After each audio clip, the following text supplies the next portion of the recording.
Declan. We dress alike at school because it freaks the other kids out. Not that we need to try very hard to confuse them, but we make sure that when we move and speak, it's identical. There's nothing more entertaining than them staring between us with wide, confused eyes. The teachers make us wear name tags, almost all year. That's how it was for kindergarten, first and second grades anyway. It's going to take the fun out of it as we move forward, but we've decided that if we're going to wear name tags all year, then so is everyone else. We're prepared for that fight. It's not our fault that they can't tell us apart. I mean, it is a little. Our teacher last year tried to argue for splitting us into separate second grade classrooms. It hadn't worked then, but apparently third grade was the year they'd attempt it. The panic that came from being away from my brother is probably what led to the chaos and meltdown, near violence that followed. It lasted 3 days before we were reunited again. "You're going to have to learn to be apart at some point," the principal told us. I've never been more filled with such hatred and anger than in that moment. "No, we won't," Damon says. I'm impressed with how threatening it sounds coming from the mouth of a 9-year-old. "Son, you can't be with your brother every day. That's not healthy." "I'm not your son, and clearly you need to work on your relationship with your siblings," Damon says, scowling. His arms are tight around me as he glares with such vehemence that I can feel it. Of course, I can feel it. I can feel everything. The principal sighs. Then our parents are here, frowning at us. But when they see my face, my mom quickly crouches beside us, wrapping her arms around us. "I told you not to put them in separate classrooms," she says. "Mrs. Whitaker, the teachers can't tell them apart. It's just for—" "That doesn't mean you get to punish my boys," she snaps back, and I feel Damon grin. "They can stay together. Or we can pull them from school and make sure that the superintendent knows that you not only treat my children differently than others by making them wear name tags every day, but that you won't let them stay in the same class because it's an inconvenience for your staff." We really love when Mom gets angry, as long as it's not at us. Damon and I are escorted from the office and led back to class, the same classroom. It's a different class than the ones we'd been split into. I don't know how many third grade classes there are, but I guess there's at least 3. The other students are split between stations doing various activities, and the teacher doesn't split us up. She tells us to go wherever we find room. Because she doesn't try to do what the other teachers do. We tell her our names, and I take off my sweater, so we don't appear identical. At least for today. We'll see what tomorrow looks like. It's when we turn from the teacher that we see him. A little boy who looks like he's been in the sun so long that it's made his skin golden and pretty. His hair is on the darker side of blonde that might be considered brown. He's smiling at something a little girl is doing with her paper dolls. Damon and I link our hands together and we move over to him. He looks up as we approach, his eyes flickering between us. We wait for the surprise, the confusion. Sometimes there's even fear. This boy, he shows none of that. His smile widens. When we sit on either side of him and say, "Hi," at the same time, he laughs like it's the best thing in the world. We sit close, but only because my brother and I can't feel each other like this. As soon as my arm touches Simon's and Damon's arm does on his opposite side, it's like we're connected again. But it's different. There's a charge in it that makes me shiver. "I like him." I shiver again because I do too. "I'm Simon," he tells us, smiling as he looks between the two of us. When we say our names at the same time, he grins again. We know he's ours when he looks between us and calls us by the correct names. He's never gotten them wrong, not since the day we met. Damon's anger simmers right beneath the surface. It burns hot and fierce and endless. Images of him beating the hell out of Stammer shudder through my thoughts. His face bloody, body broken. The tool that Damon beats him with changes from one scenario to the next. Sometimes he just runs Stammer over. The thoughts are bloody and violent, constant. It makes my stomach churn. When he feels it, he shoves the thoughts down so they're not drowning me. Eat. Like I can eat after that. I'm pretty sure one of the images was him literally blowing out Stammer's brains with a shotgun at close range. I don't know where he saw what that might look like, but I think it's going to stay with me. I'm sorry. I love you. I smile and take a breath. Love you, twin. Honestly, if I couldn't feel him all day and I was truly alone, I think I'd lose my mind. Someone would walk into my office and find me on the floor, curled up in a ball. Empty. I suppose that part isn't any different. Everything inside me feels hollow, like all the inside corners and good things were scooped out right now. There's nothing left but an echoing hollow. It's been months and Simon won't talk to us. I haven't actually seen him except through Damon's eyes when he goes to Simon's bookstore and creeps like a stalker, just to catch a peek. Damon doesn't even grumble about me calling him a stalker because he knows it's true. He doesn't actually follow Simon around or hide in closets or anything, but he does creep outside his place of employment to stare. He logs into Simon's accounts to get even a little snapshot of his life right now. Hell, if we hadn't always had access to his phone, I'm sure Damon would have copied it so he could watch alongside Simon living his life. I wish I would have thought of that. Psycho. I feel his smirk as if it's mine, but beneath the surface. My lips don't actually form the smirk, but I can feel it as if they do. In my muscles. They feel how they'd contract to make the expression. It's a very strange thing, living in two different bodies and experiencing what the other feels in real time, like an echo that shivers through you. I think that's why we've always tried to do everything together. It's less jarring when we're expecting to experience the same thing. I'm not sure why we chose to work separately. It's quite the trip, and a hell of a time for that experimentation when we're already deep in a state of depression, grief, loss. Only because I know Simon isn't dead do I not fall apart completely. He's alive and well. He's living. He's even being taken care of. Well, I imagine he is. The few times I saw Stammer with him, it was pretty clear that he took care of Simon. He gave Simon anything, everything. I feel both relieved over it and I hate it with everything inside me. More than that, I feel like such an idiot. I'm so fucking stupid and blind. We've been active in the LGBT community since we were young. Our mother brought us to our first Pride parade after coming out to her when we were 12.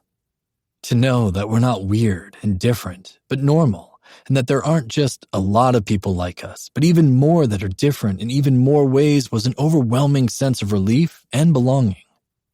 The thing that kills me is that we've met and spoken to a lot of asexual people at so many of these rallies, both male and female. Hell, there was even a non-binary asexual person at one. Damon and I may be pretty obsessive about sex, but it was fascinating to talk to them.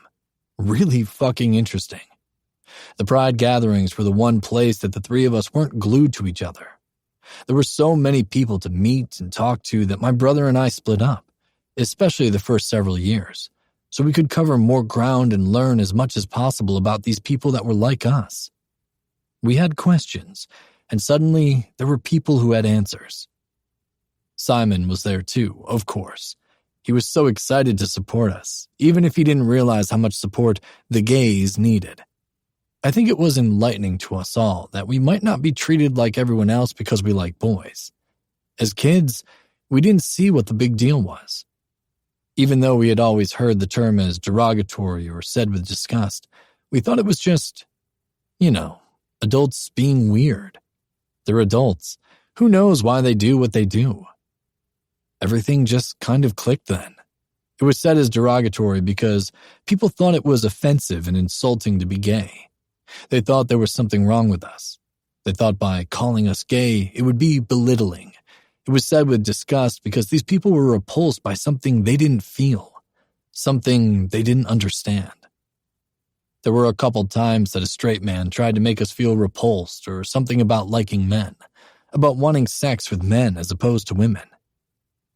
"You have to put your dick in their ass. You know that, right? That's the only way you're going to have sex," he sneered. "I'd like to point out that men also stick their dicks in women's asses," I said. "It's a pretty common kink. And lots of men like being pegged. Since you look like I just gave you a complex math problem, being pegged is when a woman wears a fake dick and fucks your asshole with it," Damon added. We didn't get very far. He tried to talk up the appeal of a pussy, which honestly only made me feel gross. So we went into describing what it was like to suck on a dick, in great detail. Only, instead of saying I and me, we were always using you and your, making sure it felt like he was the one sucking a dick. One of the most amusing things about that is we ran into this tool while we were home for Christmas 2 years ago. Turns out, he's definitely gay, married and everything, to a big, manly man at that. Did he look at us and flush? Fuck yeah, he did. We felt pretty smug after the fact. It was all our dick talk. Apparently, it even drove Simon to become curious. Damon grumbles, and I feel his fury surge through me again. I groan and drop my head into my hands. "Fuck, Damon," I mutter. The anger that pulses through me backs away, and I feel his murmured apology. Glancing at the clock, I find it's close enough to closing time, so I close the laptop and pick up my bag to head for my office door. The halls of the athletic building are striped with the different flags of sexuality. My hallway is aromantic. Every time I walk out of my office, I'm faced with the 5 stripes of aromantics: dark green, light green, white, gray, and black. The lines are equal in height and run the length of the hall on both sides. Beginning halfway down the hall from my office door are words painted over the stripes that offer a description of what aromantic means. A community of people who don't experience romance in the way that it's traditionally interpreted, or they don't experience the feeling at all. On the opposite wall, there's a line in each stripe that tells what the colors mean. Dark green is aromanticism. Light green is the aromantic spectrum. White is platonic attraction and relationships. Gray is gray aromantic people. And black is the sexuality of the spectrum. I run my hand along the white line in the middle as I move toward the exit. Seriously, there's no way that we shouldn't have picked up on Simon being asexual. He was never interested in sex. Even after he had sex a few times, he kind of brushed it off and shrugged. We assumed it was because he didn't want to make us uncomfortable and talk about sex with a girl when clearly that didn't do anything for us. He never cared about going to Sinners. He had no opinions about what he liked about jerking off or what he liked having done to him during a blowy. And fuck, the man was never hard. Yes, we idiotically wrote it off that he was straight. Of course, he wasn't going to get turned on by us. But fuck, even I know that as a teenager, if someone looked at me wrong, right, whatever, I was getting hard. Simon never had that issue. Never. He used to laugh at us and explain away that he just wasn't interested in whoever was around. At the very least, we should have guessed he was demi. Casual, obviously, wasn't his style. When he messed around in high school, it was always with the girls he was in a relationship with. That held true for most of college until... Jesus, I mutter as I step on the gas a little too aggressively and the car jolts forward, causing me to slam on the brakes so I don't rear-end the car at the stop sign in front of me. Simon started casual hookups when we started suggesting going to Sinners. We thought we were accommodating him with something he wanted, but he couldn't get at Stripes. We didn't want to be selfish. Instead, we made him feel like he had to hook up when he didn't want to. My breath catches and I shake my head. Seriously, how did we not know? Were we really that self-absorbed that we missed all the fucking signs that were basically lit up in front of us? Damon doesn't answer. There isn't an answer. Not really. I always thought we were so in tune with what Simon needed and wanted. As it turns out, we didn't know shit about him. Nothing. We not only failed him failed to give him the support that he needed because he seriously thought he was broken. But we also lost him.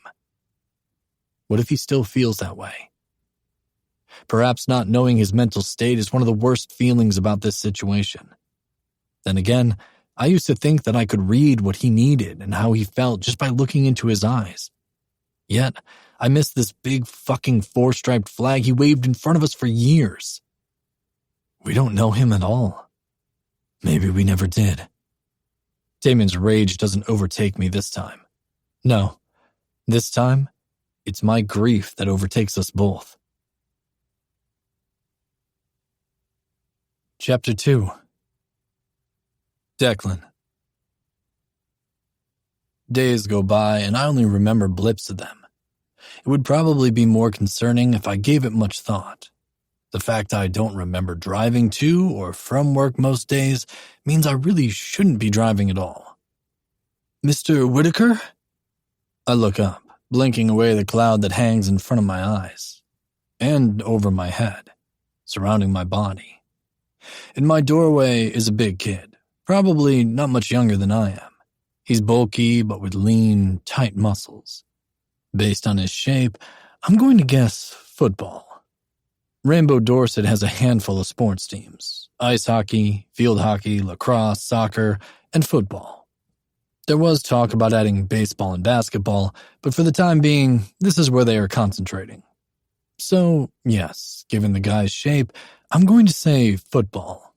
I suppose he could be hockey, but I think his thighs are a little too thin for that. He looks more like a runner than a skater. Yes, I say. He gives me a shy smile, and I'm mused about how my brother would like this guy. He's bulky in the right places, but shy. Since I refuse to look below the waist on students, wow, how things have fucking changed. I don't know if he's actually sporting what my brother likes.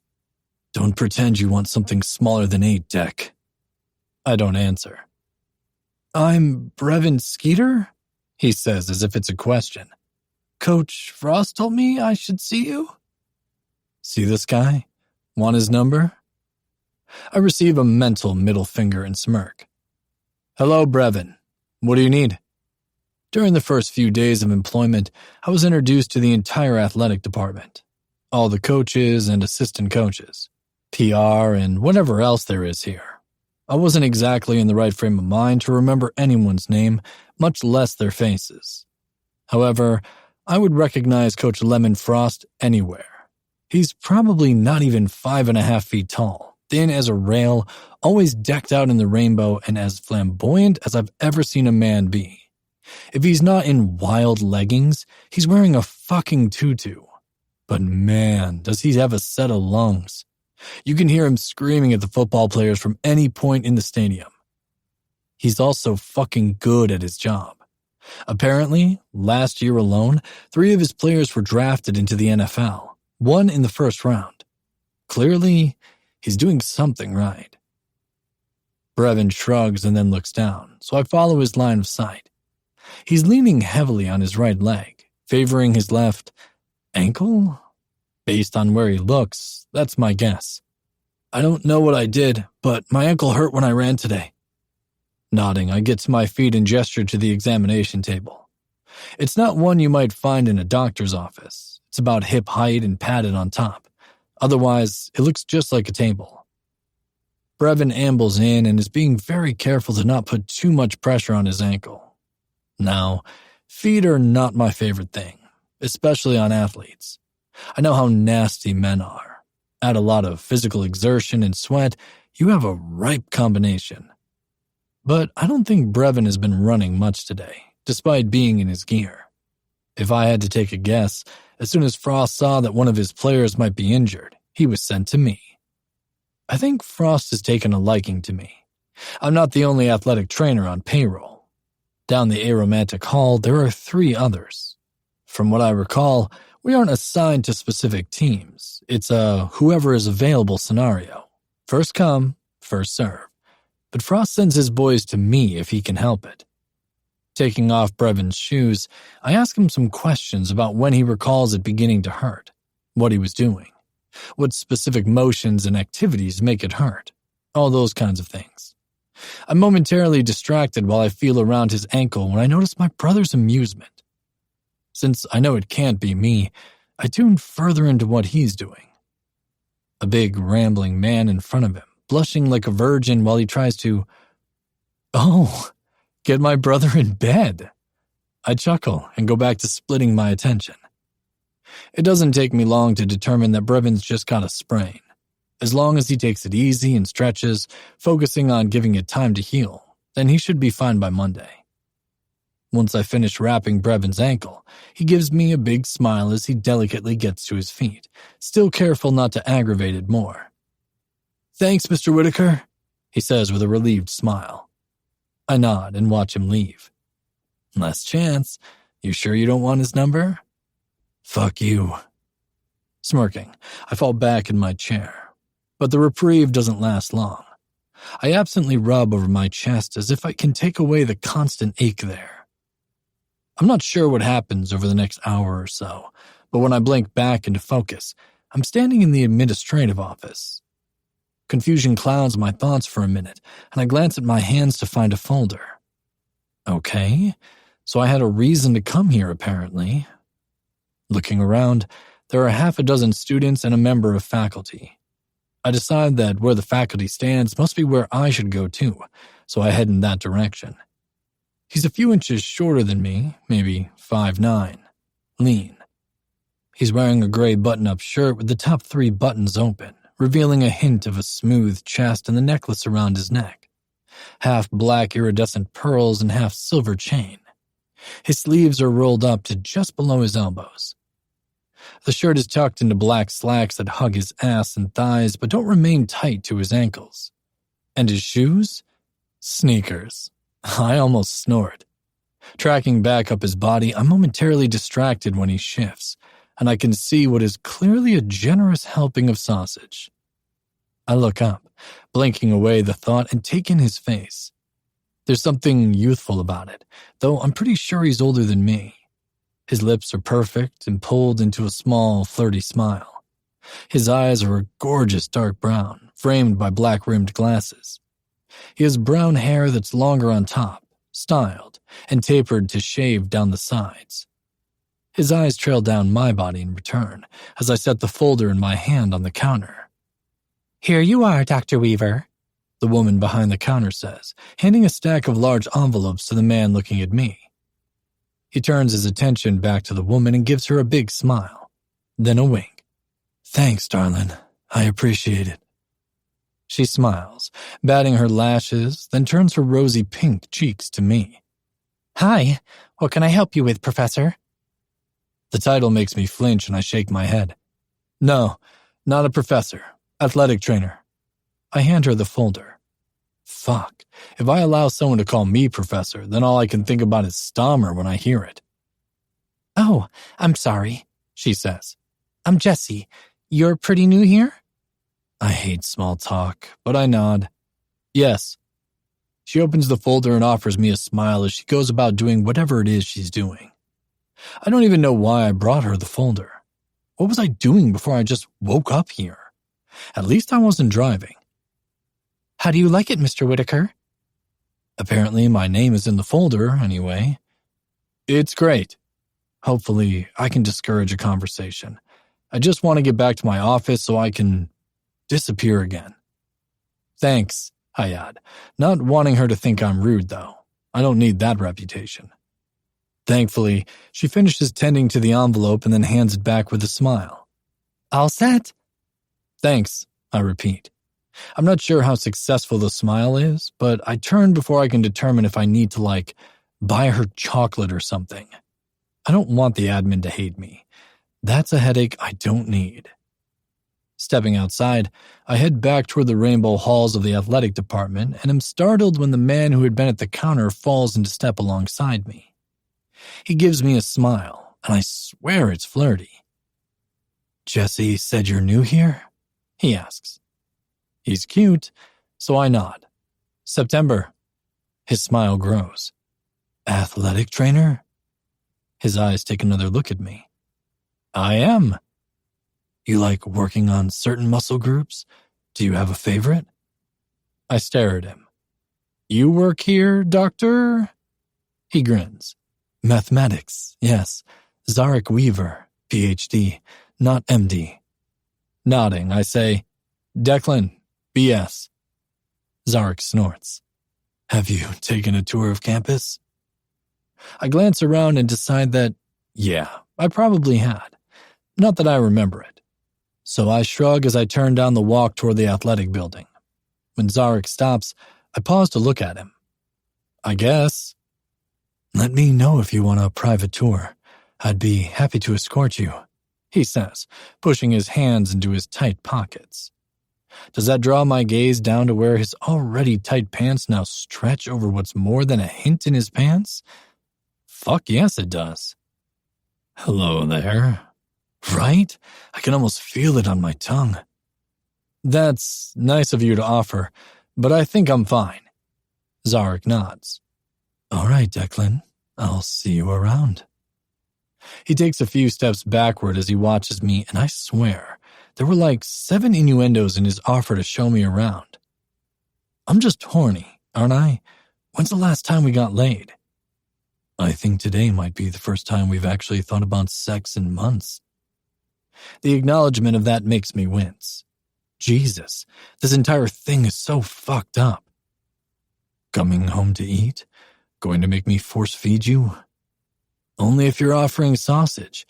I'm suddenly famished.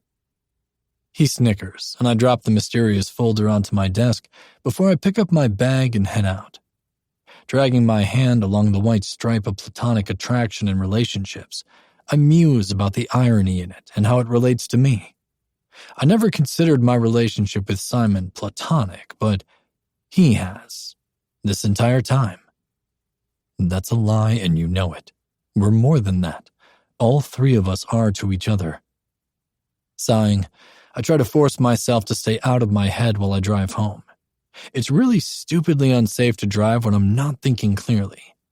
As much as I want this chapter of my life to be over, I really don't want it to end with a stupid accident. I get home to find Damon sitting on the couch in his underwear. Sighing, I smile and strip where I am. There's nothing I like better than taking my clothes off. Damon snickers and looks up at me from his phone. I brought dinner. He glances at the paper bag on the coffee table, so I join him on the couch. Damon pulls me into his chest, and for a minute, we do nothing but let the other's touch settle all the itches in our skin. The way everything just feels wrong. When his skin is against mine, I let out a breath. The weight on my chest is not quite as heavy as it felt until I had his hands on me again. This is how it's always been. This was why we wanted to be together all the time. When we aren't touching, my entire insides are a thunderstorm brewing, ready to break overhead. He brushes my hair from my forehead, then kisses me there. You okay? I shake my head because I'm definitely not okay. I won't be okay until we can get Simon home. Damon reaches for the bag and pulls out a to-go container before pulling me onto his lap. I lounge between his legs, my back to his chest. He scooches me so I'm crouched further down and he can reach around me better. Then he places the container in my hands to hold while he flips it open. I laugh because this fucking man brought us home thick sausage links and rice. He stabs one with a fork, waits for the juices to stop dripping, then brings it to my mouth. Open, twin. Put my sausage in your mouth. Laughter bubbles out of me, but I do as he says. This is the only time I'm permitting you to bite my sausage, he says, and I try not to laugh again. This isn't how I want to choke. I take a bite. We eat in relative silence while we get lost in our own thoughts, with the others echoing like a whispered conversation. We'll figure it out, he says quietly, when my thoughts have once again gone stoic and depressed. His soft kiss on the shell of my ear is something we've always done. Something soft and sweet, filled with affection and nothing more. We will, Declan. We have to. Chapter 3. Zarek. "Hey, Shells," I say as I walk by the new wing of the trade department. She looks up and blushes furiously. Why, you might ask? Because I fucked her 3 ways to Sunday about a month ago and enjoyed watching her barely be able to walk on Monday morning. "Hi," she says. "That's a nice top," I say, leaning against the wall and making a show of looking at her cleavage. Then I meet her gaze. The dazed look on her face and the way her breaths have shallowed make me smile. It brings out the color of your eyes. A delicate shiver races over her body and she gives me a smile. "Thank you." Winking at her, I turn and head back down the hallway. I don't want to make it a habit of fucking the staff, but she was new and fucking cute with a big chest. What was a horny man to do? The thought is still making me smirk as I walk down the sidewalk toward the athletic building. Not toward it, by it. It's just on my way to the science complex. It's been a week since I saw the new athletic trainer, and I gotta say, I haven't stopped thinking about him.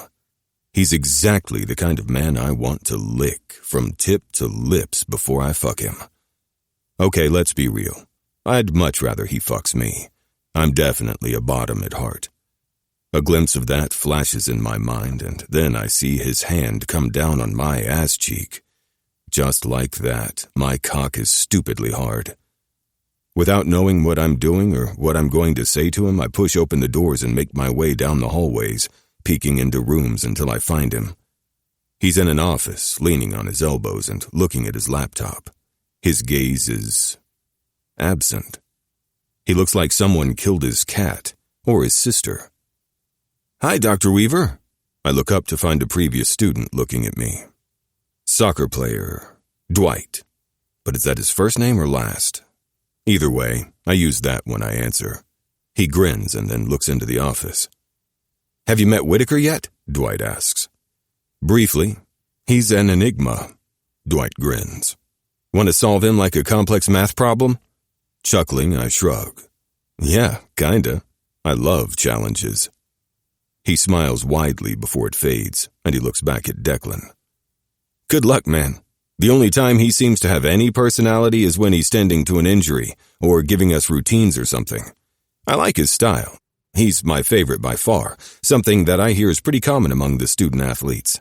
Also," he leans forward conspiratorially, "I think Coach Frost has a crush on him, but you didn't hear that from me."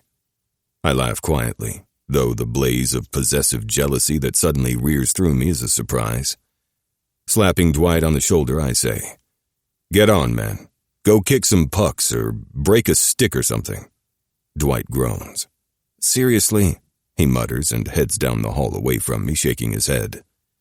To be fair, I'm not the hugest sports fan, but I know just enough about all the teams we have here to make every single player cringe and look horrified that I think football is played with a puck and that lacrosse has a puck to shoot into their hoops and soccer is played with a stick. Apparently, I say it convincingly enough that their mortification is genuine, so I keep it up. Leaning against the wall, I'm in plain sight of Declan if he actually looked up, but he doesn't. In fact, he doesn't move at all. I'd be concerned that maybe he passed out if I couldn't actually see that his eyes are open. My muscles are still slightly tight when I think about what Dwight said. Coach Frost has a crush. I press my lips together and attempt to shove it away. I have no claim on this man, none at all. I don't even want a claim on him. When I can feel how much that's a lie, I scowl and push off the wall to get out of the building. He's no one. I don't know him. He's nothing to me. At all. What do I care if Frosty has a crush? I don't. That's what I tell myself as I head back to my building.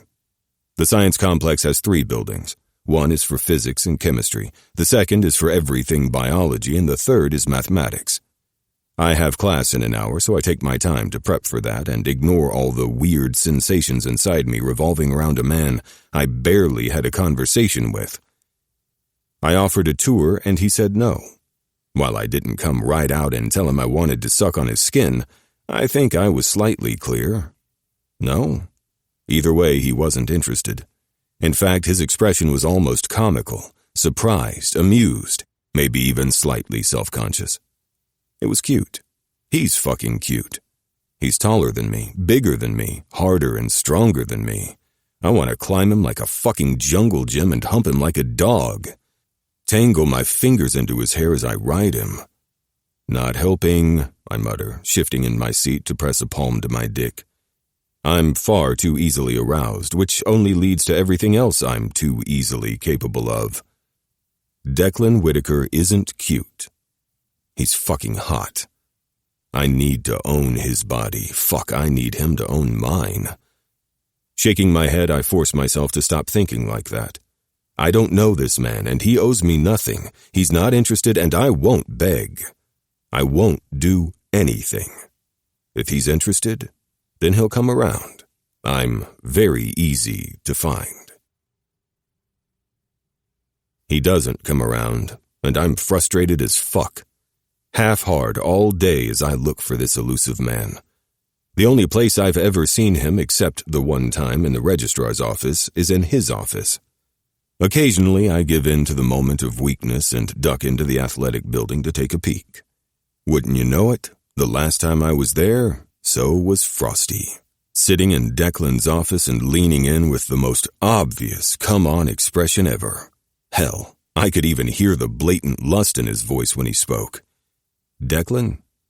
I couldn't tell if he just wasn't interested or oblivious, or I just don't know. I stayed there far too long trying to read his expression and body language. He didn't look closed off or opposed to it. He sure as hell didn't discourage it either. If anything, he looked completely neutral, as if it wasn't happening. What did I do? Stormed off when I couldn't think of a believable reason to interrupt them and not call attention to the fact that I was fucking jealous? Again? I can count on one hand the number of times I've been jealous. My ex was responsible for all of them. That's also the reason she's my ex. I don't do well with someone who makes it their mission to make me jealous in an effort for me to show possessive tendencies towards them. While I can admit I'm possessive in my own right, all she accomplished was the opposite. I don't want the headache. I don't want someone who will try to manipulate me at every turn to get the reaction they want. That was my last relationship. Since then, I mostly frequent Wilders and keep it there. I know that's not where I'm going to meet my soulmate, but I'm still young. I have time.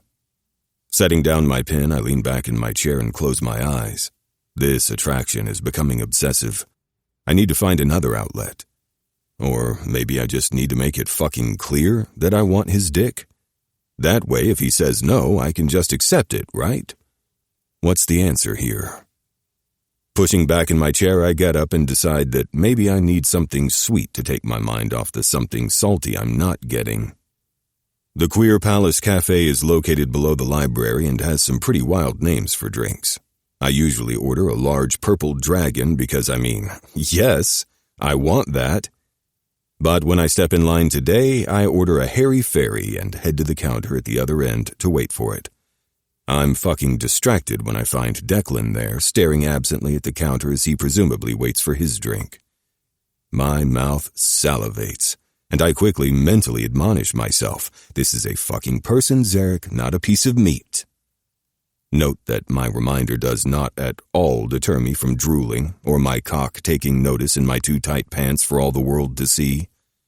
I'm not shy about what I have, and I learned early on that people, men and women, do not like being surprised by what I have.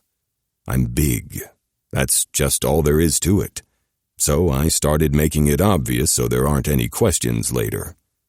There's little worse than someone backing away eyes wide with fear at what I'm packing. Dragon, indeed. After I've stood next to Declan for a minute and he hasn't moved at all, not even to blink, I brush my shoulder into him. Hard enough so it's obviously intentional and not accidental. The man blinks several times and looks around before looking at me. I smile. Hey, you. Declan nods absently. Hi, Zarek. What did you order? He looks at the menu and frowns. Closet candy, I think. I don't remember now. He laughs a little and shakes his head. His eyes meet mine and I'm momentarily trapped there. Such a unique color of gray and green and brown. You? He asks. and I have to scramble to remember what we're talking about. Hairy fairy for me, I say and smile. He chuckles. I usually order a purple dragon, I say. That's my favorite. It's an advertisement. The corner of his lips tip up in the cutest damn smile. Would he let me lick his lips? Bite them? Can I suck on his tongue? As if I can taste him, I lick my own lips and his eyes drop to watch. I nearly curse out loud when his name is called and he moves to the counter. With drink in hand, Declan offers me a smile and turns away.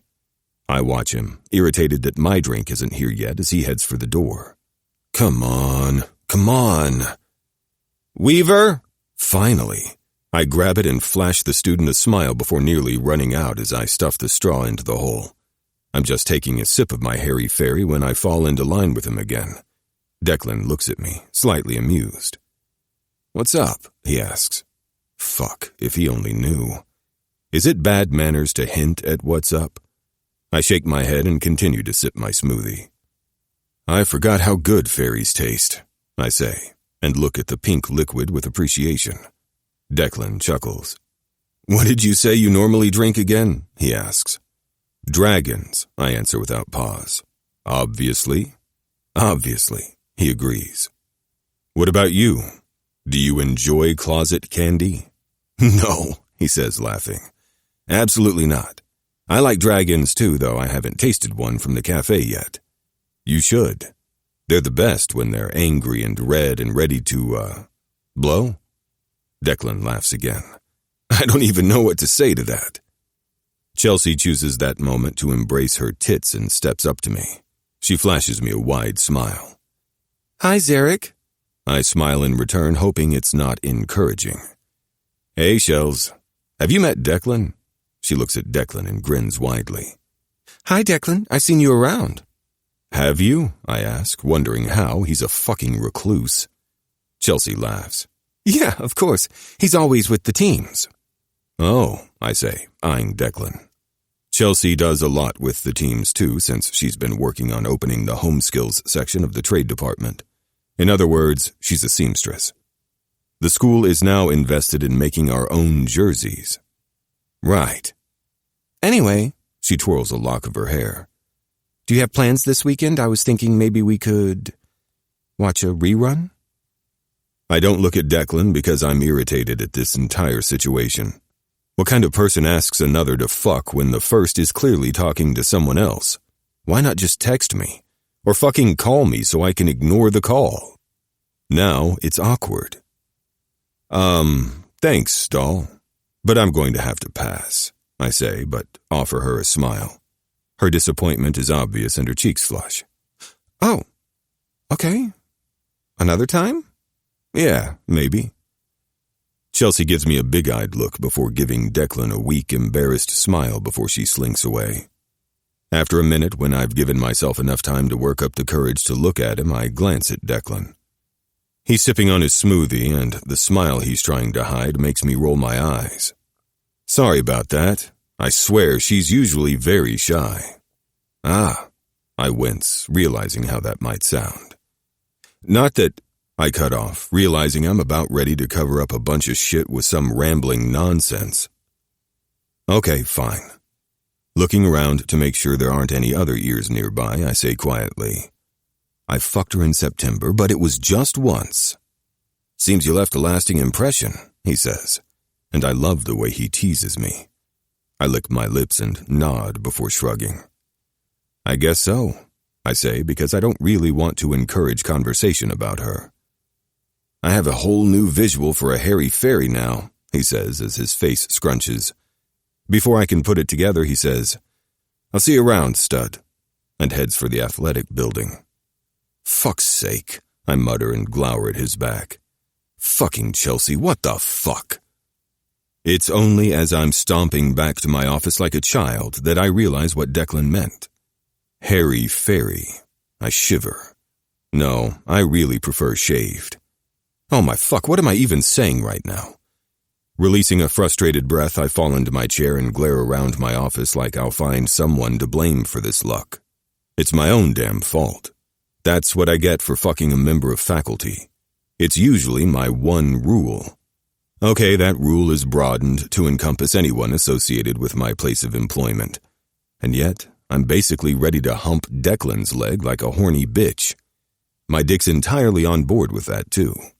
I already have one issue on campus, so why not make it two? Not that I'm making progress with the second issue. He's a non-issue right now, especially now that it looks like I have fucking workplace baggage. Fuck, I mutter and drop my head to my desk. Honestly, Declan is becoming far too much effort. I need to just move on. My dick disagrees, and I squeeze that fucker until I whimper. All it does is make me shiver in anticipation. Chapter 4. Declan. Simon gets his looks from his mom. She's got the same always tanned skin and dark blonde brown hair. The same two dark eyes. She even has the same quick laughter. What he gets from his father is the laid-back, easy personality. He's always ready to go with whatever's happening around him. I knew the minute something was wrong. Simon came to school one day looking tired, worried.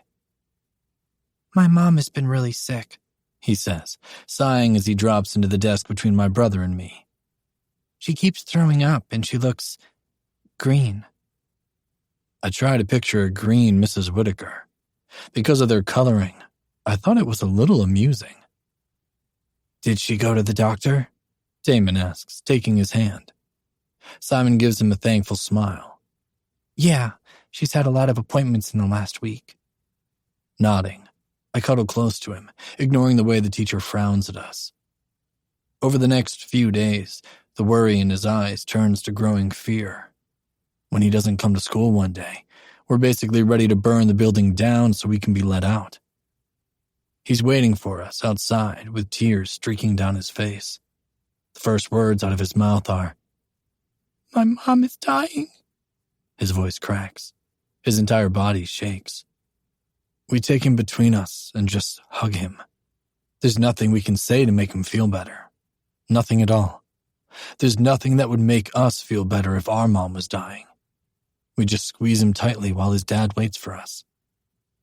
Simon is in and out of school over the next few days. He says the doctors promise a few months, that they should be able to treat it for a while, just to prolong her life. She is so sick, it is to the point where it would take a miracle to get rid of the cancer. It's grown too rapidly. It's spread too violently. We get called down to the principal's office one day that Simon doesn't come to school for them to tell us that our dad is here to pick us up. We're not really sure what to expect. No one ever picks us up early. I can tell by the way his eyes are red that he's not taking us out of school for a treat. He waits until we're outside to tell us, despite us hounding him. "Simon needs you right now," he says. "His mother passed away early this morning." It's hard to breathe until we see him. Our best friend is sobbing on the couch in his home, curled up around one of his mother's shirts. We go to him and bring him into our arms, where we smother him between us and cry with him. There aren't any words, especially when I can hear his father crying in the other room. The entire house feels broken, empty, darker. But our poor Simon is shaking as sobs rack his entire body. "I'll never see my mom again," he cries through hiccups. "What am I going to do without my mom?" We hug him tighter, and I swear, for those next several hours, we're not just twins sharing each other's emotions and empathizing with our heartbroken best friend. We're feeling Simon's loss, as if we had just lost our mother. The tablet propped up beside us plays a rerun of some sitcom that we've seen many times. Usually we laugh, but we're just not in a laughing mood. I'm laying on top of my brother, my head on his chest and his fingers gently moving through my hair. We're both facing the screen, but neither of us is paying attention. Thankfully, we're not really thinking about anything either. That doesn't mean I don't feel Damon's anger boiling just beneath the surface. He's like a wildfire that won't be tamed. At least, when I'm with him, he's burning so hot with anger that it forces me out of the dark, empty recesses of my mind. I can't bury myself in the darkness when there's an inferno lighting up the place. My phone pings, and I reach for it.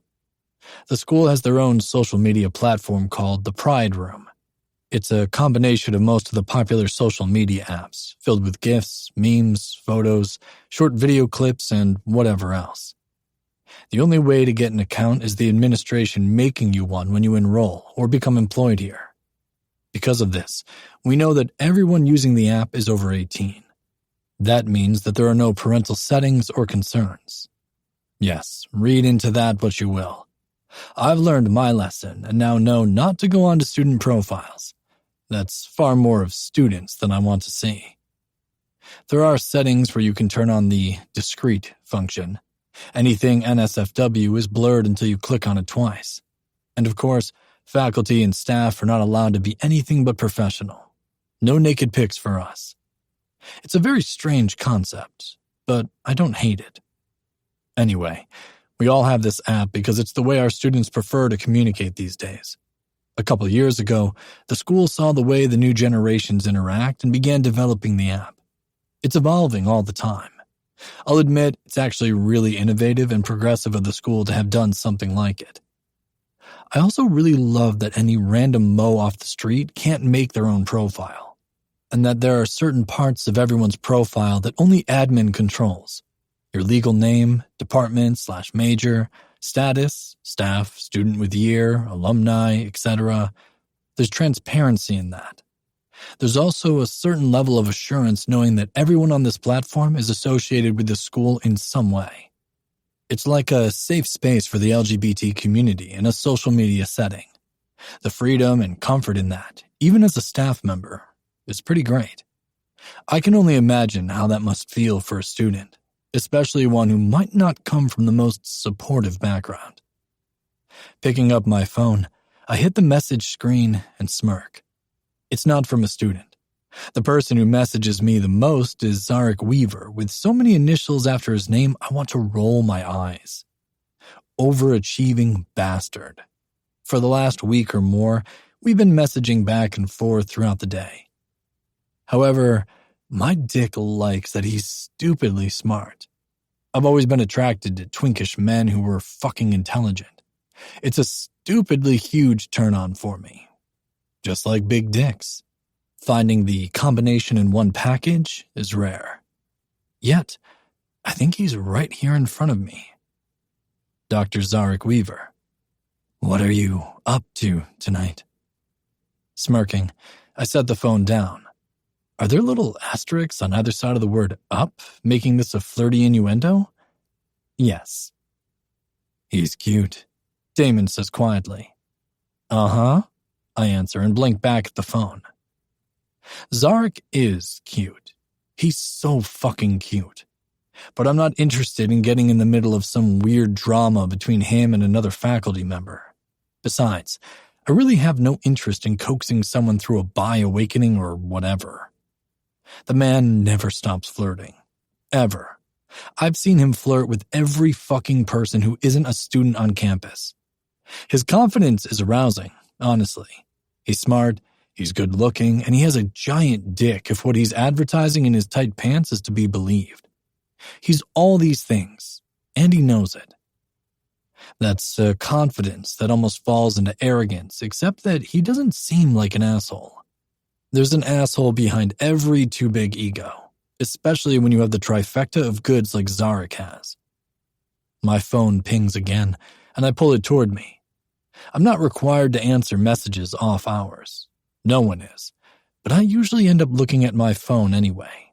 Athletes don't stop being athletes outside of typical office hours, so if they have a question about an injury or how to focus on a specific muscle group, or even something about their eating plan, I don't mind answering quickly and then telling them to stop by my office the next school day.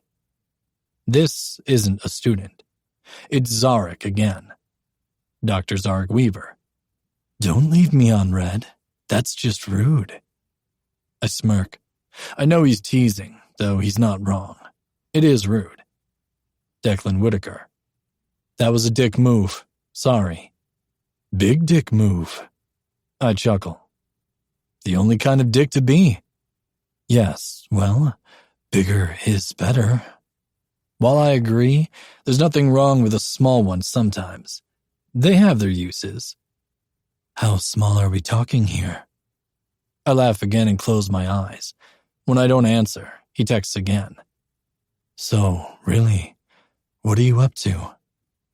If I had to take a guess, I'd bet Zarek has no problems finding hookups. So why is he home on a Friday night asking me what I'm doing? Or maybe he's not home. Declan Whitaker. Hanging with my brother.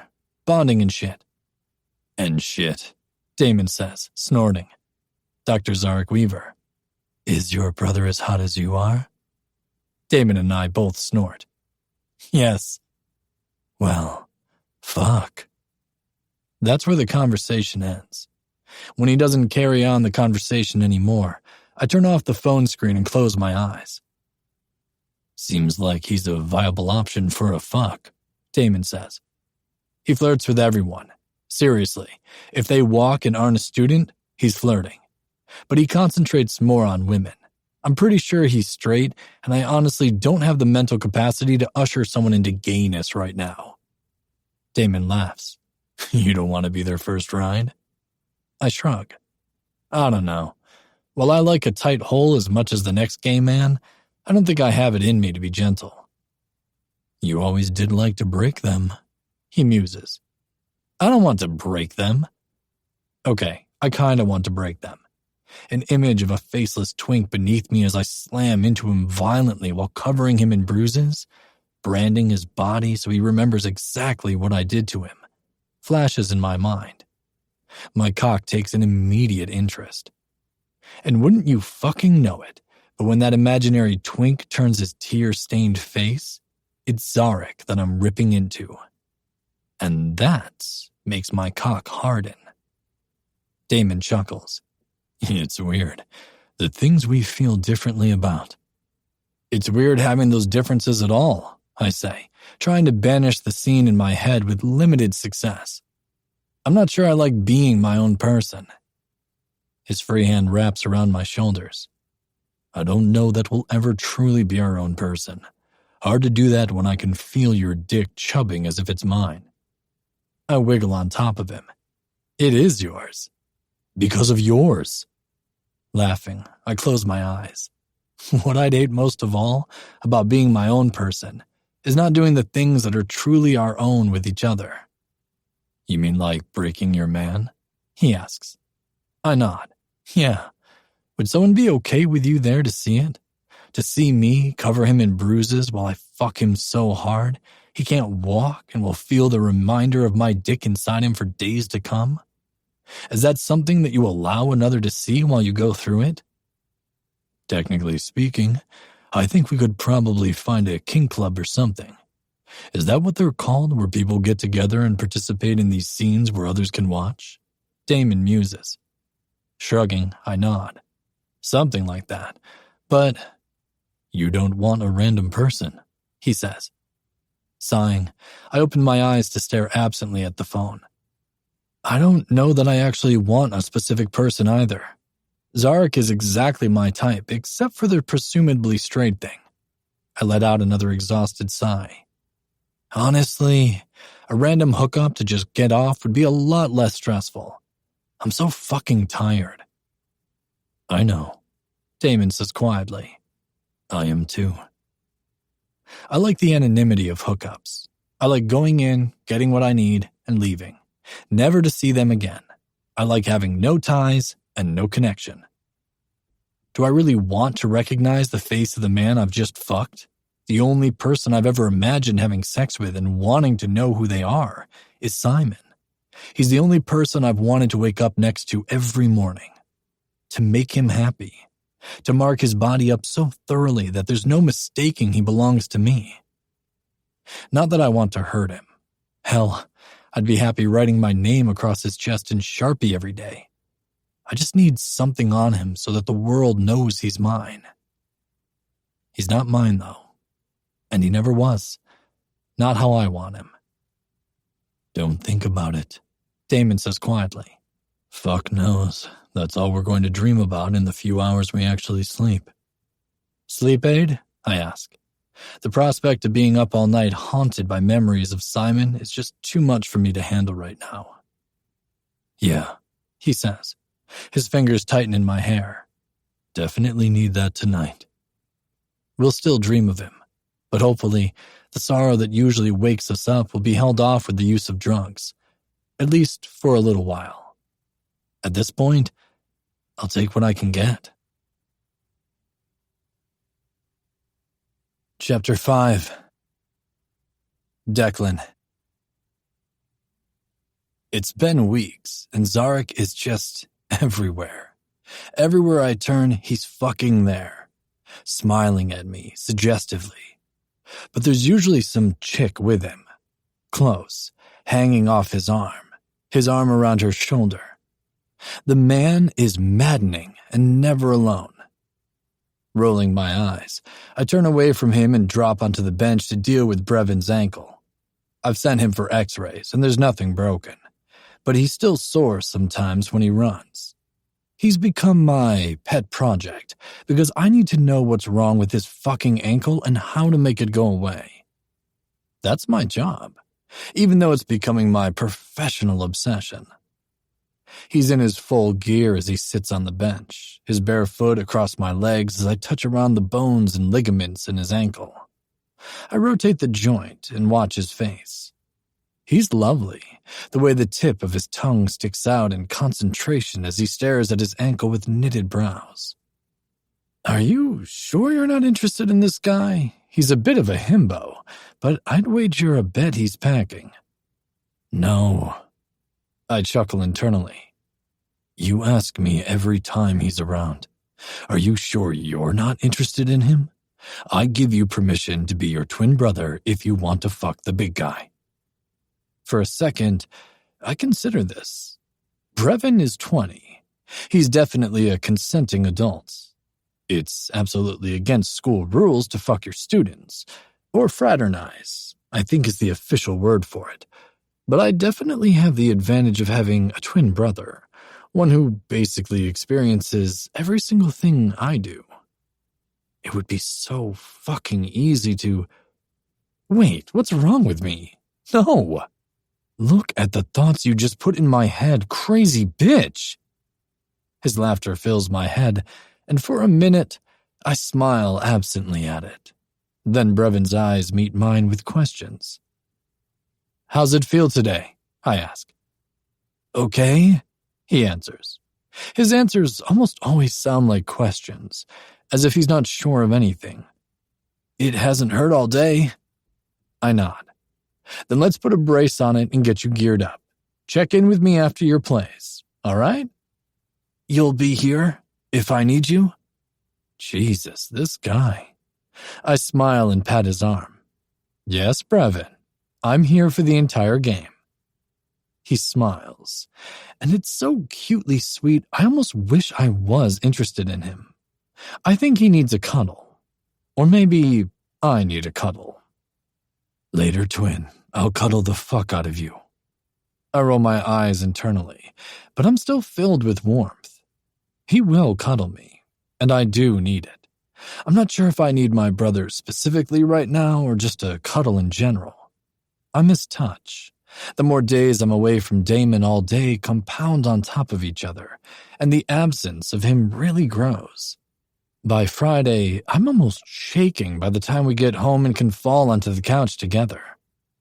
We barely get up for the rest of the weekend, like we need to restore our reserves of twin love or something. This is why we always plan to stay together in whatever we do. 9 hours a day for 5 days in a row apart gets physically uncomfortable. I pick up the brace and slip it over his sock. I lace it snugly, but not too tight, and then wrap the two sides so they cross under the arch of his foot and then curl around his ankle in opposite directions, giving him as much support as he can get.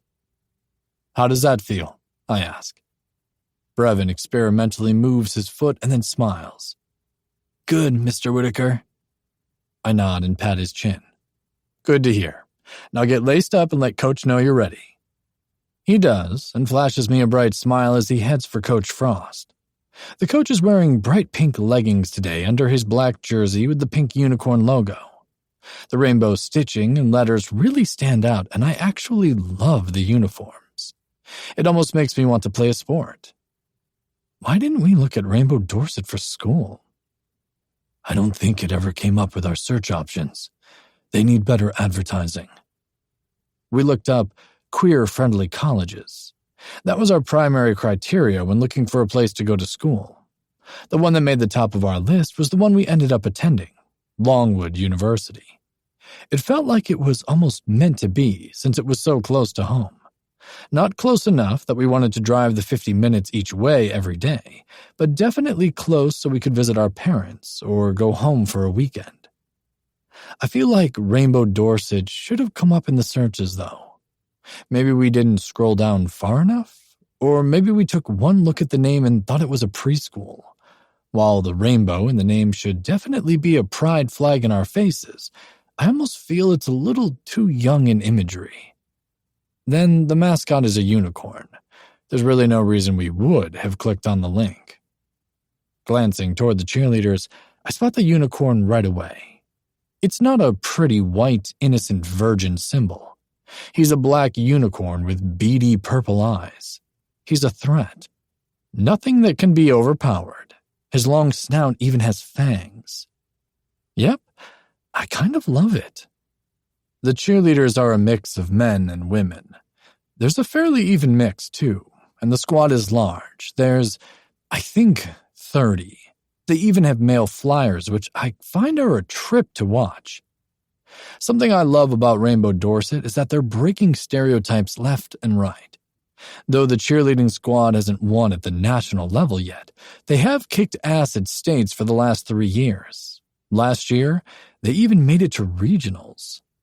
While the football team is really fucking good and consistently has NFL picks, they still haven't won the college football playoff national championship. They make it fucking close from what I've learned, but they haven't won. However, there's nothing better than seeing our unicorns kick some homophobic straight football players' asses on the field, and then hoist up little femme coach Frost, who just blows kisses at the opposing team's coaches. It's a fucking trip to see. My phone constantly pings in my pocket. When I glance back, I can see Zarek with his phone in hand as he stares at me with a flirty smile. I'm working. I know the only one who actually hears my thoughts is my brother, but fuck nuts. I am actually here on business time. I'm not checking my phone.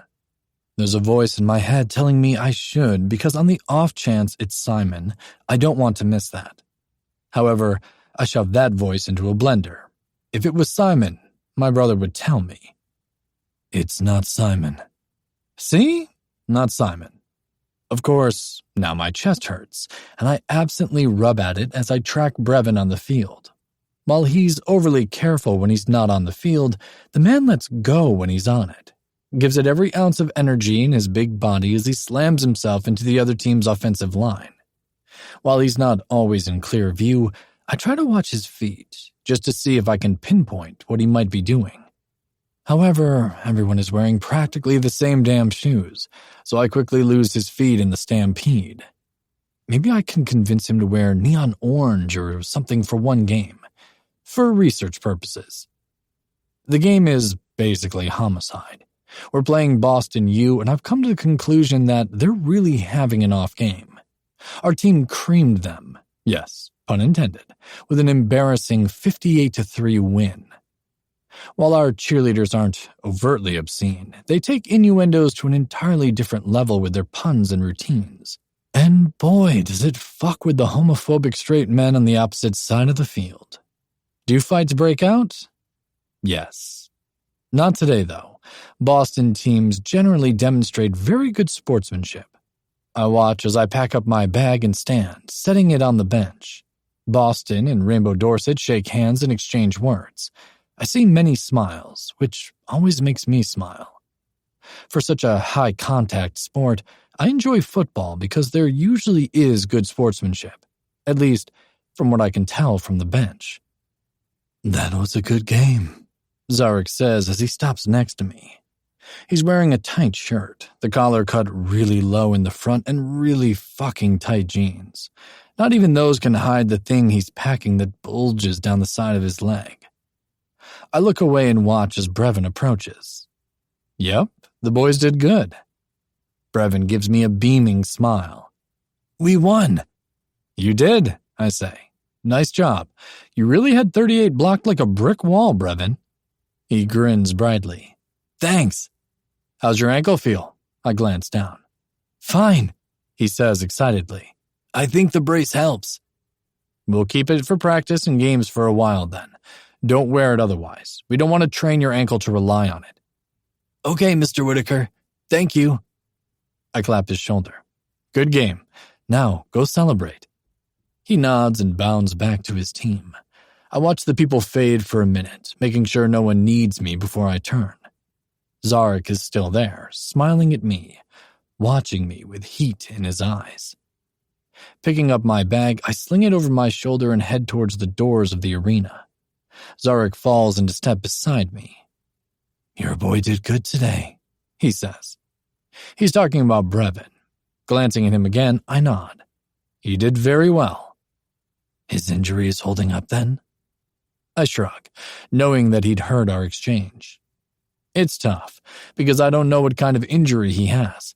I almost think he's manifesting it because he's put so much pressure on himself to not get hurt that he's feeling phantom pains.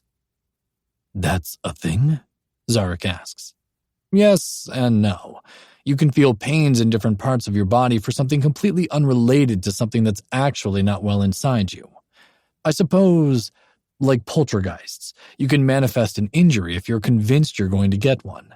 Or if you're one of those people convinced you have a specific illness or disease, you can trick your body into producing those symptoms to support it. Poltergeist? He asks, and I laugh. Yeah, it's said that they're created from your own energy. Haven't you heard that? No, he says, but he's staring at me. Impressed? Fascinated? Like I've lost my mind?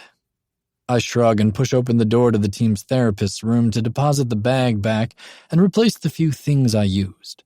An ice pack and an ankle brace. After making a thorough check of each pocket, I zip it up and stuff it back on its shelf.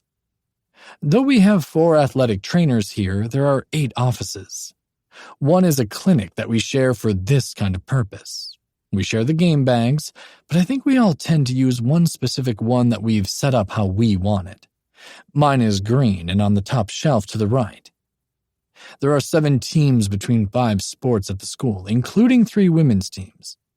When I was hired, I was under the impression that they'd like to employ an athletic trainer so that we can concentrate on a single team apiece. That way, the team builds a rapport with them. The trainer becomes familiar with their players more thoroughly. I don't know if I like that idea. I enjoy seeing members of all the teams rotating through my door. Though I don't attend many games since 2 of the trainers needed evening hours for personal reasons, I like working during the day and not being required to attend away games for days at a time. Fuck. Leaving my brother for a week while the hockey team goes through a bunch of away games? Fuck you, no. When I'm done, I find Zarek is still there. He's leaning against the door, hands stuffed in the pockets of his too tight jeans, and watching me with a stupidly sexy smile. What happened to the girl you came with? I ask as I approach, flicking off the lights. I didn't come here with her. She's a friend from the science department. He answers as I shut the door. You have a lot of friends on campus, I point out, as I head back toward the aromatic hall and my office. Yes, I have many friends on campus, but I don't make a point of sleeping with my colleagues. My feet stall as I glance at him. That was far more direct than he usually speaks.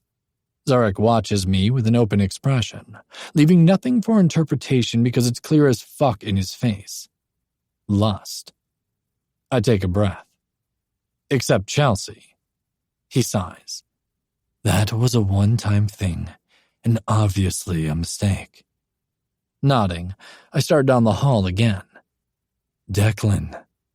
I pause when he says my name. I'm not sure what I hear in his tone, but there's something. Frustration, maybe. I feel him approach, and though he doesn't touch me, I can feel his body heat soak into my skin. I'm really good with sticks and balls. I sigh and turn to him. Look, I'm really not interested in a bi-curious thing right now, Zarek. The fucker smirks. Good to know, but I'm not curious. Or anyone experimenting, I add. His smirk climbs. I've known what I like for almost 2 decades. Dick just as much as pussy, and I'm well versed in both. Chills break out over my entire body, starting at my shoulders and then running down my arms, my torso, my legs. I stare at his smug smile, the way his dark eyes glint with heat.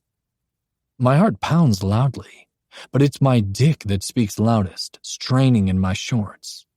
Before I know what I'm doing, my hand is around his neck as I shove him roughly to the wall. His eyes widen, his hands wrap around my waist, but he doesn't fight me as I cover his mouth with mine. Forcing his mouth open, I shove my tongue in and command him. Demand control. Take control from him. This arrogant, smug fucker who's been teasing me for weeks, making me hard and irritated. Zarek groans, one of his hands dropping to my stomach and curling into the waistband of my shorts as he pulls me closer. I shiver and bite his tongue. Come with me, he says, wrenching his mouth from mine. Fuck me, Declan. Jesus fuck. Yes. Chapter 6. Zarek. I'm not sure what I'm expecting from Declan Whitaker. He seems very laid back, indifferent to what's going on around him. Honestly, besides him being sexy as fuck, I'm not sure why I'm so obsessed with him. But I swear, I live my days for our interactions, even if I'm always the one initiating them. When he wraps his hand around my throat, I almost piss myself. Okay, that's not really how I'd wet my pants. I'm ready to fucking cum right then and there. His hand isn't loose. It's not a suggestion. He pushes me against the wall with force, his fingers flexing around my neck as he steals my fucking will through my mouth. I grip his wrist because I'm so fucking startled by his reaction. My dick throbs. I give him all the control he wants.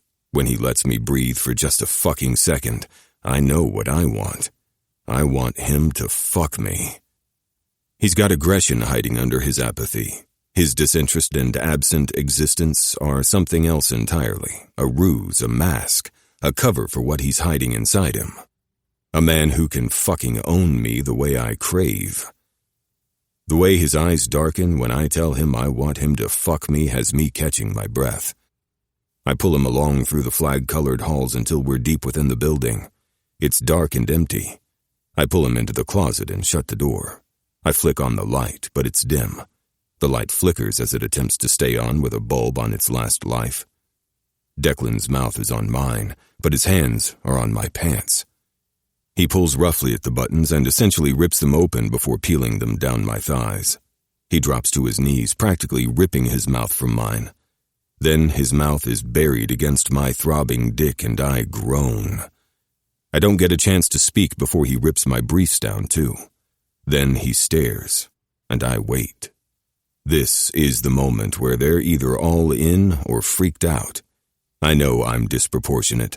It's not like I asked for a dick as big as my arm. It doesn't take me long to realize he's not intimidated at all. In fact, he groans before pulling my cock into his mouth. Fuck. I grunt as I throw my head back, slamming it against the door. I grip his hair, trying to push him off. Really, Declan, I'd rather you fuck me than this right now. I need to be fucked. He growls and I nearly let loose. My chest heaves with the effort to keep my orgasm in. I'm shit at that. I usually come far too fucking easily. And frequently. I swear, I need no recovery time. I'm a weird-ass anomaly that tends to freak people out. Mostly men, but women don't know what to do with that either. The next thing I know, Declan has me spun around and my face pressed against the door. He spreads my ass cheeks and starts licking me with purpose. I swear again. I try to tell him he doesn't need to get me ready that way because I have lube and a condom. I've been wanting this man since I first laid eyes on him in admin, so I've made sure I'm prepared at all times. He doesn't let me say anything at all. He eats me like a starved man, licking and shoving his tongue in my hole. I groan and grip my dick so I don't spurt everywhere. Not yet. I don't want him to think he needs to stop. Fuck. I should have brought a cock ring. My thoughts disperse like fireworks exploding as he's suddenly shoving 2 fingers into my hole. I cry out and shove my ass toward him. It's been a while since I've been fucked. The sting is real. So real. Fuck, I need more. His other hand digs into my ass cheek and I know I'll have bruises. They bite into my skin. Then his teeth do and I moan like a whore. Please, I beg him, tugging on my balls to keep myself in line. I need your dick. He moves quickly again. Or maybe I'm already too fucking lightheaded because I'm off my feet, my knees pressed to my shoulders and his arms under my legs. I'm against the door still, pressed there, nearly bent in half. He's not looking at me as I lock my fingers behind his neck. I watch, transfixed, as he spits between us. If I could catch my breath, I'd tell him about the lube in my jeans pocket, but I can't. Can't breathe. Then he's shoving himself inside me. The sound that comes out of me is like that of a wounded animal, filled with discomfort and pleasure as he forces his cock into my tight body without enough lube. If I were a different man, I'd tell him to stop. I'd tell him about the things I brought. But it's been so long since someone has hurt me like this, and I fucking crave it. His fingers dig harshly into my ribs as he pulls back. When he slams inside with a sharp, loud thrust, I cry out and slam my head back against the door again. His mouth is on my neck then, licking and sucking hard. The sting of it goes straight to my balls. Declan Whitaker fucks me hard. The stretch, the sting, the burn, the way he slams into my prostate is too fucking good. He lets go and my head spins with the need to come, the need to just let out everything. Harder, I bite out. Yes, he growls. While I didn't think he could get any harder, he does. It hurts so good my body shudders, protests. I lose the fight against my orgasm and spray all over my chest where my cock is trapped under my shirt. He doesn't stop. Declan slams into me over and over while his mouth does sinfully painful things to my neck. I moan and encourage him, my fingers tangled in his hair to keep him there. Keep him sucking sharp, dark bruises into my neck as he fucks my hole like a jackhammer. Fuck, it hurts. I'm going to come again. I can feel it. It's right there already. My noises are loud, though I try desperately to keep them quiet. My ass burns. So fucking bad that tears sting my eyes. Yes, please don't stop making me feel so fucking good. It's too many words to spill, too many to string together into a coherent thought and voice them to him. Instead, I just mentally chant, keep fucking me. Keep slamming your dick into my body like it doesn't belong there, but you're going to make it anyway. Mark me. Don't let me forget how good you tear me open. I lose my mind when his mouth sinks into my collarbone while he comes. The bite alone has me climaxing, and once again spraying all over myself. I'm so breathless with the mix of pain he serves with the amount of pleasure mixed in that I can't speak as my body convulses around him. For a few thrusts, the movement is slick and smooth with his cum. Just that little window.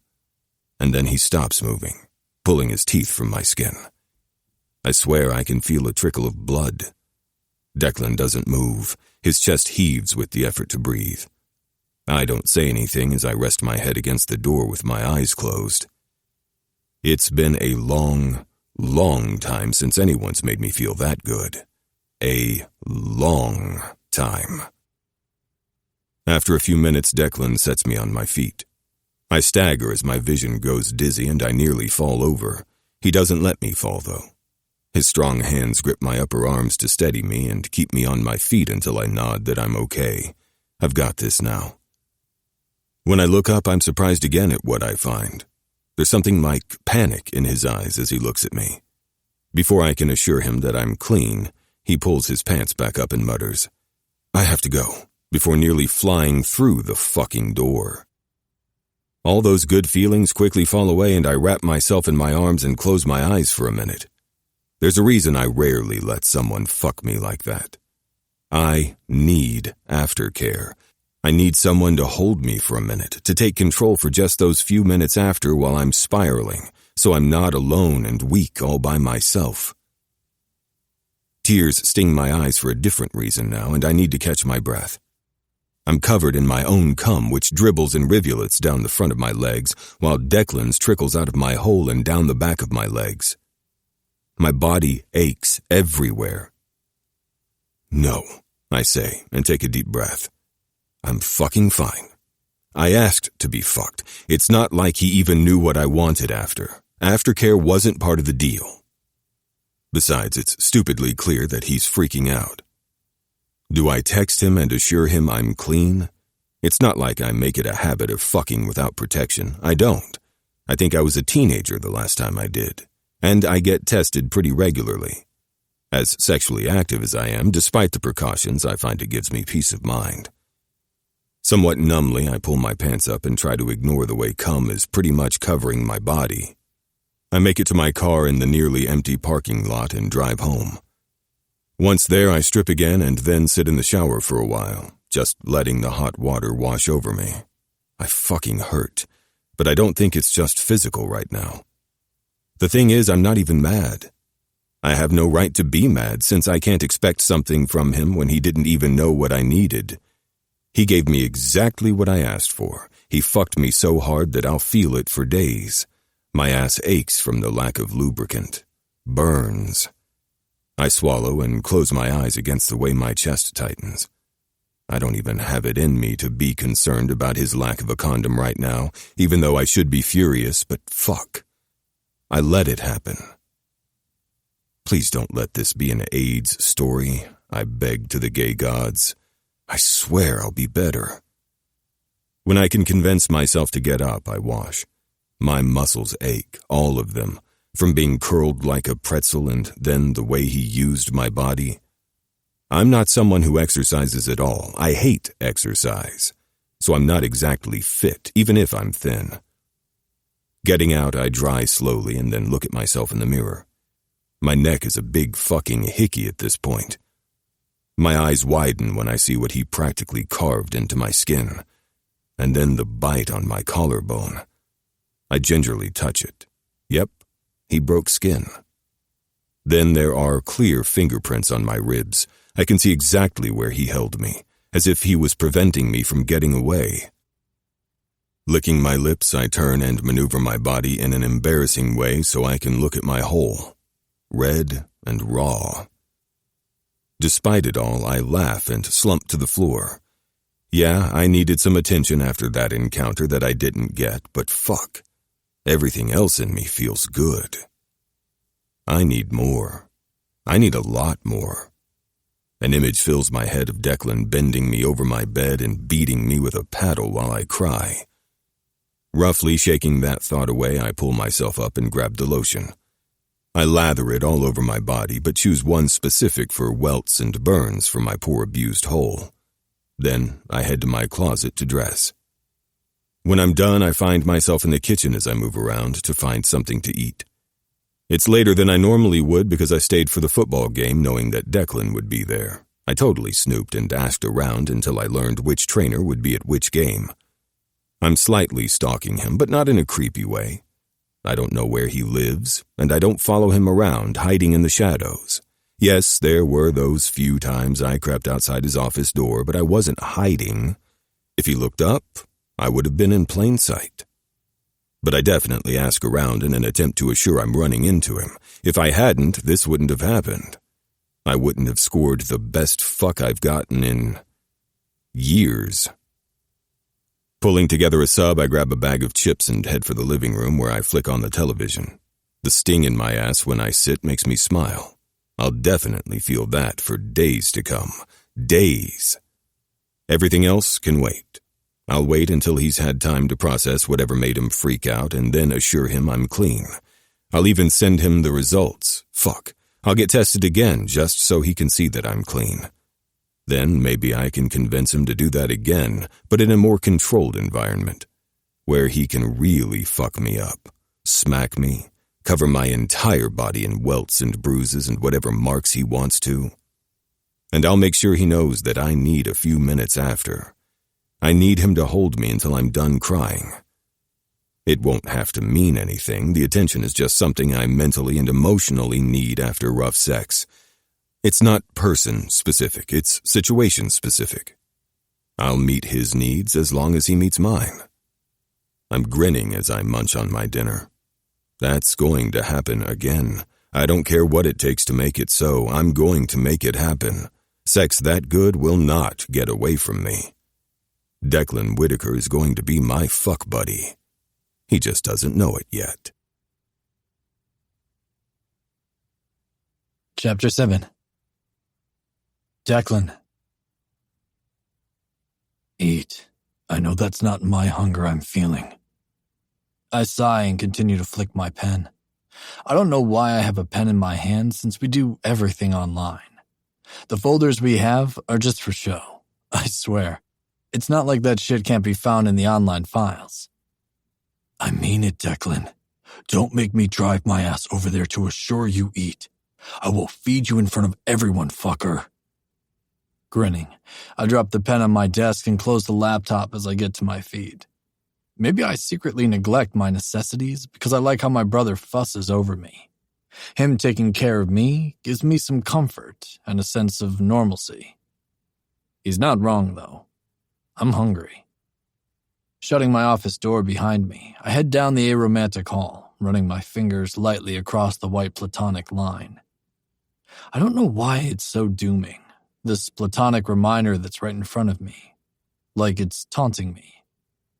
This is all you'll ever be. This is all you're worth. I shove the thoughts away before Damon starts in again. It's not like I don't understand where he's coming from. It's not even like I don't agree. There's not a lot that was platonic between us and Simon, but the way we interpreted it meant something different than the way Simon did. Our love for Simon has been in a capacity very different from his love for us. What we took for granted was that we'd always have him in our lives, and we could just keep loving him without needing anyone or anything else. Suddenly, with his absence, we're even hooking up separately. It's a weird and kind of panicky feeling. The strangeness of the way my arousal just fucking overtook me until I came down from it and realized what the fuck I was doing. It shouldn't have been a big deal. Hell, it really wasn't a big deal. I know Damon has been fucking his coworker. I can't even explain why the feeling of dread just washed over me when I let go of Zarek. Even after the fact, days later, I'm still not sure what happened to me. Why I acted that way. Why I'm actively ignoring his messages. Thankfully, he's only sent 2. When I didn't even open the message chain between us, he stopped reaching out. This has been a very vivid reminder of why you don't hook up with coworkers. There are a number of different eateries on campus, 6 or more at least, but my favorite by far is the Queer Palace Cafe. There's something about their punny smoothies that always has me smirking. It's after 1, so the place isn't crowded with the lunch rush, though it's still busier than not at this time of day. The only time this place really slows down is in the morning after 9 and before people start coming in for lunch around 11:30. Then the bodies spike for 2 hours, though it never really slows again until 7 or so when the dinner crowd has moved on. Why do I know this? As if my reflection on the bequeathment of knowledge about the busyness of the cafe has called him to this place, I hear Coach Frost's voice and smirk. The man is, well. Mr. Whitaker, Coach says from where he's waiting to pick up whatever he's ordered. He smiles and bats his lashes at me while waving with his fingers. Hello, Coach, I say and keep my place in line. I hope that he'll have gotten his purchase and move on. It's not that I don't like the man. He's a good coach and a nice guy. He's just completely not my type. Besides, I've already mistakenly hooked up with one guy on campus. That's definitely not something I'll be repeating. Luck is not on my side, though. By the time I order, Coach is still there. I join him because I figure it would be rude not to. He smiles up at me, and I'm reminded of how short he is. 5.5 feet or so. Today, he's wearing very short track shorts and a tight tee. While he might look twinky, he has some decently defined muscles. "Late lunch, sir?" he asks. I nod. "Got caught up in a few plans." "Oh, yes, that reminds me. I'd love to make some time for you to meet with my team as a whole. I'd like you to speak about the right kind of exercise and how it's important to acknowledge that every man's workout isn't the same based on what skill set they need to hone. Of course, the nutritional side is important. Maybe we can talk about meal plans and how to adjust them based on individual body types." "Sure," I tell him. "That sounds like a great idea, Coach." Coach Frost beams at me. "You can call me Lemon, Mr. Whitaker, or Lem is fine too. No need to be so formal among colleagues." That's not going to happen, so I just smile. "How about we schedule a time to discuss this? We can personalize a plan for the football team specifically, maybe over dinner?" And there it is. "I'm sorry, I don't bring work home with me." "Oh, of course not. Silly me. It's good to have a strict work-home life balance. I wasn't suggesting home, but maybe at a cafe or coffee shop in town." Sneaky fucker. "I only work during office hours, Coach. You're welcome to stop by my office and we can discuss this idea." "Oh, great idea," he exclaims. "Coach?" He turns to the barista and gives her a winning smile. "Thank you, Marcia." The barista smiles. "You're welcome, Coach." Coach turns back to me. "I'll definitely swing by your office." "I'll see you during work hours," I say, and wave as he wiggles his fingers at me again. I watch him leave and shake my head. He's not at all subtle. I shift to the voice of a man now standing next to me.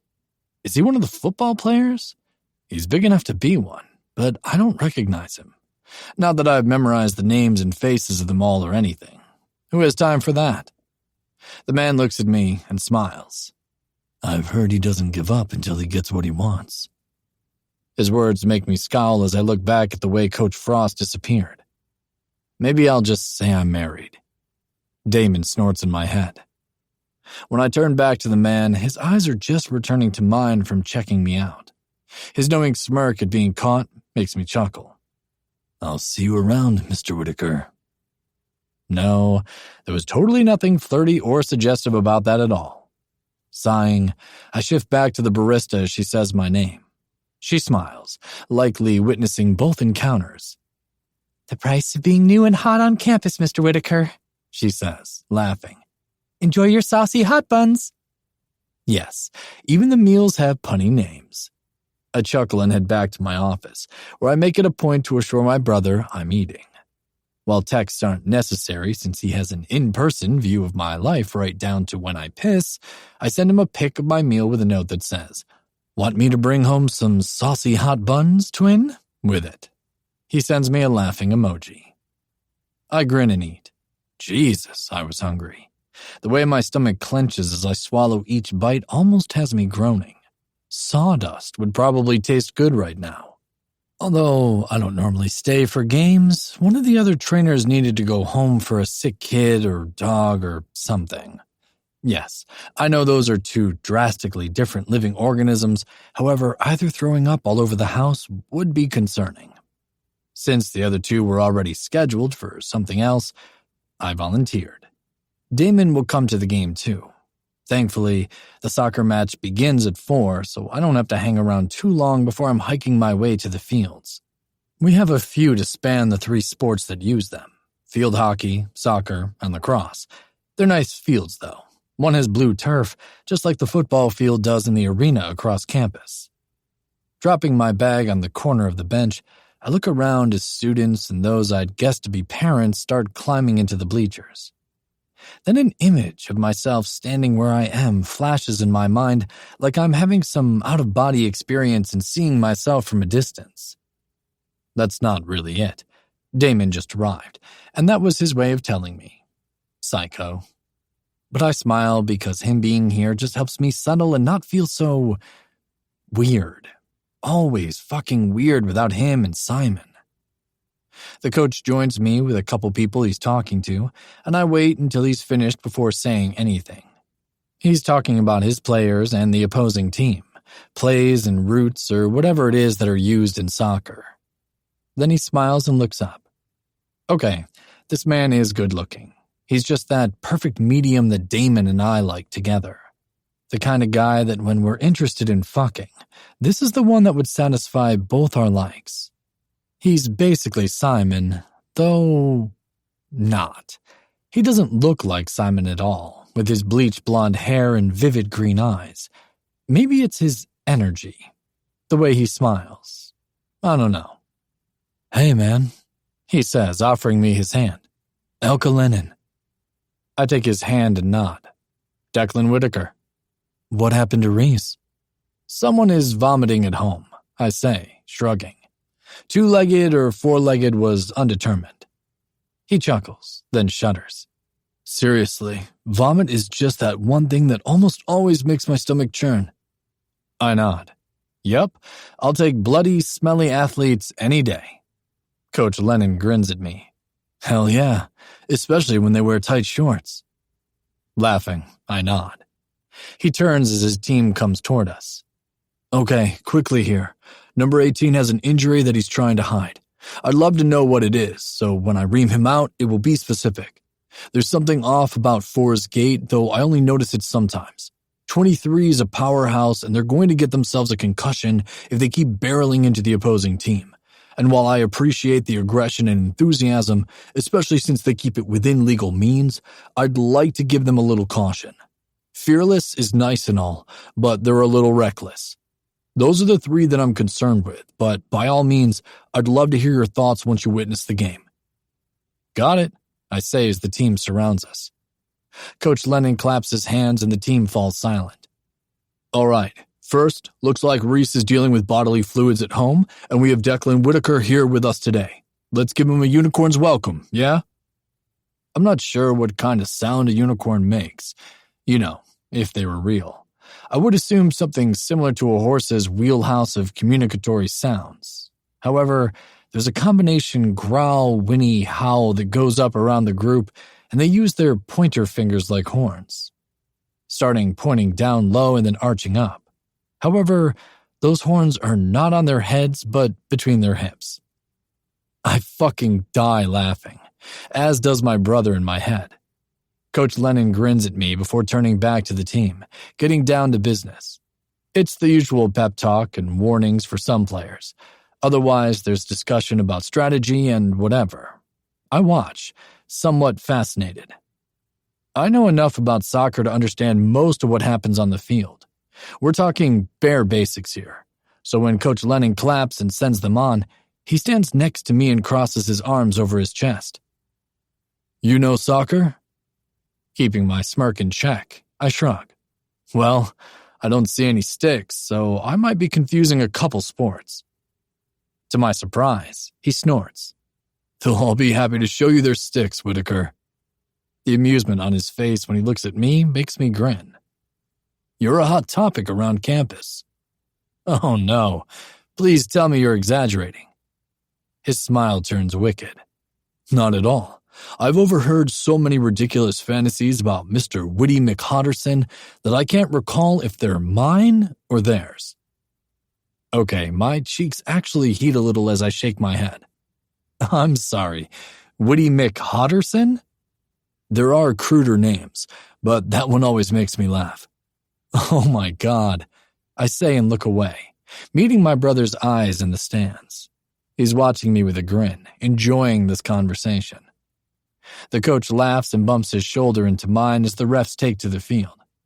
Enjoy the game, Woody.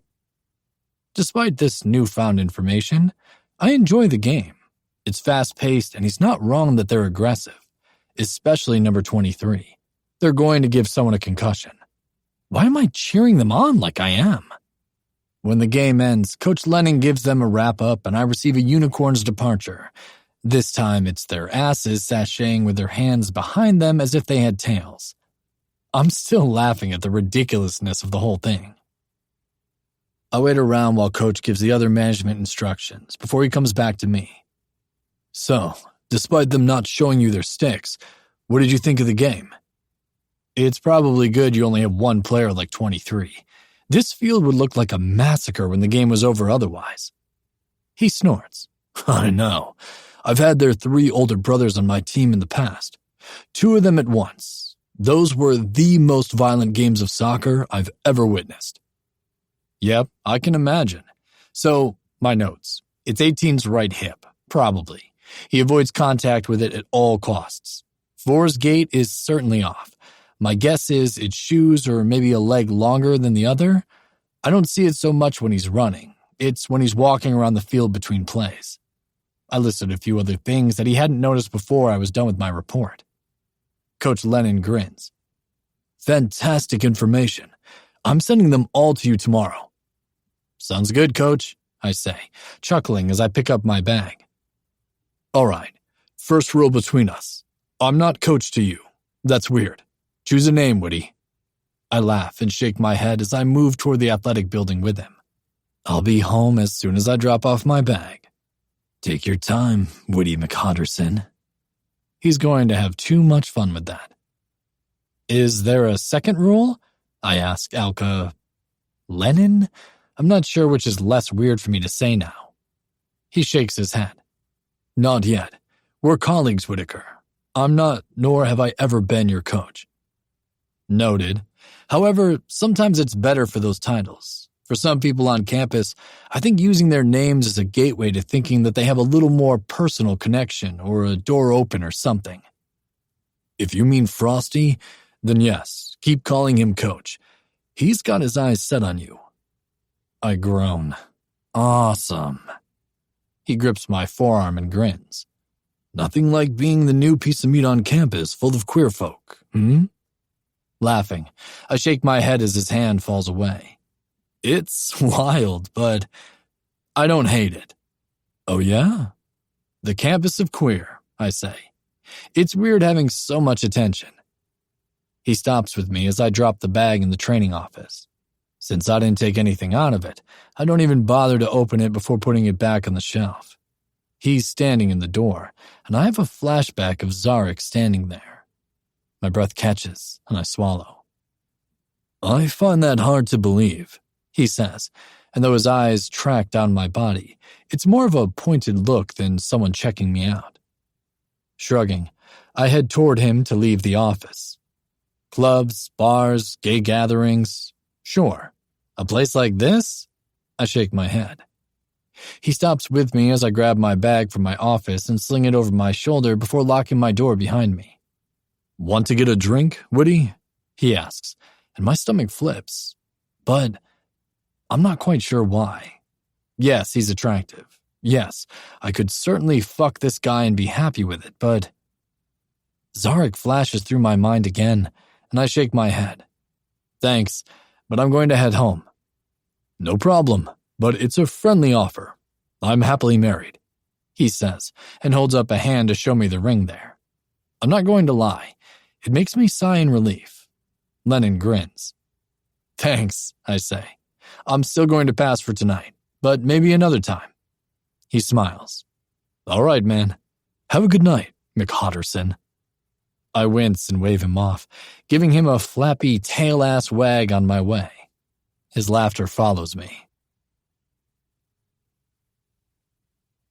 Chapter 8. Zarek. This is stupid. I know it's stupid, and yet I can't stop feeling stupidly pissed off. What kind of grown-ass man does this? Well, let's be honest, lots of them. Ghosting isn't all that uncommon. But the fucker is avoiding me, too. His office door is always shut now. Always. He's literally nowhere but in his office or with one of the teams for something. And me? I haven't the balls enough to hunt him down after a game again. Not that he's present at many, but still. He's at a few here and there, soccer primarily, for the last 3 weeks. Yes, it's been 3 weeks, and I haven't fucking seen him. He hasn't opened our chat at all in the Pride Room app. He's totally, completely fucking ghosting me. I'm not one to usually care about this shit, I'm just not. Who has time to worry about someone who doesn't have the decency to just say, yo, I'm not interested, and move on? Why do I fucking care so much? Care might not be the right word. Maybe I'm just indignant. Maybe I'm pissed that the best fucking sex I've had in years is now pretending I don't exist. And my bruised heart, which still needs a fucking hug, is annoyed about it. But maybe... I sigh dramatically and sit back in my chair with a huff, letting my head fall back. He was fun to talk to flirt with. I liked chatting with him. It's not like I don't have plenty of friends, though. We weren't even that close. The knock on my door has me scowling. I take a minute to get my face back together before telling the intruder to come in. When the door opens, I grin and get to my feet. "What are you doing here, Alba?" I ask as I wrap her in my arms. "You've been ignoring us, little brother," she chastises. Yep, I've totally been doing that. My sisters have an uncanny ability to know that something is bothering me through text, more so than in person, though they're not bad about that either. "Been busy." "Right," she says, coming in and dropping into the chair across from my desk. "What have you been up to? New girlfriend? Boyfriend?" I roll my eyes. "No, just working." She looks at the stack of papers on my desk. "Are you now?" Laughing, I sit back again and close my eyes. Honestly, grading papers is my least favorite thing ever. We all know I'm going to end up giving them to my TA. I don't know why I pretend I'm going to actually grade them myself. I never do. Obviously. "What's new with you?" I ask to distract her. Alba starts in on our sisters first. Our oldest sister is Yaisa, then Zevia. Next is the twins, her and Leia. Then it's me. And then another set of twins, Triana and Catalea. If you haven't seen the pattern yet, in my family, if you're female, your name ends in an A. I'm not sure if there's an actual reason behind it other than it happened one generation, the next liked it, and it carried on. My siblings with kids have also carried it on. If I ever have kids, I'm not sure I will, but that's nowhere on the horizon right now. "I'm hungry," Alba says, patting her growing stomach. All right, she's on to baby number 3. "Take me for lunch." Chuckling, I stand and offer her my hand. She's not that far along yet where she appreciates help getting up, but I offer anyway. I adore my sisters, all 6 of those nosy bitches. She keeps talking as we move toward the Queer Palace Cafe. I'm looking around as she continues to catch me up about our siblings and their families. Honestly, it's not like I've been absent that long. It's been like 2 weeks. You wouldn't think I'd missed a lot in that time. Then again, Alba can always just talk. When given an opening, she fills the silence. It is rarely ever about her, though. She'll talk about everyone else and make sure I know how wonderful our siblings are as parents and sisters. I look around as we head across campus. Am I looking for Declan? Yes, always. It doesn't matter how angry I am, I still want to see that fucker. I don't see him, of course, because why would I? The hot motherfucker is nowhere. Nowhere until we step into the Queer Palace Cafe where my eyes are immediately drawn to him sitting at a table with fucking frosty pants. I'm not raging, jealous, possessive, or anything. I scowl, seeing the way Frost is sitting on one of his legs so he can lean across the table, his chin on his folded hands, elbows resting on the table as he bats his eyes sweetly at Declan. Declan's talking and smiling. I turn around and try to tune back into my sister telling me about Zevia's kids. Taking a cleansing breath, I pretend he's not there. The one time I see him in 3 weeks is not with fucking Frost having lunch. He's not smiling and having a good time with Frost either. This isn't happening. When I glance back after we've ordered, Frost is leaning over the table further, his hand on Declan's forearm as he laughs. Declan smiles as he sits back, his arm slipping from Frosty's grip. I swear my skin is on fire. I'm so fucking irritated right now. Again, I force myself to turn my back on them. They're not there. This doesn't bother me at all. Not at all. Not at all. Though I don't really hear what my sister's saying, I do well to keep my attention off them. I don't turn around again, not once. Not until we have our meals and drinks in hand, and I see Frost walking out alone, a sway in his narrow hips. I can't help myself. I glance back. Declan is on his feet now, but he's surrounded by 4 guys. Based on their jerseys and the way they're built, I assume they're athletes. But fucking Declan is touching one of them. The one standing next to him while the others sit and stare. He's got his arm flexed and Declan is touching his biceps. Shuddering in frustration, I grab my sister's arm and lead her through the door. I still can't breathe better once outside. This is stupid fucking madness. I don't know that guy. It's not like I own him. I have no right to him. Why do I feel so irrationally hurt? I bring Alba to a picnic table outside the trio of science buildings where we eat under a gathering of large old trees. It's quiet here. There are other people around, though they're minding their own business, studying or whatever. It's quiet, peaceful. Zarek. Blinking, I look up at my sister, my fingers pausing as I push around my sandwich. Apparently, I'm not that hungry. Want to talk about the guy? Despite how book-smart I am, I look around like an idiot trying to determine what guy she's talking about. Alba snorts. The guy that turned you into a raging, jealous boyfriend back in the cafe? She supplies. And I feel my cheeks redden before I drop my head into my hands. Was I that obvious? I ask. She laughs. Yes. I'd like to say just to me, but everyone around knew it too. I groan. Fucking great. What happened, Zarek? She asks, her voice low just like Mom's would get when she'd find one of us crying. Sighing in frustration, I whine. I don't know. Just some random guy made you feel that way, huh? Rolling my eyes, I huff. Fine, we fucked and now he's ghosting me. Like, seriously, that's the first time I've seen him in weeks. Please tell me he's not a student, she says, frowning. I laugh and shake my head. No, he's just closer to their age than mine, since he just graduated last year. He's new faculty, athletic trainer. Alba nods. Why is he ghosting you? A bitter laugh escapes me. Isn't that the million-dollar question? I don't know, Alba. I really don't.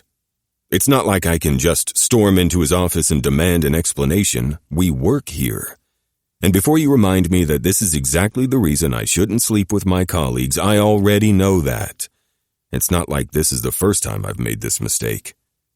It could be worse, I reason with myself. I could have a penchant for fucking students here. The idea makes me grimace. It's not an age thing, not really. It's just, I like my job and I can fuck whoever I want at clubs and shit. There's no need to put my career on the line for a fucking, fuck. Then I won't say any of that, Alba says.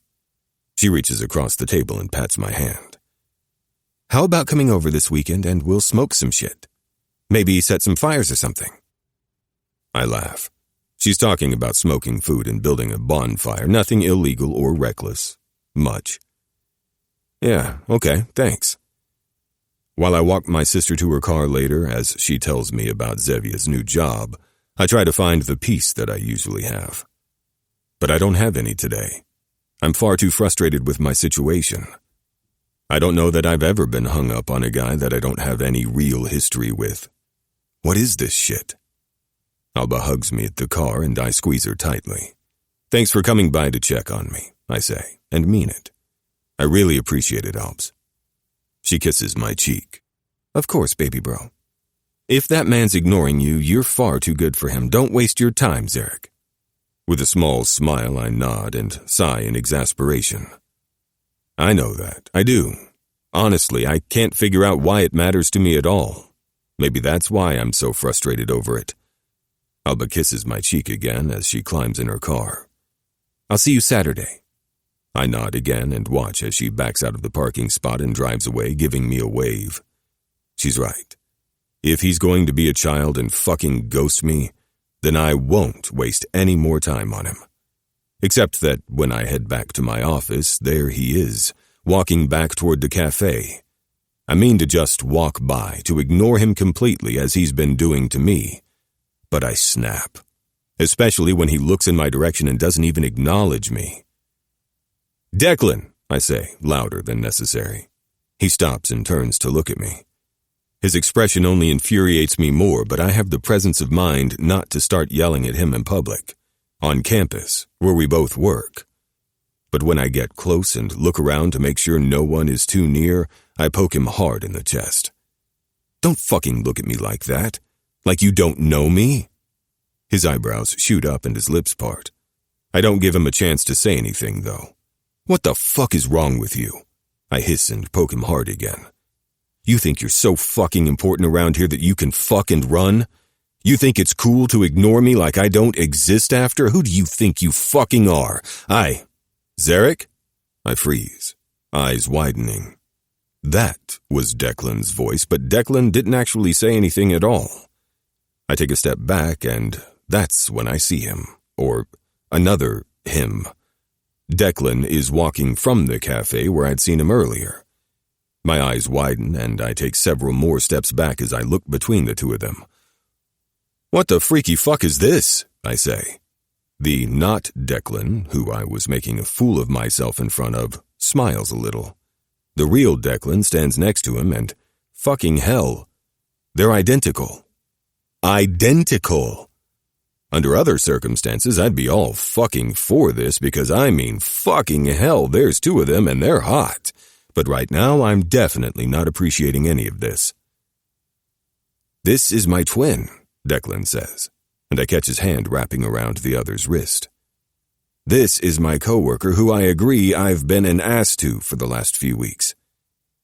"Yes, well, he can yell at you for me so I don't have to repeat myself," I say, feeling like an idiot all over again.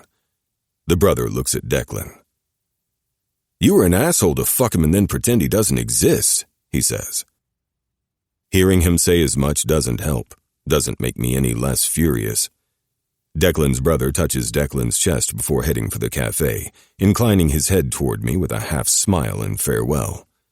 I watch him walk away with wide, horrified eyes.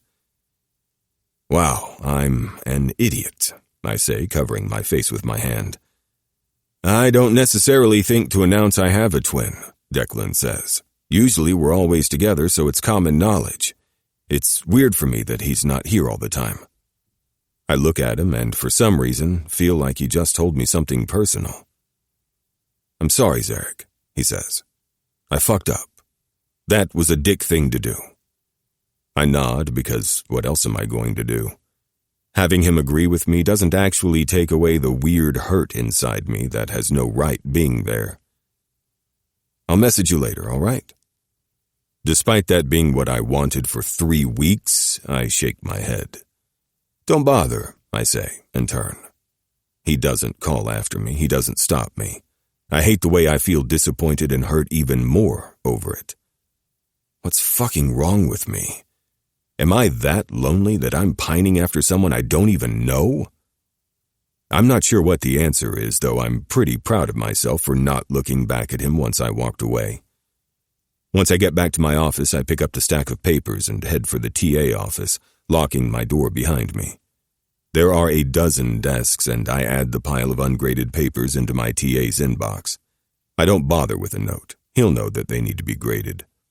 Then I turn and leave. I drive home grumpy and just lonely. It's that feeling that drives me to do what I do next. I'm not proud of it. I'm really fucking going to beat myself up over it, but fuck. I need a goddamn cuddle. I dial my phone as I sit in my driveway and wait for him to answer. "Zarek," his voice purrs and I scowl. "How you doing, baby?" Taking a breath, I say, "You busy? Can I come over?" "Oh, honey, you don't need to ask." Rolling my eyes, I pull back out of my driveway and head to my ex-fuck buddy's house.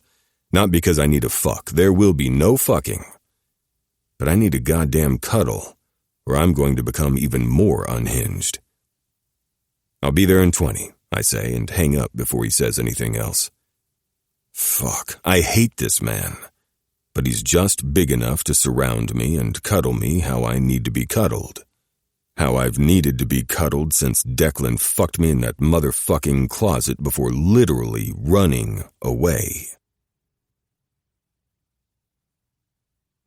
Chapter 9. Declan. As I watch Zarek walk away, guilt hits me. I didn't even think about it. I treated him like I do every other random hookup. There are never second times. If I'd known how fucked this would have gotten, I'd not have fucked him at all. Okay, I know that's a lie. I probably might have, but no, let's not pretend I would have had the presence of mind to tell him what to expect from me. This was always going to play out just as it did. I'm surprised when his anger and hurt make my chest tighten, though. The way he looked at my brother when he thought he was looking at me. We've been confused for one another our entire lives. It's not something we take personally. It's never even really bothered us. And while Damon knows exactly what went on and who Zarek is, there's a very strange out-of-body experience when you see someone in person when you've only seen through your brother's eyes. His confusion was real because he's not me. And while he recognized Zarek from my head and through my eyes, he doesn't actually know Zarek. None of that was faked for the purpose of what happened.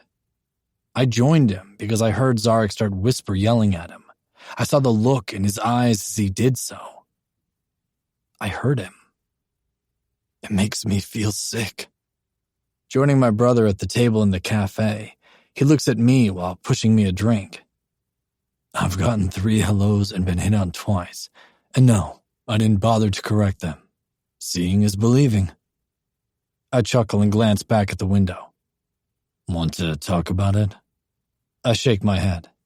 Nope, and definitely not here. Mr. Whitaker! I look up as Brevin stops at the table.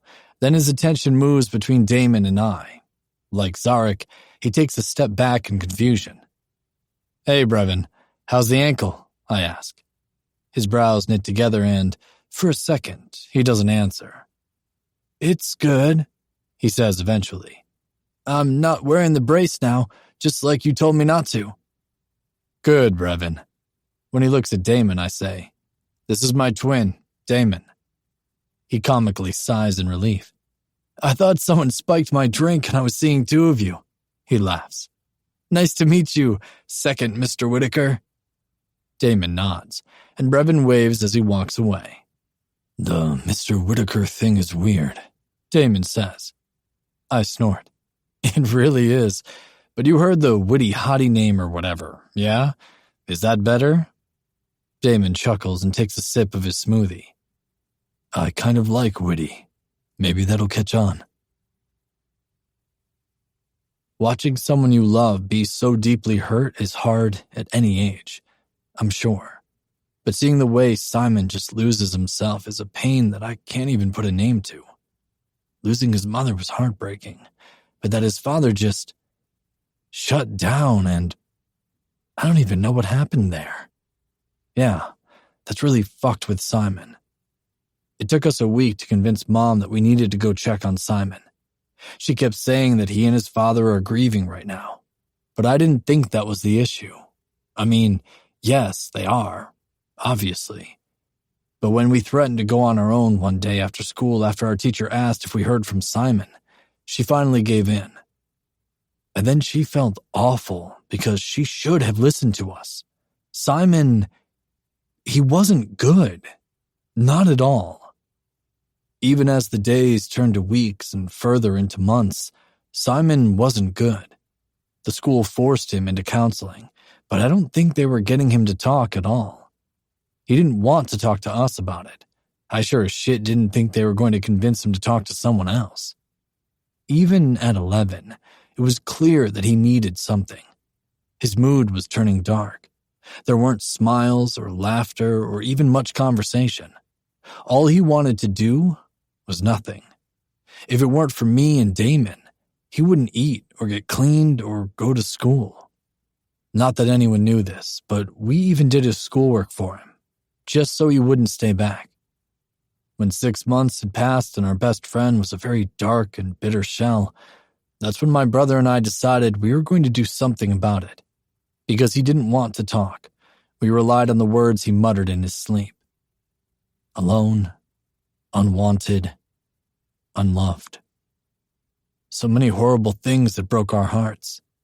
We were going to show him that he's none of those. We weren't going to let him turn into an angry, bitter person who thinks no one loves him. Simon is where he always is if given the choice, curled on our bed. I follow Damon into our room and shut the door as he crosses to the bed. Simon is pretty boneless as he watches dully as Damon pulls his clothes off down to his underwear. Once we're all pretty much skin, we climb on either side of him. I love you, Damon says, and Simon's breath catches. We're never, ever going anywhere, Simon. We'll never leave you. We're always going to be here. We'll always love you more than anything. Despite Simon's depression, it had been a long time since we'd seen him cry. So when tears stung his eyes, we were pretty sure this was what he needed. I tangled my fingers into his hair, noting that we needed to make him shower again. The quiet sound in his voice was interrupted with a hiccup. I love you, I whisper, pressing my face to his. You're so important to me, Simon. I love you so much, just like I love my brother. His lips part and his breath gets ragged as tears finally fall. His eyes aren't closed, but he's not really looking at anything. He starts to curl on himself, and we hug him tighter, making sure he feels us everywhere, making sure he knows that we're serious. We will never leave him. We will never stop loving him. Simon cries that night, and it feels like something releases inside him. The tension he's been carrying smooths out. Over the next months, we don't let up. We never let him think for even a second that he's alone, that we don't see him and what he needs. We won't let our best friend fall, our Simon. We won't let him hurt by himself. We never will. It doesn't catch on exactly, though I make a concentrated effort to have the athletes call me Whitaker or Wits or Witty. I just want them to drop the Mr. It feels like they're talking to my father, and I'm just not ready for that. For the most part, it works well enough. Only those who aren't part of my department or in the cafe I frequent still tack on the salutation. I can live with that. I feel better on the busier days. The days where there are constantly students walking in and out of my office. Where there are athletic directors or coaches or other people coming in and out of my office. When I have a game or a meet or something to attend. Then there are days like today where I'm basically left alone. And as the minutes tick by in the silence of my office, I slowly recede back into the recesses of my mind. Where the only thing I can concentrate on is the absence of Simon in my life. This is the reason I find myself standing outside our condo and staring up at the tall building, not going inside. Damon isn't home. He's fucking Sage. That's fine. Even as I try to push his presence and moans away, I really don't want to hear it right now. I sure as hell don't want to feel it. Instead of going into our silent condo, I head down the line of condo complexes and stand outside Simon's. I don't think he's home yet, so I sit under a tree several dozen feet from the door and wait. Just so I can see him. Just so I know he's okay. There's a chance I missed him. I don't really know what his hours are anymore. Maybe they've changed. Maybe he doesn't work every day. Maybe he has a new job. I don't think that last one's accurate. My psycho-stalky brother creeps at Simon's work periodically. Simon still works there. Minutes pass until he eventually comes. He's looking down at his phone while he slowly makes his way to the door, pocketing it when he reaches the doorman. Simon smiles, but it remains small, polite. Not Simon. The doorman opens the door, and he disappears inside. My stomach knots, and I close my eyes. Fuck. I hate this. I don't know what to do. My phone pings, and while I know it's not Simon, I quickly pull it out. The Pride Room. Opening it, I see that it's from Zarek, which I find weird since it's been over a week since he yelled at Damon, thinking it was me. I open it. Dr. Zarek Weaver. WTF, dude. You said you were going to message me. It's been a fucking week. Declan Whitaker. You told me not to bother, so I left you alone. I was angry. I know. I'm sorry. You're right that it was a really shitty thing to do. Then why do it? I was treating you like a random hookup, and I shouldn't have. This was a different situation, and I should have taken that into account. What does that even mean? I chuckle, but close my eyes for a minute. Declan Whitaker. It means that I don't see my hookups again. I don't even exchange names with them. Obviously, this wasn't the same situation, and I'm sorry for treating you that way. There's a moment before he answers. Dr. Zarek Weaver. This is going to sound really lame and weak and vulnerable and shit, but I didn't do anything wrong when I stuffed you back into the closet. Like, it wasn't bad, right? Jesus, I mutter. Declan Whitaker. No, not at all. I was really fucking good, Zarek. I swear. The sex had nothing to do with it. Dr. Zarek Weaver. Did I? No, I promise. There's nothing about you that was the cause for my reaction. You literally ran out of the closet, Declan. I snorted. Declan Whitaker. Because I realized that I fucked up. We worked together. And fuck, I definitely could have hurt you, which makes me more of an asshole for not making sure I didn't. I'm sorry. You did, but it was the kind of hurt I like. It's been a very long time since I've been fucked like that. It was really good. It was, but it can't happen again. No more closets? No more closets. Not under the bleachers, not in empty offices. It just can't happen again. Not only because I don't repeat hookups, but because I'm a mess right now, and that's really not fair of me to bring someone else into it. Understatement of the fucking century right there. Dr. Zarek Weaver. Fine. Take the fun out of it. But that doesn't mean we can't still be friends, right? I mean, who else can talk about going in and out of the closet like it's a revolving door of sexuality and not be immediately offended and assume I'm attacking them for how all they are? I laugh and shake my head. Declan Whitaker. Yeah, I can do that. Dr. Zarek Weaver. Excellent. Now, as friends, I feel I have a right to ask this. What's the deal with you and Frosty? I groan and lean my head back on the trunk of the tree. Declan Whitaker. That man is relentless. I'm not sure how much clearer I need to be. Lennon suggested that I just pretend I'm married. I think it's a little too late for that, though. Dr. Zarek Weaver. It is, but it's not too late for a pretend new relationship. I instantly feel like this is a trap. Declan Whitaker. What I'd really like is for him to take the hint. Dr. Zarek Weaver. Frosty doesn't take hints. He rarely even accepts a no from someone.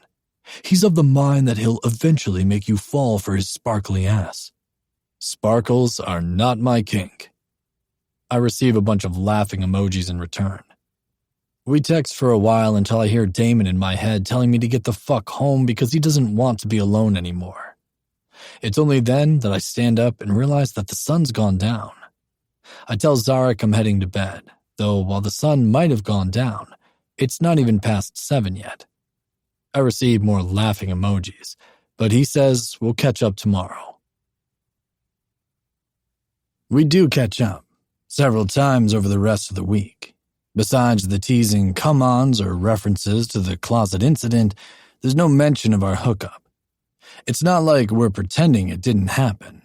It very much fucking did. Now that we're friends once more, not that I realized we were or how much I fucked with him, I'm even more aware of how good the sex had been. It almost makes me want to fuck him again. Almost. But we don't fuck the same man twice. Well, I don't.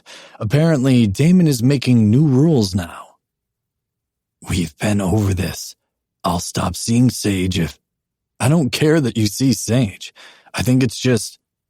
weird. Different. It's weird that you like him. Is it that weird, though? His last thought was more of a musing and not really directed at me, so I don't answer. It's a little weird. I suppose this is a different world we're in now. A different stage of our lives. Hookups aren't just at clubs anymore, and apparently not together. We can hook up together whenever you want. That he's always there paying attention to me makes me smile. I've heard something. I glance at Zarek, who just caught up to me as I head for the ice hockey rink. What's that? Seems that Coach Lennon and his husband have welcomed in a third to their marriage. He eyes me, and I try like fuck to keep my expression neutral. I was musing over Zarek's suggestion regarding a fake relationship while I was having lunch with Lennon the other day. That man hopped right on board with it and welcomed me into his marriage. It was fucking wild to see how quickly it spread around campus. However, I didn't think much of it since it's fake, so it hadn't really occurred to me to tell Zarek. Maybe that's something friends do. Damon knew of it as it was happening, and that's the kind of sharing I'm used to. Yeah? I ask. He frowns at me, and though he tries to hide it, I can see the hurt in his eyes. I didn't think you were interested in starting something, never mind with someone on campus. Before I can answer, Coach Frost is suddenly on my other side. Mr. Whitaker, he says, giving me a sly smile and batting his long lashes. Look at you. I smile, unsure exactly where he's going with this. All right, you're off the market, I get it. However, you still owe me a class with my team. Of course, Coach, I say. It's already scheduled, remember? Yes, I'll see you and your sexy tablet on Tuesday. After giving me a wink, he sashays away. When he's out of sight, I look back at Zarek. It's not real, is it? What? He levels me with a look. That you're seeing Lennon and his husband. Glancing around, I shake my head. No, but Frost was getting uncomfortably persistent, and yeah, no really isn't a word he's familiar with. Zarek laughs. Why didn't you tell me? I bump into him, and he looks up. Honestly, I didn't think much of it because it's not real. I absently muttered something about needing to concoct a relationship after Frost followed me like a stray dog to the cafe when I met Lennon for lunch. He just kind of jumped on it and was all over it. The next thing I know, there are people asking me about my threesome relationship. He wasted no time taking you off the market, Zarek says, and looks away. I lick my lips, amusingly enough, enjoying his jealousy. It's like I told you, I'm not into dating. Not really. He sighs and rolls his eyes. Whatever. He changes the subject to something else, but follows me into the athletic building and my office. He leans against the exam table when I get a call and just watches. When I finish and turn to him, he's smirking. You're really kind of hot when you're all business and talking muscle groups and protein. I laugh. You're ridiculous. He winks and slides up to sit on the table. You have to be at any of the games this weekend? Shaking my head, I sit back in my chair. Nope. What are your plans? Recharging with my brother, bonding and shit. He pauses before he says, You two are really close. You have no idea. Yes, I answer, ignoring Damon as he snoops into our conversation. We moved to Glensdale over the summer and started working. It's the first time we've ever done something apart. When I tell you I can count on one hand the hours in a year we used to spend separately, I'm not lying. His eyes get wide. Everything? I grin. Yep. Turns out guys are all about being sandwiched between twins. Zarek's eyes track down my body, and he licks his lips before he shakes his head, and his eyes snap back to mine. Yeah, fair. Laughing, I fold my arms over my chest. What are your plans? Think I'm going to go to Wilder's tonight. Wilder's? A gay bar about 10 miles from campus. It's really cool, though. Not just a bar. The first floor is actually a club, but there's a second room that's separated by a glass wall and door where there are high-top tables. You can still hear the loud music, but you can actually converse in there while watching people practically fuck on the floor. The second floor has pool, darts, and shit, and, of course, there are plenty of quiet, dark corners for hooking up. Huh, I say. You should check it out sometime. I'm sure there are plenty of guys there that will enjoy a twin sandwich. I laugh and nod. Yeah, maybe. Maybe. But if Zarek is there, I don't think I'll be looking anywhere else. Now that I've had his ass, I really kind of want to repeat. And that's not a good idea. Why it's not a good idea starts to slip from my mind as the day wears into evening. When Damon and I climb into bed and he's wrapped around me, my dick is just not satisfied with being untouched. Those legitimate reasons for not fucking with Zarek again are hard to remember. As I struggle to do so, I finally reach the end of my rope and sit up. I think I'm going to go out, I tell Damon. I'm not going to message Zarek, though. No, if he's there, then we'll just see what happens. I kind of hope he's not. But I really hope he is. Chapter 10. Zarek. Am I looking at the dance floor for anyone who might resemble Declan even a little bit? Yes. It's fucking pathetic, but that's what my dick wants right now. Not that I'm going to let a look-alike fuck me, but maybe I can convince them to suck my dick. I'd love to imagine Declan on his knees for me. Yes, I know those are incredibly inappropriate thoughts for a friend. Rolling my eyes internally, I continue to watch the dance floor from where I'm leaning against the bar with my beer in hand, thumb over the opening. It's loud in here tonight. Probably no more than normal, but it feels louder. Sighing. It's not even that it's too loud or that the pickings suck tonight or even that this beer just isn't hitting the spot. It's been weeks since Declan's fucked me and I haven't wanted anyone else since. No girl, no guy, nor both. I want that fucking man and the way he wrecked me, leaving the raw reminder in my ass and the bruising bite on my shoulder. I so obsessively want this to repeat that I can imagine him walking in the door right now, low-slung jeans showing the blocky design on the waistband of his white underwear, a white short-sleeved button-down that's completely unbuttoned, showing the smooth, slightly defined planes of his chest and stomach. His hair looks damp, hanging around his face like he's pushed his hand through it a few times. And those goddamn puffy lips. I want to bite them. I want to see them stretched around my dick. My longing for him is so thorough I can even see him coming over to the bar looking around the space indifferently, like he's been here a dozen times. Am I that hung up on the way he fucked me? Is that what this is about? Maybe I need to let someone else fuck me just so I can move the fuck on. This is incredibly, stupidly ridiculous. When I look back, Declan is still there. That's when I realize I'm not imagining a random guy walking in looking like Declan. He's actually here. He doesn't see me as he approaches the bar and orders a beer. When it's in his hand, he glances at the dance floor and then heads for the glass room with tables and high tops. Declan's really here. Or is that his twin? How would I know the difference? Does it matter right now? Yes, it matters. But why would his twin come here when it was he and I who were talking about this place? Is it too soon to go in there? Fucking hell, I mutter. I'm not a teenager anymore, for fuck's sake. Yet I've been acting like one for weeks. I'm fucking 31 years old. If I want to talk to someone, I'm going to talk to them.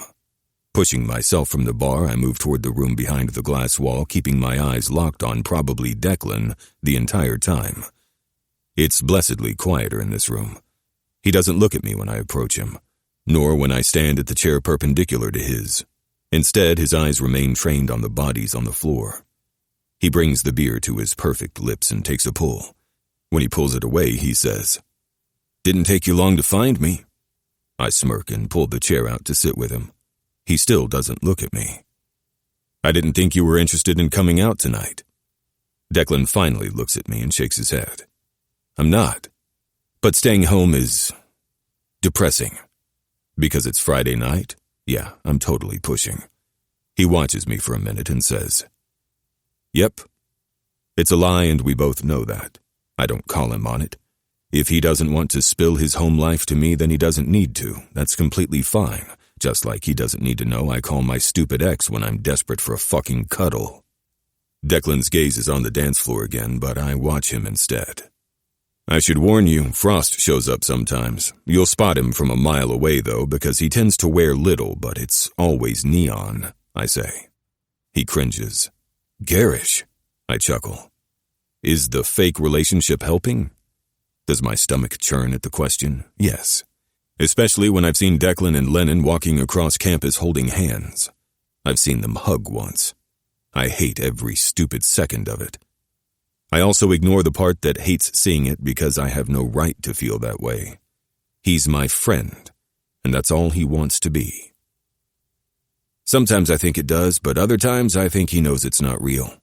The damn man stares. A lot, Declan says, snorting and shaking his head. He takes another sip of his beer, and I mimic it. "You could tell him that you're going to report him if he keeps making you uncomfortable," I suggest. Declan looks at me with an amused smirk. "I've considered it, but regardless of what kinds of protection are in place for situations like this and to keep the victim safe, I haven't even been here for 6 months. That's not the kind of person I want to be known as." I press my lips together but can't keep the words in. "Declan, if he's making you that uncomfortable, you should do something about it." Frost is pushy, stares and is invasive, but he keeps his distance. He doesn't touch me, he doesn't make overly blatant come-ons, probably because I never give him any indication that I'm interested. And to be fair, I haven't outright asked him to stop. I've given him every other sign that I don't want his attention, but until I actually say it, I don't feel I have much of a leg to stand on. "Why haven't you said anything?" "You know what he's doing. I know what he's doing. The entire faculty and staff know what he's doing, but it's very easy for me to say, I really don't like what you're subtly suggesting or how you act around me, and the beloved football coach can simply act the victim. Oh, I'm so sorry you thought I was doing that to you. Heavens no, silly arrogant boy, to think I'm interested in you. Nope, I'm just going to be passive-aggressive like he is for now." The fact he's not at all wrong and that he's pegged Lemon Frost's behavior exactly says that he's very perceptive to the situation at hand. And he did damn well imitating him, too. The words that almost came out of my mouth are, "Then you should be pretending with me," are right there on the tip of my tongue. Jealousy doesn't look good on anyone, though, so I keep that to myself. I nod and look at the dance floor now, too. Our conversation lulls. We finish our drinks and then just sit there silently. I can't help but wonder if he's as hard as I am. Is he as desperately horny as I am? Now that we're not talking about fucking Frost or his pretend relationship with Alka Lennon, I'm all too aware that he's here. Aware of his bare chest and how he's so fucking close I can nearly feel his body heat. That's imagined, of course, we're not sitting that close. Declan sighs and I look at him. I'm surprised to find he's watching me now, and I don't fucking miss the way he just licked his lips. We were literally just talking about unwanted come-ons. He's made it clear that fucking will never happen again. Am I any different from Frosty if I maybe suggest we find a corner? I'm totally imagining the lust in his eyes, right? "Declan," I say, and then bite my tongue. He nods and stands, pulling me with him. I'm barely on my feet when his chest presses to my shoulder and I can feel his hard dick on my hip. I groan. With his lips at my ear, his hot breath moistening my skin, he growls low. "Where do we go to fuck in this place?" I grab my dick with absolutely no shame. Jesus, this man can make me near orgasm with just his voice. Wrapping my hand around his wrist, I yank him to the back of the glass room and through an open door. There are cameras covering every inch of the hall in an attempt to make sure that they catch anyone forced back here or too drunk to consent. But the little rooms and dark corners, those are private. I push him into the first one that's open and slam the door shut. His hands are on me in an instant, spinning me around and pushing me hard against the wall with his mouth on mine. I groan like a fucking whore as I paw at his chest. Such smooth, perfect skin. So hot. His mouth leaves mine as he drops, pulling my pants roughly with him. I grunt as he shoves my cock into his mouth and once again slam my head back against the wall. The pain that ricochets through my skull fades before I really register it as Declan literally swallows my cock until his nose is pressed into my pelvis. This might sound like bragging, but I'm not a small man. Not at all. I'm well above average in length and girth. I'm uncut with a fat head and heavy balls. But by the way Declan swallows me down, you'd think I hadn't hit puberty yet and there was nothing there.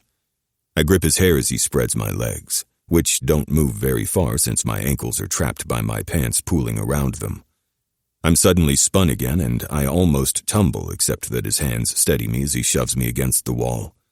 I pray to whatever gay gods there are that they clean these walls, but those thoughts turn to mush as he spreads my cheeks and begins eating my ass like a starved man. I groan and reach for my cock, squeezing the base.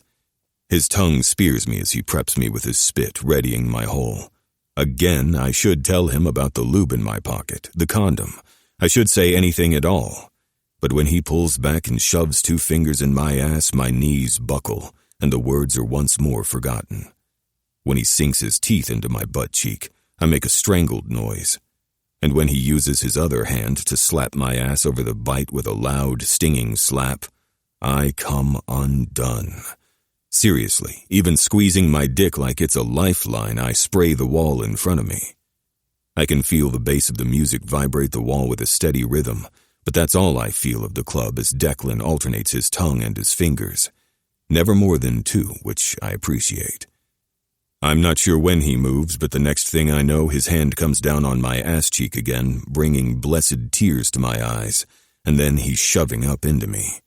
A choked sound leaves my throat as my body burns and my muscles tremble. He fucks me with far less lubrication than he should use, but goddamn, the burn is the best kind of pain. It makes tears fall, even as I try to hold them in. I try and fail. I should probably have told him how easily I come. How easily I can be turned on and brought to orgasm, because it takes less than a dozen harsh, hard, deep thrusts before I'm coming again. I'm not quite through with it when Declan's hand circles my neck and he pulls me from the wall. I feel like I'm slightly suspended by the way he holds me there, a tight grip controlling my airway. My eyes cross as another wave of pleasure flutters through me. My toes barely reach the floor as I grip his arm, trying to give my feet purchase to hold myself up. Then his hand wraps around my sensitive cock as he strokes me with hard, insistent, punishing jerks of his hand. His mouth never leaves my skin, brushing the collar of my loose shirt aside to suck dark bruises and bites into me. Every little thing that he does sends a jolt of pain through me that only ignites the pleasure, making it ripple and rise like a wave building, an equation getting longer and far more complex. Tears continue to fall as I whine and shake in his hold. My next orgasm is right there. It's coming in hot and heavy. I can feel it in the air, the pressure change as my body coils. When it finally tears through me, I'm not as quiet as I had been before. This one is painful. It rips through me with such blinding pleasure that I cry out. Declan's teeth sink into my shoulder like he's a predator and I'm his meal. The new pain falls like a heavy weight through me, making my balls tight as I continue to weakly spurt. His hand hasn't stopped stroking me and it fucking hurts. It aches on my too sensitive dick, but I don't want him to stop. Then he does stop. Everything that he's doing slows down and the world settles around us. He pulls his teeth from my shoulder. He releases the grip he has on my neck, and I finally pull in a ragged breath to fill my lungs again. His hand on my oversensitive cock stills before he releases me entirely. There are a few rapid heartbeats where we don't move otherwise. Then he's pulling his dick from me and I feel his release immediately begin to trickle down my leg. Fuck. I close my eyes as he pulls away. Even as I try to keep myself together until he leaves the room, I think I'm already shaking. No, No, no, no, no, no. Not right now. Wait until I get home to fall. Only because I'm paying close attention to Declan's movements do I know when he's walking out of the room. I slump against the wall and close my eyes, wrapping my arms around my stomach as I shake and try to remember how to breathe. It's not panic, that's not what this is. But after something so painfully good, when I let someone take me like that, hurt me, I need the softness to ground me. I need to feel someone wrap around me and just hold me for a few minutes until I catch my breath. While I put back all the shattered pieces their rough touch made me spill all over the place where they belong. I jump when a hand touches me and spin around, but my pants are still around my ankles and the world suddenly spins. I don't hit the ground as I'm pulled into their chest. "Did I hurt you? Are you okay?" He came back. Declan came back. And now he's hugging me. Try as I may to pull myself together, the touch is just what I need. So my voice fails me as I release everything that I was trying to force back inside until I got home. His arms tighten me when I start to cry, and no matter how self-conscious and stupid I feel right now, I can't make the tears stop, nor can I control the way I tremble irrepressibly. It doesn't last long, a few minutes, maybe 10. Declan does exactly what I need him to without another question, without talking. He holds me tightly and just lets me fall apart. The fingers of one of his hands move gently over my back, soothingly. Finally, I can take a steady breath and put myself together. I take just a minute longer as I brace myself for what's going to follow this. Taking another deep inhale, I pull back and chance a look at his face. He's concerned. "I'm sorry," he says. "I didn't mean..." "No," I say, stopping him as I finally pull up my damn pants and then wince at the sting on my ass cheek and the way his cum is still dripping down my leg. "You." "Look, this isn't about anything you did. Glancing at him, I find that he's watching me intently, but looking into his eyes is too hard, so I go back to adjusting my pants. "Okay, here it is. While it's technically my preference, I don't bottom much because it's intense for me. I like what you do, though. I love fucking you. You instinctively know just how to make me fall apart over and over again. You literally hit every fucking weakness I have. But the thing is, after I break like that, I need the soft touch after, just to be held. It doesn't mean anything, it's just what I physically and mentally need right after the pain and intensity of being used like that." I finally look at him, thankful for the dim lights hopefully hiding my red skin. "Fuck, Zarg," he says, and his face contorts. "I left you. Last time I just left." "You were a little freaked out," I say and shrug. He groans and drops his head back. I'm surprised again when he pulls me to his chest. "I'm so sorry. Why didn't you fucking say something? You were going to let me leave now, too." "I didn't tell you. You don't have to apologize," I say, and somehow, knowing I shouldn't, I cuddle into him again. I'm fucking touch-starved. That's what my problem is, isn't it? His hand in my hair, forcing my head back, has my breath catching again. I'm very obviously a pain whore. "Don't keep this shit from me if we're going to fuck. You need aftercare, then fucking say something, Zarg." I shiver at his words. "You want to do this again?" He rolls his eyes, but his eyes go down to my mouth. It takes a lot of self-control not to lick my lips. "I don't know," he says, and my heart sinks. "I mean, yes, but I really shouldn't." He sighs. "Are you married? In a relationship?" Declan snorts and lets me go. "No, nothing like that." "Then I don't see what the big deal is," I say and head for the door. He doesn't answer as he follows me to the exit. The air is blessedly cool against my heated skin, and I take a minute to suck in a breath. He stops me with his hand on my arm, turning me to face him. "Promise me something." I nod, though that's stupid because I don't know what's coming. "If this happens again, and I'm a weak man who has really good sex dangling in front of him right now asking for a repeat, just tell me what you need, Zarg. And for the love of gay God, don't catch feelings for me, please." "Okay," I say. When he doesn't force me to say I promise, I let out a breath. I'll tell him what I need. That much I can probably promise. But not catching feelings? I think it might be too late for that. It might have been the second I saw this man. I can't make a promise I've already broken. Chapter 11. Declan. Our code word is drinks? When I message him that, it means meet me at the club so I can fuck you like I hate you. He's always there and eager. And I begin to wonder if there's something wrong with me because I love to break him. I love to make him cry. I fucking love seeing where I've marked his body the previous time we were together. This has been happening 3-ish times a week for a few weeks at this point. It feels good to have an outlet. I feel even better when it doesn't feel like it's hurting our friendship. Between him and Lennon, I've been out of my office more in the last month or so. More of my days aren't just me going through the paces. That doesn't mean Simon is ever far from my mind. Not when I look around and see him everywhere.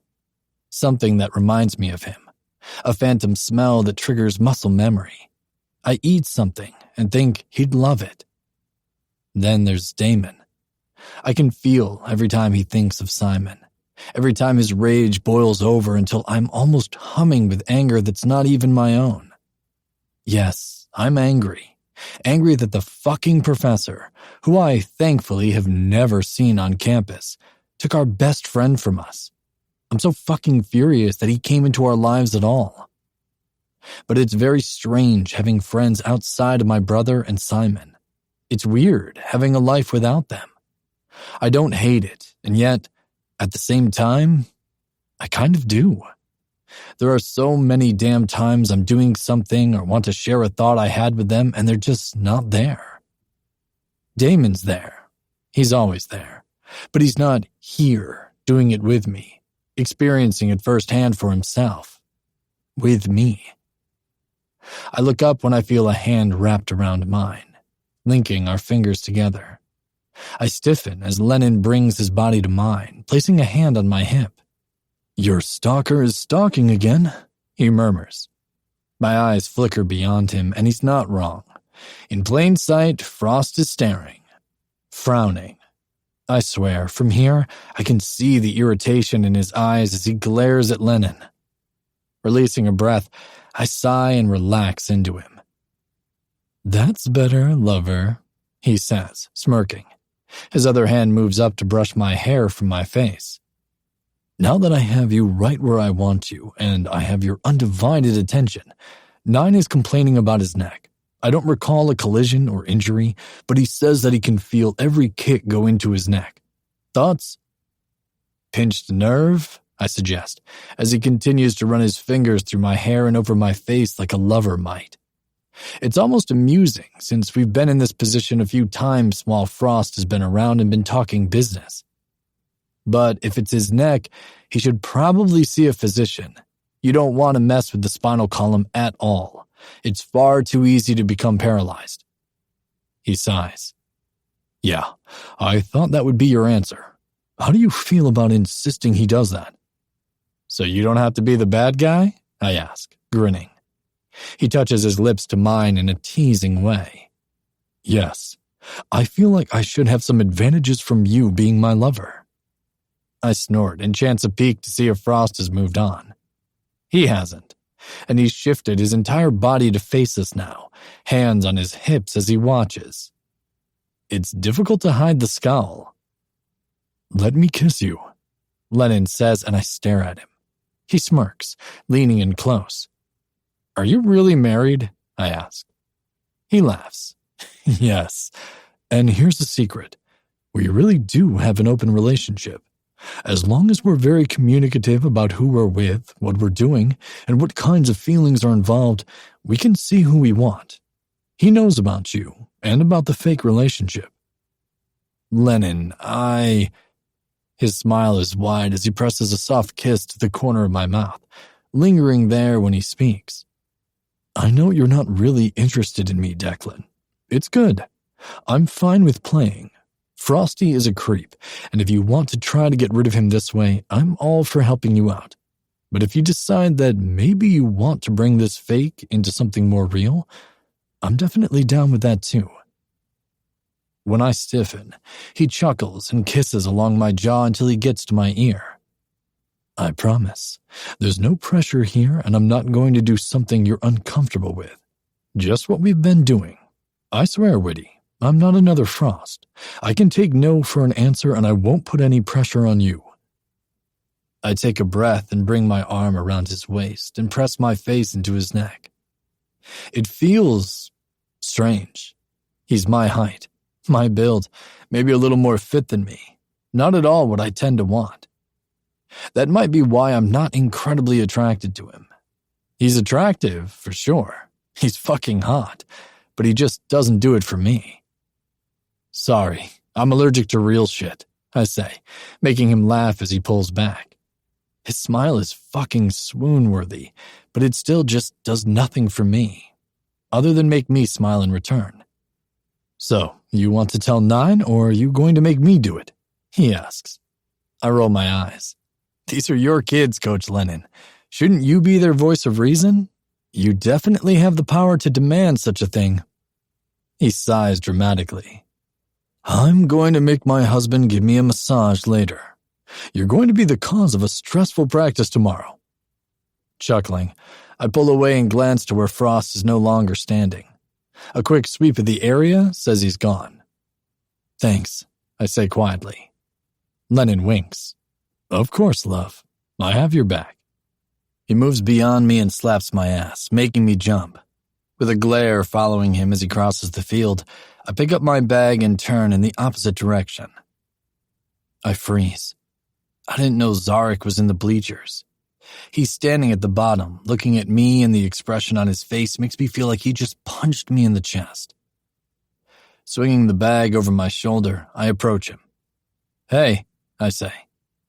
He doesn't answer for a second, and I watch his dark brown eyes flicker after Lennon. Without thinking, I brush a finger over his jaw and along his bottom lip. It's pretend, I swear. Zarek's lips press together, and he gives me a stiff nod. You can do what you want, he says, voice just as stiff as his shoulders.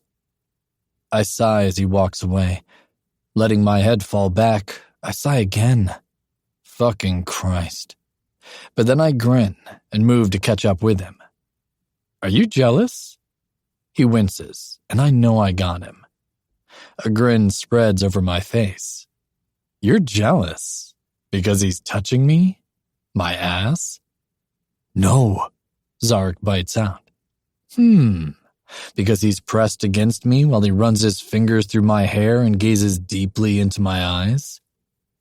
The growl that leaves him has my dick twitching in appreciation. Fuck, it's hot.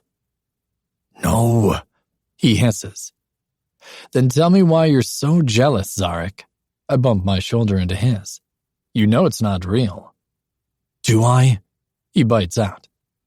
I'm telling you it's not real. So yes, you should know that it's not. I've never seen him off campus. I grab him and force him to stop when we hit the parking lot, pulling him around to face me. You're the only person I see outside of work, in any capacity. Zarek stares at me, his eyes locked on mine. I don't look away, trying to make sure he sees that I'm telling him the truth. You let him kiss you, he says and turns, marching through the cars. That's where you draw the line, huh? I ask, following. He growls again, and I can't help myself when another smile splits my face. He turns on me, and I come to a sudden stop as he's in my face. Yes, he snarls. That fucking mouth should only be on my body. Understand, Declan Whitaker? Your mouth on my body. That's it. I'm not going to lie. His fucking possessive demand has my cock hard as fuck right now. Want to go for drinks? I ask, voice low and husky as I take a step closer and the space between us shrinks. Zarek visibly shimmers. Yes, right now. He turns and heads for his car. Even though I still have the bag with me, and we're not supposed to bring them home, I move in the direction of my car instead of back to the athletic department. I'll return it later, after I fuck this man to within an inch of his fucking life. He is already at Wilder's when I pull in, waiting for me outside the door. It's early, barely 7 on a Tuesday. I'm surprised the club is even open. As soon as we're in the door, Zarek takes my wrist and pulls me across the room. The place feels louder without the usual crowd here. There are a few people on the dance floor and a couple at the bar. Otherwise, it's empty, almost eerily so. We don't spend time looking around or even giving the pretense that we're actually there for drinks. Zarek drags me behind him, on a mission, to the very back room. It's bigger than others we've been in. There are a couple chairs, too.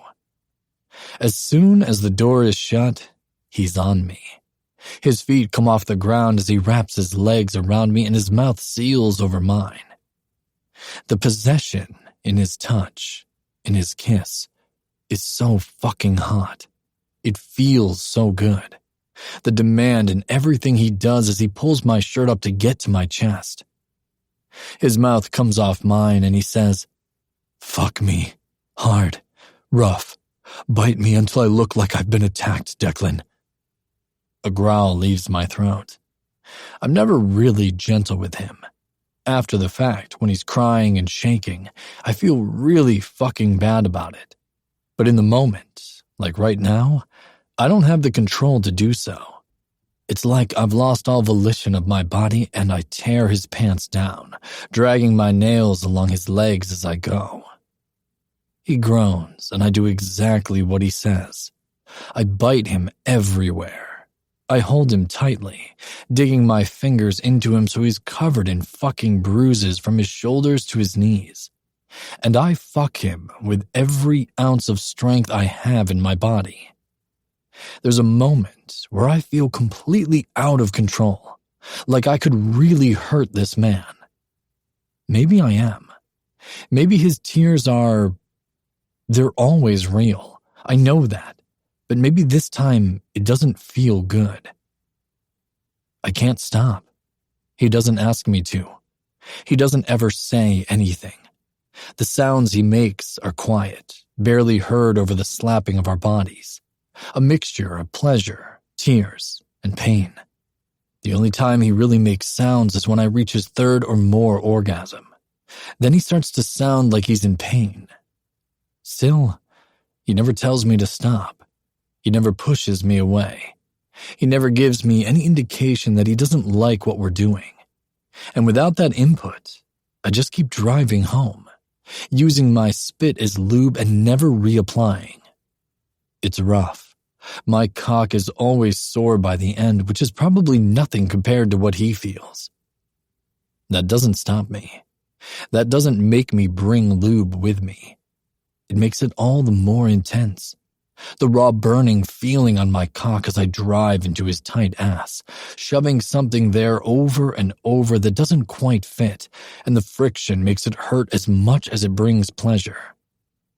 By the time I blow and he's covered the wall, my hand and himself in cum, I collapse on the chair, bringing him with me. Zarek is still in his shirt. For some reason, we never get to the point where we completely undress either of us. It's not like we're in a place to do that, in the back room at a club. I hold him to me as he trembles and cries. I hold him tightly to my chest and focus on getting my own breathing under control. It takes a while for Zarek to come back down from the moment. A long time, until he finally sits up and looks at me. He's still breathless when he says, "Are you convinced that your mouth doesn't get to be anywhere else?" I laugh and nod. Yeah, Zarek.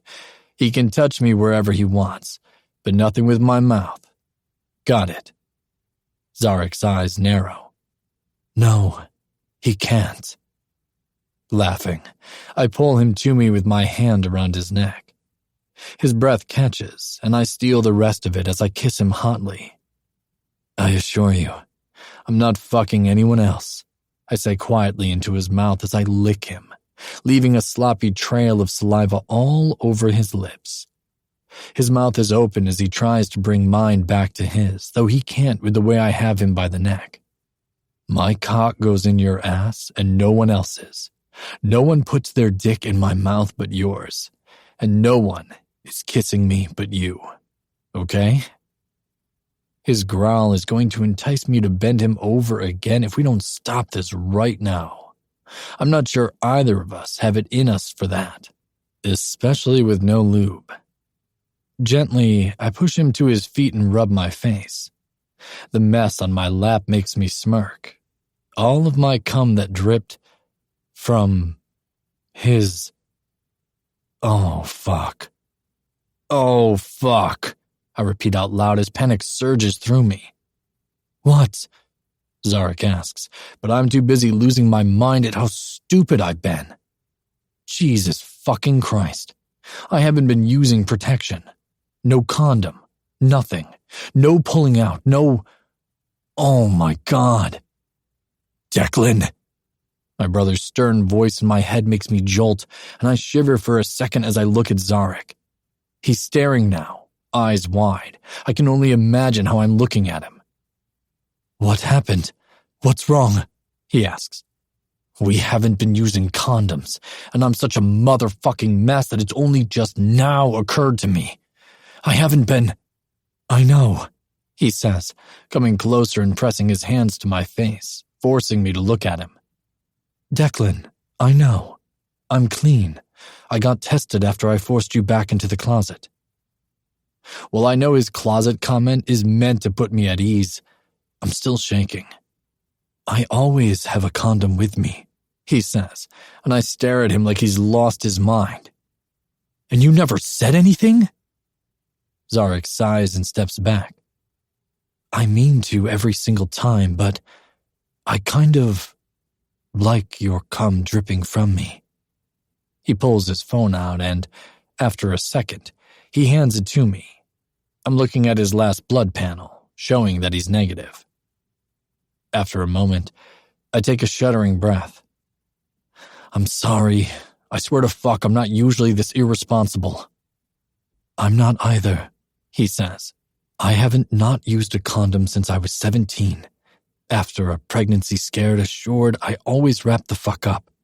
And I don't bottom often, so... He shrugs. Irrational of me right now, but I snort and then shudder. Ugh. He's put that thing in a woman. Zarek laughs.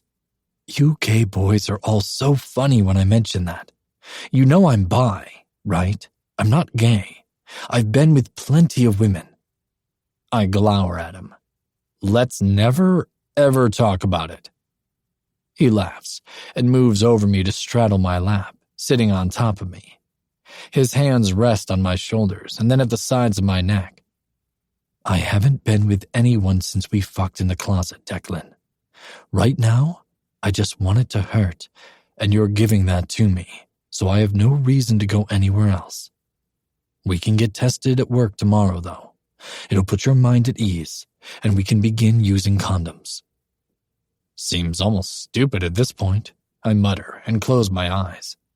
His mouth moving over my neck and jaw makes me sigh. I hug him, wrapping my arms around him and pulling him close. Sorry, I didn't mean to freak out on you. Again, it's all right. This is totally worthy of a freak out. We were playing roulette with our health, which is stupid, he says. I'm just as much at fault. I've always had a condom with me. And lube, I say, cracking my eyes to look at him. I know, but I like the way you hurt me, he whispers. His body stills, stiffening, as if I'm going to make him feel bad or judge him, maybe? I cup his face and bring his eyes back to mine. Then I'll continue to make you cry for me, I say. I'll hurt you until you can't fucking walk, Zarek. Apparently, we both like that. The way he shivers makes my dick twitch. Chapter 12. Zarek. Declan Whitaker does just what he promised me in the club the day I saw him in Alka Lennon's fucking arms. And yes, I'm still irritated about it, though maybe I shouldn't be. Still, despite us kind of stating that we're fucking exclusively, that doesn't give me a right to him. It means he's not having sex with anyone else. That doesn't mean he can't see someone else. After I caught them together when I went home and had a moment of panic myself with the severity of not using a condom with this virtual stranger actually hit home, I dove down the rabbit hole of stalking the man my friend with benefits is in a fake relationship with. Alka Lennon is married to a man named Oscar Lennon. It seems Lennon is Alka's married name. They married just out of high school, and his man is a porn star. That's actually plastered all over Oscar's social media. He doesn't hide it at all. They're very open about their open relationship. There's by far more images of them together, and they make a disgustingly hot couple than anything else. Their idyllic home life, their vacations together, hell, Oscar attends most of Alka's students' soccer games, home and away. He's very vocal about supporting the love of his life and reason for living. He also donates a lot of money to the athletic department, making sure that it's noted that it's from a sex worker. The whole thing is very fucking strange in my mind. Of course, I went down a side alley to see if the school actually posts him in their donation log, and sure enough, I find his brand, Honey Sins, on the homepage as one of the top contributors to the school. I'm slightly flabbergasted about this whole thing. But then again, Rainbow Dorset is all sorts of untraditional. It's one reason I love everything about working here. So after I marveled at this development, I went back to scrolling through all their social media sites. I will say that after being on Oscar's Chirps account that has no community guidelines, I've officially seen far too much of another man's husband. I mean, he's definitely built to be a porn star. Yep, closed out of that app completely. But what I found most disturbing is the thing I glossed over initially. They have an open marriage, which makes absolute sense if one of them is a porn star. But the part that makes my stomach fall and me feel sick, that openness isn't just for Oscar. It's not just an aspect where they can hook up here and there. It's an ethical non-monogamy, which I figured out after a while since they're always advocating for it, assuring their audience the truth behind it. It's not shameful or sinful or cheating. It's clean, healthy, and kind of beautiful. It seems that they practice different kinds of E&M, though they fully support each other. Oscar's practice is obviously sexual. He's completely emotionally invested in one man, Alka. From what I can tell, he's never been emotionally involved with anyone else. He's never had another relationship. Everything he posts is with his husband or is brand-related. Alka, on the other hand, is polyamorous. He's been in a number of relationships over the years, 3 pretty long ones. There were a ton of pictures of him with his other partners, and his husband right there along with them, supporting them. I've learned the term compersion because of Alka's social media, finding happiness in your lover's happiness with another. This is what I've been doing for several evenings after work, stalking the Lennons, learning whatever I can about them like they're my rivals. I wasn't sure why I felt that way, but there was always something there that felt like I was preparing for a competition. It isn't until a week later that I finally figure it out. The thing that makes me kind of panic? Alka Lennon has a very clear type. Lean but fit, tall men, light eyes, pretty pouty lips, longer hair. In short, Declan Whitaker is exactly the kind of man that Alka wants. I shut down the app and fling myself back on the bed. Stupid. Does Declan really think Alka's pretending to be involved with him altruistically? I'd bet my left nut that he has a thing for Declan. This is his way of easing him in, making his touch comfortable and routine, not at all threatening. Fuck, I mutter and drape my arm over my eyes. This is stupid. I promised no feelings. I have a really big feeling right now. Jealousy. My phone pings and I blindly reach for it, finding that the school messenger is up. I almost ignore it, but then decide it might be Declan since that's the only way we communicate. We really should be adults and exchange numbers or something. I'm stupidly pleased that it is Declan. There's a momentary triumph when the ridiculous thought that Declan texted me for a hookup and not Lennon flits through my mind. I'm winning a competition that Lennon doesn't know he's playing. Except that even though I read Declan's code word for I wanna fuck in the invite for drinks, I'm really not feeling like going out tonight. I've seen far too much of Wilder's lately. I scowl at his text, but when I think that maybe he'll just text Lennon, I send back a counter. Dr. Zarek Weaver.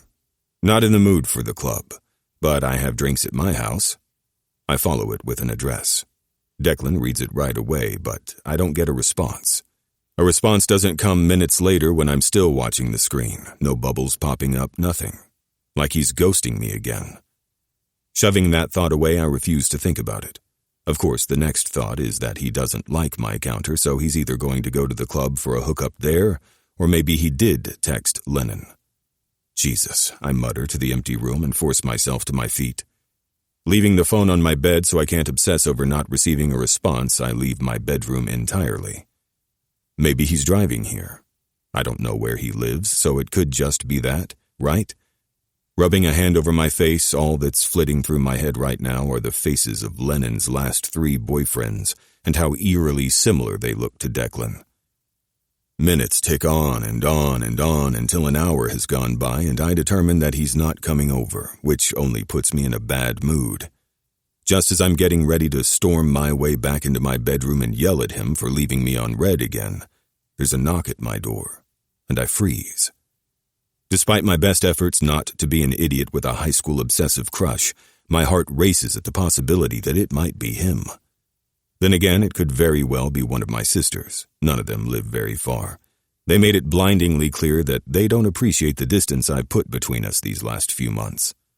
Basically since Declan showed up in my life, though I didn't tell them that. Taking a calming breath so I don't look like an obsessive asshole I think I'm turning into, I head for the door, refusing to let myself run. I open it slowly and my breath catches because fuck, he's so goddamn hot. And would look amazingly good on Lennon's arm. He gives me a crooked smile.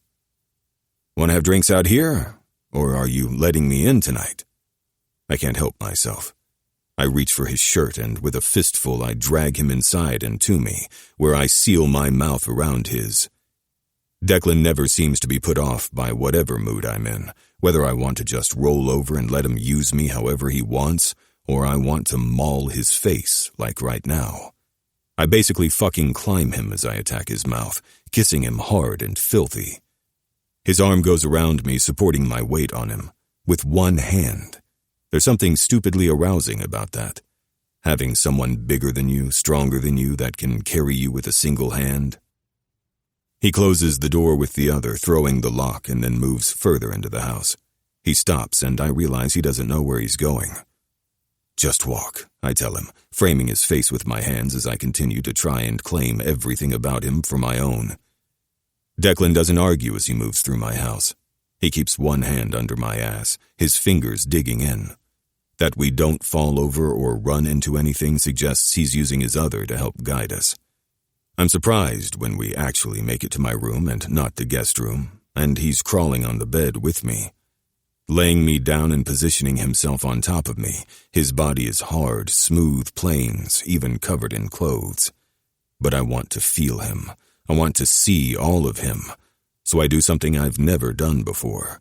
I begin stripping this man down. Declan doesn't stop me. He adjusts his weight and how he's positioned for me on each article of clothing I discard.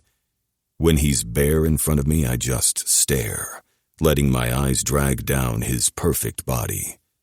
An image of Lennon and his past lover at the beach where they're wearing so very little, just enough to cover their junk, pops into my mind and my stomach tightens. Declan really is exactly what Lennon wants. An irrational need to mark this man as mine, carve my name into his skin so everyone knows that his body belongs to me, surges to the surface. His pretty, pouty lips are even more swollen now, and I want to see them around my dick. You're thinking an awful lot right now, Declan says, still moving from where he's hovering over me, allowing me all the time I want to look at him. Sorry, I say and reach for my pants. He watches me undo them and shifts to let me shove them down. I don't just take my pants and underwear off this time, because I want us both naked. I want to feel his hot body against mine. When I've thrown my shirt over the bed and lie back down so that all I'm left in is my necklace, I mean to dig my fingers into his hair and bring his face to my dick. But the way he's staring at me almost makes me self-conscious. My face flushes and I suddenly feel like I want my shirt back. I'm not fat or pudgy, not at all. But I have no definition. None. If you put me next to a naked linen, I'm woefully inferior. Except maybe my dick. Oscar has a nice one for sure, but I'm pretty sure mine is bigger. Don't ever listen to a man that tells you they don't compare their dick to other men's. Straight or not, we like to know where we stand with the goods we have. So yeah, I may have them both outdone there, but otherwise, I'm pretty plain and boring. Right as I'm getting ready to fidget, Declan's hand runs down my chest and lays flat over my stomach. He licks his lips and then lowers himself to my chest, taking my nipple into his mouth. The metal rod going through it makes it extra sensitive, and I groan, bringing my fingers into his hair. "Pierced," he murmurs. "Jesus, Zark, you're amazing." He clearly hasn't seen the Lennons naked. I shiver at his touch, and the way his mouth moves over my body as if he's worshipping every inch of me. Catching my breath is hard, especially when I try to swallow the emotion in my throat at how this man sees me. I'm not boring to him. I'm not thin and weak or just dull. Declan kisses and licks me like I'm the best thing he's ever seen. He murmurs words that bring tears to my eyes. I don't think anyone's ever said such things to me. Not past boyfriends, not friends. No one. "You're so beautiful, Ishan," Declan says as he slowly kisses over my stomach, making my muscles dance beneath his touch. He hasn't gotten to my cock yet. He's taking his time as I pool pre-cum all over myself. Then he licks the puddle and moans. "You taste divine. You perfect little god. How pretty you are. How sweet and beautiful and just..." His voice trails off as if he just can't find the words. "Suck me," I whisper. His eyes flicker to mine and he stops. Confusion colors his face as he pulls his mouth from my skin, seeing my tears. "What's wrong, Zark?" he whispers. I don't want him to know how pathetic I am, so I shake my head. "My balls are heavy," I say. "Please." One perfectly shaped brow raises as he looks at me. I wait for him to call me on my lie, but he doesn't. Instead, he leans down to my dick, flicks the tip with his sinful tongue, and my back arches. My balls tighten. A tingle travels down my spine. But I grit my teeth, refusing to come before I'm even in his mouth. I make a valiant effort not to spill right away, even when I'm taken inside his mouth. He buries me to the root and swallows around me. I moan loudly. I'd make any porn star proud with that sound. Declan rolls us slightly so I'm not quite on my back, one ass cheek completely off the bed. Bucking my hips into him with absolutely no thought or control, he doesn't stop me. One hand is at the small of my back, keeping me in place. The other... A sudden smack fills the room a moment before the red-hot burn registers on my flesh. I cry out, my hips jerking forward, my cock leaks profusely. Declan swallows around me. My flesh stings, and then I cry out again as he smacks the same spot. Tears sting my eyes as my balls draw tight. I swear they're going to burrow into my body again. Declan's hand rubs over my burning skin softly, soothingly. Just as I catch my breath, he slaps my ass again. A cry breaks from my throat, though whether it's from the burning in my ass or the orgasm that just slammed into me, I'm not sure. Declan rolls us as my orgasm rolls over me. He's below me now, my legs split over his face, my face in the bed, my hands still gripping his hair tight. His fingers dig into my ass hard as he works me through my orgasm. Just as it ends and I pull my ass into the air, I feel him take a breath. But then the opposite hand comes down on my ass and I choke. "Oh God," I whisper. He's about to see me come undone completely if he keeps spanking me. Declan already kind of knew that I liked being spanked. He hits my ass at least a few times each time we fuck. But we've never been in a position to explore that, not like right now. Right now when he has full access to my bare body. He takes advantage of that. That's it, Ishan. Let me mark your ass until you can't sit. Then I'm going to fuck you so hard you're going to forget how to speak. I whine a little, the most pathetic whimper leaving my mouth. And then he does just what he promises, spanks me until I'm crying, whimpering in his hold, my hips rocking furiously with the pleasure that soars through my body after each painful slap. He spanks me until I come again. Then he has me bent in such a way I can't move as he fucks me into oblivion, until I can't move. I can't form words. The only sounds coming out of my mouth are the quiet cries that go with my tears as I release every tension, strain, and ounce of worry. With every slap, every thrust, every bite, Declan unties me, and I fall apart for him. Chapter 13. Declan. You did what? I ask as my brother gets up to lean on his arm and look at Simon, where he's lying on our bed between us. Simon laughs. Said yes. To being Jeremiah's date, I ask, trying to understand these words. He laughs again. You act like it's the craziest thing you've ever heard. To the dance, I say, like he didn't speak. Yeah, Simon says, shrugging. Why? Damon asks. Because it's hard to work up the courage to ask someone to the dance or on a date at all. He touches Damon's cheek. Especially you pretty gay boys when there aren't many gay boys around. It's not a big deal. My heart stutters as he calls us pretty. But you're not into guys, Damon says. Simon snorts. Yeah, I didn't say I was going to have sex with him. I'm going to be his date to a school dance. That's... My voice trails off. I'm not even sure what I was going to say. What do you say to your best friend who's just trying to do a nice thing? That's all this is, right? Are you looking to experiment? Is that why you said yes? I ask. My brother gives me a look. Simon does too, before he starts laughing. He rolls to his side and pulls me to him, so I wrap around him. But my gaze is on my brother. Our combined thoughts are a jumbled mess right now. I'm not even sure if the questions I blurted were mine or Damon's. It's always hard to know where one mind ends and the other begins. But when something has us both riled up, it's a fucking storm inside our hive mind. No, Simon says. The most I'll do is dance with him, pose for a few pics, maybe hold his hand. He brushes my hair from my face. He's not like you, Deck. Jeremiah doesn't have a cool duplicate brother that has his back all the time. He's kind of alone with very few friends. That's the true life of most of the gay kids at school, you know. I think you're just special. No, my heart also doesn't stutter over that either. This is just Simon. Not a big deal. I've always been under the assumption that Damon and I are unique in the world around us. While we don't really abide by any gender norms or expectations, we're also not any of the stereotypes either. We're not introverts, we're not flamboyant, we're not femme. We're not the opposite of any of that, though. We're loud and proud and not at all afraid to be what we are. While we're not necessarily a fan of pink, I love purple and wear it all the time.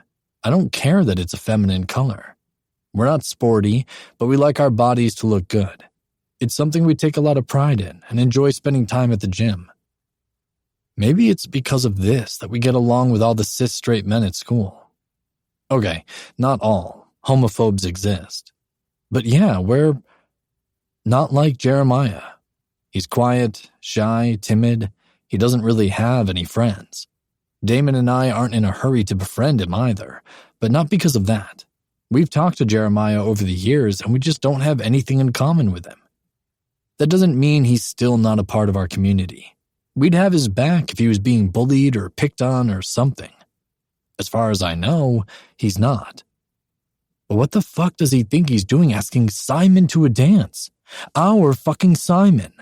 That is crossing a line. We're nice and we will do whatever our LGBT peers need, but not fucking share Simon. That's certainly not okay. I know that face, Simon says. You're going to leave him alone. Damon growls and Simon laughs. Stop. Really, it's not a big deal. I told him I'm not gay. And he asks why we're all over you? I ask. He shrugs but nods. It's not a big deal. A week later, as we watch him get ready, it is a very big fucking deal. My fingers itch to hit something. Mom calls up the stairs for Simon, and when we follow him out, she's looking confused and a little curious. Simon kisses her cheek and assures her that he'll be home by 10:30 since the dance ends at 10. Mom watches as they drive off. I'm not okay with this. Mom looks at us with a question. We're going to need a ride to the dance, Damon says. She nods, tilting her head to the side. Let's go then. No fighting. She knows us so well. The dance is packed, which is to be expected at a large school like ours, but it doesn't take us long to find Simon and Jeremiah. Simon is a quiet boy, but he's friendly and always smiles. He's intelligent and easy to get along with. I'm sure he'd be really fucking popular if we weren't always hanging off him, if we didn't trap him between us and never let him go. He's just got one of those personalities that everyone wants to be around. And right now, since we're not flanking him, he's surrounded by kids. Jeremiah looks like he's going to be sick, but Simon has his hand and isn't letting him go. I see every time our best friend leans in to check on Jeremiah, making sure he's okay. Honestly, I'm proud of him for doing that. Being one of a dozen out gay kids in a school of nearly 1,000 in the student body isn't easy, especially when you're like Jeremiah and try to disappear. Having this much attention on him must be stressful. Though, I'm trying very hard not to focus on sympathizing with him or being proud of Simon for the way he's looking out for him, because my jealousy and possession are boiling almost violently under the surface. Or is that Damon's? We've basically been a single mind and emotion since Simon told us about his date with Jeremiah. It only gets worse as the night wears on because they fucking dance together. Jeremiah relaxes when it's just the two of them dancing, even being surrounded by dozens of other bodies. He smiles and laughs. I don't think I've ever seen Jeremiah do either.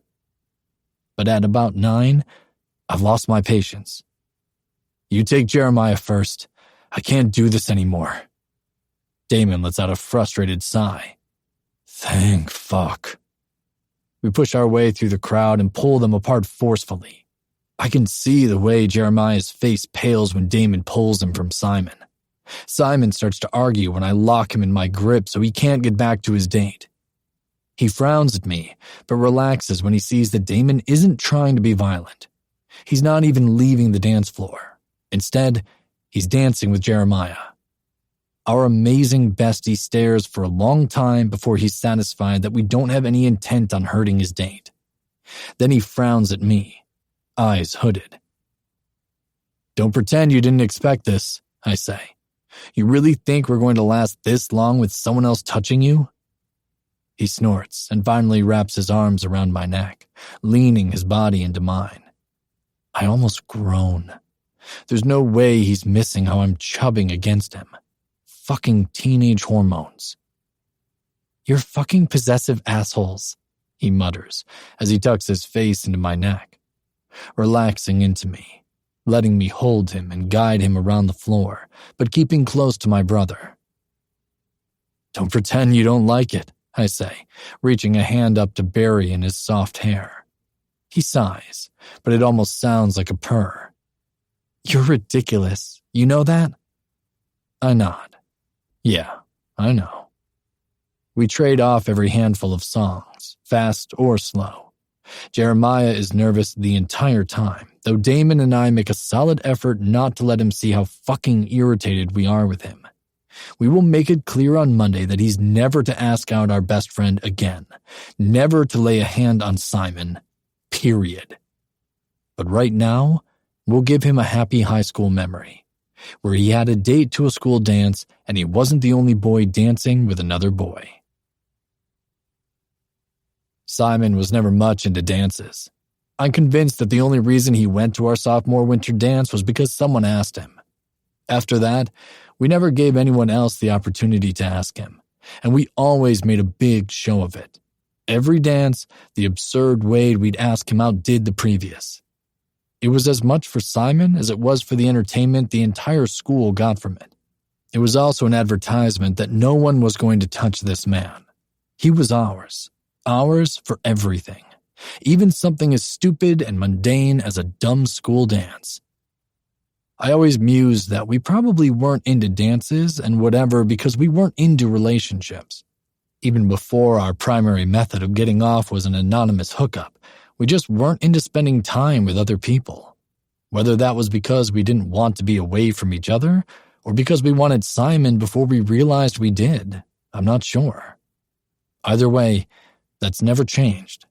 Over the years, our interest in finding someone and letting them in never moved from the category of, I strongly don't fucking think so, which makes the situations we're in now a little curious. Interesting. Are we finally open to fucking someone more than once because Simon isn't here to love us? Or did we unconsciously graduate from the need for a revolving dick door when we graduated college? It's certainly not because we want time away from each other. It's gotten, I won't say easier, but more manageable to be apart. Work keeps me occupied when it's busy, and fucking Zarek until he's a hot fucking mess definitely sidetracks me from everything else. But I never stop wanting my brother there. I've caught myself more than once glancing to the side to see if he's done too, or just to see his face, to know that he was enjoying it as much as I was. Obviously, he's never physically there, but he's in my head, watching and feeling that way. It's not the same because I can't physically feel him, even though I never stop feeling him. It's a fucking weird thing, all of it. However, it's easier to concentrate on Damon than it is to think about Simon. I find that when I do that, think about my brother or stay more consciously in tune with him, I'm not falling into the darkest parts of my head that Simon usually fills. Damon is doing that too. His anger never fades, but it's not bursting from him like it had been. Before Sage, before Zarek, maybe it's not just the two of us together that are the reason that we're finding ways to live without Simon. Maybe it's letting in men in a way we never have before. Damon's hand on my bare back makes me glance over my shoulder. He joins me on the balcony and then pulls me into his arms, holding me like we held Simon at all our school dances. Before we managed to three-way dance at prom, it was always one of us and Simon. Tell me about work, Damon says quietly. You're with me at work, I answer. Tell me anyway. Smiling into his neck, I wrap myself more fully in his comfort, in the way he holds me, keeping me warm and safe and loved. The best brother. Stop being mushy, he says, chuckling. I love you, I tell him instead. I can't ever live without you. He hums. His arms tighten and we stop swaying for a minute. It's just a hug now, no longer a dance. You'll never have to, he says. I don't give a fuck what happens in our lives. No one will ever force us apart. This is our endgame, always. You and me, twin.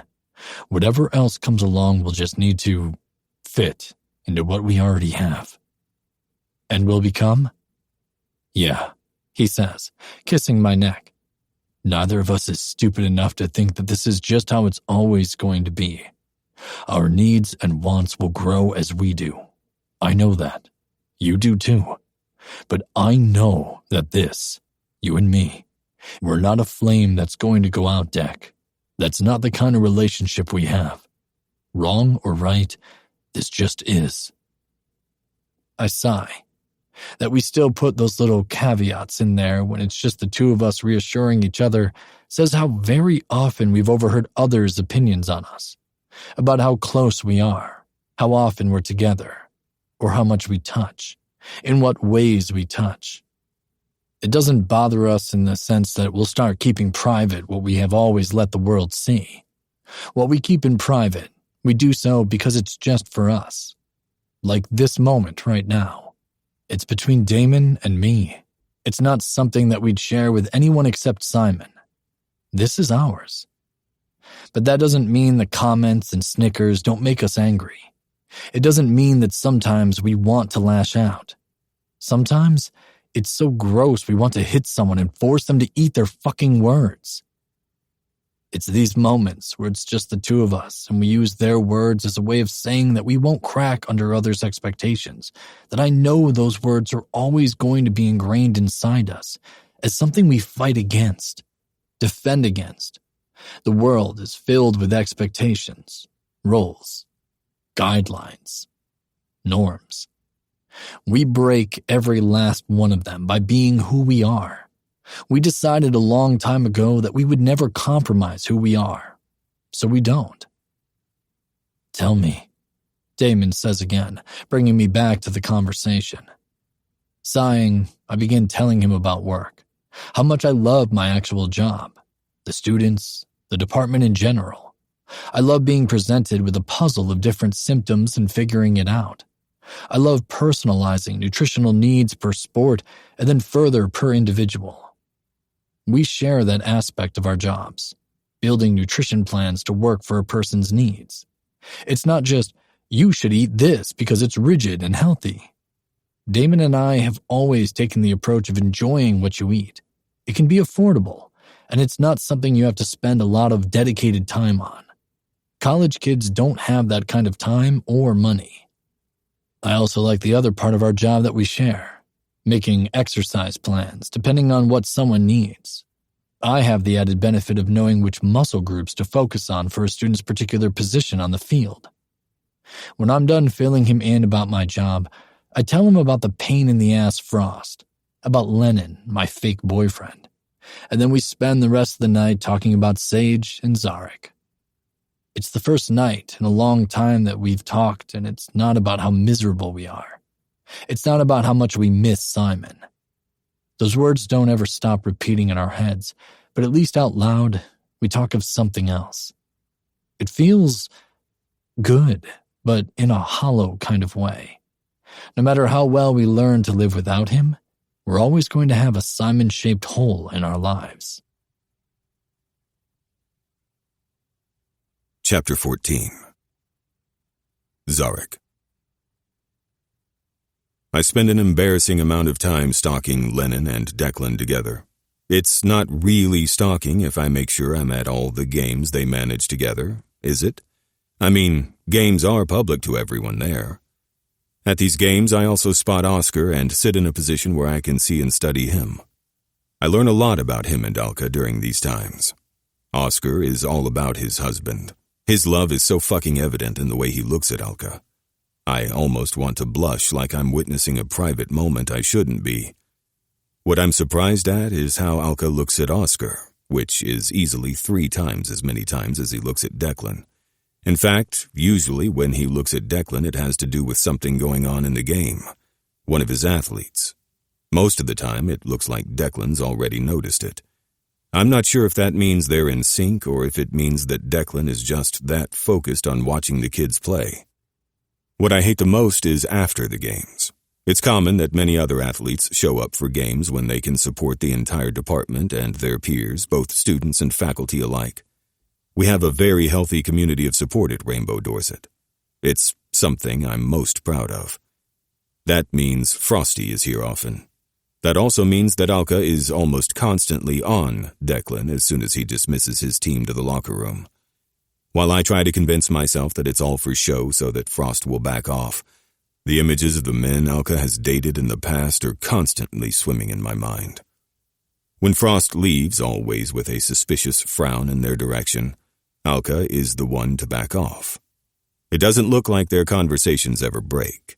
Regardless of whether they're on top of each other or not, they continue to speak in what appears to be an easy companionship. Not that Declan and I have moments of awkward silence or anything, but the irrational jealousy that burns through me at seeing them so comfortable around each other never lessens. I always get out of there before Declan spots me. Sometimes Alka sees me and he'll give me an appreciative smile for being there to support his team, the same smile he gives to all faculty and staff. That's the only time I feel sheepish. I'm not there for soccer. I'm there to watch Declan, my friend. Yep, I'm lame. Declan comes over 3 times a week on average. Most of the time it's after he's been at a game. I like to pretend he does it because he misses me after a long day, not because he's sexually tense with how close Alka Lennon pulls him when Frost is looking. I refuse to believe that. Absolutely refuse.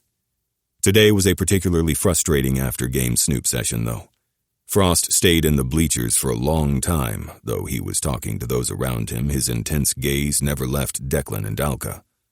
Even as I drive home, I can see Alka's hands all fucking over Declan, his back, his ass, his thumb dipping into the elastic of Declan's sports shorts. The way his lips caress Declan's jaw, how Declan laughs and fucking holds him. It's honestly a wonder that I make it home without crashing into something or someone. I'm still shaking with possessive jealousy. When I get inside and kick my shoes into the closet so hard they land with audible thunks, I pull out my phone and message Declan.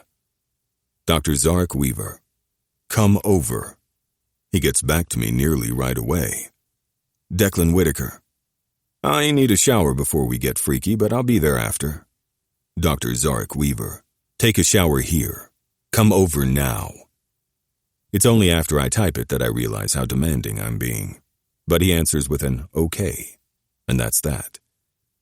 I'm pacing around my bedroom feeling like my nerves are frayed when he knocks on the door exactly 11 minutes later.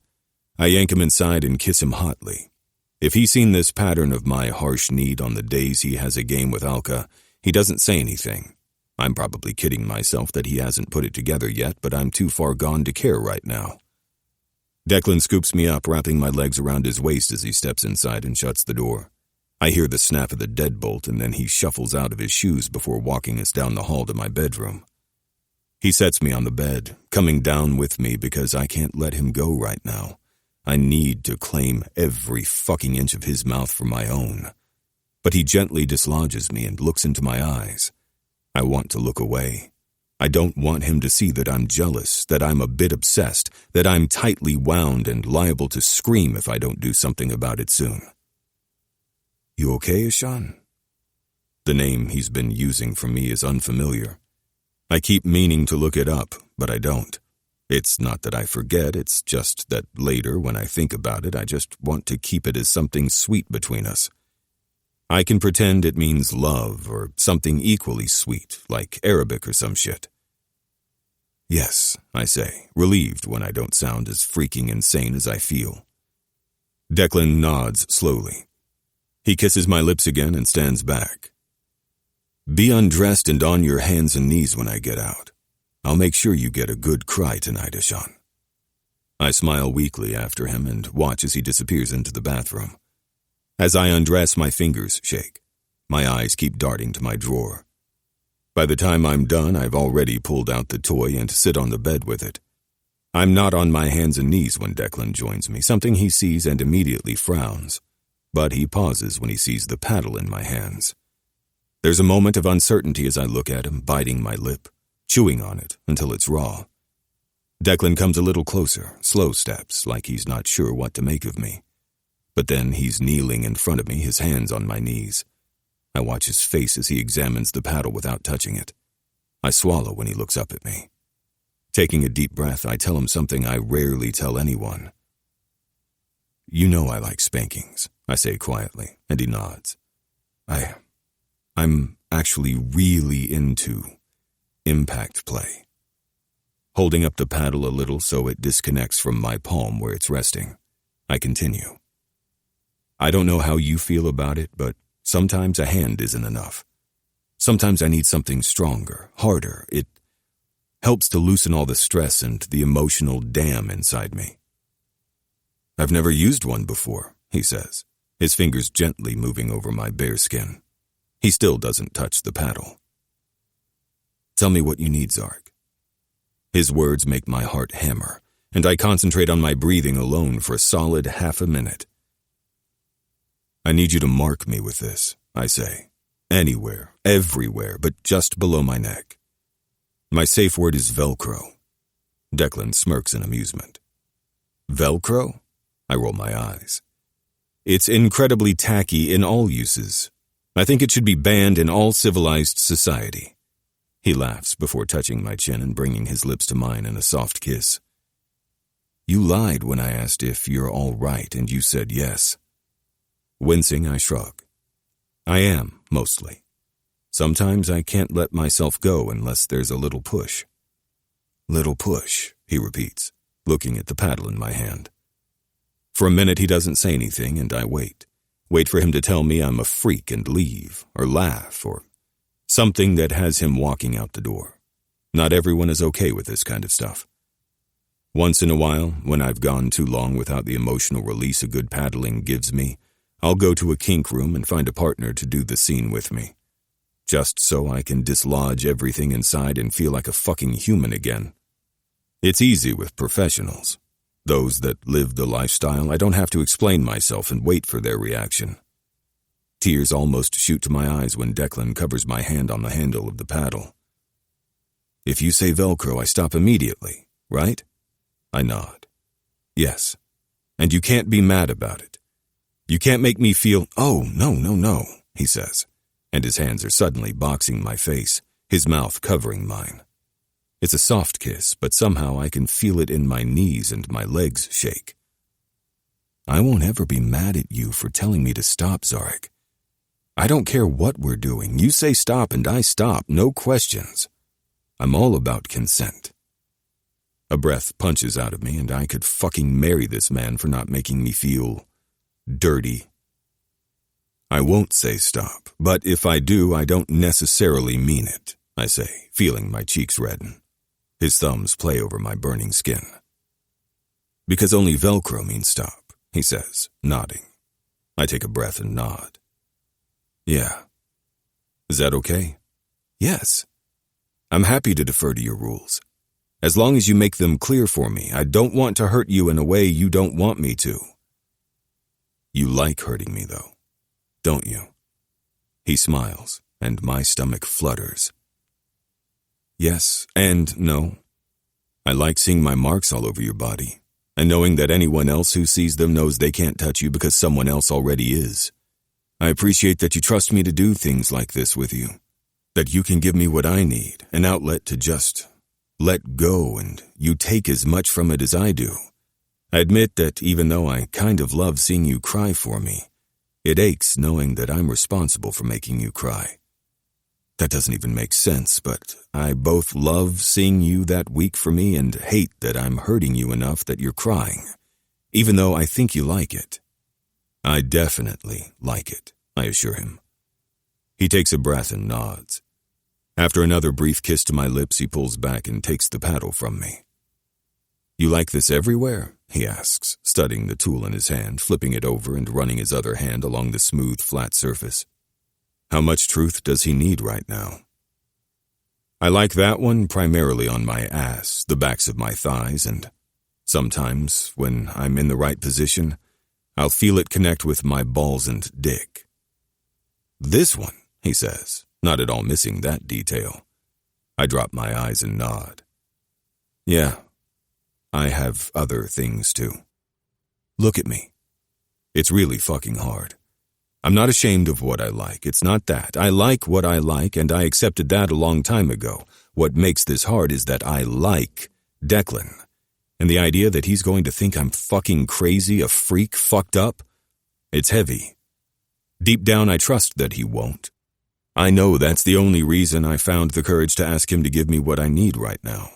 But that doesn't stop the fear in me that I'm going to push this too far by revealing the kinks that I like. You don't have to feel that way, he says. What way? I whisper, because I can't seem to speak any louder. He covers my shaking hand with one of his, holding it until I stop shaking. This way. Just because I've never done this before doesn't mean I'm against it. There's a chance I might not like it, but my dick is so fucking hard right now, I think I'm going to like it just fine. Don't be afraid. I'm not judging you, Zarek. If he keeps talking nicely like that, I'm going to cry before we even get started. I nod, trying to blink the emotion away. Tell me what I need to know. Right now, during, after, tell me everything. Tell me how to make this good for you. My anxiety meant my cock wasn't exactly happy, but at his words, the way he looks at me, I'm feeling that he's ready for this too. So I tell him he should start slow, light, but he doesn't have to be super easy with me. I'll definitely use my safe word if it becomes too much, but he'll be able to tell when I like it. He'll be able to tell if it's getting too much, probably. Then I explained that while I always need aftercare, I'm really going to need it when we're done tonight. He can fuck me after if he wants to. He can do whatever to me. But when it's all over, I'm going to need him to hold me for a while as I get myself back together again. Okay, he says and gets to his feet. Get in whatever position you want me to do this in. I nod and move. I'm shaking, both from nervous anticipation and because I'm still worried that he might get freaked out about this. I position myself on the bed with the wedge below my hips. My cock isn't under me, but between my legs, right where I'll get the occasional smack with the paddle. After a few breaths, I nod. Ready, Ishan? Yes. His hand rubs over my ass and then there's a slap. It's not hard, not even as hard as the first slaps he often gives me with his palm. I take a shaky breath and wait until he runs his fingers over my skin. The next slap is harder, but not by much. I think he's more figuring out how to wield it than actually focusing on what he's doing. There are a few more experimental spanks with the paddle in different spots across my ass as he figures out the position to be in and how to use it. The first one that hits sharply in a way that brings tears to my eyes makes me inhale shakily. He rubs the burning spot for a second. He's still rubbing it when the paddle comes down again in a different spot. It's hard enough that I make a strangled sound as tears spill over. I'm so close to letting myself go. Just a couple more. I'm almost there. The next one lands across my thighs and barely skims my balls. That's the one that makes me sob. Tears fall, and while I'm not a super loud crier at the best of times, I can't keep quiet, weeping to myself as the frayed nerves and anxiety and everything else starts to break free. Declan doesn't stop. He finds his confidence in what he's doing and keeps going until I come down the pillow, not stopping until my orgasm is over. Then he fucks me almost violently with his hand around my neck for what feels like another hour. The number of times he forces an orgasm from me feels like I'm part of a fantasy book, as though I'm not a real person because I don't think this is normal. I've looked it up, and there are people who experience this like I do, but it's intense. Despite the way my body behaves as it should after each, too exhausted and spent and needing time to recuperate, it also responds as if I didn't just come. The agony associated with each blissful orgasm grows as one follows another. Declan's hand around my neck, pressing into my skin and trapping my necklace, adding a different kind of pressure and bruising, has me almost delirious. I'm vaguely aware of his breathing and that there's something different about it, about the way his hand shakes around my neck, how his rough fucking stutters sometimes, and that maybe, just maybe, Declan is about to fall apart too. Chapter 15. Declan. I don't know which part made me snap. The way Zarek's skin turned bright red with welts, how he cried, body shaking with every spanking I gave him, how this strong, confident, incredibly intelligent man is broken and crying and vulnerable before me. It might have been the rush I felt, seeing the way I hit him and the marks I left behind. Knowing that every time he saw that, he'd know I did that to him. There's power in that. Some deep pride and longing to keep marking him, knowing that he asked me to do this to him. Me. Only me. Or it might be the sick satisfaction I got from beating on another man.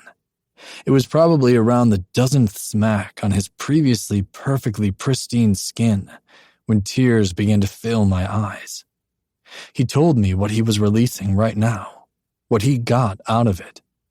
I wasn't at all prepared for feeling myself fall apart with him. Fuck. The tears that stung my eyes were overwhelming. I could barely keep myself under control, so I didn't actually hurt him beyond what he was asking for. The way I trembled as I dropped the paddle and spit on his crack before slamming myself inside him, knowing he had lube just inside the side table. So fucking close. Instead, I chose to hurt him more. And I kept hurting him until I couldn't take it anymore. Until I was so fucking wrung out with emotions that I spilled my load deep inside him, breeding his fucking ass like a goddamn animal, and collapsing on top of him as he continued to cry, breathless, racking sobs and big tears running down his face. Gently, I roll us off the wedge and curl my body around him. I'm not sure if I'm holding him as tightly as I am for me or him right now. I only know I'm as much of a wreck as he is because my brother has turned his attention completely to me. Do you need me to come get you? Are you okay? Declan, fucking say something. I almost speak out loud because I can feel his panic. I can feel the way he's mentally grasping for me, holding me in a way that no one else can as my hive mind twin. But I'm so shattered right now that I can't seem to even think words back at him. I don't know how to communicate with him right now, which is wild and terrifying. That, of course, only adds more panic to both of us. It takes him climbing into his car for me to finally come back online enough to mentally repeat, I'm good, I'm good, I'm good. Fucking liar. No words follow from me except the faded chant. Declan, if you can't get it together right now, I will come for you. Explain that shit to your broken man. Take a breath, twin. Take a deep fucking breath. Breathe with me. His words in my head don't stop. They just keep going, and it's exactly what I need in order to calm myself the fuck down. It might have happened sooner if he was actually here. But yeah, I really don't want to explain that to Zarek. Thankfully, I finally put the pieces of my brain back onto the table that blew up all over the place far before Zarek is done trembling. I am thankful to have him to focus on right now, to hold him close and rub his back, murmur to him words I'm not even sure what I'm saying. Those are to comfort us both, I think. What feels like days later, Zarek finally takes a breath. I squeeze him tighter before I decide that's the cue I need and pull away. But I bring him with me, gently picking him up and bringing him into the bathroom. I set him in the shower, help him to sit against the cool tiles, and turn on the water. We don't speak. He watches me, and I can see the wariness in that look. I'm not sure how much he sees without his glasses. I'm not even sure when he took them off. Maybe the impact of one of my spankings sent them flying? Returning to the bedroom, I remove the paddle, his phone, and yes, I find his glasses. There's a towel over the wedge pillow, which was definitely good foresight. I take that off and then pull the comforter off and move through his house to find the washing machine. I stuff it in and start it before returning to the bedroom and snooping around his closet for another blanket. Finding one, I drape it over the bed again before returning to the bathroom. Zarek is still on the floor, but there's surprise on his face when I finally step into the shower with him. Helping him up, gently, I pull him against me and keep us under the water without moving for a minute. Just hold him. Again, I'm not sure if this is for me or him. After a few minutes of silence, I wash him. I keep my touch gentle while I thoroughly clean his body, including that perfect, now raw asshole to get my cum out of him. His breath catches, and I don't miss the quiet moan he tries to bury in my chest. Only after he's completely clean from head to toe do I clean myself. I don't let him dry off, and for a minute, I'm reminded of how Damon and I took care of Simon those first few months after taking him from his drunken father's house. Picking him up, I bring him back to the bedroom and lay him down. But the angry, red lines on his body prevent me from laying with him. They look painful. Surely he has lotion or something. Will aloe work? Once more, I return to the bathroom and search through every bottle of stuff he has, settling on one of the lotions I find. I'm not sure if this is exactly what it's used for, but I return while reading the bottle. When I meet his eyes, now with glasses again, he's still surprised. I stare at him, my eyes tracking down his perfect, lithe body.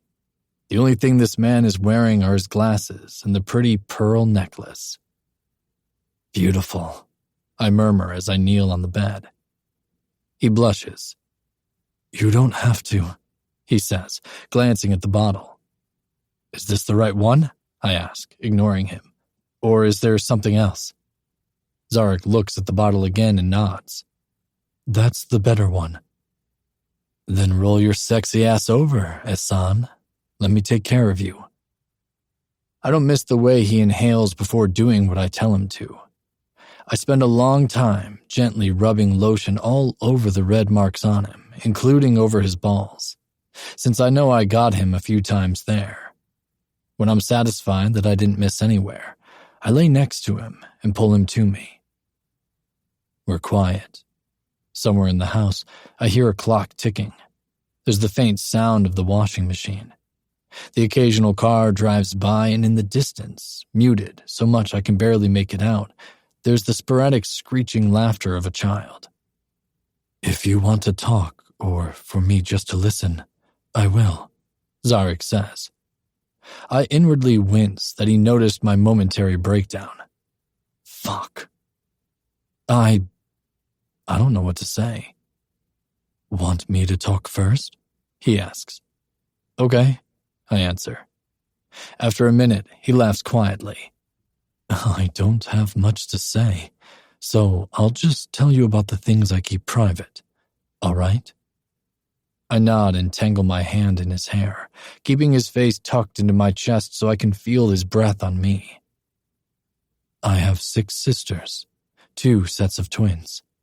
I'm the 4th birth, the only child between the 2 sets of twins. I'm the only son. My family, well, my siblings and I are very close. They all live nearby. We're all estranged from our parents because when Zavander announced that she was actually Zavaya, my parents refused to accept that. I'm not sure what outcome they expected, but I'm pretty certain they didn't expect to lose all 7 children. Wow, I say. I'm suddenly reminded of the conversation I overheard between Damon and Sage about Sage's mother. What the fuck is wrong with parents? Yeah, well, he shrugs. We're all very close in age, ranging from 16 months apart to 9 months. We grew up close, too. That's just how we are. So when our parents wanted to make Zavaya feel like shit, we put a stop to it. We were just kids then. My oldest sister, Yiza, was 19. She was in college. That meant our youngest sisters were 14. Zavaya was 18. Our parents decided that if Zavaya couldn't get over her need to be a girl, then she couldn't be a part of this family. Jesus, I mutter. Zarek nods. Yeah, those next couple of years were super shitty. Zavaya went to live with Yiza. Alba and Leia followed within the week, even though they were only 16. Which, as you can imagine, was fucking difficult for my older sisters because there wasn't any money coming in. Because Triana and Catalea were 14 and me only a year older, we ended up staying at home. There was no way Yiza could support all 7 of us, but we made sure our parents knew that we were not their kids. Life was hell for a couple years, as we fought and made it loudly clear we were not there because we wanted to be. We spent very little time there. I ended up staying until my baby twin sisters could leave too, just so they weren't alone. What happened? How did you get out? He laughs. abomination trans sister that no one will ever love, married rich.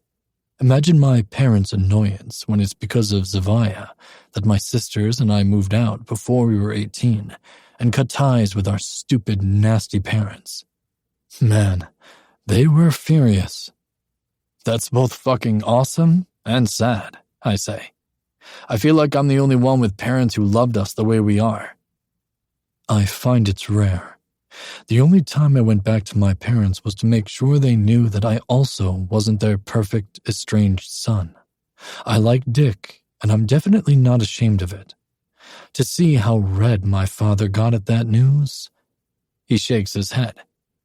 Anyway, so yeah, the first few years after Zavaya's honesty were tough, even as we all moved in with her and her new husband, and he was more than happy to support us. He loves my sister with every fucking bone in his body.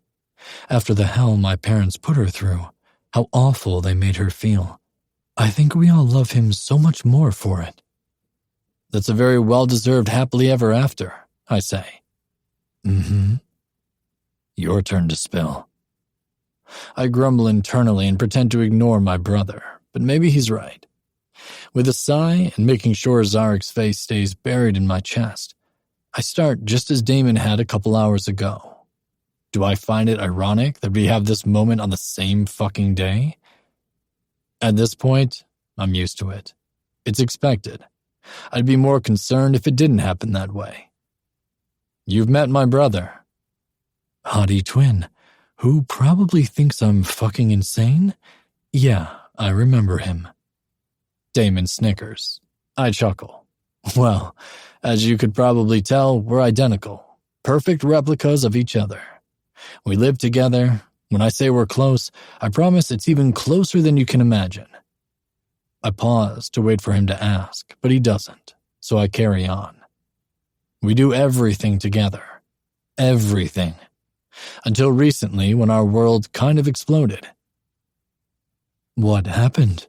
He asks when I don't immediately continue. Taking a deep breath, I dive in. We share everything. Clothes, a bed, food, any debt we acquire, credit cards. If you name it, we share it, including a best friend. A straight best friend. Since Simon came into our lives, we stopped being the weird twins that couldn't leave each other's sides. We were now the twins who were fucking pit bulls protecting their bestie. Zarek snorts. You're too posh to be a pit bull. A chow, maybe. I hear they're nasty when aggressive. I can get on board with that.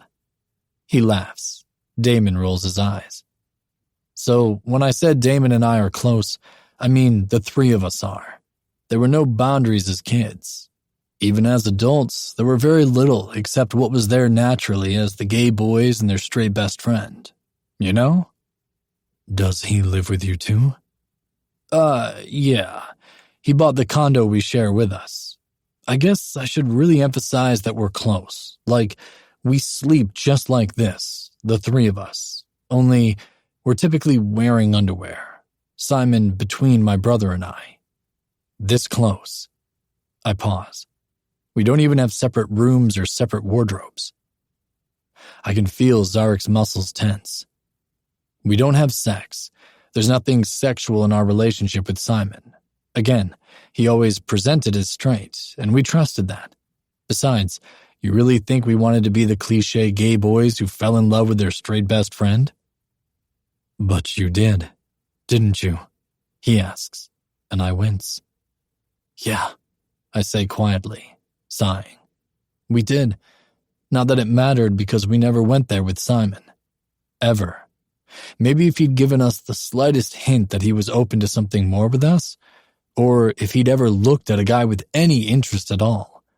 But he didn't, so we never said anything. And then you did? Not exactly. Simon lost his parents young. He was barely 10. Our family took him in, which is probably why what started out as an abnormally close friendship got as intimately close as it did. But anyway, as he got older, he began to really latch onto the idea that he was a burden to my family financially. Mind you, that's never been the case. My parents are well off. They made some smart investments in our names when we were kids, so we grew up having our own bank accounts and learning how to manage money. When I say that money hasn't ever been a problem or point of concern for us, I don't mean it in the sense that we're rich. We're not, at all. But we've learned since we were kids how to be financially smart. We weren't the kids playing with fake money. Rather, we were the kids managing real money. We never spent a lot. Every time we were given money for our birthdays or something, usually we pushed it into our investments. It was exciting when we saw it grow. This is why we never saw money as anything other than what it is, an asset and a means to live. Yes, I get the sentiment that we had money, so it wasn't a concern, but we've never thought of it as our money and not Simon's. Sure, his name isn't on the accounts, but he has full access to them. He has complete access to our entire lives, just as we have his. It's never been in ours and his lifestyle. Nothing ever has. And he's been on board with that, unless it came to money. I understand the difference, Zarek says. I'd like to tell you I do too, but that would be a lie.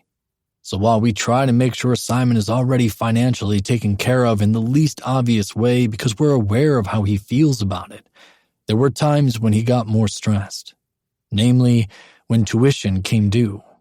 Last January, he hit one of those times, but for some reason, there was something heightened about this one. We tried to let him have his panic and still take care of the stressor. I bet that just led to more stress, he murmurs. I have a feeling that Zarek will relate more with Simon on this than we do. Yeah, it did. That entire moment led to a fucking shitstorm. The next thing we knew, he got a job, but he refused to tell us anything about it. Where he worked, what he was doing, anything. And because we can feel the new and slightly horrifying tension between us that we've never experienced before, we promised to let him do his thing all on his own, though it fucking killed us. We went from doing everything together to not knowing anything about something as important as a fucking job. One that deposited a large sum of money into his account every month on the 1st. Oh no, he says and shivers. Yeah. Still, we respected his wishes as best we could, but it put a big fucking strain on our relationship because we knew that this wasn't a good thing. We knew. Eventually, we found out what this job was because we came home from spring break early to find out that he made a sex contract with a fucking man. A man who was once his professor, more than a decade older than him, who had apparently been in love with him since having Simon in his class the previous semester. Jesus. Well, my brother and I didn't take it well. Like, at all. We freaked out, and regardless of what we knew was deteriorating in front of us, slipping right through our fucking fingers, we couldn't stop the hostility that poured out of us. I take a breath and admit, we know that what happened, this fallout, isn't the professor's fault. That stupid man has done nothing but try to get Damon and me to get our heads out of our fucking asses because we're hurting Simon. But we're so fucking furious, so hurt and just confused that all we can do is lash out, over and over, until Simon couldn't take it anymore. My breath catches as my entire body seizes. Tears fill my eyes and I hold my breath until I'm sure that they won't fall. I squeeze Zarek to me so he can't look up. When I think I've caught my breath, I say, so he left because he couldn't live with us acting like that anymore. My breath is shaky. We haven't seen or heard from him in months, and the pain of living without him is just consuming. Zarek's hold on me tightens. For a minute, he doesn't say anything at all, just holds me while I refuse to let my tears fall.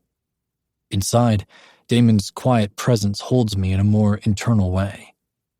Everything feels incomplete now, I say. Everything feels broken and just drifting away. No matter how much I grasp it, I feel it all slip through my fingers and I just can't manage to get a hold again. What's even more stressful is that suddenly Damon and I are living separate daily lives. When I tell you we did everything together, I mean that, Zarek. Before we graduated from college, I can't think of a single time when we were apart for more than an hour or two. It's chaos inside when I can't feel him next to me, when I don't feel his skin on mine. And now we go all fucking day apart. The storm inside me just rages, pounding against the levees that are so ready to crack. Love you. Damon's voice is a whisper inside me, and I take several breaths to calm myself again. So, now you know why I'm such a mess, I say. There's just nothing left of me anymore. Zarek hugs me to him, slinging his leg over my hip until his smaller body can practically consume mine. He doesn't speak, for which I'm thankful. I don't think I have anything else to give at the moment. It hurts too much. It definitely doesn't feel good to say these things out loud. There's no profound relief, no moment of clarity. There's nothing but the consuming emptiness. The one thing I'll agree to is that I like that I shared this with Zarek. It felt right. It felt safe. Chapter 16. Declan. I am drained. By the time I walk into our condo, I'm so fucking emotionally wrung out that I kind of want to collapse. Damon is standing just inside the door as if he's lost, forgotten where he is. I wrap around him before the door has even shut behind me. There's a benefit to living through the same moments all the time. While they happened in their own moments and under different circumstances, me and Damon spilling about our lives today led to us getting Simon to come home. The events that follow led us to this moment where I'm pretty sure we're dreaming. A combined dream, which wouldn't be the first time that something like that's happened, but a dream nonetheless. Because Simon is squished between us, in bed, yawning as if he hasn't slept since the last time we were in bed together. While I'm fucking exhausted and know that if I just let myself, I'd fall asleep instantly. But he's already said so much that it makes my head spin. And apparently, he's not done yet. My chest is pressed to his, so I have his face in mine. My hand is in his hair, the other is in my brother's. Damon's hands are around me and Simon too. I can't close my eyes, which is probably due to the sun not having set fully yet. I think it's barely 7. Maybe it's 8. Hell, I don't know. You know what the worst thing was? Simon asks, his voice quiet. All of it is equally awful, Damon says. Simon hums his agreement. Yeah, but we've always known exactly what we wanted. We even started to make that happen with our condo. And then it suddenly just kind of disappeared. No matter how many times I tried to convince myself that someday we'd be friends again, I just couldn't see it. I swallow because fucking hell, that's basically what we've just been saying.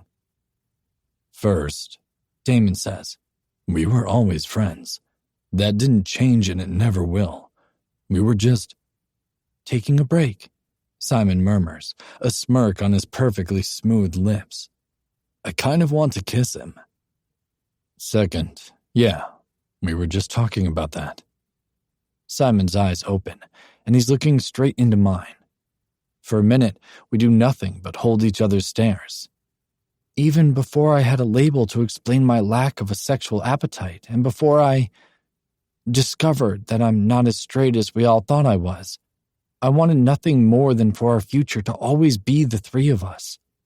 When someone asked where I saw myself in 5, 10, 20 years, the answer was always the same. With you. I wanted that with my whole heart. I know you always joked about when I fell in love with some girl and what would happen then, but in the quiet parts of my head that screamed I was broken, I knew that girl didn't exist because no one was going to be okay with me not wanting sex. Except you, because you have each other. all along, and I'm not sure where this really started or why, but from the very first time we made plans as kids, I just kind of thought that we'd be like this. When sex became a factor, I still thought that we'd be like this, but, you'd do your thing together and then we'd cuddle all night. I legitimately thought that's what our future held. The big house, the big backyard, the kids running around, and just the three of us. I press my mouth to his, and his arms move up and around my neck, pressing me tighter to him. I almost moan. As it is, my cock chubs for this man I've wanted since I was a teenager. And yet, as he drifts off to sleep, leaving my head, and Damon's, swimming with all sorts of weird shit, Zarek's face pops up too. I'm startled by this and try to explain it away as the fact that I literally just told Zarek about Simon. The words had barely been out of my mouth before we managed to convince Simon to come home. And Jesus, now my head is spinning for other reasons entirely. Picturing the future Simon wants, but replaying his words from earlier. He wants Stammer too. I keep trying to figure out how to make that puzzle work, but then Zarek's face pops up and I'm left floundering. Right there beside Zarek is Sage, and we've got this collision of fucking worlds happening. Never mind the implications that we basically just said he wants me to. He didn't say he wants it. He definitely indicated as much, and you're freaked out about it. Not as much as I think I should be. I don't even hate the idea. I know, twin. Let's talk about it tomorrow, okay? Simon's home, back in our arms where he's always meant to be. We can finally sleep. I can't sleep again right away. It doesn't come. But eventually, I find myself falling into a peaceful moment where I continue to be aware of Simon and Damon, but I'm so fucking relaxed that almost nothing could be better than this. The almost in that thought is almost enough to turn my mind back on, but Damon is there, silently lulling me into sleep. So I give in to my brother, as I would under any circumstance for anything, and sleep. I'm awake all too early. Our alarm hasn't gone off, but I think it's that I slept for an entire night, combined with the fact that I can see the proof it wasn't all just a dream when I open my eyes and Simon is still in front of me. While he's still passed out, I stare at his face. I look for anything that might be different, any traces or indications that he's changed at all. His lips quirk, and I realize he's awake. "Creep," he murmurs, with no heat behind it. Smiling, I press my face to his and he wraps himself around me, hugging me fiercely. "I missed you so much," he whispers. "Every day hurt like it happened all over again." The way I choke up and have to breathe through my mouth to keep from sobbing like a fucking baby is embarrassing. Damon's already plastered against his back as he hugs us both. "Believe me, we know how that feels. Anything good that happened was always overshadowed by the fact that we couldn't share it with you." "I hate that we lost so much time together," Simon says, sighing. Everything that comes out of his mouth is a breath of fresh air because it reminds me that he's real. He's here. We didn't over-romanticize our relationship with him. But it's also a knife to the heart because I fear there's always going to be a part of me that wants more than he's willing to give us. "It won't happen again, I promise." He sighs and nods. "Can we stay here all day?" As if in answer to that, mine and Damon's phones ring loudly through the room with the alarm that we can't ignore. It was almost redundant that we used alarms since we were never asleep when they went off when Simon left us, but it's one of those things that we never bothered to change. "Guess not," Simon says, laughing. But I don't let him go. I hold him tightly, gripping my brother at Simon's back. I don't want this moment to end. What if it doesn't happen again? What if this was our reconciliation, but he's still going to live with Stammer now? "I can feel you going all doom and gloom," Simon says. "What's wrong?" "When will you be back?" I ask. Simon extracts himself and sits up to look at us both. It takes a lot of effort to convince myself to let him go. I just want to keep touching him. I have this pit in my stomach that keeps flashing images of him vanishing in smoke, like he was never here if I lose the feel of him beneath my fingers. His smile is soft. I need to know that you're going to be good around Quinn. I mean, like really good, not passive-aggressive, not subtle digs. You're not going to ignore him and make him feel unwelcomed. I'm not asking you to suddenly be best friends with him and hang out when I'm not around. I just need you to be nice, Damon and I say together. Simon sighs. I need more than that, and I need it all the time, not just once or sometimes. I really, really don't want to live without you, but I can't live with you treating him that way. Do you understand that? I nod. The idea of him treating Zarek the way we treated Stammer makes a pit grow in my stomach, and then makes my mind race that I even thought of something like that at all. We're just fucking, aren't we? What the hell is happening here? Yes, Damon says. He brings Simon's hand to his mouth and kisses his palm. I think we understand with a clarity I couldn't have imagined a few months ago. I'll even apologize. Simon smirks and crawls out of bed. I don't need you to do that. I mean, not right now. Not because you think I expect it. When you're ready to admit that you were complete fucking assholes and apologize for that and not for behaving in such a way that pushed me out the door, then you can apologize. I watch as he disappears into the closet.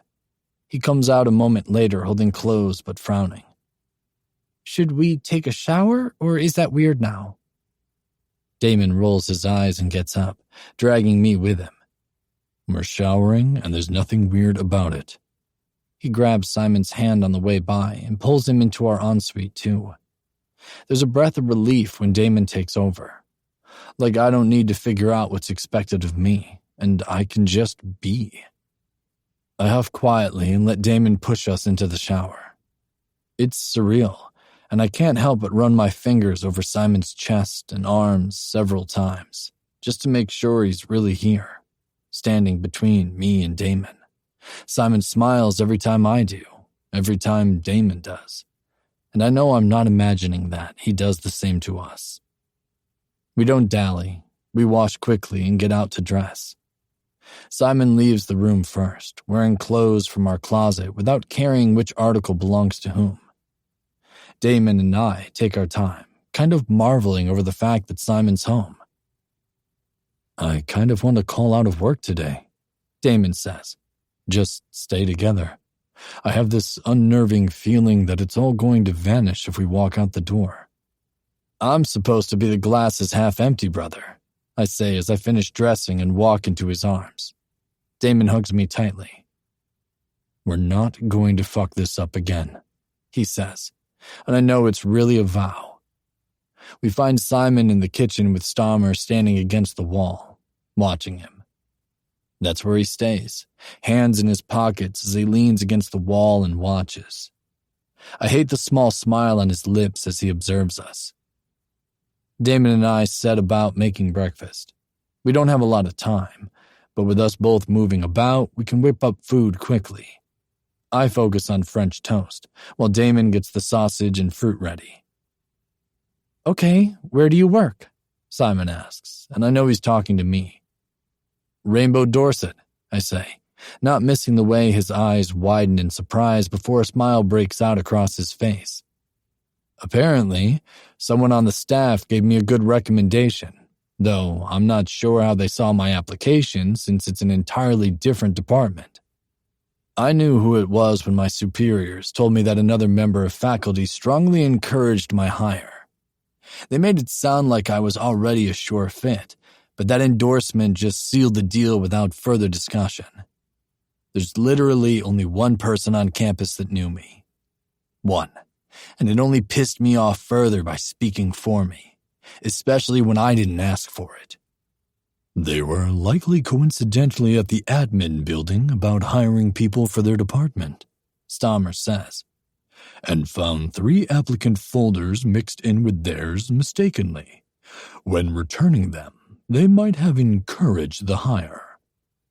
"They sound like an ass," I say, giving him a bemused smile. Stammer grins. "I've been told they are." Sighing, I glance at Simon. While there wasn't heat behind it, my shoulders are still stiff. He's smiling at me, and there's a soft look to it. Almost appreciative. Sweet. So I don't have to pay attention to that. I hand him a plate of French toast. He soaks it in real maple syrup and moans indecently when he brings a bite to his mouth. "Fuck, I miss your cooking." "Stammer doesn't cook for you?" Damon asks. "He does, every night, and he makes my breakfast and lunch." I don't miss the shy smile he flashes at Stammer, even as I fight with the irritation in me that someone else is doing that for Simon when it should be us. But I think this is nostalgia. "I'm glad you're being fed," Damon says. "Fuck knows, you'd live off granola bars and roast beef otherwise." "And cake," he says. I chuckle. Always cake. "How do you like Rainbow Dorset?" Simon asks. "Wait till you hear," Damon teases, smirking at me. My brother's work life is filled with drama. I roll my eyes. "Oh, do tell." Stammer chuckles, and I know he already knows. "We don't have time for detail," I say. Thank fuck for that. But there's a little football coach, brightly colored, flamboyant, and pretends to be oblivious to someone not being interested in him. That tails me, like, everywhere, I swear. He's stalking me sometimes. I don't miss the way Stammer nods, though he's not smiling anymore. He's frowning. "Now tell him how you're attempting to discourage this," Damon says. I can feel his smug smirk, though I'm not looking at him. "The coach of the men's soccer team is a nice guy. He and his husband are my fake boyfriends. You know, I'm involved now, so that makes me off limits," I say, rolling my eyes. Simon bursts out laughing while Stammer snorts. "I didn't believe it when I heard it. This makes more sense," Stammer says. Simon looks at him with wide eyes. "Why didn't you tell me?" Stammer shrugged. "And miss you hearing it from him? Not a chance." Laughter fills Simon's face again, and he makes Stammer join us at the counter to eat too. He hesitates, and I think it's because he doesn't want to intrude on our time. I try really hard not to be resentful of the fact that he's obviously a much better guy than we are, because we kind of don't want him there for that reason. But we don't argue. I'm pretty sure neither of us scowl either, and we feed him. When it's time to leave, Simon hugs us fiercely and kisses us just as desperately. "Love you," he says. "Text me later." And just like that, our world rights itself on its axis. Simon's back. Chapter 17. Declan. The next few days are a bit of a blur as I try to process what's going on in my life. Simon is there like the time apart never happened, except that we're all acutely aware that it did. Not just because, at times, there's a hesitation between us that was never there before, but because anything having to do with Stammer is still a heavy subject, one that I think all three of us try to avoid right now. He's not around a lot, for which I'm thankful, but he is always there for at least a brief period when we get together with Simon. He came over Friday night, which we determined, as if this was a custody arrangement, was our night with Simon, and that included most of Saturday without Stammer. Saturday night and Sunday he stayed at Stammer's. On Monday, he stopped by after work for a while, but went home when Stammer came over. Simon answers our texts and texts us all the time. Random things, thoughts, ideas that he wants to do. Moments like those feel like everything is just right again. So why do I suddenly feel so unbalanced? Simon came home. He's ours again. Life is perfect. But why do I feel like that's a fucking lie now? Probably because the day after, Sage leaves work upset and Damon gets concerned. Then I get to witness the following day as Damon kind of falls into an unspoken relationship with Sage. I'm so busy musing over this that I barely see what's going on around me, which no one else seems to miss. I'm asked no less than a dozen times each day if I'm okay. Though I say yes, I keep asking myself, am I? What I am is lost in thought with Damon. I'm not sure which part of our conversation with Simon when he came over again that first night threw us into a tailspin. Not like a deep dive freaking out, but now there are some very strange scenarios popping up in my head. It's Tuesday before I know it, and when I look around, I have a very strange feeling that I've missed a lot of life. I'm very opposite my brother in these moments. While he projects fury outwards, I turn inward and tune out absolutely everything else. I'm sitting in my car. The clock says it's way past office hours. How long have I been sitting here? 20 minutes. At least someone pays attention to what I'm doing because it sure as fuck isn't me. I'm always here. His comforting words make me smile. When I glance at my phone, I feel a sudden pang. It takes me a minute to figure out what it is, but when I do, I stare at my phone as if never seeing it. I miss Zarek. Fuck sauce. I mutter, and then spend another 20 minutes trying to figure out what to do with that revelation.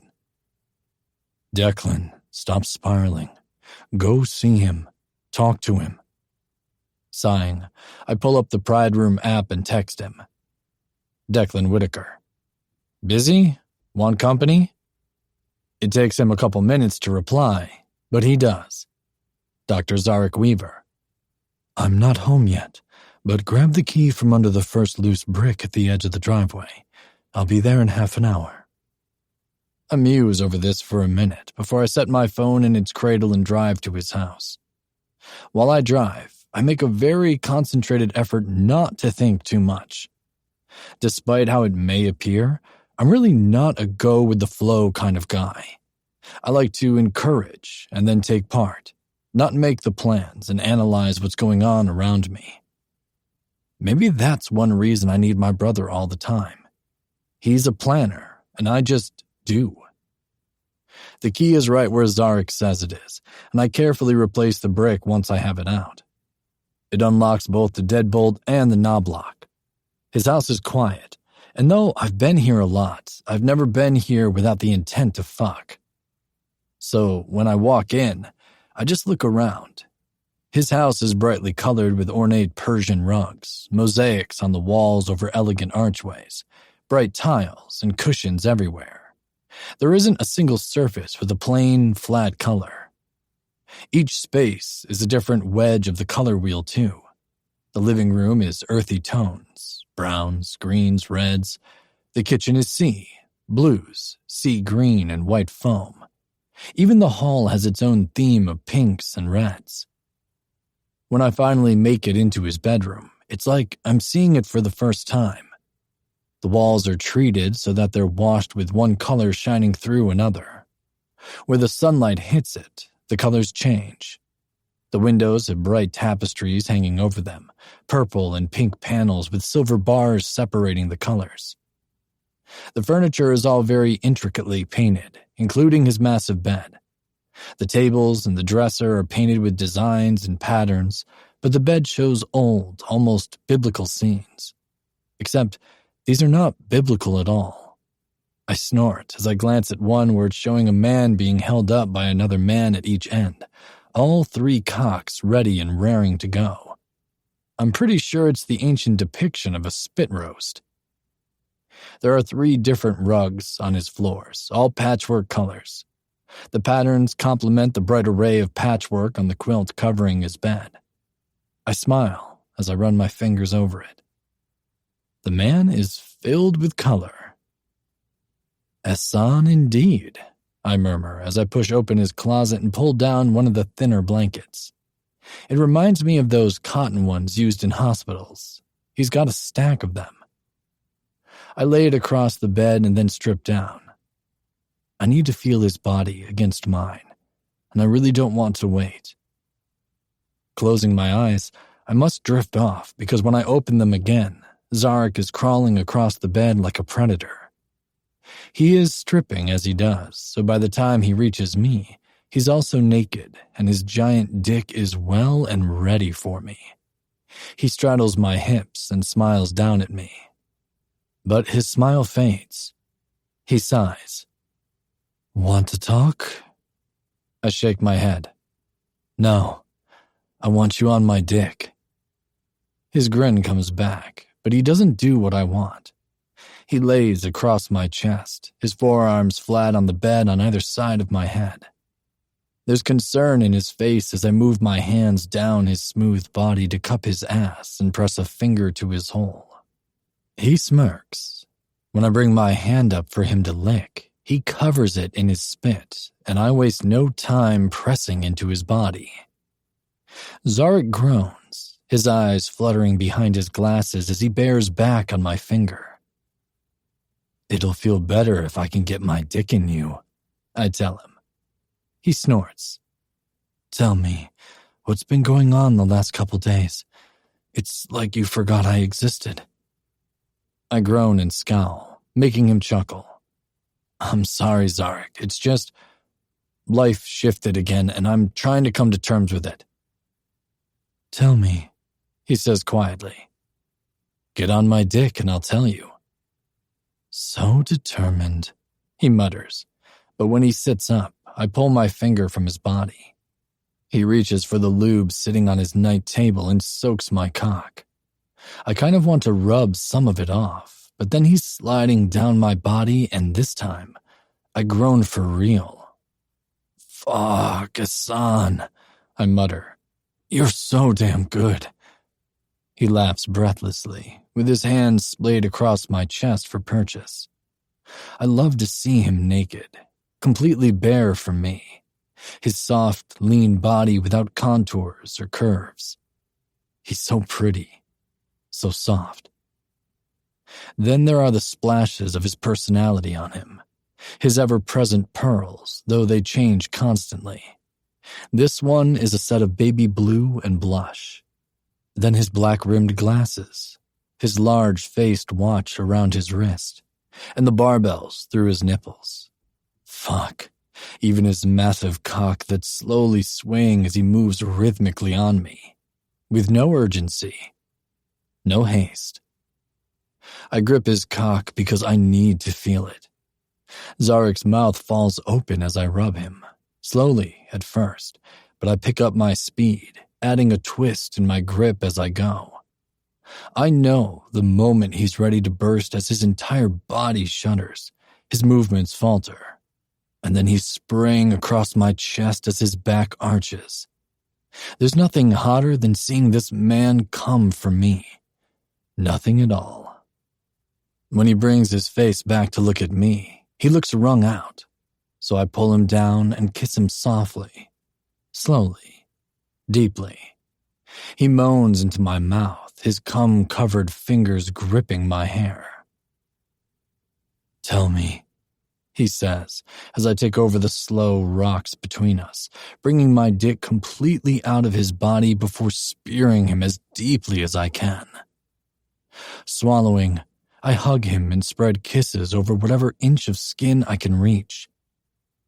Simon came home, I say, and I feel the way his entire body stiffens. That kept you away, he says. I shake my head, but shrug. No, not... I sigh. No, it's everything that's spilled between us, the things he told us.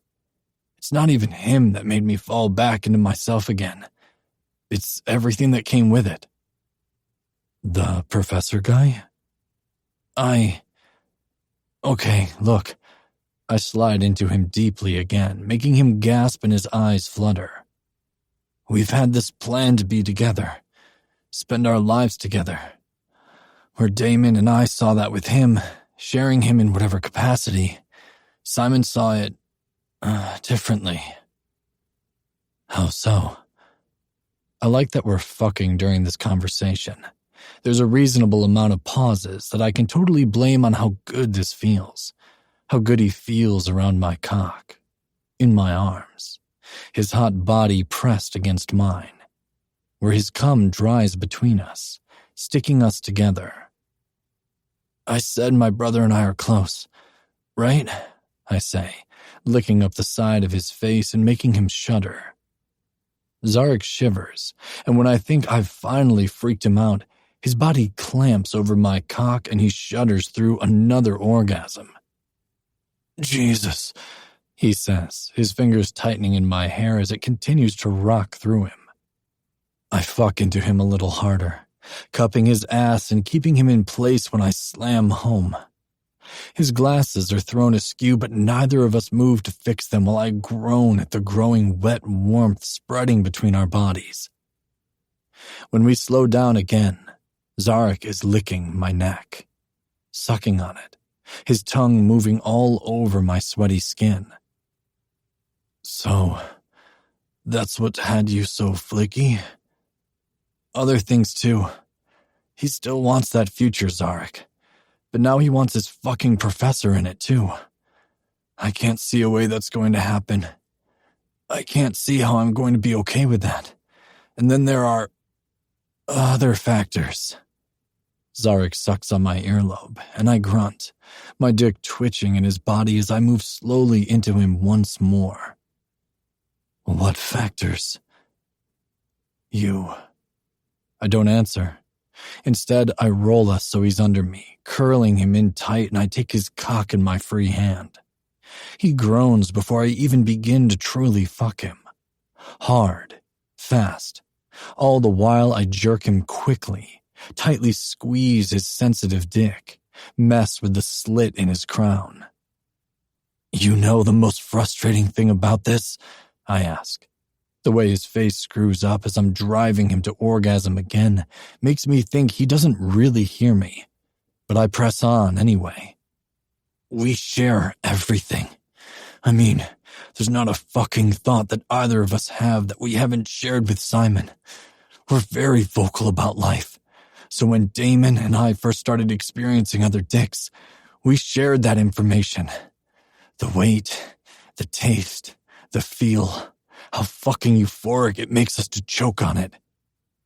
Zarek moans, throwing his head to the side as he shudders. The bigger the better, I say. We talk about cock constantly. It's arguably our favorite thing in the world. So Simon came home and admitted something to us. He told us that all our talk of cock made him curious. So when we took him to the gay club we always brought him to, the one where he usually just sat at the bar and waited for us while we choked on cock, he decided he was curious, and he sucked a dick for the first time. That dick belonged to Stammer. The idea that we were the reason for that moment. We pushed Simon to that fucker because we couldn't stop talking about how much we like dick. Drives me up a fucking wall. The way his mouth opens, I think he's going to say something. But the sound that comes out isn't in the form of words. He comes for me. So many more times I lose count. I know they've stopped being completely pleasurable by the look on his face. The way his body tenses and he continuously shakes as I force more stimulation onto his body than he can manage. When I finally fill his ass, I have this strange sense of being a fucking animal and claiming my mate. The way he gives a choked cry when I give him my juices makes me feral. I bite his neck. Hard. The tangy taste of his blood fills my mouth and I swear, a sick part of me enjoys it all the more. My orgasm reaches another level as I mark this man as mine. I'm still shuddering and shaking around him when I pull him close. There isn't crying this time. Not like there were so many other times. The tears that are there are from the forced orgasms, not from pain. I hold him to me anyway as he shivers, covering him in my body. I don't let the world touch him. Though I need to say more, I have so much more I need for him to understand. I need to tell him that maybe this isn't just fucking right now. How I came here because I missed him. I need him. I need him to feel something inside me that, to date, Damon and Simon haven't touched. I hug Zarek tighter. This future, Zarek says, and I shiver. I don't want this to end, but I have a sickening feeling it's going to. Where do I fit into that? Where do you want to? I ask. He shakes his head, and that's the end of our conversation. We don't talk again. No words. I hold him for a long time, but I'm not sure which of us needs it more right now. I bring him into the shower, carrying him as I usually do. The way he clings to me suggests that he feels the finality in this moment too. I wash him slowly, sensually, and thoroughly. Then I rub lotion all over his body, though I don't need to this time since I didn't mark him anywhere but on his neck. Mark looks angry. I stare at it for a long time and find that I'm sucking it until he's grinding his teeth against the pain I'm inflicting. But if this is the last time I get to touch him, I'm going to leave a mark. A sick part of me wants my bite to scar. I want that piece of him forever. No matter where he goes or who he's with, I'll always be on his skin. This man belongs to me, but I think I've already lost him. Chapter 18. Zarek. Everything is different, though I can't put my finger on why. He's still here all the time. We fuck, Declan breaks me, then he holds me after. He takes care of me just as I need him to. We still hang out at work. We talk about whatever. There's still laughter and teasing. He isn't as lost in his head as he had been for almost a week. But there's something heavy hanging between us. It might be in the way we never speak about Simon again. We rarely even talk about his brother. We sure as fuck don't talk about anything in the future unless we're planning to get together within the next hour. More than 2 weeks go by in this pattern, and despite him being there almost every night except Friday, there's something really sick forming in my stomach. Like we're on borrowed time. Or I'm a placeholder until Simon decides he wants Declan for real. The real kicker? I finally had a come-to-Jesus moment with myself and admitted that I'm far more into Declan than I've let myself admit. It's not just about sex. This isn't about the way I like him breaking me until I'm a sobbing fucking mess, which, by the way, I desperately need right now. I am falling for Declan Whitaker, a man in love with his best friend and that also might be involved in some freaky twin shit. What am I supposed to do with that? Admittedly, and no, I'm not willing to examine this part of me too closely for fear of what I might find. The freaky twin thing does nothing but make me hard. What does that say about me? I really don't want to know, so I refuse to examine it. But the best friend thing? That I can't stop dwelling on. No matter what I reason right now, all I can see is that this is going to be disastrous. Seriously, it's going to fuck with everything inside me. As if it already hasn't. I'm not someone who falls easily. I'm just not. In fact, I think I'm a lot like Declan in that we've both come from a place where hookups are our preferred method of getting off. One time, mostly anonymous hookups. So what the hell happened to me? Is it because he's hot and my perfect fucking man? Or because I know so many other guys want him and in a way I have him right now? Is it because he's new and shiny and that sparkle hasn't worn away yet?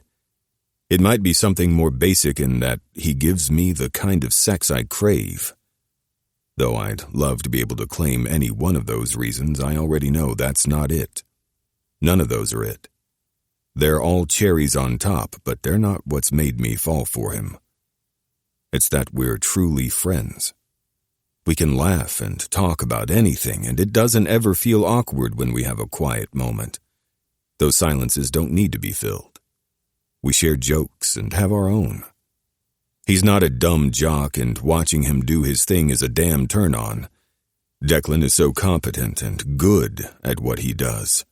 He's good with the students. They all really look up to him. They enjoy him being around. He's not one of those staff members that make people cringe when they come near you because everything out of their mouth is going to put you to sleep.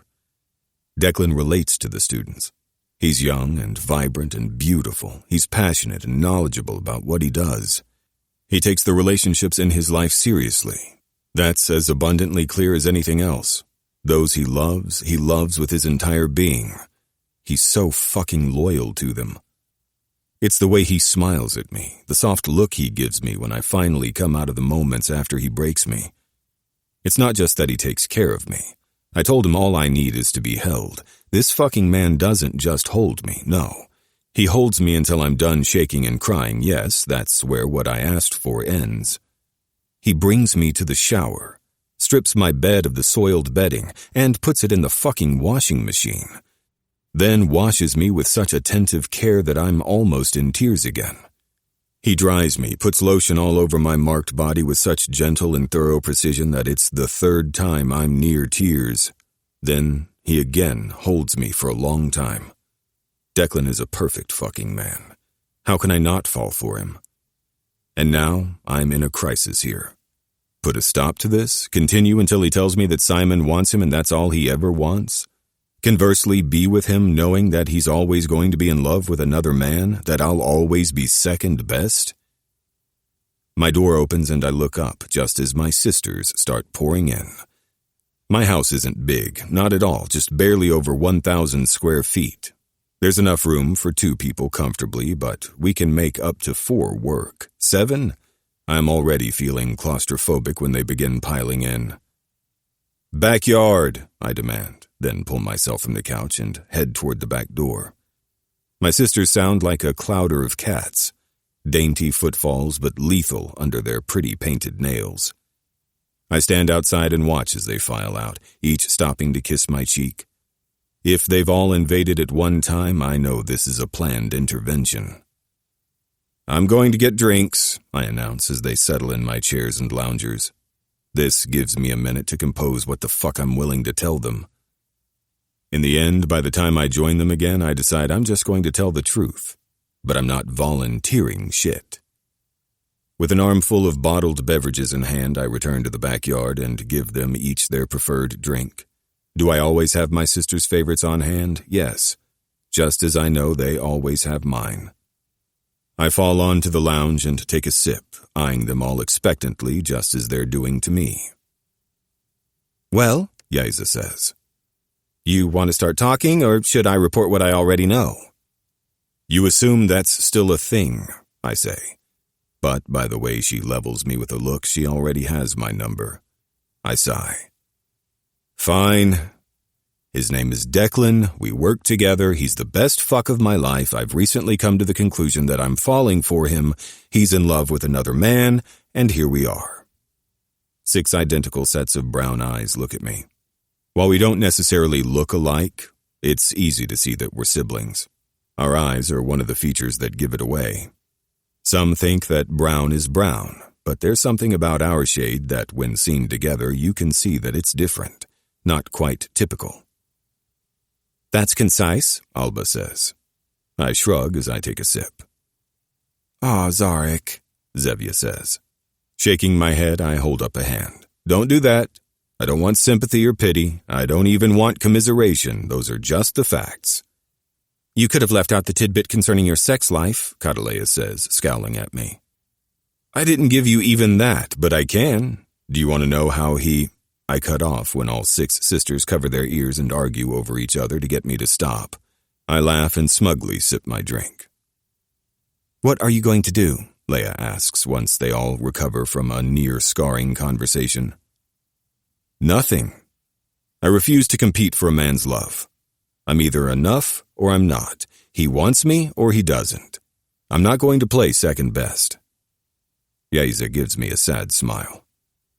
"Zarek, aren't you already doing that by continuing to sleep with him knowing how he feels about someone else?" "Yes.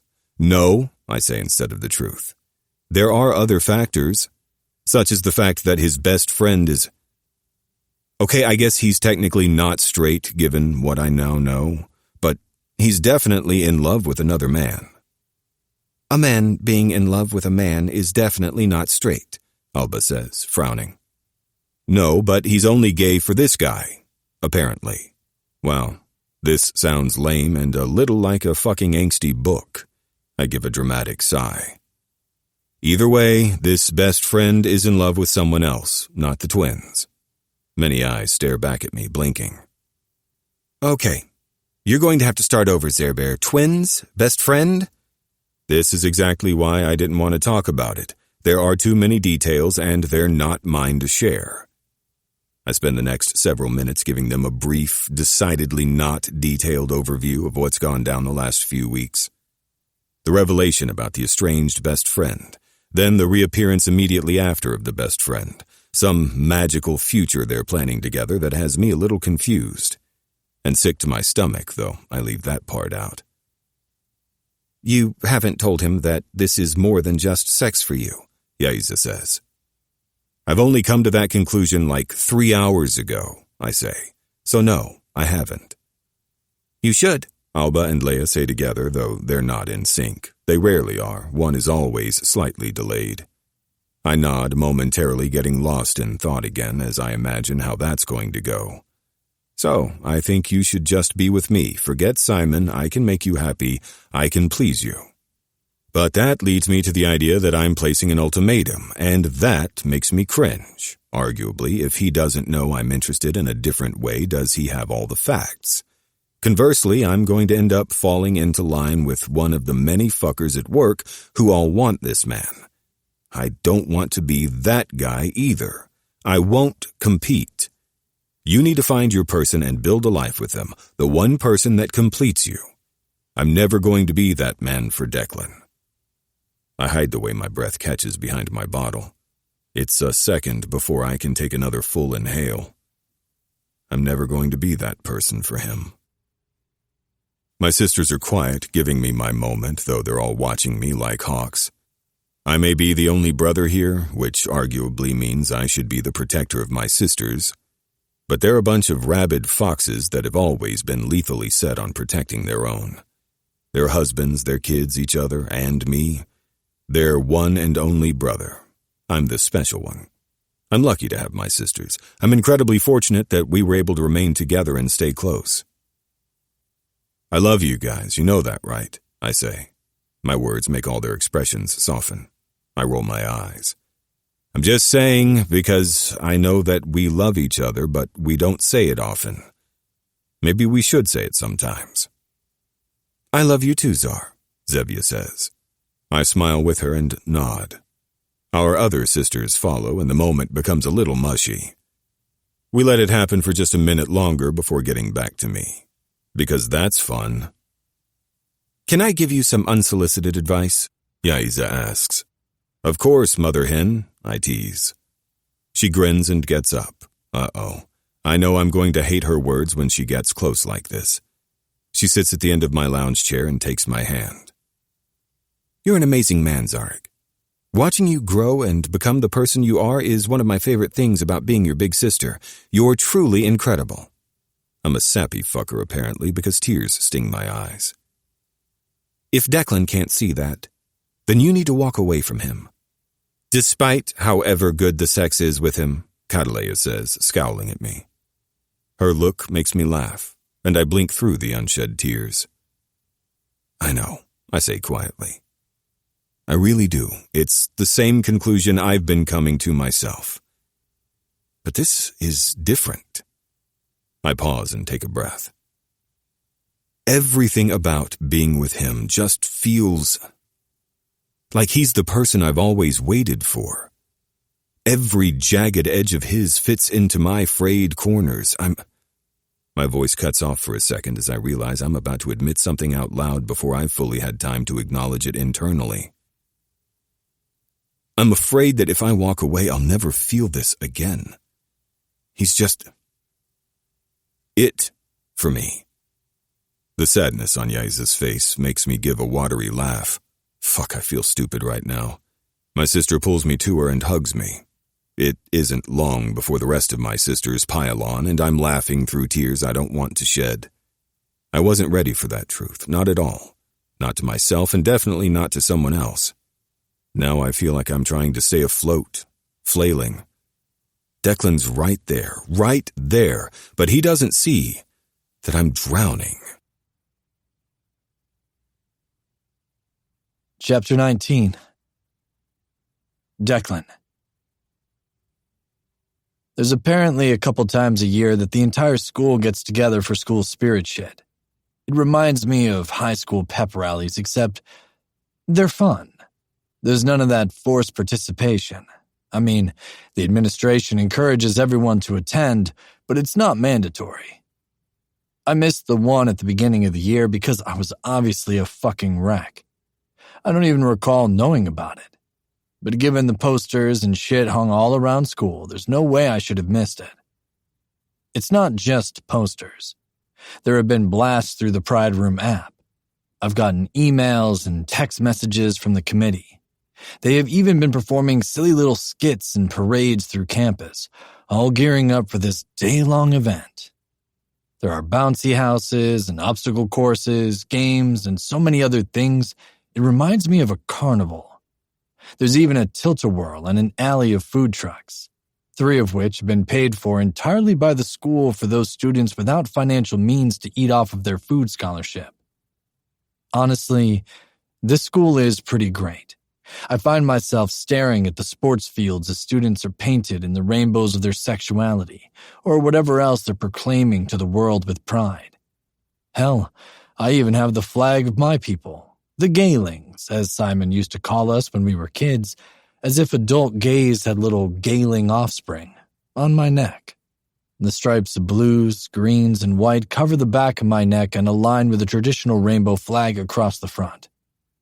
That's a fucking trip. I wish you and Simon were here to see this. It's wild. I feel like I'm in a different world, where we coexist as a race and nobody gives a shit about who sucks my dick. His laughter makes me grin. Hey, love. I glance at Lennon and offer him a smile too. Hey, it's pretty great, isn't it? Shaking my head in disbelief, I say, I've never seen anything like it. Even as it's winding down for the day, I've spent most of my hours just watching with a sense of belonging. Community. I love that we can identify however we do, find community with those the same as us, but there's this larger community that accepts everyone. I really feel like I'm in a different reality. Yeah, I hear you. The first few of these I attended, I was blown away. They get bigger and better every year. Lennon looks at me. This is your first one? I shrug and nod, but don't offer the reason I missed the other. We're friends, but we keep our friendship impersonal. Guess I missed the last one. He chuckles. It happens. Glad you could make it to one. Not that I want to jinx it, but so far, no soccer player injuries. Looking at him, I raise a brow. Is that normal? Lennon rolls his eyes. It's a combination of the freedom this day brings and the knowledge that we're heading into an October-long weekend. It makes our students act like fools and get themselves hurt. Many an athlete's career have ended because of careless break activities. I think back to my last spring break when Damon and I went to the gay island. It was fun. I'd do that again, but my smile falls when I remember what we came home to. Lennon is watching me, so I smile once more. You okay, man? He slips his hand into mine just as I catch Frost's boisterous voice reaching us. A second later, a glimpse of his brightly colored leggings light up my peripheral vision. Yes, I say, leaning into him and smiling a little more. Been a very long and stressful few weeks. Midterms, huh? He asks, teasing as he pulls me to him with his hand on my hip. I can see Frost better now, and he's definitely still approaching. I laugh. Yes, and I honestly am surprised by how that affects me. Exhausted students mean more injuries, though. It also means we have to combat their lack of focus on the field because they're staying up too late studying, Lennon says, closing the distance I'd tried to keep between us. I can feel his entire body against mine now. He licks his lips, his gaze sweeping over my face slowly, taking me in. I can't tell you how thankful I am for shin guards, he murmurs. A snort leaves me. His hand trails down my back, and I shiver a little. Even as we continue to talk with Frost hanging out a dozen feet away, Lennon never stops touching me. It's to the point where I'm mentally debating stepping back because it feels like I'm doing something wrong. There's a weird, itchy feeling under my skin and twisting in my chest. We're in the middle of talking about his behemoth number 23 when suddenly his mouth is on mine. I'm stunned into freezing as his tongue sweeps through my mouth and presses against mine. Lennon's hand is at the back of my neck, keeping me in place. What the fuck? Chaos suddenly rears inside me. Then he's off me and I take a relieved breath, thinking that he realized his mistake and backed off. My breath catches when I see Zarek looking absolutely livid as he stares at Lennon. A beat passes, and I swear, everything around us falls silent. I jump when Zarek launches himself at Lennon with a growl. Whoa, I say and lurch forward to grab him. Zarek, whoa, hold on. I barely manage to catch him before he's swinging at Lennon, who's just staring with surprised wide eyes and likely would have let Zarek hit him when I spin him around and cup his face. He doesn't see me, that's clear. His chest rises and falls and there's a quiet growl still coming from the back of his throat. I don't know what to say, so I just look at him. I keep him in front of me as his hands press into fists over and over. His entire body vibrates. Fucking wow, he's going feral. You're not helping. What do I do? Hold him, Declan. He's jealous and needs you to remind him you're there. You're his. Damon's words make me shiver, even as something inside me lights up. I pull Zarek to me and hug him close. His fingers bury into my stomach, digging into my muscles. His entire body is still as I hold him. For a minute, I'm staring at the ground as I realize Lennon didn't back off on his own. Zarek pulled him off. I meet Lennon's eyes and he's still just watching us, slightly wide eyes as he tries to figure out what's going on. Zarek suddenly inhales and I think he's come back online. He's realized what's going on around him. His arms circle my waist for a minute before he takes a step back to look at me. His expression is strained, apologetic. His mouth opens several times to say something, but nothing comes out. I brush a finger over his cheekbone, and a pained whine escapes as his eyes flutter shut. Then he's pulling from my hold and turning on Lennon. His fury is back, making him look 8 times larger than his definitely smaller frame. Don't fucking kiss him. Lennon raises his hands and takes a step back. Zarek holds his gaze for another second before glancing my way, but he doesn't quite meet my eyes before he's off, back toward the campus buildings. We watch him go until he's out of sight. Wow, Lennon says, and I laugh a little. I didn't know. Well, Frost's voice comes from my side and I wince, reflexively taking a step closer to Lennon. The way he draws out the word is smug, salacious, and ready for gossip. I tense as I turn, putting Lennon at my back. Frost is a lot closer than I anticipated, so I take several steps away from him like a fucking scared rabbit until my back hits Lennon. His hand lands on my hip, squeezing gently in reassurance. Despite the unwanted kiss, I'm pretty sure he's still on my side and has my back. Frost looks at me with a haughty smirk. His right hip is jutted out and his hand rests on it as he looks at me with expectation. I'll fucking slug that bitch. I swallow down Damon's aggression as I feel it rise to protect me. Listen, coach, I'm flattered by the attention and whatever, but I'm really, seriously not interested. Can you please just leave me alone now? His smile fades as he stares at me. My heart races. Damon growls in my head, the sensation rumbling through my chest. Many tense minutes pass by, and I can feel Damon head for his car. Finally, Frost rolls his eyes. Fine, he says and turns on his heel, walking away. I don't move for another minute before I finally let out a breath and step forward, out of Lennon's touch. That's all?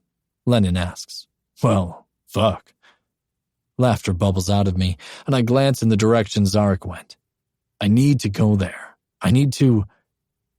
Looking back at Lennon, I realize we need to clear this up too. I'm sorry, Lennon says. You told me not to kiss you and I did anyway. That's all on me. I shouldn't have crossed that line.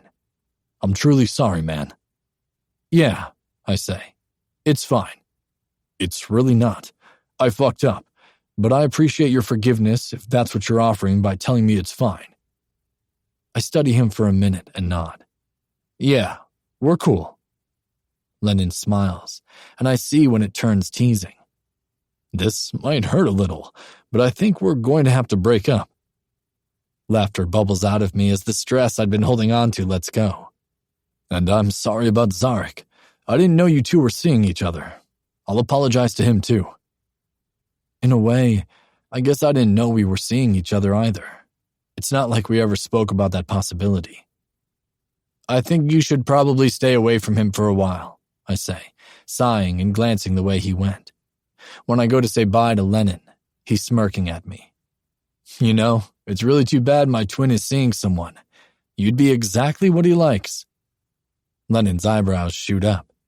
You have a twin? I nod and pull out my phone. Clicking the button, I pull up the screensaver, which is Damon and me with our arms around the other's waist as we smile for the camera.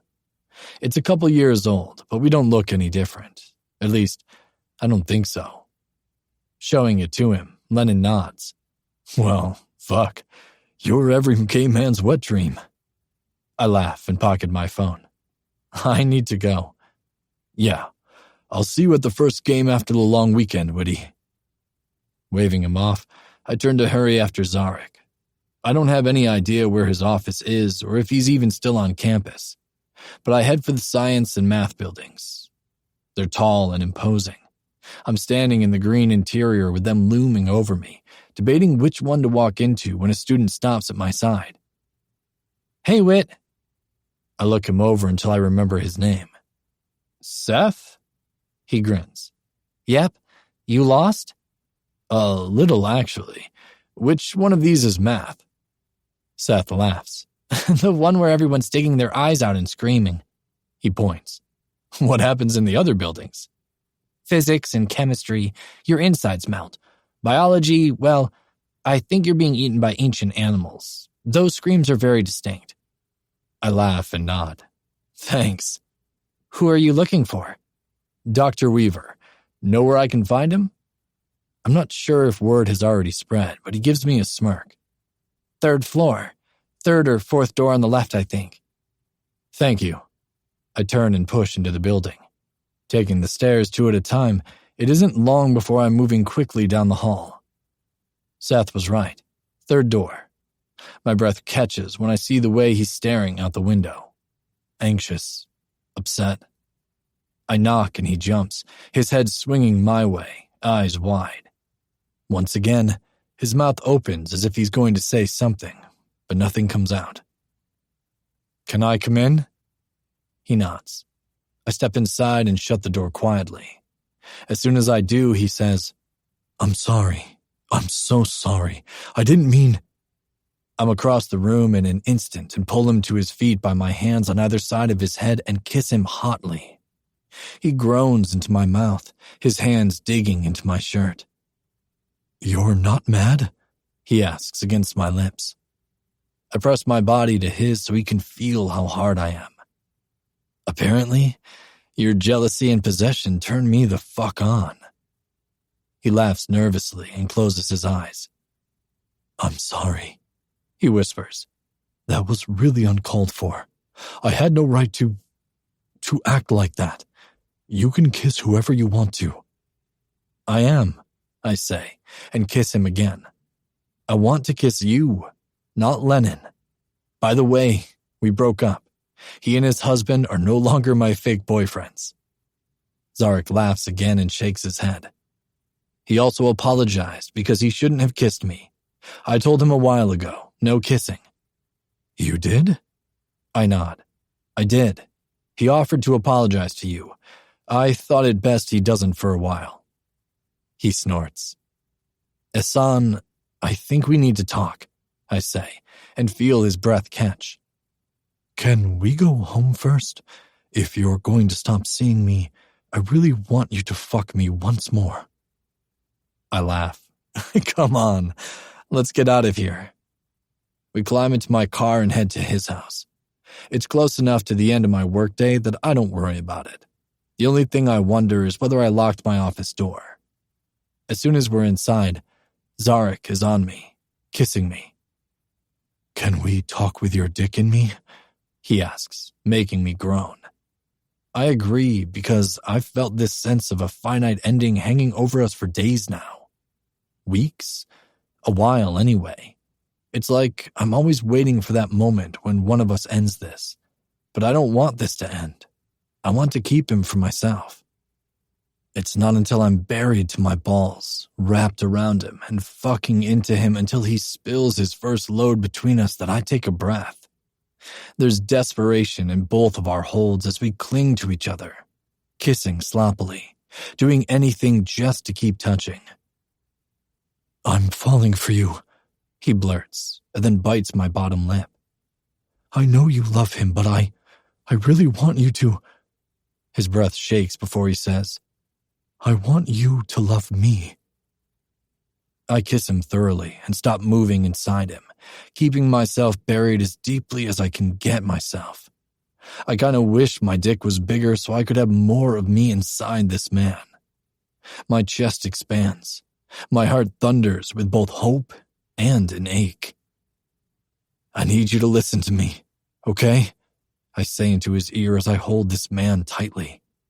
He nods, his arms wrapping frantically around my neck and holding me to him almost painfully tight.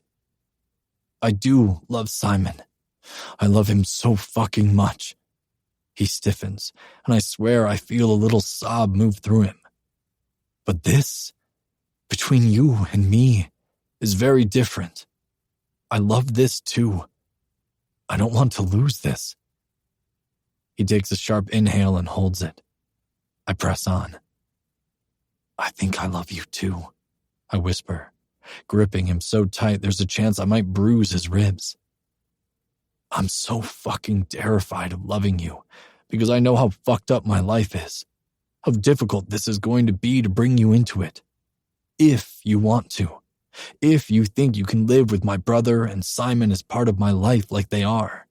Because no matter how much I love another person, I'm not changing my relationship with them, Zarek.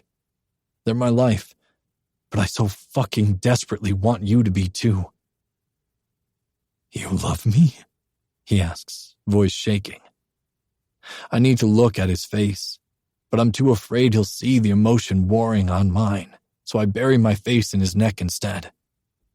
As much as I try to keep it all in, I crack open right then and there.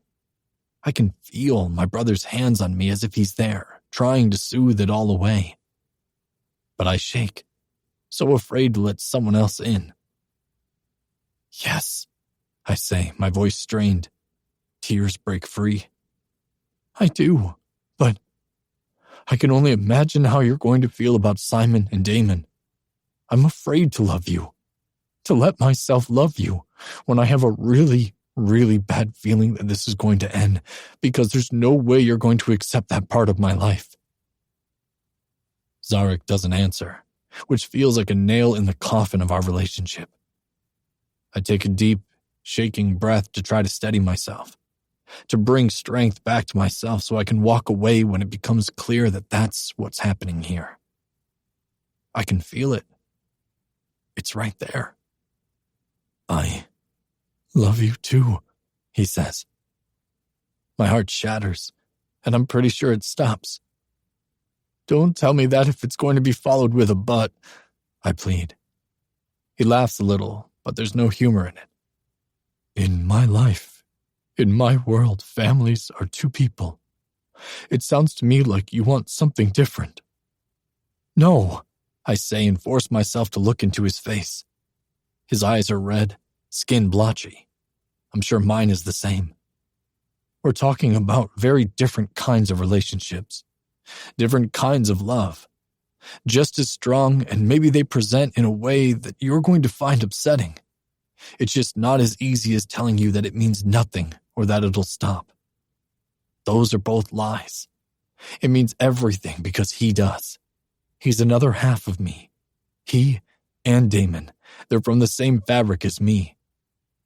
They're mine. I love them with every breath. I dare to kiss his lips and his breath shakes. I love you like that too. Differently, but still just as much. Does that make sense? Zarek licks his lips and nods. I think so. Tell me if you want this enough to figure out how to make this work. Because if you can't try, then I can't. Yes, he says, voice soft. His fingers scratch my scalp and there's only affection on his face. Yes, I want that. I'm just afraid that... I'm afraid. Me too. I can't believe you love me. And you tell me after I see your mouth on another man's. Laughing, I press my open mouth to his. I'm still a stormy mess, Zarek. And I probably will be for a while. As it turns out, it's not just as easy getting Simon back into our lives. Because there's his stupid professor. There's you, and there's Damon's man, Sage. It's a whole fucking lot more complicated than we were prepared for, and Damon and I, we don't do complicated. His grip on my hair tightens as he holds my face to his. I swear, my dick twitches when he takes control like that. Well, I demand a spot in your life, but, Declan, I won't be a second choice. I won't be a secondary priority. No, Hassan, you don't understand. I pull out of him and fuck up into him hard. He groans, his eyes rolling. His hand in my hair slackens. You're all number one priority. I will own you, and you own me, just like they do. You're mine. But if you say you're mine now, you don't get to take that back, Zarek. I don't work in for now or temporary. If you want to be mine, you're giving me your fucking soul. And you call me a psycho? Yes. He breathes as I jerk into him harshly. An orgasm shudders through him, and I watch his pretty face as he spills between us. How his eyes roll, his lips part. A soundless scream leaves his lungs. His body arches into me, trembling. Yes, he breathes before he fully comes down. Own me. Make the world know I'm yours. I do. I cover him in my marks as I fuck him for so long I think my dick is broken when I get home that night. There's still fear, because he doesn't really understand what he's agreeing to. I'm shit at articulating it. It still feels like this new, fragile thing could fall apart when he sees the reality of what I'm trying to tell him. But I'm going to make sure that no one ever feels as good as he does with me. I will die making sure this man understands that he belongs to me. I'm the only one who will ever make him feel this way. Even if that means I have to murder anyone else who tries. Chapter 20. Zarek. Everything is different. Even as I sleep, I can feel how the world around me is shifted. In my sleep, all I feel is an overwhelming sense of pleasure. It courses through my body with such ferocity and grace it almost wakes me up. Declan's voice is there, telling me he wants my ass. He wants to wake me up with pleasure. I always tell him yes. I tell him I want to wake up to him every day, that I want to begin every morning with his dick pounding inside me, his fingers biting into me, his mouth leaving bruising marks so that everyone who looks at me knows that I'm owned. I'm in one of those states where I'm aware I'm dreaming, but it feels real. I'm asleep, I know I am. That heavy weight of now quiet unconsciousness sits on top of me, stroking me into an easy, restful peace. Except the strokes aren't gentle and calming. They light a fire of arousal inside me. It sizzles as it spreads, slowly reaching the end of each nerve and making me whine, tremble. There's the pressure on my prostate, the coaxing stretch of my hole, massaging to my balls and licking at the crown of my dick. It's slow, slick, and coaxing, easing me into pleasure, making me break out in a light sheen of sweat. My heart races, my breath shakes, my stomach dances. Then there's a sudden invasion that's both painful and so fucking good that my eyes fly open on a sudden orgasm. I'm face down on my stomach, my body flailing wildly as I try to find something to hang on to while my orgasm streaks through me hard enough that I'm vocal about it. As soon as I gain enough consciousness, panic seeps in because I didn't imagine any of it.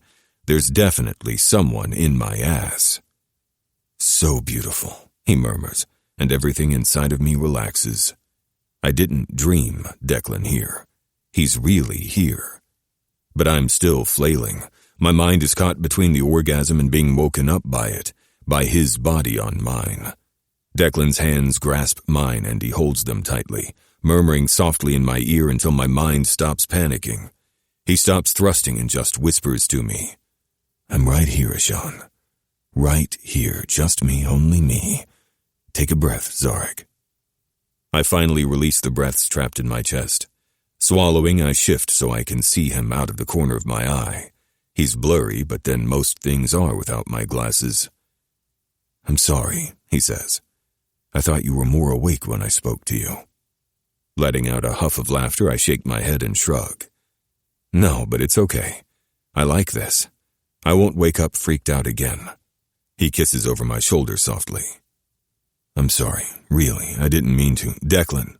He stops and presses his cheek to mine. "Fuck me like you wanted to." Declan groans, but it takes him a minute to become convinced. I can feel his tension. I can feel the way he hesitates now. "I'm fully awake," I tell him and jerk my ass up into him. He grunts, his teeth skimming my skin. "And for the record, you can wake me up with your dick anytime." The shaky breath he inhales confirms that he still feels uneasy. So I squirm until he lets me go and push him off me. I keep pushing him until he's on his back and climb on, wasting no time getting his dick back inside me. "Don't you want me?" I ask, making him shudder and nod. His hands land on my hips and I know he can't help himself now. I rise up and slam myself back down. Declan grunts, his hips rolling as if he can't help himself again. "Then take me, Declan. Fuck me like you hate me." I'm not sure what happens, except that I'm slung slightly backwards so that I'm basically making a bridge with my body. His hips piston like a machine, tunneling into me. One hand remains tight on my thigh while the other is relentless as he rubs my dick. Quick, hard, twisting motions that flood me with such pleasure that I come everywhere. He keeps me coming apart for what I swear is half the morning. I'm so delirious and sensitive by the time Declan fills my ass, I swear I can feel the way his cum spurts inside me. Like, I can feel the way it coats me, dribbles, creates more lubricant for a short time until he's finished. When I collapse, I can't catch my breath. My eyesight is a very different kind of fuzzy right now. My lungs hurt, like I just ran a fucking marathon, and let me tell you, high school PE was the last time I ran. Fuck that noise, there are better ways to do cardio. Clearly. I'm aware of Declan as we remain just how we are, connected in the middle, but I'm bent backwards. The sting and burn and deep ache in my thighs and groin are going to be there for days after this. Hell, maybe I pulled something, strained a muscle or some shit. But I have an athletic trainer for a boyfriend. He'll fix it better. A silly laugh bubbles out of me at that. Boyfriend. He'll fix me. "You shouldn't have stopped going to church. They'll fix you. They'll fix you right up." The laughter dies as my mother's words go through my head the day I told her I'm not straight. I knew then that it was going to be ugly, but I wanted her to feel like a fucking failure. That was her first thought when her other son told our parents he was actually she. "How could I have failed you like this? What will God think of me now?" I was never under the impression that her reception to my sexuality would be any different from hers to Zevia's gender. It was going to be nasty, horrible, despicable. I wasn't wrong. Somehow, I still found that her words hurt. "What happened?" Declan's soft voice asks. Blinking out of the unpleasant, sobering thoughts, I think I must have missed something. "What?" I ask. Slowly and so fucking gently, Declan shifts my body. My overtaxed and severely stretched muscles scream, making me groan. His fingers don't leave those spots, as if he just knows how I hurt now. His tender touch as he massages the muscles makes my chest tight. This man is mine. How did I get someone like this? How can he possibly want me? His lips skin my neck and cheek. "Your body tensed and your breathing became labored. Since we're just laying here, I know something unpleasant went through your mind." I sigh and pull my arms out from where they're slightly trapped so I can hug him to me. "I need you to never tell me that you'll fix me. Not in jest, not even in a way that's sweet or something, okay?" Though he's still incredibly fuzzy, I can see the frown on his face. "There's nothing to fix about you, Zarek." My heart likes his words, even if he doesn't understand what saying them means to me. "You don't think so?" Now he's really frowning. I really need my glasses so I can see this man in all his glory. I twitch when he hits a little too hard at my straining muscle. His fingers back off a little, though they don't stop. He gives that leg a rest and moves to the other. Fuck, I love the way he's fussing over me. "No, I don't think you need to be fixed. Why would I? Why would you ever be with someone who thinks you're not perfect just as you are?" Well, fuck. If I wasn't already so far fucking gone for this man, I would be now. I pull his mouth to mine and kiss him, trying to convey everything those words really mean to me. How he hit something that he isn't aware he did. Even without knowing, he still manages to treat me the way I've never thought I'd get to be treated. It's not that I never wanted a boyfriend, or a girlfriend for that matter, but finding someone who likes me the way I am, including my kinks, has always proven to be more challenging than it was worth, especially when I'm disappointed and hurt every time. Though I never admit the hurt. It's too hard to admit it when you're expecting it. "Tell me what happened," Declan says against my mouth. I shake my head. "Not when we're naked." "But you thought about it when we're naked? Covered in your cum and mine dripping out of you?" My cock tries to rally for him. It seriously does. Sometimes I don't think he even realizes what his words do to me. He just fucking talks, and whatever he says is magic to my fragile heart that I keep locked away behind Kevlar. "Take me to the shower?" Declan nods. He's so careful with me when he picks me up and is even more cautious when he stands me on my feet. Not gonna lie, I can feel that shit like little needles. "We're not doing that position again," he says when I can't seem to pry my fingers from him and bear all my weight down. "Yes, we are. It was magic," I say. But he's still frowning at me. "Fine, but if you plan to abuse your muscles like that, we're going to have to work on your dexterity and flexibility. I really don't want you permanently hurt." An image of me in the emergency room explaining how exactly I tore a groin muscle flashes through my head, and I laugh. "Yeah, all right. But I'm allergic to exercise. That's why I'm flabby." He snorts. "There's nothing flabby about you." His hand skims over my stomach, my sides, my waist, my thighs. I shiver, suddenly insecure. While I know that the most care I take of my body is so I don't get fat, I like being trim. I own that shit. There are other surprises on my body that people take notice of, my pierced nips, my big dick, and are usually enough of a distraction from my lame showing that I can prove myself in other ways. I'm rarely ever seen as I am. Not when attention is always quickly pulled to more pleasant things to look at. My breathing becomes labored again until he pulls my face to his. "I didn't realize how self-conscious you are," he murmurs. I swallow, afraid of what he's really seeing. I can't even interpret what he sees in me because I still can't see him without my fucking glasses. Not that I ever wear them in the shower, but fuck, I've never felt more blind than right now. "My sweet Eshan," he says, pressing his lips to mine. "You think I didn't see you right away? You think I'm not completely obsessed with every inch of you? I am, Zarek. There's not a part of you I'm not completely in love with. mentally, emotionally, and physically. Believe me when I tell you I wouldn't change you at all, ever. Not even when we work on getting your muscles more bendy so I can fuck you in any pretzel position we can imagine.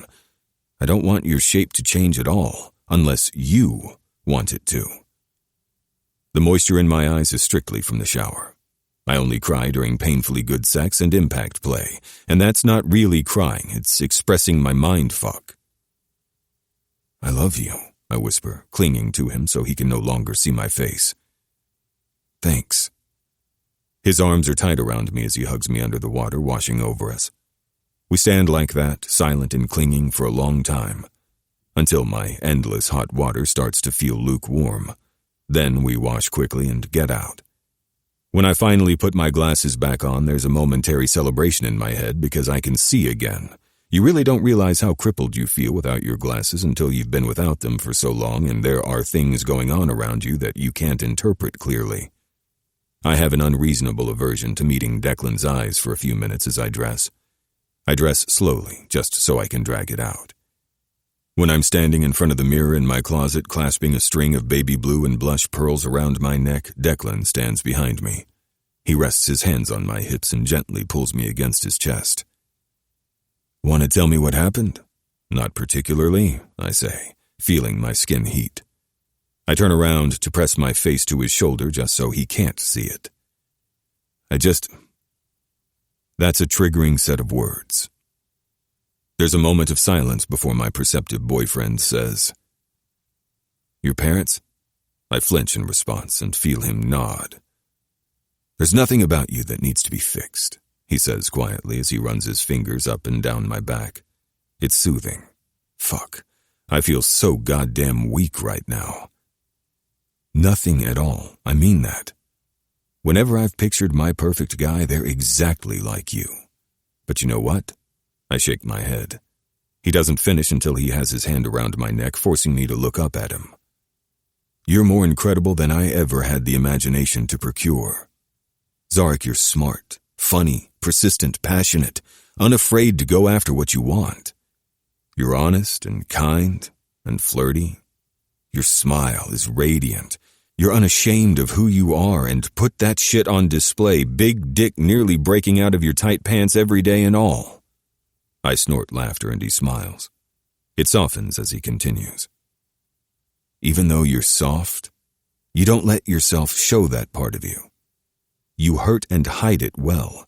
You're afraid of letting me get too close. I recognize that because I share that fear. You take control of us and let me just be with you. You forgot how good our sex is, I say, wanting to lighten the mood, but secretly I am a little insecure about him leaving our sex out. Maybe he's not into it like I am. There's more to us than sex, even if we spend a great deal of time perfecting our form. I snort laughter and he nips at my lips. It's mind-blowing, he murmurs, pressing a soft kiss to me. I've never felt so fucking good with someone, especially without my brother with me. I raise a brow and he grins. And that's why I'm still afraid of what we're doing. Damon and Simon, I say. Declan sighs heavily and closes his eyes. Standing this close to him, being wrapped in his arms with his hand still closed around my neck, I can feel a weight settle on his shoulders. Instinctively, I know it's not the relationships themselves that weigh him down. It's the thought that he can't have all the relationships that are important to him without something somewhere breaking.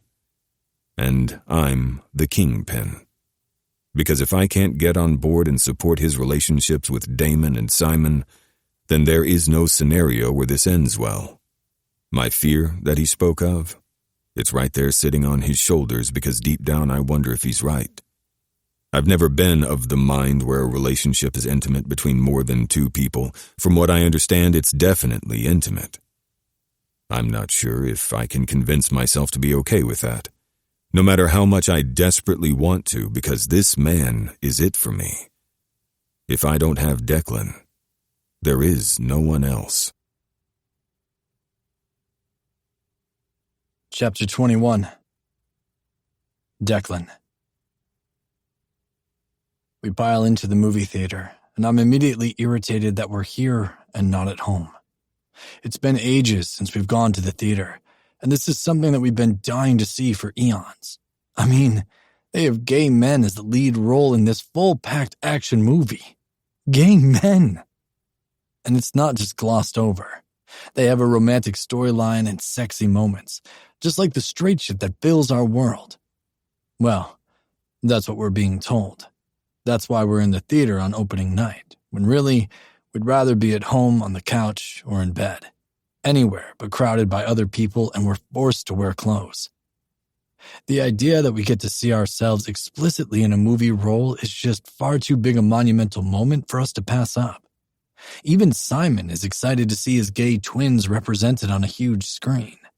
His excitement for these moments with us, knowing how important they are to us, only makes our sappy teen hearts fall in love with him that much harder. "This isn't so bad," Simon says as he sits. Damon and I are on either side of him, of course. We push up the armrests, so we basically make ourselves a little couch between us, but it's not nearly as comfortable, even with the plush stadium seating. We lean all 3 seats back as far as they'll go and then look around us as we try to determine how this is going to work. Usually, we're stacked on top of each other like a cream-filled cookie sandwich.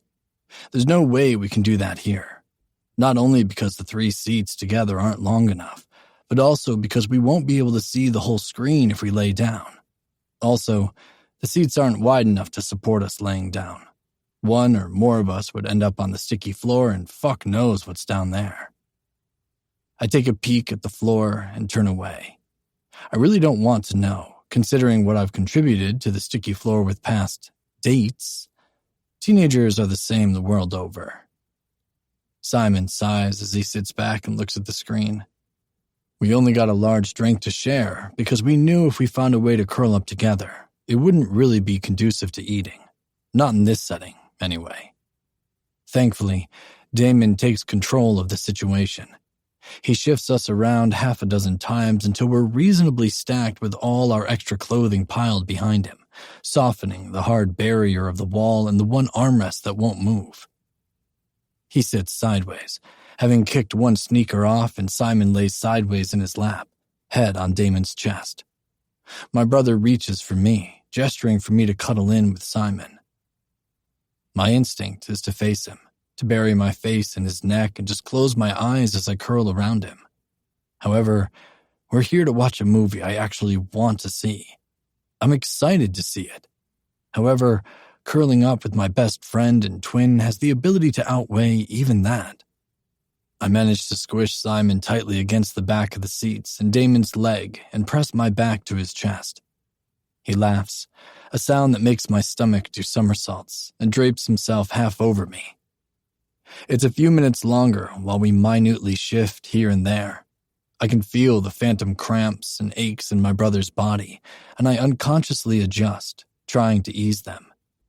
He's resolutely not moving, content to be the backbone of our triad, even if that means he's uncomfortable for almost 3 hours. I smile into his thigh, gripping his hand tightly where it is along my chest as if he's attempting to hold me in place so I don't roll onto the floor. I love the way he looks out for me, and how I can feel his love so thoroughly. I love that I can feel him roll his eyes against my sappy thoughts, even as he smiles. We rarely go to the movies, but when we do going forward, this is how we'll sit and fuck anyone who has a problem with it. We're not ashamed of our relationship, and we're not fucking hiding it. Telling Simon about Zarek and Sage is terrifying. The entire time, I'm not sure if it's my horror or Damon's I feel, whether my heart is pounding out of my chest or if it's Damon unable to catch his breath. I'm not sure which of us is more fearful of what's going on right now. I already admitted that I love Zarek. To him, even. Damon? Not so much. As much as he's trying to pretend it's just maybe love, we both know he's just prolonging the inevitable and making his poor puppy squirm. Of course, Simon isn't done with this conversation. Why would he be? "I think that maybe you're concentrating on the wrong parts of this," Simon says. "It's not that our love is the wrong kind. It's that we have too much love to keep between us. I love you with my entire being. I always will. Always. But I love Quinn that much too. It's different. Very different. But it's just as strong. I bet that's exactly what you feel for Sage and Zarek, isn't it? Fuck. At least Damon's response matching mine confirms that he does, in fact, love Sage. Not that I had any doubts. It's blatantly fucking obvious. We wouldn't have continued to fuck these men otherwise. Does that mean we loved them from the start? Or maybe we were so fucking vulnerable when the two men who were perfectly made for us walked into our lives that we weren't strong enough to walk away. There are many points of his thoughts that I could argue with. Why would we walk away from someone just right for us, made for us, who is exactly our dream? But the answer is sitting between us right now, looking from my eyes to my brother's and back again as we process his words. It's not that we'd not want them if things had been different when we met. It's that if Simon had been there and things were right, we would have had the presence of mind not to put someone through this hailstorm with us. How do you think it's going to go? The image of a lightning strike touching a tree and it exploding fills my mind. Damon snorts internally. Dramatic. Yes, but that doesn't stop me from feeling that is exactly how this is going to go down. Share your hive mind, Simon says. His touch on my face is soft. Tell me what arguments you're having right now. We're not arguing, Damon says. Not really.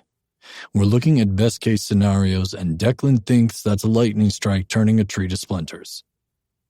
Simon's gaze on me is one of confusion for a minute while he interprets that. You think it's not going to work? I nod. Fuck, that ache in my chest is back. Like I'm having a heart attack. Simon's here and I still fucking feel this way, but now it's not because of him. It's because of someone else. I'm not cut out for this many people demanding emotion from me. Simon's lips brushing against mine cause me to blink back into focus. It takes me a minute to see him clearly. Do you know how proud I am of you? He asks, making my breath catch. Why? I ask. Because you've only ever been so narrowly focused on me and Damon that a year ago, you wouldn't have let anyone get close to you. Not a friend, not a colleague, and certainly not a lover. And look at you now. He brushes my cheek as my breath is punched from my lungs. I know you're scared, Deck. Loving someone and being unsure of that new relationship is terrifying. I understand that. But being afraid doesn't mean that it's not worth it. Trust me, it is so worth every moment of doubt and insecurity. My stomach rolls because I know he's talking about his relationship with Stammer. But fuck if I don't relate to that too. His words hit exactly everything I feel. It's easier when you're sure of the other person, Damon says quietly. Simon twists forward again, and I'm relieved when he's not looking at me anymore. Why aren't you sure of him? Simon asks. Because of us, Damon answers. His eyes flicker to me, and I know that he's not just talking about Simon. I swallow. If we were fucking normal, then it wouldn't be a big deal. But I can't be that way. Everything in my life would suffer if I even tried. I know myself. I know. You're right, Simon says, placing his fingers on Damon's mouth so he'll stop getting more worked up. His touch is light, but it's always enough to make us do whatever Simon wants or needs, because he never asks for anything. You're right, he says again, quieter this time. How do you feel this is going to go? Honestly, I don't know, Damon says. I rest my forehead against the back of Simon's head, breathing in his shampoo and momentarily annoyed that it's not what it always used to be. I keep trying to imagine it, but I just don't know. Based on what you know about Sage?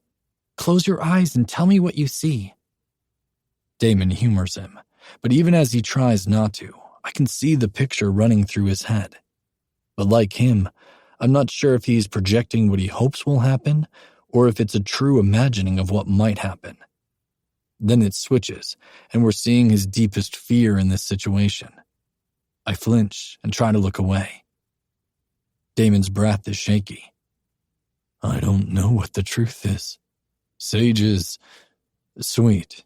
He's kind and big-hearted, but he's also lived his life pretending to be something he's not to please those around him. I'm afraid he's going to try to do that again. Pretend to be okay with this so you'll love him, Simon says, as if he's already in our heads. Yes, that's how he's lived almost his entire life. Being with me is the first thing he's ever done on his own, because he wants to, and for himself, Damon says. I can feel the way Simon already adores Sage. He's going to try to wrap Sage into a big blanket and just cuddle the fuck out of him. I think because Simon's experienced family trauma of his own, he's particularly empathetic to it in others, even if those traumas are vastly different. I'm excited to meet him, Simon says quietly, and I can feel how much he means that. I really am so very proud of you. Damon sighs exaggeratedly and pulls Simon to him. Our eyes meet, and I know that his sigh is just covering up the emotion in his eyes.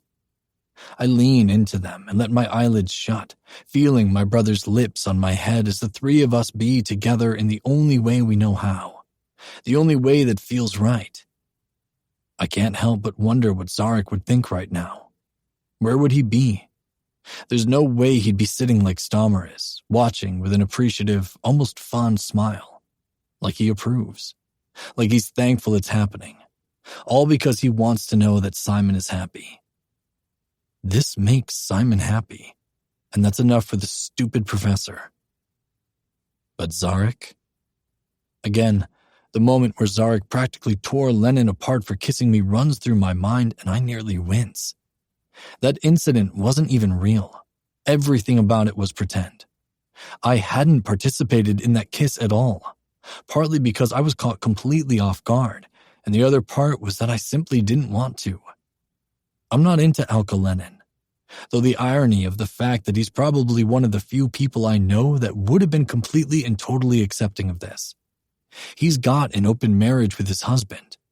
To me, that means that he'd be fine with whatever happens between me and Simon and my brother. Although, the brother thing might be a hang-up. But none of that matters. I don't want Lennon. I love Zarek Weaver. So fucking much. I swear a piece of me breaks a little more the longer I don't know how this will end. Perhaps the fact that I know it's going to end is what gives me the sensation that I'm already breaking. We'll figure it out. No matter how many times we keep saying that, neither of us is convinced that what we figure out is a future that has Zarek and Sage in it. It will. Though his thoughts are firm with conviction, he can't hide the waver in his confidence from me. Chapter 22. Zarek. I'm really nervous as I wait for Declan. So nervous that I'm actually pacing around my house with the little box in my hand. I have big plans for today. Big. It's been weeks since he told me he loves me. He's here all the time. There's still the elephant hanging over us, steps in our relationship we haven't taken, factors in our relationship we haven't met head-on yet. Damon and Simon. We rarely talk about either of them, though I know some strange things now. Things like twins talking to each other mentally. Of course, I've fallen down a rabbit hole with that, just as I had when I was looking into Alka Lennon. It's a weird phenomenon that many twins claim they share, the ability to communicate non-verbally, though there aren't as many reports of them communicating as fully as Declan says he and his brother do. It's like we're a single being most of the time. We experience the same things, though unless we're together, it's more of an echo. A single person split into two bodies. They speak within what Simon refers to as a hive mind, where it's not really conversation so much as they're just thinking and the other hears it as if they're thinking. I'm rather confused about it and, not gonna lie, obsessively intrigued. I need to know more. I want to see it in action. But that's not a today Zarek conversation. That's a later Zarek phenomenon to consider and dissect with his boyfriend. I smirk at the term. Boyfriend. I've had a handful of girlfriends over the years, and I've had a few male friends with benefits, but for some reason I've never committed to a man. I could be all sappy and whatever now, claiming that I just hadn't met Declan yet. It's not like it'd be a lie to say that no man has done it for me like he does. But really, I've considered this for a few days now, and I don't really have a reason behind never having a boyfriend in the past. I'm willing to bet it's just something stupid like the childhood conditioning that I needed a wife, house, and 2.5 children to truly be happy and successful in life. Something our parents really drilled home. We haven't made it until we have these hallmarks. Perhaps it was conditioned within me and I never gave it much thought. So what changed? Meeting someone who balances me exactly right, who gives me what I need and allows me to be me, who wants me the way I am. That person just happens to be a man. The knock on my door startles me. I freeze for just a second before squeezing the box in my hand. Taking a breath and brushing off the nerves, I open the door to find my sexy boyfriend smiling at me with a crooked smile and the tips of his hair brushing his cheekbones. Licking my lips, I take a step back and he comes in, kicking off his shoes and shutting the door behind him. I try not to climb him like a fucking tree, but I can't help myself. Maybe because it's Saturday and I know he came here only after Simon went home. Simon, who spent the night with them, in the same bed, in nothing but underwear. I try really fucking hard not to imagine someone else pressed against him, bare skin to bare skin. I'm going to blame this image for why I end up wrapping my arms around him and pulling his mouth to mine. I imagine that I fucking claim everything about him with that kiss. Then anyone who touches him after will just know that he's mine. His hands are lightly on my waist, his thumbs brushing against my skin where my shirt pulls up. "Miss me?" he asks into my mouth as I lick up the side of his face. "Yes. I feel like I'm a damn cat marking my territory," I hiss. He chuckles and pulls me against him. "Mark away, Ishan. I'm yours and no one else's. Except Simon's and Damon's. It doesn't bother me. It doesn't. I won't let it." "I have something for you," I say and take a step back. The surprise on his face makes me pause. "You do?" I study him for a minute, trying to figure out what his expression is telling me. "I do, if that's okay." There's a moment where I think that maybe it's not, but then he nods, a shy smile on his lips, and I realize I'm completely backwards. He likes gifts. "Oh, sweetie, you have no idea what you just unleashed. I'm going to spoil the fuck out of you." After plastering another breathless kiss on him that has him hard and humming, I bring the little box around. The alarm in his eyes makes me chuckle because, yeah, it looks like a ring box. A little bigger, though. More like a wristwatch box. "Just open it." Declan takes it from me and does. I watch as he stares at what's inside while I bite my lip. His eyes flicker to mine for a second and he smiles. "A key?" "Yeah. I'm going to move the one outside to somewhere different. Too many people know where it is now." I shrug as if that's really the reason. "So, I thought I'd give you one so you can get in anytime you want to." There's a smile on his lips as he watches me. I can feel the way my skin heats under his eyes. His gaze flickers down as he turns the keychain over.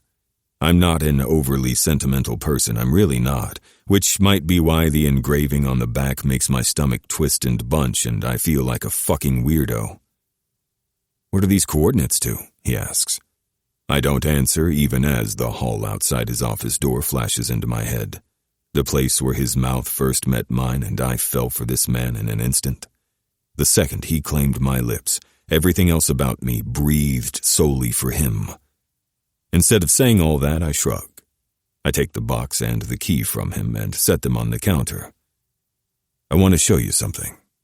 Declan doesn't protest as I take his hand and lead him through the house into my bedroom. We stop in front of my dresser. There's a single drawer on the bottom that doesn't have a handle. You can't easily open it because there's a latch inside, locking the contents away. "I bought this specifically for the drawer," I say, letting him come to the same conclusion that I was just thinking about. Reaching behind the top, I hit the tiny release that most people would think is just a loose staple, keeping the thin board backing attached to the frame. As the little click sounds, my heart races. I've literally never shown anyone what's in this drawer. No one knows what I hide. But Declan already knows my kink. He knows my secret. He knows how I like to be hit with things and marked. I love impact play. Now I want him to see all the toys I have for that. I want him to pick one, and then I want him to use it on me. Swallowing, I take a step back to see where the lip is just pulled away from the frame, allowing room for your fingers to pull it open. Without looking at Declan, I reach down and tug it until we're able to see inside. Then I take a step back and allow Declan to get close. He crouches down and looks inside, his hands on the face of the drawer. He's silent and doesn't touch anything, just looks. The longer he remains still and doesn't speak, the more uneasy I get. Please don't get scared away. When he looks up, the heat in his eyes almost has my vision darkening with the sudden relief that fills me. I rock as if I'm dizzy, something Declan doesn't miss since his hand goes to my thigh. He shifts, so he's on his knees and his mouth goes to my stomach at the same time he lifts my shirt. "What do you need from me, Zarek?" he whispers. I close my eyes, digging my fingers into his lush hair. And while I'm wildly terrified of telling him the truth, I do it anyway. "I want you to choose one," I whisper. "Then I want you to use it on me until I'm covered in your marks. Covered." He groans into my skin and I feel his tongue dip into my navel. I release a shaking breath, clutching his hair tightly so my hands don't shake too. "If you want to," I add. "I fucking do," he growls, and I shiver. All the little hairs on my body stand on end. "I'm going to undress you. While I do, tell me what I need to know." I blink away the tears in my eyes, so ready to cry for this man as he covers me in welts and tears down my walls, my weaknesses, forces them away and steals the weight from me. Taking a breath, I concentrate on telling him.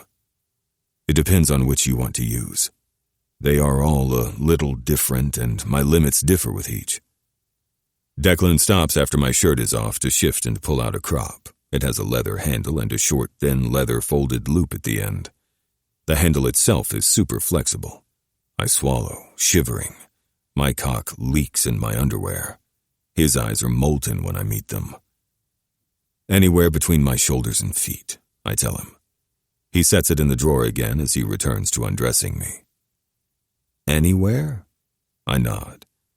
"Yes, I like it pretty hard, but as long as you're paying attention to me, you'll know when you've reached the limit of how hard I like, as opposed to the other kind of pain."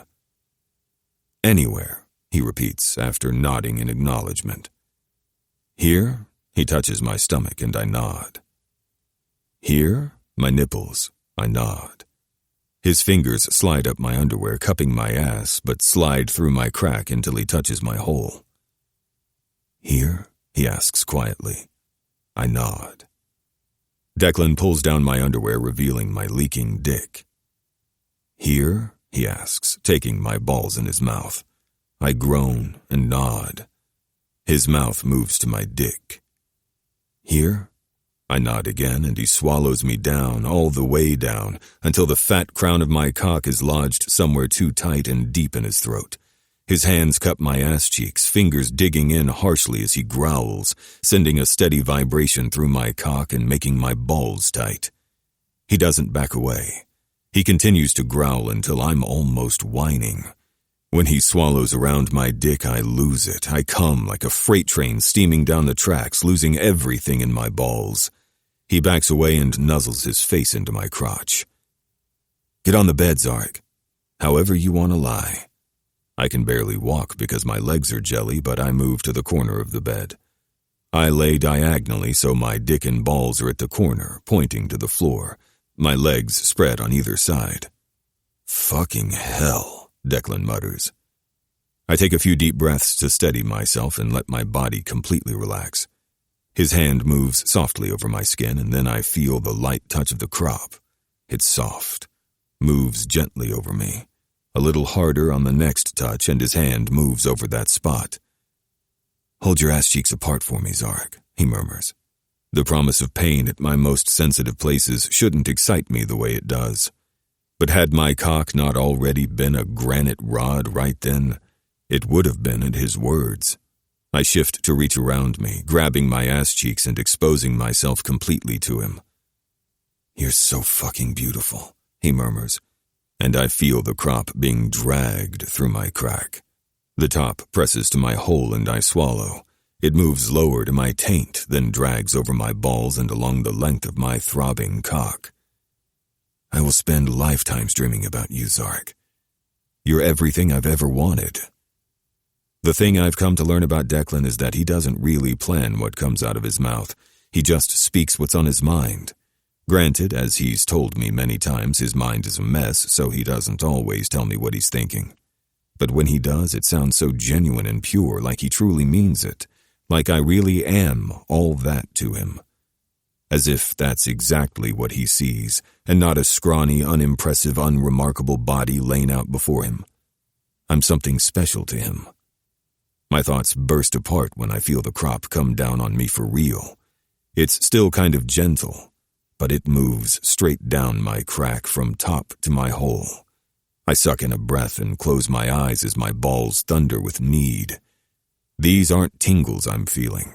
Nope, they're entire fucking electrical storms. Another smack, harder this time. I turn my face into the bed. Smack. Tears sting my eyes. Smack. Lower, so he barely grazes my balls. I can't catch my breath. Smack. He hits everything this time. The sharp stick of the flexible rod along my hole and my balls ending in the leather fold that reaches along my cock to graze the crown of my dick. It feels like a line of fire, like a claw barely breached the surface, splitting the top layers of skin. I cry out into the bed, my fingers digging into my ass cheeks. I'm not sure if he moves quicker after that, or if I simply lose myself in the pain that drives me into deep pleasure. I feel the stings everywhere, my shoulders, my spine, my upper arms, my calves. At some point, Declan must have turned me over. There's the sharp sting of the crop across my pierced nipples, along my thighs, my stomach, my aching cock. My cock doesn't know that this hurts. All it feels is pleasure. There's an entirely new level of sting when the crop slaps into the puddle of cum on my stomach and chest. Everything hurts, it burns. My balls ache from coming so hard, too much, and I cry. It feels so fucking good for every layer of worry, anxiety, strength that I hide behind to be torn down that I just cry. Cry and cry and cry. When I finally stop crying, I'm not on my bed anymore. I'm in the tub of my spare room, cradled in Declan's arms as he murmurs softly to me, words that make my breath catch. "You're mine, Zarek," he murmurs. "Mine. I'll never fucking let you go now. Do you understand that?" I feel his own tears land on my cheek, but I can't open my eyes. They feel too swollen, like I've cried for days. "You have no idea what you do to me," he whispers. "How much I love you. I will never, ever let you go. You wanted to be in my life, well, you got it. You're mine. All mine." I cling to him and sink my teeth into his pectoral. He doesn't seem to feel it at all. All I feel is the way my body burns in the water, the dull throb, the slight numbness somewhere within all that. And I feel the way he holds me, the way he loves me. Can anything be worth giving this up? Chapter 23. Zarek. I don't know what I was thinking agreeing to this chastity dick trap. All I can do is glare at Declan's smug smile as he drives us down the road. The fucking things I do for this man. My heart skips and I know there's very little I won't do for him. I don't even know what to do with that knowledge. It makes me feel like I could drown at any minute, and yet my heart flutters so much that I might actually be flying, unable to catch my breath in the thinner atmosphere of the clouds. Also, I've turned fucking sappy.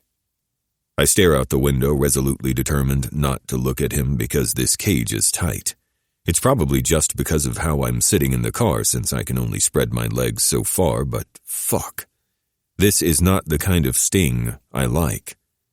Who am I kidding? Yes, it is. Well, kind of. I like the idea of Declan being turned on while my cock hurts, just like when he's whipping me with the crop. A shiver races down my spine, and I determinedly think of something else. I will not get hard while wearing this. Glancing back at Declan, I find him chewing his lip. The way his brows are slightly puckered, I can see that he's nervous. I reach for his hand, and he gives me a grin without looking away from the traffic. "You okay?" Declan takes a deep breath and nods. "Just thinking about the enormity of what I'm doing right now." I tilt my head slightly. Double dating? I suppose that could be considered a big deal for a man who doesn't date. His smirk says he thinks I'm adorable for not being anywhere close. "Do you have any idea the number of men I've introduced to my brother?" 3, I guess. His eyes flicker to mine, and he shakes his head. 5? "None, Zarek," he says, voice quiet. Suddenly, my stomach is dancing a little. As my brother is emphasizing our relationship to Sage right now, I'm reminded how big a fucking step this is in our lives. It's slightly terrifying. I squeeze his hand. "Because it means something, I guess." Declan nods. "Yes, exactly. Keeping this between you and me is safe. You don't have to see everything between my brother and I that way. Or between us and Simon, but..." When his voice trails off, I finish what I think he's going to say. "But if we want something long-term, this is a necessary, if harrowing, step."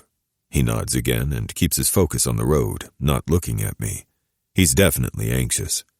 I don't honestly know what I could see between them that I'd dislike. Aside from someone else touching my man, we already know that I'm apparently very possessive and jealous, which obviously isn't going to work with his brother, or with Simon. I'm really glad I only have one of those relationships to contend with today. We pull up before there's time for anything else. "They're not here yet," he says as he puts the car in park. I get out and round the car, getting to his side just as he steps out too. Pulling his mouth to mine with a hand at the back of his neck, I kiss his lips. While my grip is controlled and forceful, my kiss isn't remotely the same.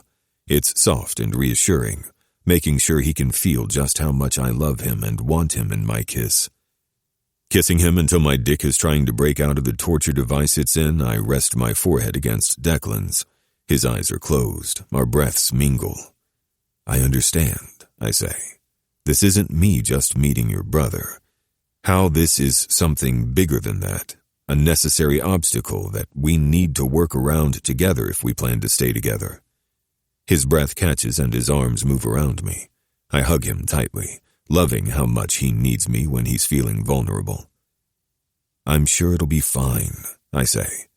"If anything, I'm the one that should be nervous. I yelled at him as if he were you when I first met him." Declan chuckles. "That doesn't count as meeting him, just so you know. You were still solidly in the random hookup category of my life. Except that I had a name then. You did introduce us. It would have been rude not to." I kiss him gently and then slip my fingers into his. "Come on, let's go check in so they can get a table ready." He shuts the door and locks it with the fob before allowing me to pull him toward the door. I check us in under Whitaker, and then we head outside to wait for his brother. It's not more than a minute before Damon's car pulls in. The same car, not surprisingly, only black instead of white. They approach, and I am reminded that the Whitaker twins are exactly alike, identical. Completely. Their expressions right now are the same. Their eyes, hell, they're even wearing the same shirt. When my gaze flickers over to the other man, Sage, I suddenly feel woefully unremarkable. I'm already a few inches shorter than Declan, and this man is a couple inches taller. Where I'm at least 20 pounds sans muscle, at the minimum, he's got all the muscle I don't have and then some. He's big, so big, gorgeous. Everything I'm not. The feeling of inadequacy washes over me, and I have to get us out of the silence that I'm going to suffocate in, so I ask, "Do you always dress alike?" That seems to pull the four of us out of the moment where I'm staring at Damon and Sage stares at Declan. I can imagine Sage thinking the same thing I am. How the fuck are we going to tell the twins apart? Apparently, they're alike, even unintentionally alike, by separately choosing the same shirt. We move inside and sit around the table. While I wait for it to get awkward again or for me to get uncomfortable with what I can see is the unmistakable intimate bond between the twins, I don't feel it. But I wait, my shoulders tight. All through dinner, I'm pleasantly surprised by how comfortable I am. The conversation is light, teasing, easy. Sage is so damn adorable, I have this weird sensation to just coo to him. The way his eyes get wide, how he can't sit still to save his life. He's fucking cute. And slightly insecure, which just baffles me. The man is perfect. I feel so lacking sitting this close to him. The night is looming over us as dinner comes to an end, and I know we're heading back to the twins' condo. Together. The four of us. I'm not naive enough to think we're sleeping in separate rooms, never mind separate beds, nor am I innocent enough to think that we're just sleeping tonight. It's only my nerves that keep my dick deflated in its torture device. When we leave the restaurant, I'm looking forward to getting somewhere so I can have my dick released. Declan is still quiet as we drive back to his place. I keep his hand in mine, which I know he needs without saying, by the way he's gripping it so tightly. Love you, I say quietly. He glances at me and smiles. Love you too. They live in a strip of condos downtown where a whole bunch of companies decided to remake the skyline of Glensdale with enormous buildings. They weren't just boring concrete structures, they were modern glass, wood features, stone, and greenery on terraces. Still, their presence cut off the view of the ocean from the majority of the city. Are you opposed to getting naked right away? Declan asks, and I look at him with a raised brow. He laughs. We hate wearing clothes, he explains. The dress code in our house is underwear or less, unless our mom is here. You know, that doesn't usually change our minds about what we're wearing, though. I can only imagine having that kind of relationship with family. I'm close to my sisters, but they better be wearing fucking clothes when I come over. I don't have a moment to answer when he's pulling me into the bedroom where Damon is undressing Sage. Sage watches him with big eyes filled with heat and adoration. Honestly, if you could see puppy love embodied in a person, it's right there. It makes my heart clench. Sage looks up when we step inside, and his cheeks turn pink as he gives me a shy smile. Yeah, Sage, I feel that. So? Declan asks, and I nod. As long as you get this thing off me right away. Seeing that big, hot guy get stripped down by someone who looks exactly like my boyfriend should make me feel uneasy at best. Instead, I find it fucking hot. Maybe because I can feel the twin that's mine. His hands are on me. So it's like an optical illusion. Declan isn't as slow or meticulous as Damon is being with Sage. I'm a little self-conscious even as Declan pulls my underwear down, which is entirely new for me. It's one of the few areas of myself I'm usually confident about. But Sage, he's the entire package. I almost feel like a fraud. Big dick and nothing else to offer. The little click of the lock and then the freedom of that damn thing coming off me makes me groan. Declan looks up at me and flicks my crown with his tongue. Blood instantly rushes south, and I'm done thinking about equations to slow it down. Not that it helps a whole lot. Some equations are sexy as fuck. With his hands on my thighs, Declan teases my cock with his mouth while I get harder and harder between us. When I get to the point he's waiting for, he swallows me whole, burying his face in my groin as he hums around me. Fuck, I mutter, my eyes fluttering closed as I grip his hair in fistfuls. Sage whimpers and I manage to flick my eyes open to see that Damon has him in the same position. The twins are still completely dressed while Sage and I are bare with our dicks down their throats.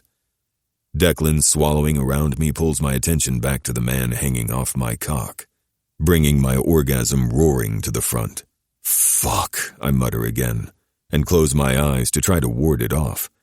It's one thing to be an orgasming freak by ourselves. I hate being this easy to come otherwise. But it's very clear that's what Declan is working toward. He doesn't let up. He sucks me with such violent determination that he pulls my orgasm from me before I can get a hold of it.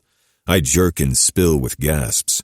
Because I'm still lodged down his throat, every swallow that he manages to drink only adds to the pleasure surging through me, stretching my orgasm further until I practically collapse on top of him from my legs shaking so badly. Please, can I? Sage whimpers. Not yet, Damon says as he pulls away. Not until I say you can. Sage whines and looks at me with feverish desperation. On the bed, Declan says, helping me to it. On your knees, face each other. Damon herds Sage that way as Declan does me. Sage and I climb onto the bed, and I have a brief moment where I wonder how many guys they've had in this bed. How much action has it seen? I look around and try to imagine it. How many times have they gotten off on these blankets? With Simon. The bed dips and Declan's behind me, pulling my face to his. None, he answers, and I look at him in confusion. He smirks. We don't have sex in this bed. Ever. Did I say something out loud? I ask, my face heating this time. He chuckles. No, but you were looking around the bed with horror, so I took a guess. I'm right, aren't I? Huffing, I nod. Yeah, sorry. We don't bring anyone home, Damon says. Not to each other and sure as hell not to Simon. This is our bed. We've never let anyone into it. It's never seen a drop. He pauses as if considering the validity of his words. He nods. Yep, never seen a drop of cum. Simon hasn't brought anyone home? Sage asks. Damon shakes his head. No, he says quietly. I'm sure you'll learn why at some point, but no, he hasn't. Not in our bed anyway, Declan adds. Now, back to what we're doing here, Damon says and reaches around to stroke Sage's angry red dick. Sage whines and shimmies in his hold, but Damon's eyes are on me. How do you feel about touching someone other than who you're with? I know the question isn't for me alone, but I swallow as if it is. Declan adds. You and Sage, me and Sage, you and Damon. Pause. Sage whines again, his hips thrusting forward to punch his dick into Damon's hand. We know your safe words, Damon says. You get uncomfortable with something, it all stops. What's Sage's? I ask, because I should know that. Pepsi, Sage says, his pretty eyes on me with amusement, though his cheeks are still pink. Yours? Velcro. His face splits into a grin. Old people's shoelaces. I laugh, and for some reason that just puts me a little more at ease. How about for now we keep our distance like this, Declan says. We'll move closer when you get more comfortable, okay? Sage and I nod, and I know I'm not the only one who relaxes. There's maybe a couple feet between us. We're definitely within arm's reach, but there's very little accidental touching able to happen. The twins share a tube of lube between them, and it isn't long before I feel Declan's fingers move between my ass cheeks and stroke my crack, massage my hole. I close my eyes, letting my head fall forward. When he pushes inside my body, it's with 2 fingers, and I let out a hard breath. With my eyes closed, even with all the sounds Sage is making, it feels like it's just Declan and me. His lips are at my ear as he murmurs about how tight my hole is as he massages my prostate and makes me tremble with increasing intensity. But his dirty talk quickly changes to his own brand of bedroom words. They're all so fucking sweet and filled with things I think he really craves to hear. If I had the breath to say them, I would.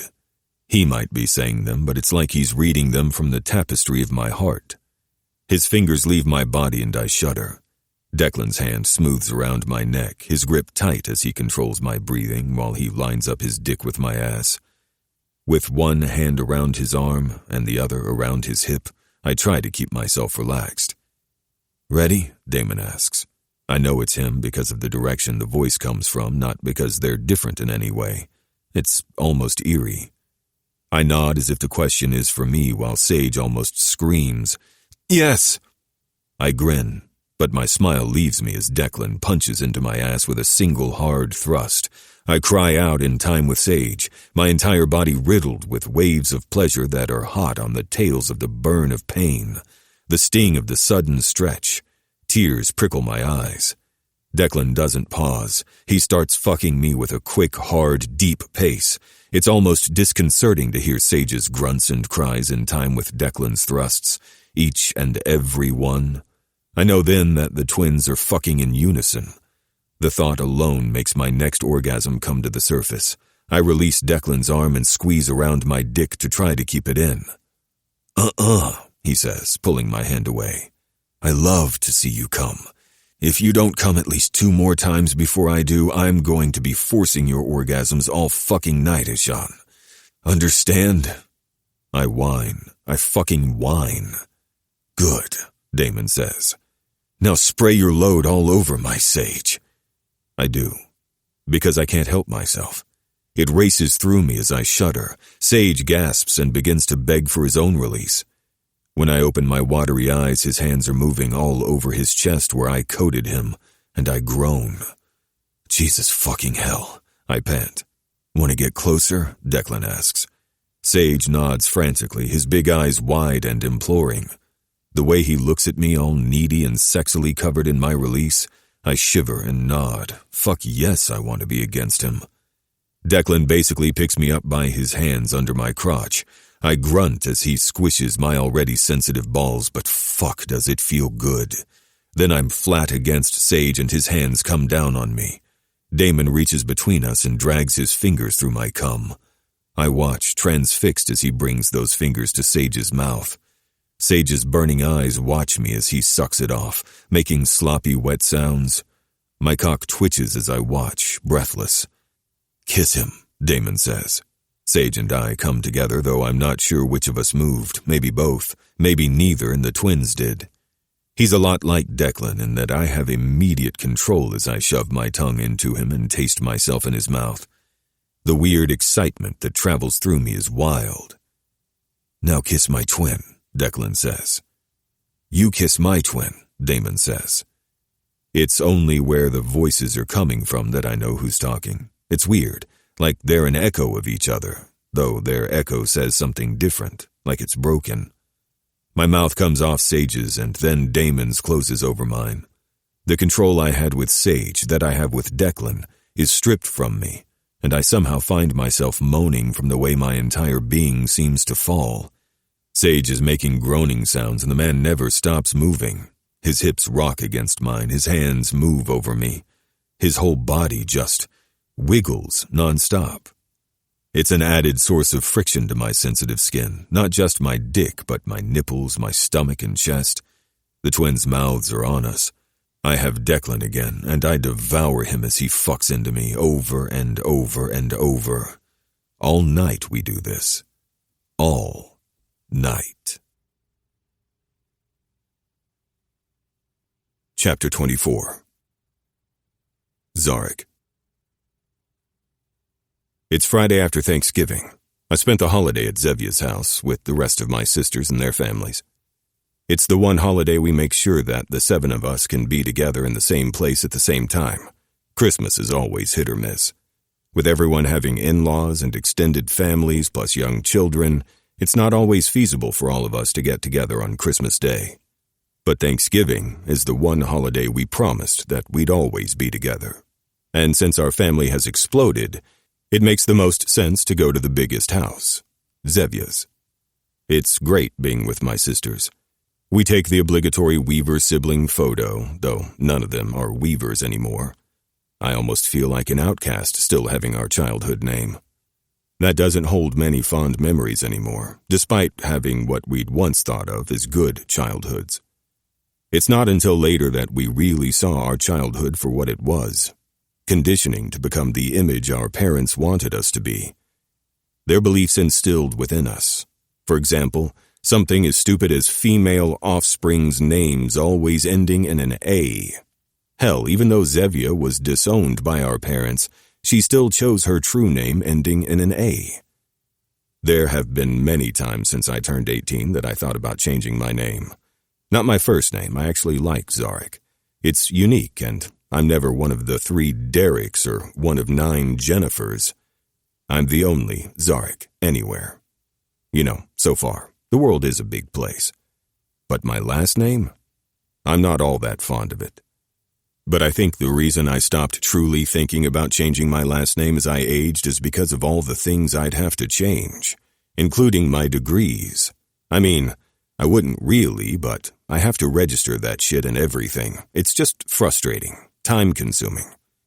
Then there's the hassle of choosing a name. I thought about Zevya's married name since she and her husband took us all in at some point. I might have given that serious thought had I been younger. Not that I'm any less grateful that he did when I was 16 opposed to 6. In some ways, bringing in a teenager that's not your own is even more harrowing. That's why teens get stuck in the foster system. No one wants to give them a chance. Anyway, so yeah. Thanksgiving is done with all the masses of people and noise. I always go home with a headache, despite pre-medicating before arrival and then again within 4 hours. There's just so many people and so much noise. It's fun, and I wouldn't change it for anything. Except, I'd love to have Declan with me. I know he was staying home and his mother was flying in. Still, being away from him on a holiday when we're so new shouldn't have felt as sad as it did. In reality, we are very new, even though it doesn't necessarily feel that way all the time.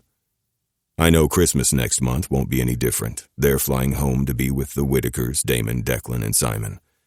I guess Simon's guy is going home to his family and Sage is going to be with his besties. That means I'm with my sisters, which I love. But that's days without Declan, while he's with the man he loved first.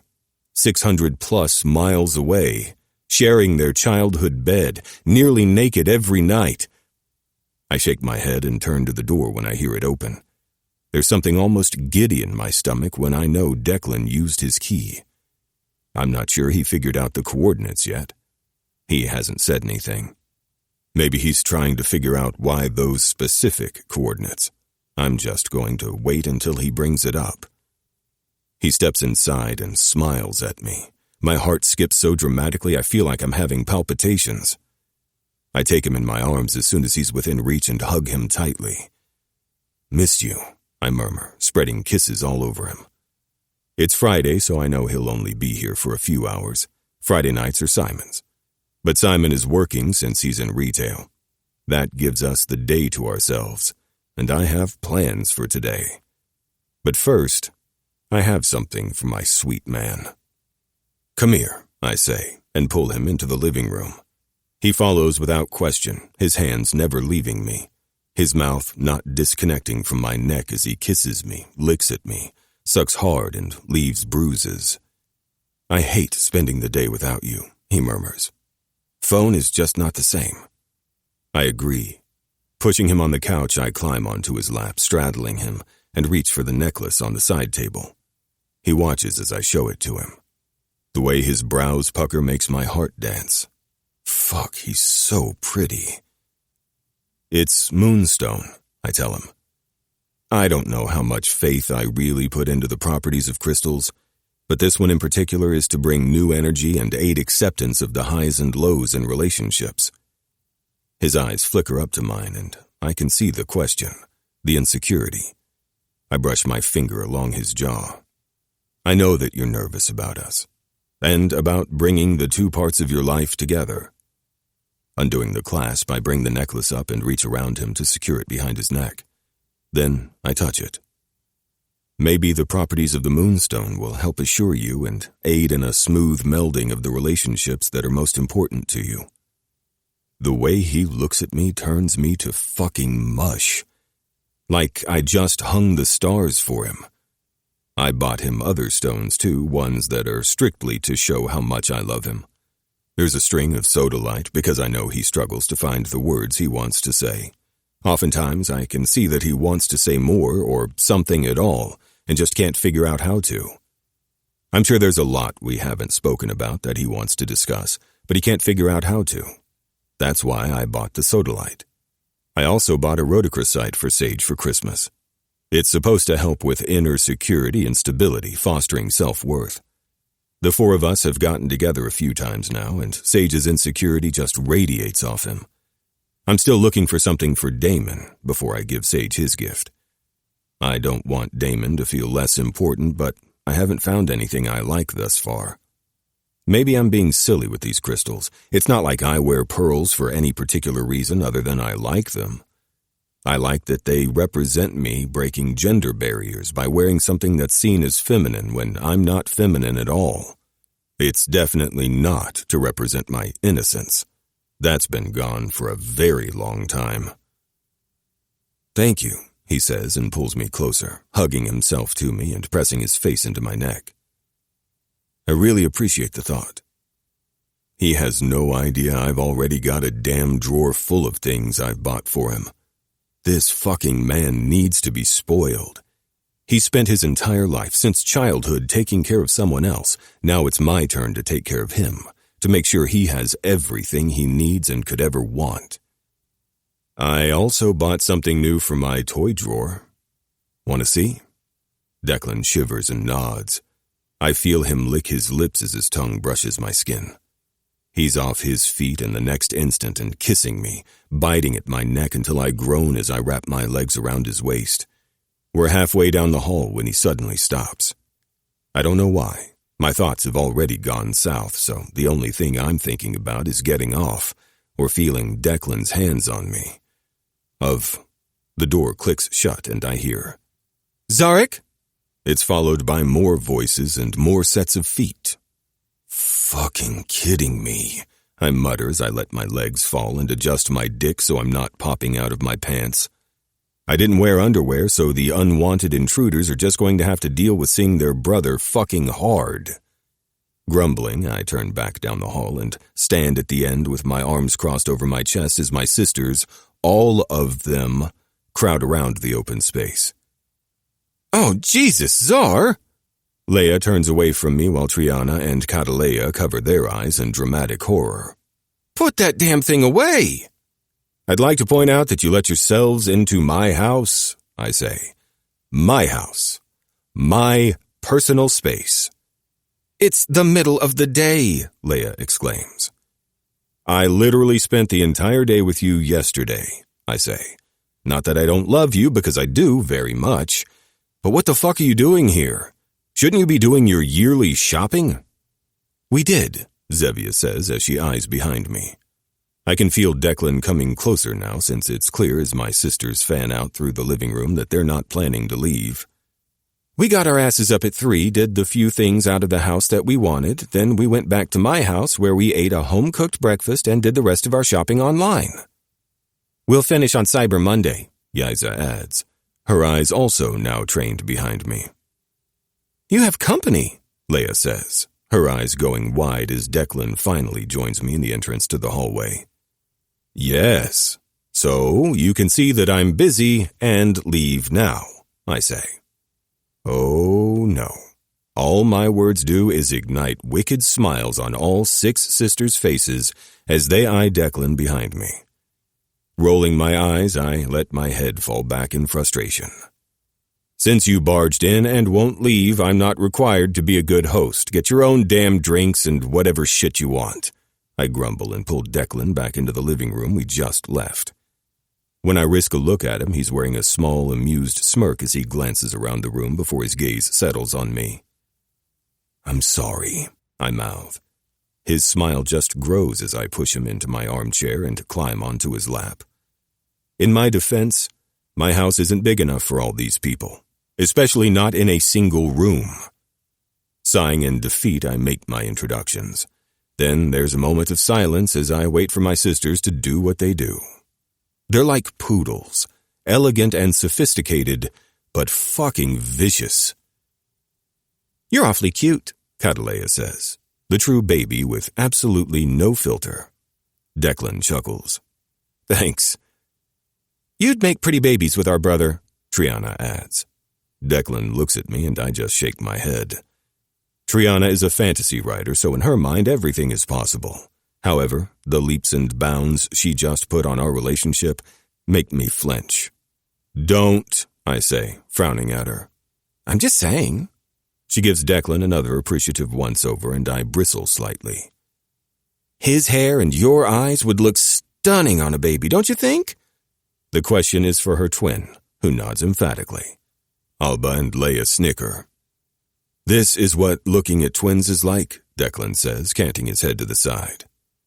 "They have nothing on you and Damon," I say. "You're a twin?"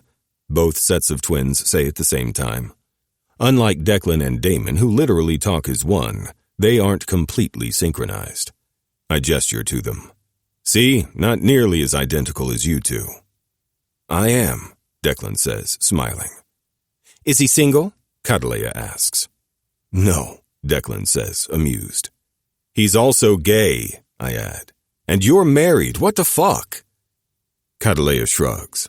I don't know, Tommy might be willing to play with a third if they're like your Declan. No. Don't fucking say that, ew, I stammer.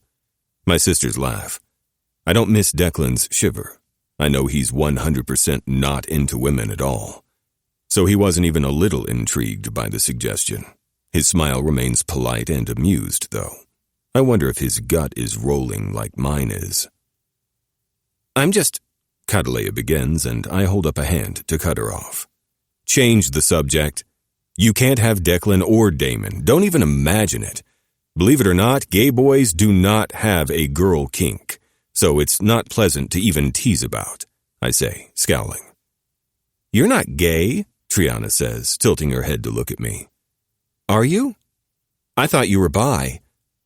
I sigh and let my head fall back. Declan's hand moves around my neck, and I smile despite knowing that my sisters are watching. No doubt their focuses have homed in where his hand is, and all sorts of fun things are threatening to spill out of their mouths. You're my sisters, I say patiently. That makes anything sex-related very, very gross to me. You're no fun, Yaisa says. I don't pick up my head as I shake it a little. His fingers flex slightly, and I pat his leg where my hand rests. Everything is fine, I'm good. He sighs softly, and I relax a little. Actually, I love him being here right now. I love that I have him behind me, beneath me. While it might look like that puts him as the one that would comfort me, it actually makes me the barrier where I can protect and shield my man. We spend the afternoon with my sisters, and while I would have preferred to be alone with Declan for all the fun things I had in mind, I don't hate it. There are moments where I'm horribly uncomfortable with their conversations since my sisters seem wholly incapable of keeping this PG-13, but since Declan laughs, I don't make a big deal about it. My focus is almost always concentrating on him, making sure he's comfortable and not overwhelmed. I've never introduced someone to all of my sisters at once, usually in pairings, twins, second twins, then the oldest two. I'm not sure I've ever had a past girlfriend around all 6 of them at the same time. I know how rowdy they can be, loud. They have big personalities and are very vocally protective of me, their baby brother, though I'm not technically the baby Triana and Catalea are. But my sweet Declan seems to be doing all right. I even dare leave him for a minute to grab drinks for everyone and find that he's still relaxed and smiling when I return. My sisters stay long enough that my boyfriend has to leave first when 4 o'clock comes around to meet Damon and Simon at home. I walk him to the door and apologize for the afternoon, but he just hugs me, and it's the sweetest fucking thing. I'm not sad to have spent the time with your family, Ishan, he murmurs. Family's important. I know that better than anyone. See you tomorrow, love? I ask, kissing him softly, letting our lips linger together. His smile is wide when he leaves, assuring me that we will be together tomorrow. And I can see the heat in his eyes that promises we'll also be fucking. When I return, my sisters are silent and watching me with smirks on their faces. So why did you really show up? I ask, and refuse to leave? I had to run home for Tommy's credit card since mine expired, Catalea says. When I saw the car in your driveway, we thought we'd stop in to see what you're up to. I'm changing my lock, I say, crossing my arms as I fall back into my chair. You were going to keep him a secret all to yourself, Yaisa chastises. If you're serious about this man, which it's very clear you are, then it's time we meet him. Sighing, I know that no matter what I say, they're not going to relent, so instead I ask, well? There's a moment where they're all silent as they stare at me. My heart pounds harshly in my chest. It never occurred to me that maybe they won't like Declan. But as the moments of silence tick on, all kinds of horrible images pop up. He's pretty great, Zevia says. It's clear that he loves you. Even clearer is how fucking smitten you are with him, Yaisa says. I roll my eyes, but I can't stop the smile that climbs my face. I've never seen you so in love with anyone you've brought home before, Yaiza says, a smile touching her lips. It looks good on you, Zerber. I'm really, really happy for you. I may not be that little boy who will always crave his parents' approval, but I've always wanted my sisters, all of them. So seeing their smiles and support is just fucking everything. Thanks, I whisper and close my eyes. Now go the fuck home. Chapter 25. Declan. I really don't know why we have school today. Finals are over, except the handful of professors that like to draw out their shit. Most of the student body left over the weekend to get a head start on winter break since they don't have Monday finals. And those that have Monday finals will be leaving nasty reviews for the class and professor. I know I did. Not even sad about it. Then again, it's not like the school doesn't advertise the length of the semester, but whatever. That's a past me thing. Why am I here when I don't have classes? Because there are still athletes on campus, and they could still be stupid in their excitement for break and hurt themselves. I'm making good use of my time, though.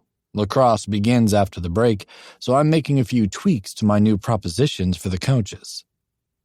I haven't met either coach besides the day I toured around campus upon being hired. To say I wasn't really present is a bit of an understatement. I'm not even sure I could pick them out of a lineup. There's also ice hockey going on for another couple months, which could be extended further if they make Frozen 4. I haven't had much to do with the hockey players, though, so I'm not sure where they're standing. The knock on my door has me shifting in my chair. A smile curls across my face at the sight of my boyfriend. Hey, I say, sitting back in my chair. You busy? Zarek asks. I shake my head and he steps into my office, shutting the door behind him. How likely are we to get interrupted? I'd say slim, but everyone knocks and waits to be allowed entrance, so it'll be fine. You're a quiet orgasmer. His face flushes, and I grin. Zarek climbs into my lap and kisses me, tangling his fingers harshly into my hair. I shiver at his touch, at his desire for me. You busy tonight? He asks. I shake my head. Is Damon? No. I shake my head again. What about Sage? He's across the gym, but I can ask. Don't know. Why? I know we agreed not to get each other anything for Christmas, but this isn't that kind of gift. I want to take you on a date. Tonight, or tomorrow. Yeah? I ask, heart racing as I listen to my brother say, "Aww," in my head like a fucking creeper. He nods. Is that okay? Yes, but what does that have to do with Damon and Sage? Zara kisses me softly. I close my eyes as he continues to cover my face in feather-soft brushes of his lips. I know how much you don't like being away from Damon, how physically stressful it is for you both. While I think it's important that you and I do our own thing and grow as a couple, I like what we're doing with them. I like what we're building with them. So, while I'd like to begin our date with just you and me, I want to end it with the four of us. Like sexy time? I ask, smirking. He grins. Obviously, but that's for after the date. The sweet and thoughtful things he does just get to me. I've never felt more fucking seen in my entire goddamn life by someone outside of my brother and best friend. It's a terrifying feeling that someone else sees everything that I am. What and who is important to me. How I feel. What I need. He's exactly right for you. Perfect for you. He really is. I love it, and I know, Deck. We're on borrowed time until we see how they get along with Simon. That's not even the part we're actually concerned with. I've never met anyone who doesn't get along with Simon.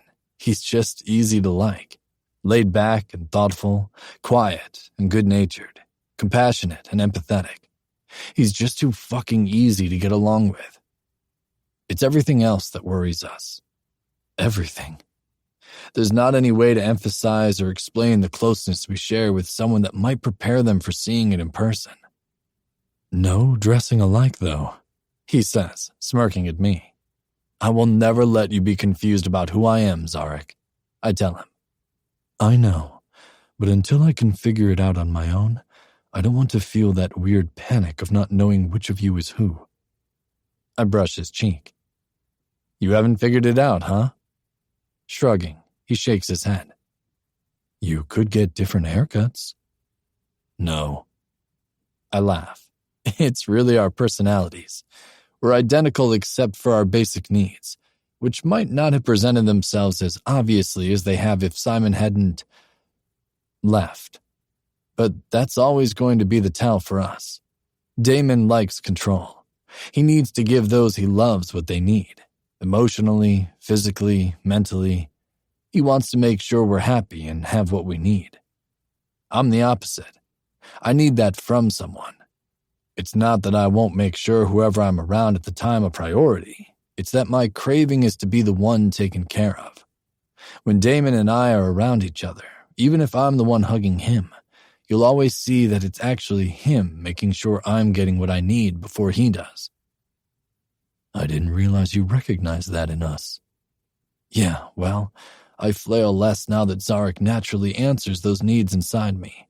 My need for you never lessens, but I think that's something else entirely. An examination for another day. I could see that's what you needed from me, Zarek says as he presses his face to mine. I guess I didn't realize Damon was the opposite. I nod. Sage is like me, but more so. He's an excitable puppy who's got a boatload of emotional trauma. My brother gets off on being the one to love him. Do I receive a little birdie from my brother on the get off comment? I do. It only makes me smirk. Besides, Zarek knows exactly what I mean. He nods and presses a kiss to my jaw. So you know, I love being the one to give you what you need, but does it bother you that in the bedroom... I'm already shaking my head before he can finish the question. No, not at all. You give me what I need before I realize I need it. I had no idea that I'd like the kind of things we do to the extent that I do. I've always liked to spank my hookup, but never without my cock in them? Does that make sense? Just like an added something to the moment? Zarek nods. Yup, I get that. I would never have guessed the kind of release I'd get spanking you without my cock inside you, or with everything else. Seeing my marks on you is a very strange and kind of surreal high, knowing that I did that to you, that you wanted me to, that it feels good for you. I want to make you feel good, and you tell me just how to do that. He kisses me, and it's slow, deep, sensual. Not a kiss that's meant to lead anywhere else. It's just a kiss for the purpose of sharing this moment, extending it beyond words and saying the words that I'm not good at articulating. So, tonight? He asks. I nod. Yep. You'll be gone how long? He asks. Leaving Wednesday and we'll be back on Monday. We're heading home for Christmas.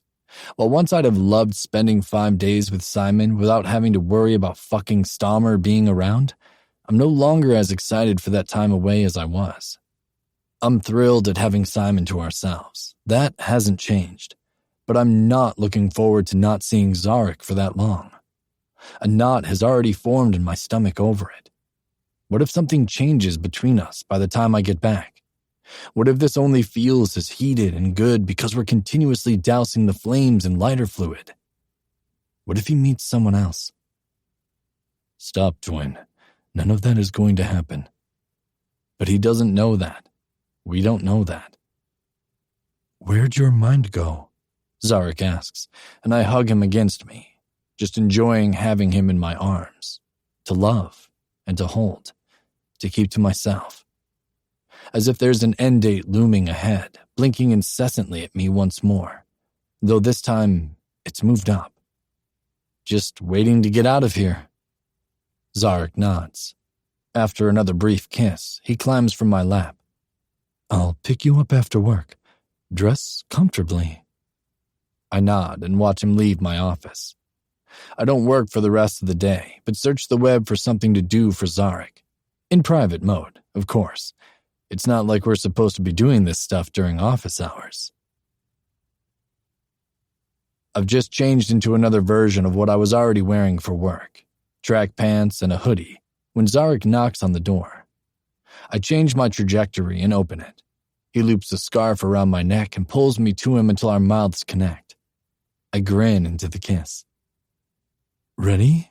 He asks, as he arranges the scarf around my neck. I nod.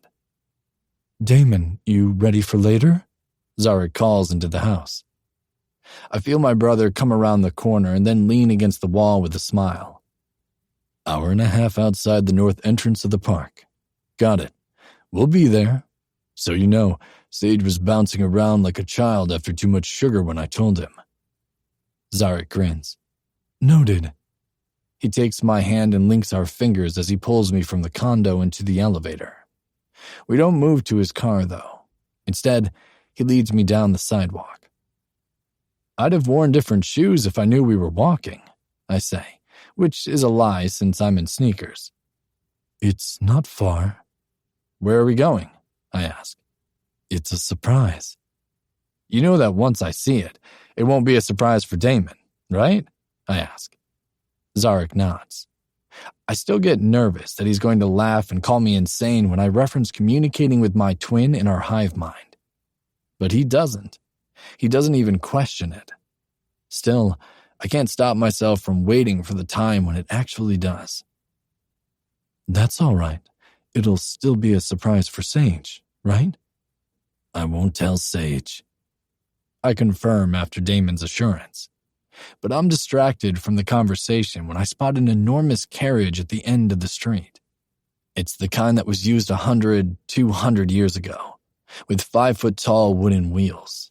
The carriage itself is enormous, towering over me, far larger than a car or even a pickup truck.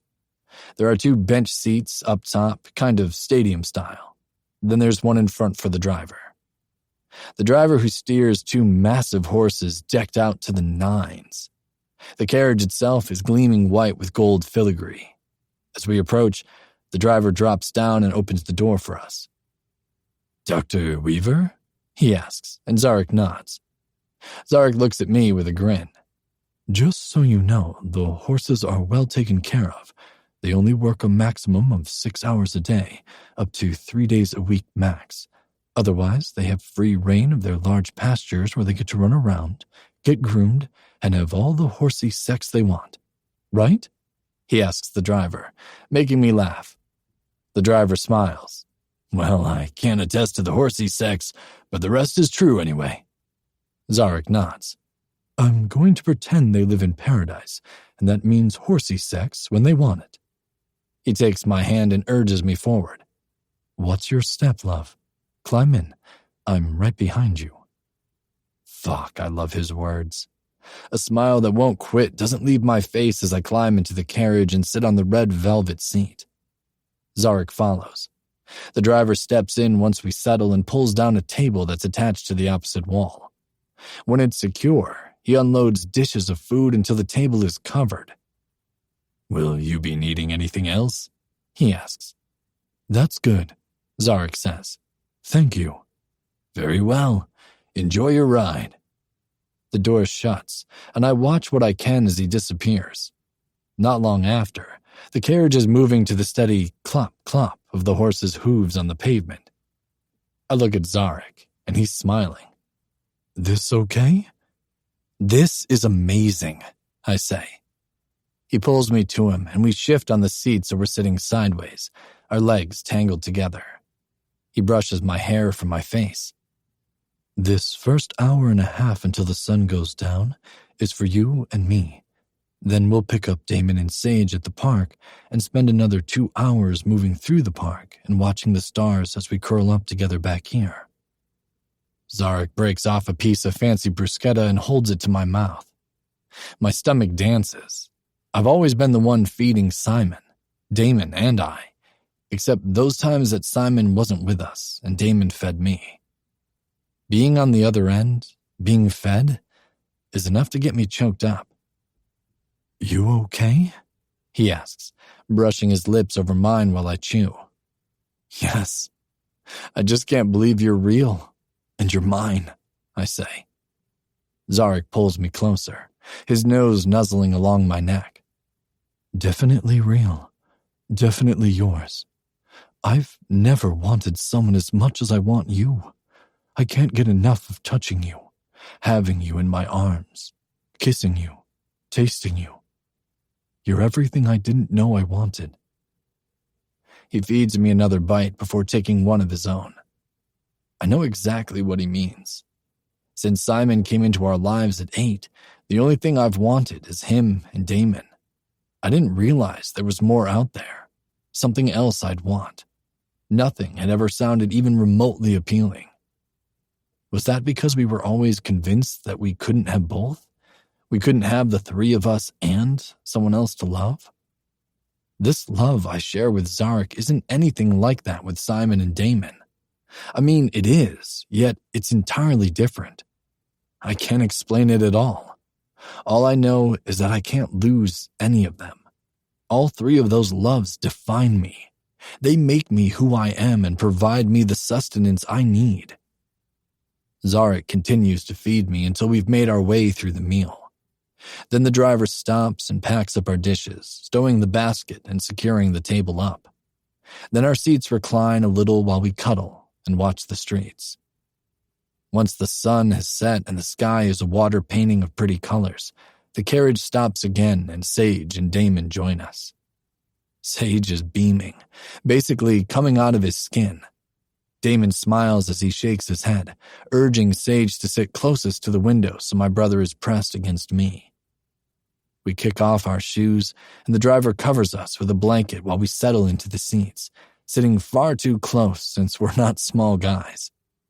I can feel Sage moving constantly as he watches with big, wonder-filled eyes at the park as the carriage moves through it in a soothing, steady rhythm. "Najee," Damon says after a while as he practically wrangles Sage into a tighter hold. "Concentrate on my heartbeat. Match your breathing to mine. Relax, Sage. You can relax." Sage takes a deep breath, but it's several minutes before he manages to settle. I smile, reaching over Damon to rest my hand on Sage's hip. He glances back and smiles at me. "This is amazing, Zarek," Sage says after a while. "Thank you for inviting us." Zarek kisses my neck softly. "I'm glad you're here." "Me too. The only thing that would make this more perfect is Simon." Chapter 26. Declan. Being back in our childhood bedroom is strange. Our parents haven't changed anything, and from what they say, they have no intention of doing so. The second bedroom, the one that was initially meant for me or Damon when we were ready to stop sharing, and then for Simon when he was ready for some space from us, is what our parents keep changing up. When we were here for a week after graduation, it was a game room. Right now, it's a guest room. Christmas is over, but there's still a house full of people. Friends, family, co-workers. The house has always got far too many people, which is why the three of us are in our room with the doors shut and securely locked. I can still hear the screeching of the kids running up and down the stairs. Yeah, I'm good. No kids here, thanks. Mom is already talking about the next time we come out and preparing for a solution to accommodate our boyfriends. She knows about Sage and Zarek, but is very disappointed she won't be meeting them on this trip. I'm not sure why she thought she would be. Damon and I have been low-key downplaying the significance of our relationships. Not because introducing them to Mom is the final step. Mom will love just about anyone we bring home.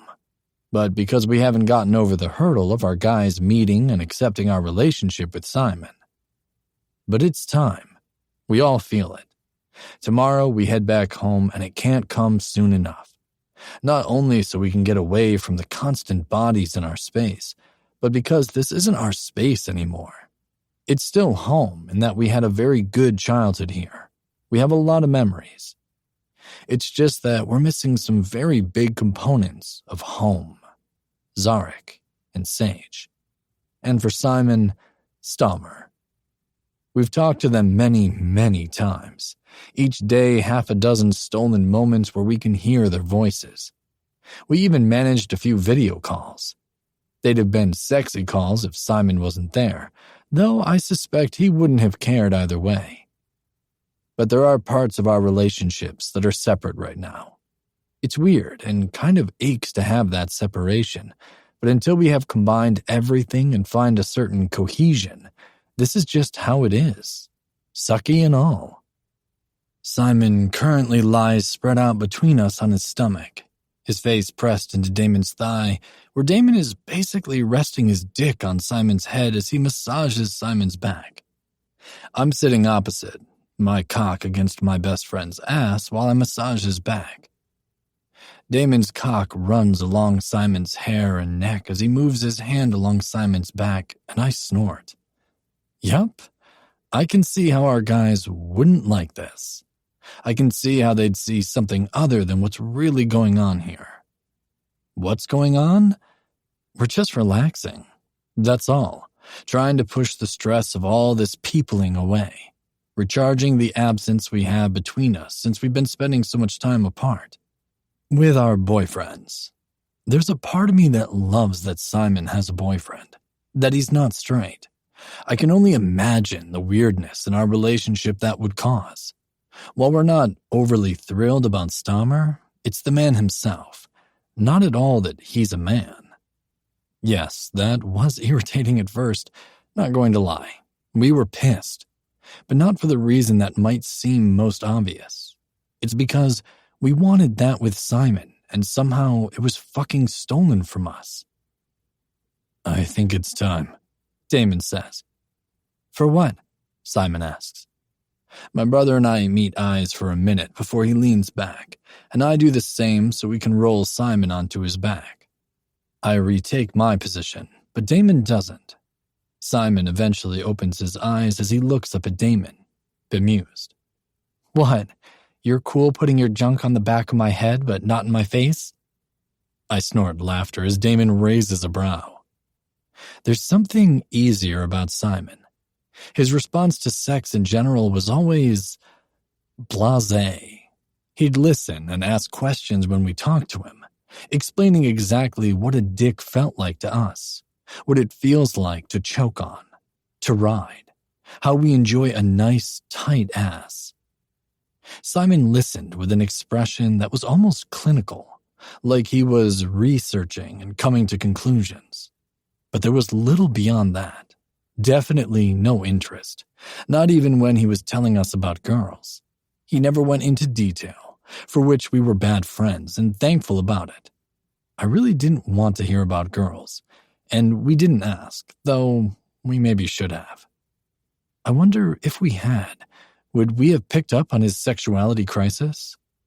But the difference in him concerning sex since he's been with Stammer is someone that's now comfortable in his own skin, comfortable with his sexuality. He understands himself. He knows why he doesn't like it and can accept that. His demeanor and attitude regarding it has come a long way, even since the day he told us he's asexual. I'm not sure where the line is, Damon says, cocking his head to the side. I feel like there are best friend lines somewhere around here. If not those, then there must be a boyfriend line. Simon laughs. It's light and perfect, and I can't stop my smile as I rub my hands along his chest. Hell, this is probably crossing 8 lines somehow. Damon lays down beside Simon, and I shift to straddle them both, giving them each a hand as I rub up and down their torsos. Simon grins up at me, And there's that teasing in him. I wait for him to comment, but he doesn't. Instead, he says, "Time for what?" "For you to meet Sage and Zark," Damon says. Simon's smile widens. "Yeah?" Damon takes a breath, and Simon's smile fades a little. "Tell me what your reservations are about." "This," he says, gesturing between the three of us. "I admit that it went remarkably well with the four of us. It's still going well. We're building something." I smirk and bow my head. We fucking are, though I'm not sure what. But I'm positive that this is different from this, while to us it's still largely the same. "I'm not a brother," Simon says. "I think the bigger problem isn't that you're not related. Arguably, this should be more disturbing," Damon says, glancing at me. "I think it's because when we initially spilled our fucking misery to these men, we told them we were in love with you, which, as we all know, means something wildly different than just loving you." Simon nods. He stops my hand and then grips Damon's too. "You know, for what it's worth, I've been in love with you for my entire life. I just didn't know it." My heart jumps into my throat and I almost choke. Simon laughs at our responses. "Look, I hate the secrets I keep," he says quietly. "That's one of them. I think that my lack of attraction to everyone and my inability to understand this about myself really fucked with a lot of my sense of self. I loved you. Always. But that you always answered every fucking thing in me before I knew I needed it? That you pulled me out of the dumpster fire that was my childhood after my mom died? How you were there for every damn thing I ever needed, including the things that were hard for me to let you take control of, like my financial stressors. Yeah, I was in love with you for ages. But like everything about myself, I just didn't understand that until it got ripped out of me and then waved like a fucking surrender flag." "What do you mean?" I ask, breathless. "I mean that while I was fucking heartbroken that I left you when I just couldn't live with your hostility anymore, I was also pining for you, in a way that has nothing to do with friendship. Quinn sent me an article while he was at work one day, knowing I wouldn't want to realize this particular thing about myself with him there. So I read it, fucking sobbed like a sensitive bitch that I'm apparently turning into, and nearly came running back here." "But you didn't," I say, my heart feeling like it's being pulled in 8 different ways. Simon shakes his head. "No, because it only confused me further." He reaches up and pulls me down to him so my face is in his. "Doesn't that make more sense, given how much I want my future with you? The world is right, you know. This isn't a friendship thing. It never has been. But that doesn't mean we're made for each other. Not in the way we need to be to make this work between the three of us alone. And you know what? You can't tell me that's what you want anymore either." His words sting, though I know they're not meant to. Damon takes a shuddering breath. "What does this mean? For us, right now?" Damon asks. "It means that we have a lot more at stake now," he says quietly. "This isn't a comfort to you, but Quinn is here for the long haul, and he'll be whatever help and support he can offer for Zarek and Sage. He's in the same position as they are, being brought into something that's unique, uncommon and unheard of, inappropriate. It's not going to be easy unless we change." "No," Damon and I say together. "It's not like that's possible," I say. "You know that as well as I do." Simon nods. "I do. So, while I'm excited and definitely ready to meet them, I know that this is going to be hard, and there's a lot riding on how they accept me." "And if you do them," Damon says. He smiles. "Silly twins. I already love them because you do. That's enough for me." I feel like fucking shit because I can't offer that back to him. I most certainly do not love Quinn. At all. There's a part of me that still wishes he'd disappear. Yet, a deeper part of me is glad that he won't. If nothing else has been made clearer than this one thing, it's that Quinn was able to see Simon's true colors within a few short months, when we've had him nearly his entire life, and have apparently only seen him in monochrome. When we pull into the parking garage, Zarek and Sage are there. I'm barely out of my car before Zarek has climbed me and wrapped around me like a sloth. His mouth is sealed to mine, and I groan into it. I wonder what Simon would have thought about this, how he'd have reacted, how Zarek and Sage would have responded to him being there. Simon isn't with us because he left our plane to board one with Stammer. They're heading back to the Longwood U area and spending the rest of the week with Vulcan. Apparently, the big guy is moving this way, so they're helping him pack up. "I missed you so much," Sage says. I shift my focus to look out of my brother's eyes. He's essentially holding Sage's body weight, though his feet are still on the ground. The way he loves Sage is so sweet, so soft. "It's the same way I love you and Simon." Well, I know that. There's something different about it, too. "I love you too, Najee," Damon says. Zarek is just looking at me, his eyes locked with mine. Is he waiting for something? Does he need me to say something? He sighs. "I'm so glad you're home, love," he whispers.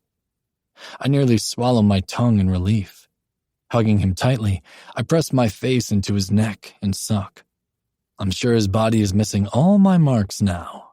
I suck hard, feeling him shudder in my hold. "Let's go upstairs," Damon says. We gather our bags and head inside, but fall on the couch right away. It's an amusing game of trying to get our clothes off without stopping touching each other until we're left in our underwear in a big pile.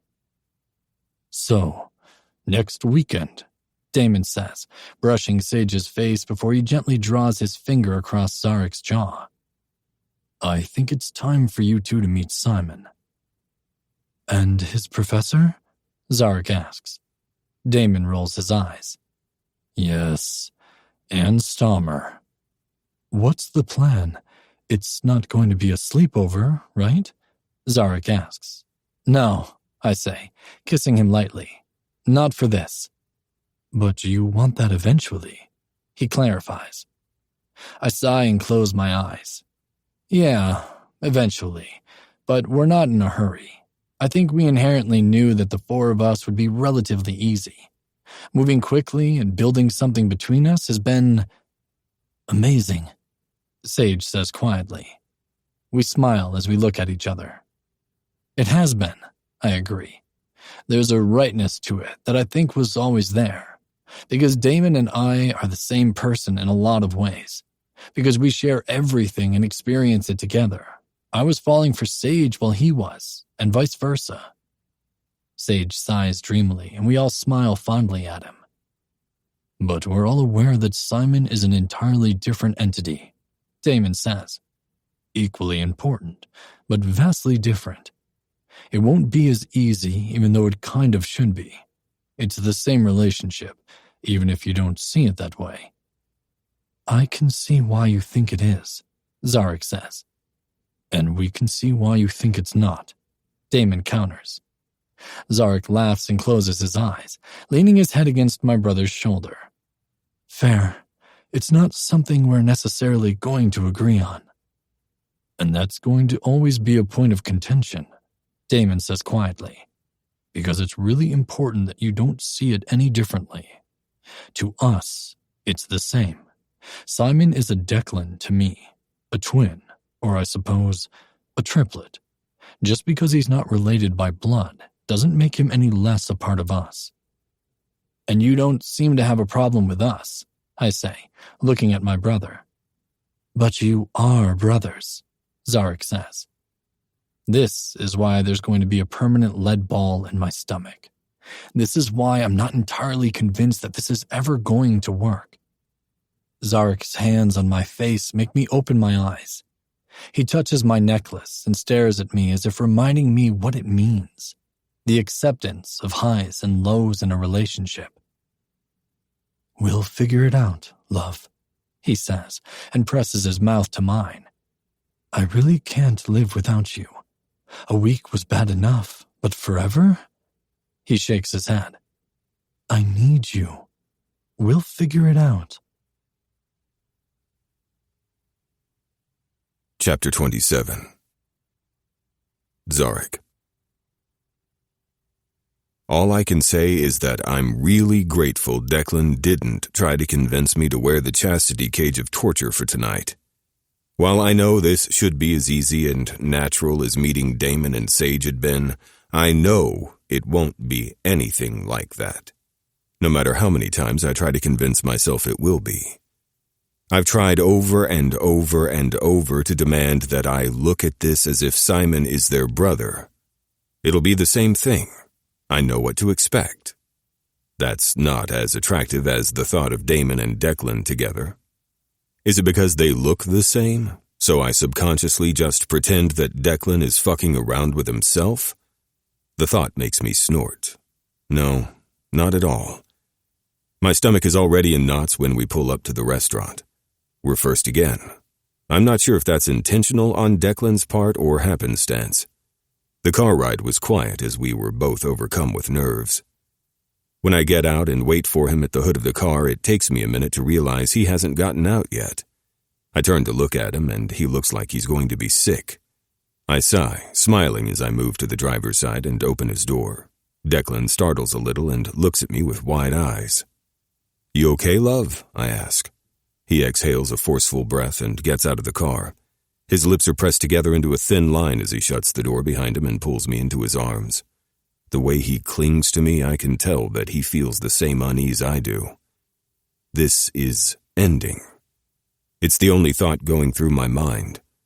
That this is some complicated goodbye ritual. No, I won't let that happen. I won't. I can't. "I love you," I whisper into his ear. "So fucking much." I feel a shiver move through his body as he nods. "I love you too. I really hope that's enough for you." Before I can say anything else, he grips my hand and pulls me to the door. After checking in with the host, we step outside and wait for the rest of our party. Damon and Sage approach, and I smile. This is normal. Sage is grinning, bouncing a little as he walks. When they get close enough, we exchange kisses all around, and I'm nearly hard in my pants by the time I step back. Yep, definitely glad they didn't try for the cock torture tonight. I'm still grumbling at them when I realize that they're no longer looking at us or each other. They're stiff and staring. When I look, I see who can only be Simon. Honestly, I'd like to say that he isn't attractive at all, and yet I somehow think he's probably hotter than all of us combined. Is it because I've built up this god in my head and now that's all I see? He's so freaking tanned to perfection, I kind of want to strip him down to see if he has tan lines. His hair is just this side of brown in the range of blonde. His dark eyes are piercing, but the smile across his gorgeous face actually has my stomach flipping nervously. Why can't he be ugly? Why can't he be scowling at us at the very least? I must be in a slight panic shock as I watch him approach because the next thing I know he's hugging and kissing the twins. However, the first thing that comes out of his mouth seems to snap me back into the moment and I snort. "So, you've been keeping some kinky secrets from me, twins?" "Fuck's sake," Declan mutters, shaking his head as he lets out an exasperated sigh. Introductions follow, and I realize that this man actually works with us, not Simon, his boyfriend, Quinn. He's a fucking dean. The only moment I'm not entirely sure this isn't going to end horribly is when we get talking about what we do. It's clear that Sage has some confidence issues that I'm not sure are entirely of his own making. We go in and take our seats, once more sitting at a large round booth. This time, the twins aren't between me and Sage. We're between them. And we've situated ourselves within the booth so that Simon and Quinn are sitting mostly opposite us, though Simon is on the inside, next to Declan. I spend a lot of time watching Simon and the twins, waiting for something to happen that is going to set me off. It's not like I've kept the fact that I'm possessive and a bit of a jealous bitch hidden. Oh no, the entire campus knows that now. Fuck. I didn't even know that about myself, which only proves to be more dooming for me. The reality behind that is I've just never felt about anyone else as I do about Declan. It shouldn't feel so temporary then, right? There shouldn't be anything on the horizon that could potentially break something that's so strong and magnetic. I wanted Declan the moment I laid eyes on him, and even though I'd like to hide behind the idea that I just wanted to get fucked by this new hot man on campus, I've come to realize that's not at all what happened. I recognized my person, and I didn't stop until I made him mine. Knowing that should make me feel more secure. I have him. I won. Declan Whitaker belongs to me. But the unknown factor is sitting across the table as they laugh about something. Though it's my own doing, I feel like I'm watching from the outside, watching the interactions happen as I study them and wait for the equations to compute. The equation isn't balanced right now. The thing is, I'm not sure which figures are on either side. But it feels like we're heavily leaning one way, precariously perched, and ready to stumble down either side. Declan leans into me, pressing his lips to my ear. My eyes flicker to Simon. If I could catch him with a look of possession or jealousy or hostility over the way Declan touches me, I feel like I'd be on stronger footing. But when his eyes flicker toward us, his smile widens. He looks genuinely happy with this. "You okay?" Declan asks. I nod. "Yes." I brush his hair from where it fell into his face and his smile widens. There's a softness to it. Something that wants to be the one on the receiving end of affection. Leaning into him, I press a soft kiss to the corner of his lips. All I want is to be the one to give him that. To give him everything. I want to be the one he goes to when he needs something, anything. Plucking a piece of bread off my plate, I bring it to his lips. He opens for me and accepts the bite. It's covered in cheese, garlic, and grease. So damn good. I trace my finger over his lips before sucking off the remnants on my finger. "This is nice," I say, and Declan nods. "Nice. Much, much better than I thought it would be." I'm actually looking forward to getting to Wilder's. It's been a while since we've been there. Maybe we can sneak away and fuck in one of the back rooms for nostalgia purposes.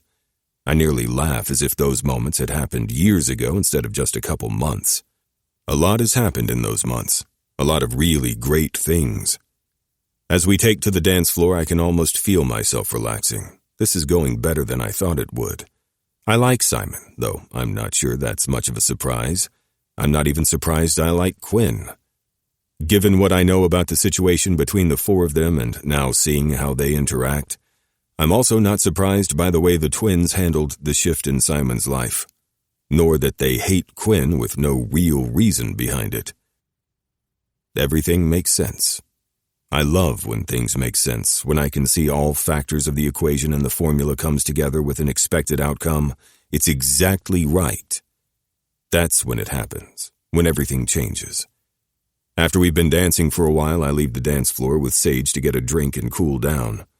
When I turn from the bar and the fucking crowd parts so that I can see the three left on the dance floor, it isn't a strong possession that comes over me. And while I certainly feel jealous, it's something else that erupts. Betrayal. It's irrational. I know this even as I stare as the contents of my stomach suddenly feel too heavy. I'm going to be sick. The room around me fades until all I see is them. The way they have Simon pressed between them, how they're rubbing all over him, where their hands move and their mouths, kissing his neck, his mouth, licking him. I know that feeling. I've been there, so I know what it feels like, and yet I'm not sure if I feel like Declan's touching someone he shouldn't, or if I've been the other guy all along. All I can feel move through me is immense hurt and a sense of betrayal that doesn't even make any sense. Nothing going through my mind makes sense right now. There's a voice inside me saying I've let myself become far too emotional, and I'm not thinking straight in the heat of the moment. I know that. I can rationalize that. But the longer they stay wrapped around each other like they're making love on the dance floor, this isn't even a dirty fuck. It's slow and sensual and filled with fucking feeling. The more I feel like little pieces are being plucked out of me. They break apart and there should be relief, but as soon as Declan meets my eyes, that's all I can take. I just need to get away. Without finding my voice to say anything to Sage, something I feel bad about but can't make myself stop, I move away from the bar and head for the door. I don't make it far before Declan's on me, his arms wrapped around me. "Don't go," he says, and tears sting my eyes. It shouldn't hurt when he touches me. He's not actually hurting me physically, but all I can see behind my eyelids are his hands on Simon. He loves Simon. He wants to spend his life with Simon. Where does that leave me? I've been fucking stupid. "Please," he says, pulling me along with him. I go because I don't have the strength not to. Declan weaves our way through the crowd to the far end of the dance floor. At the edges, where we're still technically part of the crowd, but it's a smidgen quieter, less crowded. He wraps his arms around me, holding me to him with a desperation I feel throughout my entire body. I'd like to erase the last 10 minutes so it never happened. I'd like to have never seen it and let it live in a world where I don't have to witness it ever again. "Zarek," Declan says, his mouth at my ear. His words are quiet, though louder than how he'd normally speak so close because of all the fucking noise. It's far too much. Too much sensory input is making my head spin. "I need to go home," I say. His arms tighten. "It was just a dance," he says. But I feel him wince at his own words. "Just a dance," I push. His fingers bite into my ribs as he takes in a shuddery breath.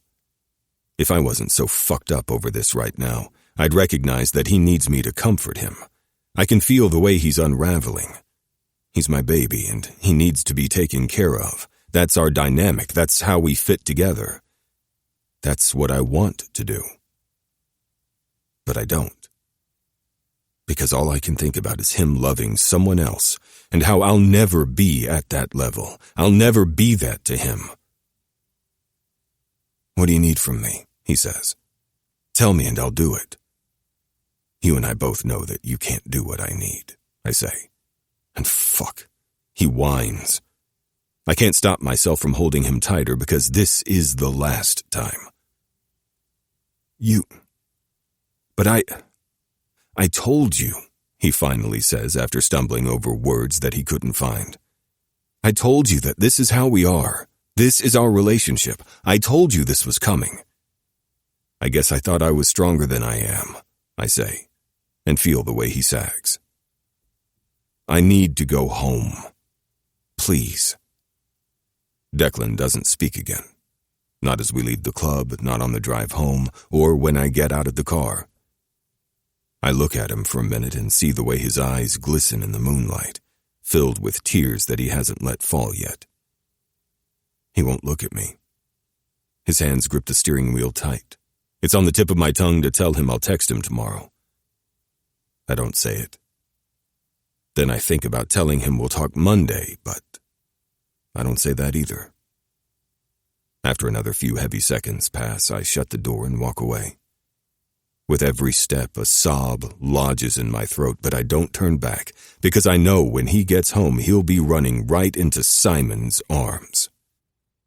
The man he actually loves. I'm only here because Simon wasn't. But he's back now. And I've been stupid to think that I had a place in his life.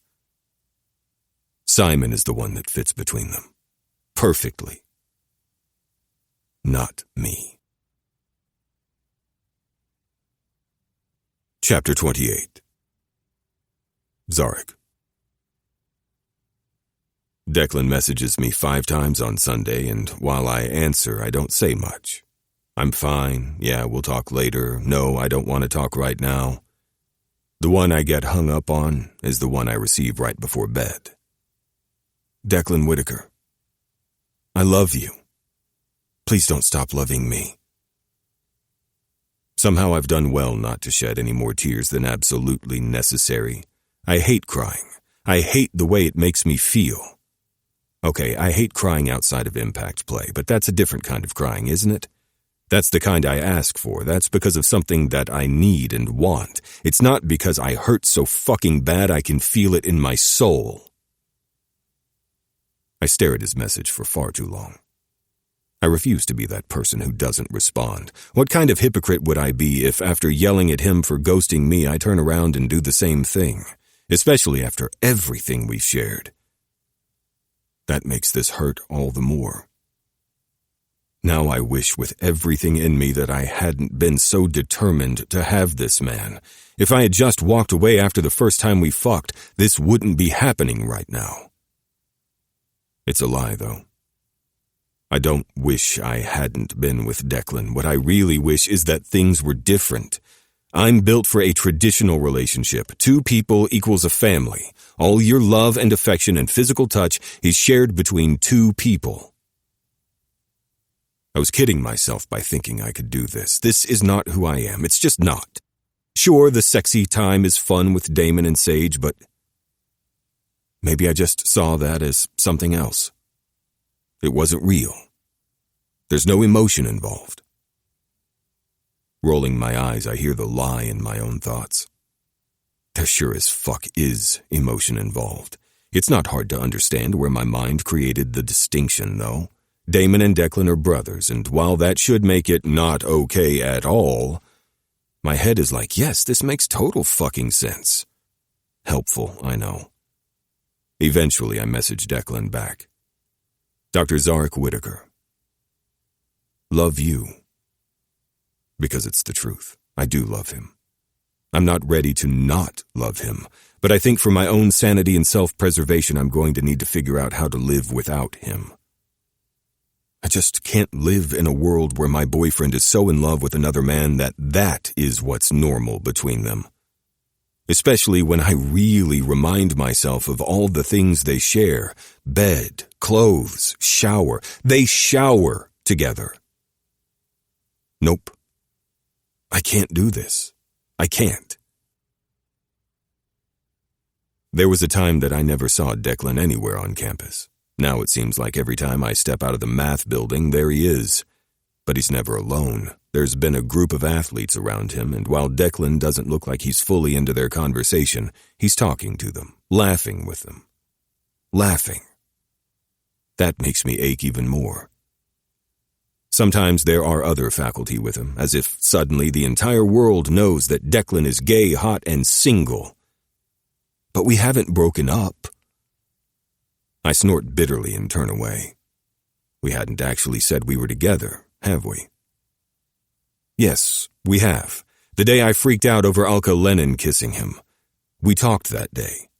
I try not to think about it because Declan basically said that this was going to happen. This exact situation was going to happen because no one has ever been able to understand or accept their relationship. I'm no different from anyone else, obviously. Despite feeling like shit over that, knowing that I'm hurting him too when all I give him are vague, absent texts in return and avoid him at all possible costs, I haven't found anything in me to convince me that I can do this. This just isn't a relationship that's going to be healthy for me. Isn't that what I should focus on? Something healthy? Something that isn't going to make me feel like shit, like I'm the second choice? Is it too much to want to be someone's priority? To be the one they love more than everyone else? Maybe my perception of relationships is skewed. After all, the parents who are supposed to love their children no matter what only did so as long as they fit into a perfect mold of what they feel is an acceptable human being. My sisters and I don't fit into those molds. Zevia and me especially, but the rest of my sisters for not believing the fucked up things my parents tried to instill in us. Except that we kinda did. Family is more important than anything else. Always stick with your family. That's exactly what we did. We just chose the part of the family that deserved that kind of loyalty and love. Have my parents somehow fucked up my idea of what a relationship should be? Has my toxic upbringing contorted what I think defines a happy couple? Is my problem that I can't see beyond the concept of love as needing to be between two people? The fact that I'm no different from anyone else they've encountered in their life this far isn't lost on me. It only adds to how my stomach rolls and flips. But what are my options here? Live with constant jealousy and growing resentment, except never being the one who has his entire heart? What kind of life is that? By Wednesday, I can't get away from him. He's just fucking everywhere, but now he's with fucking Lennon all the goddamn time. His texts are infrequent. Today I've received one, just one, in the morning telling me he loves me. It's past 2 when I head for the Queer Palace Cafe and stop dead when I see Declan at a table in the corner. It's still crowded, so there's no way I should have found him as quickly as I did, considering I literally just walked up to the cafe. But my eyes went straight to him as if he were a beacon.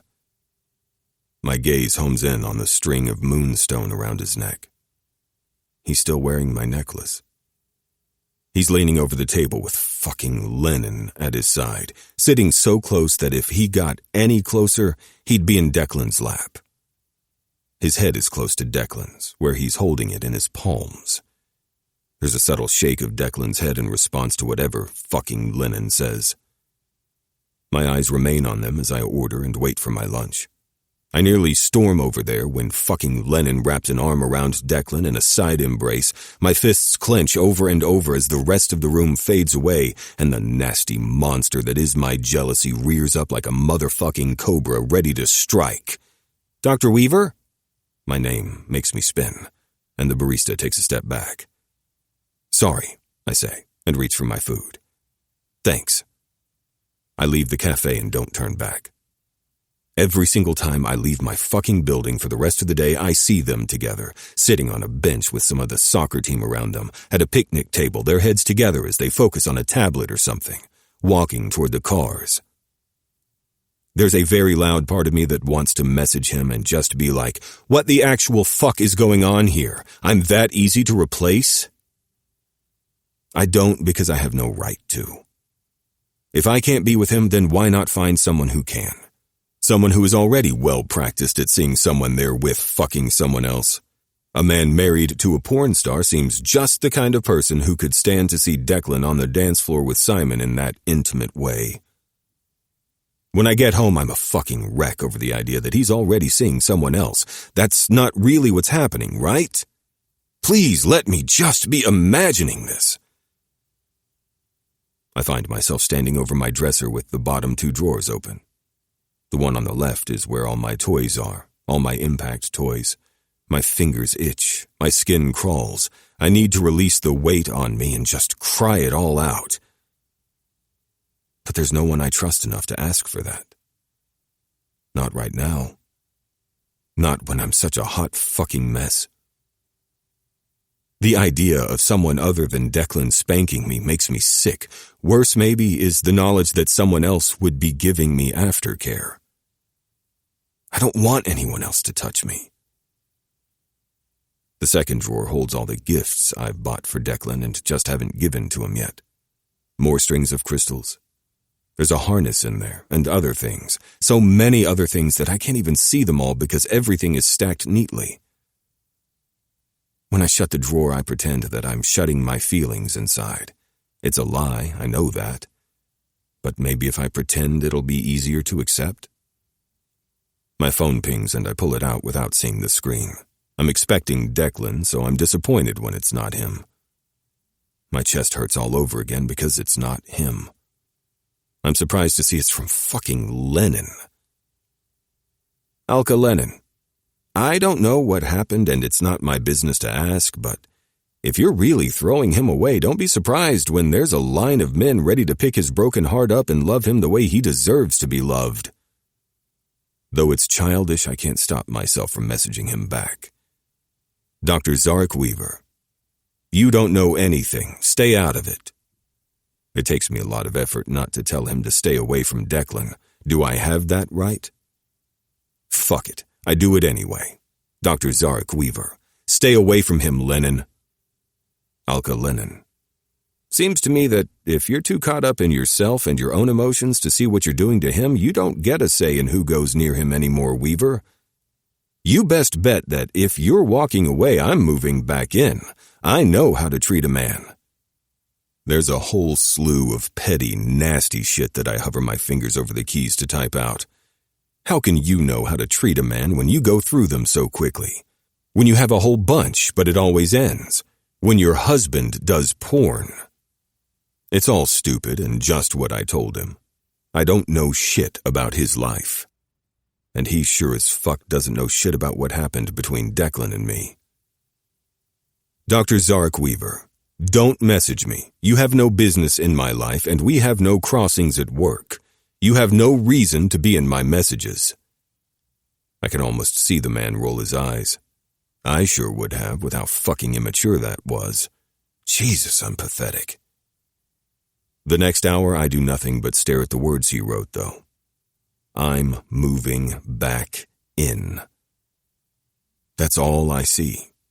Every time I close my eyes, the visions on rotation are Declan pressed against Simon on the dance floor, or a fucking future pic where fucking Lennon is holding Declan in his arms, and Declan is looking at him like he painted the universe. Tossing my phone aside, I hear it slide off and land on the floor with a thunk. What the fuck am I supposed to do right now?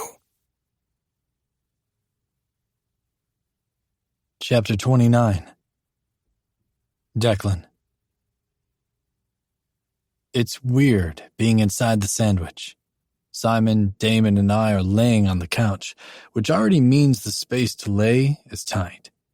But with Simon pressed against the back and Damon behind me, I feel like a flat pancake. I love it. I hate that I still hurt everywhere.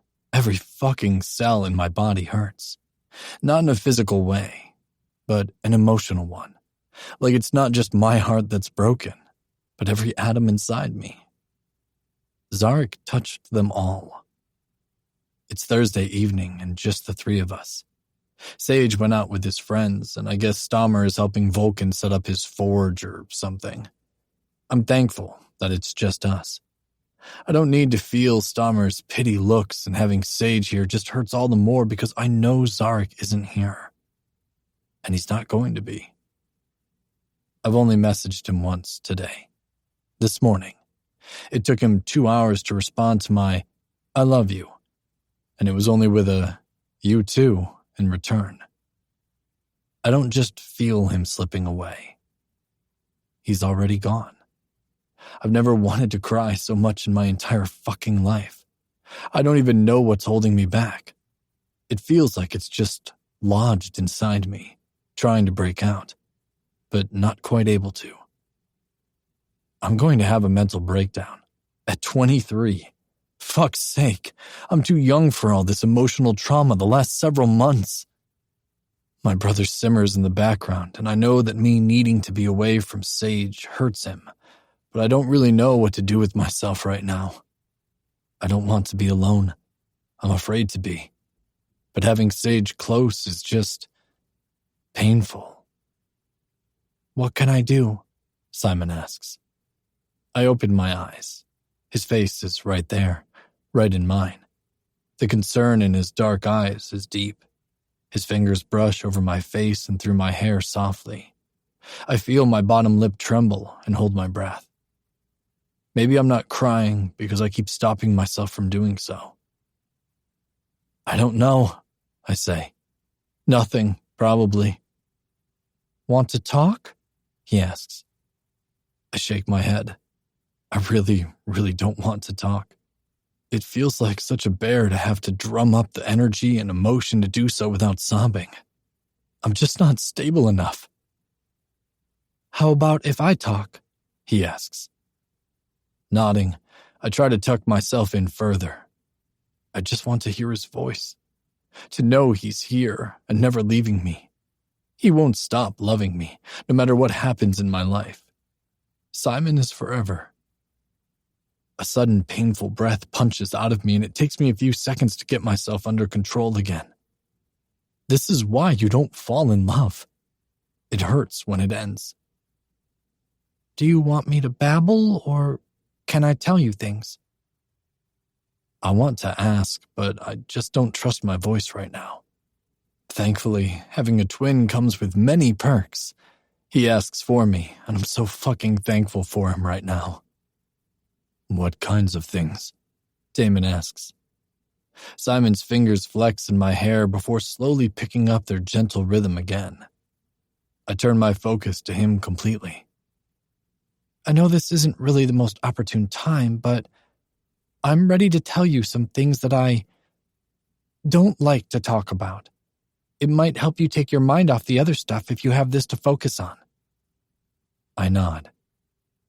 You can tell us anything no matter what's going on, Damon says, and I know Simon knows that comes from both of us. Most of everything we say comes from both of us. We don't know how to be any other way. I want to remind you of your promise, Simon says. You're not allowed to immediately become assholes and blame Quinn. I'm really shit at putting things into words in a logical order, so though I'm going to start from the beginning, know that I'm not sure how to tell you some of this, and I'm a little afraid of what you'll think of me. My heart clenches and I squeeze him tighter. Simon, Damon says warily, gripping him around me. There's nothing. Yeah, logically I know that, Simon says. But I've recently come to truly understand the whole your kink isn't my kink thing, and it's made me uneasy when it comes to this, especially all the other things about me. I have to admit, I'm already hating Stammer all over again right now. If he's pushed Simon to do something, so fucking help me. That right there, Simon says, gently pulling my hair. Stop. You're not allowed to jump to conclusions. All you're allowed to do is listen to me. Okay? I force a breath out and nod. Damon does the same in unison. It makes Simon grin. Then he takes a breath and begins talking. Okay, so I'm just going to start from the beginning, which you already know. I went to the club with you, and after deciding that maybe I just thought I was straight and I'm really gay and didn't know it, I decided to suck a dick and see if it did anything for me. For the record, it did and it didn't.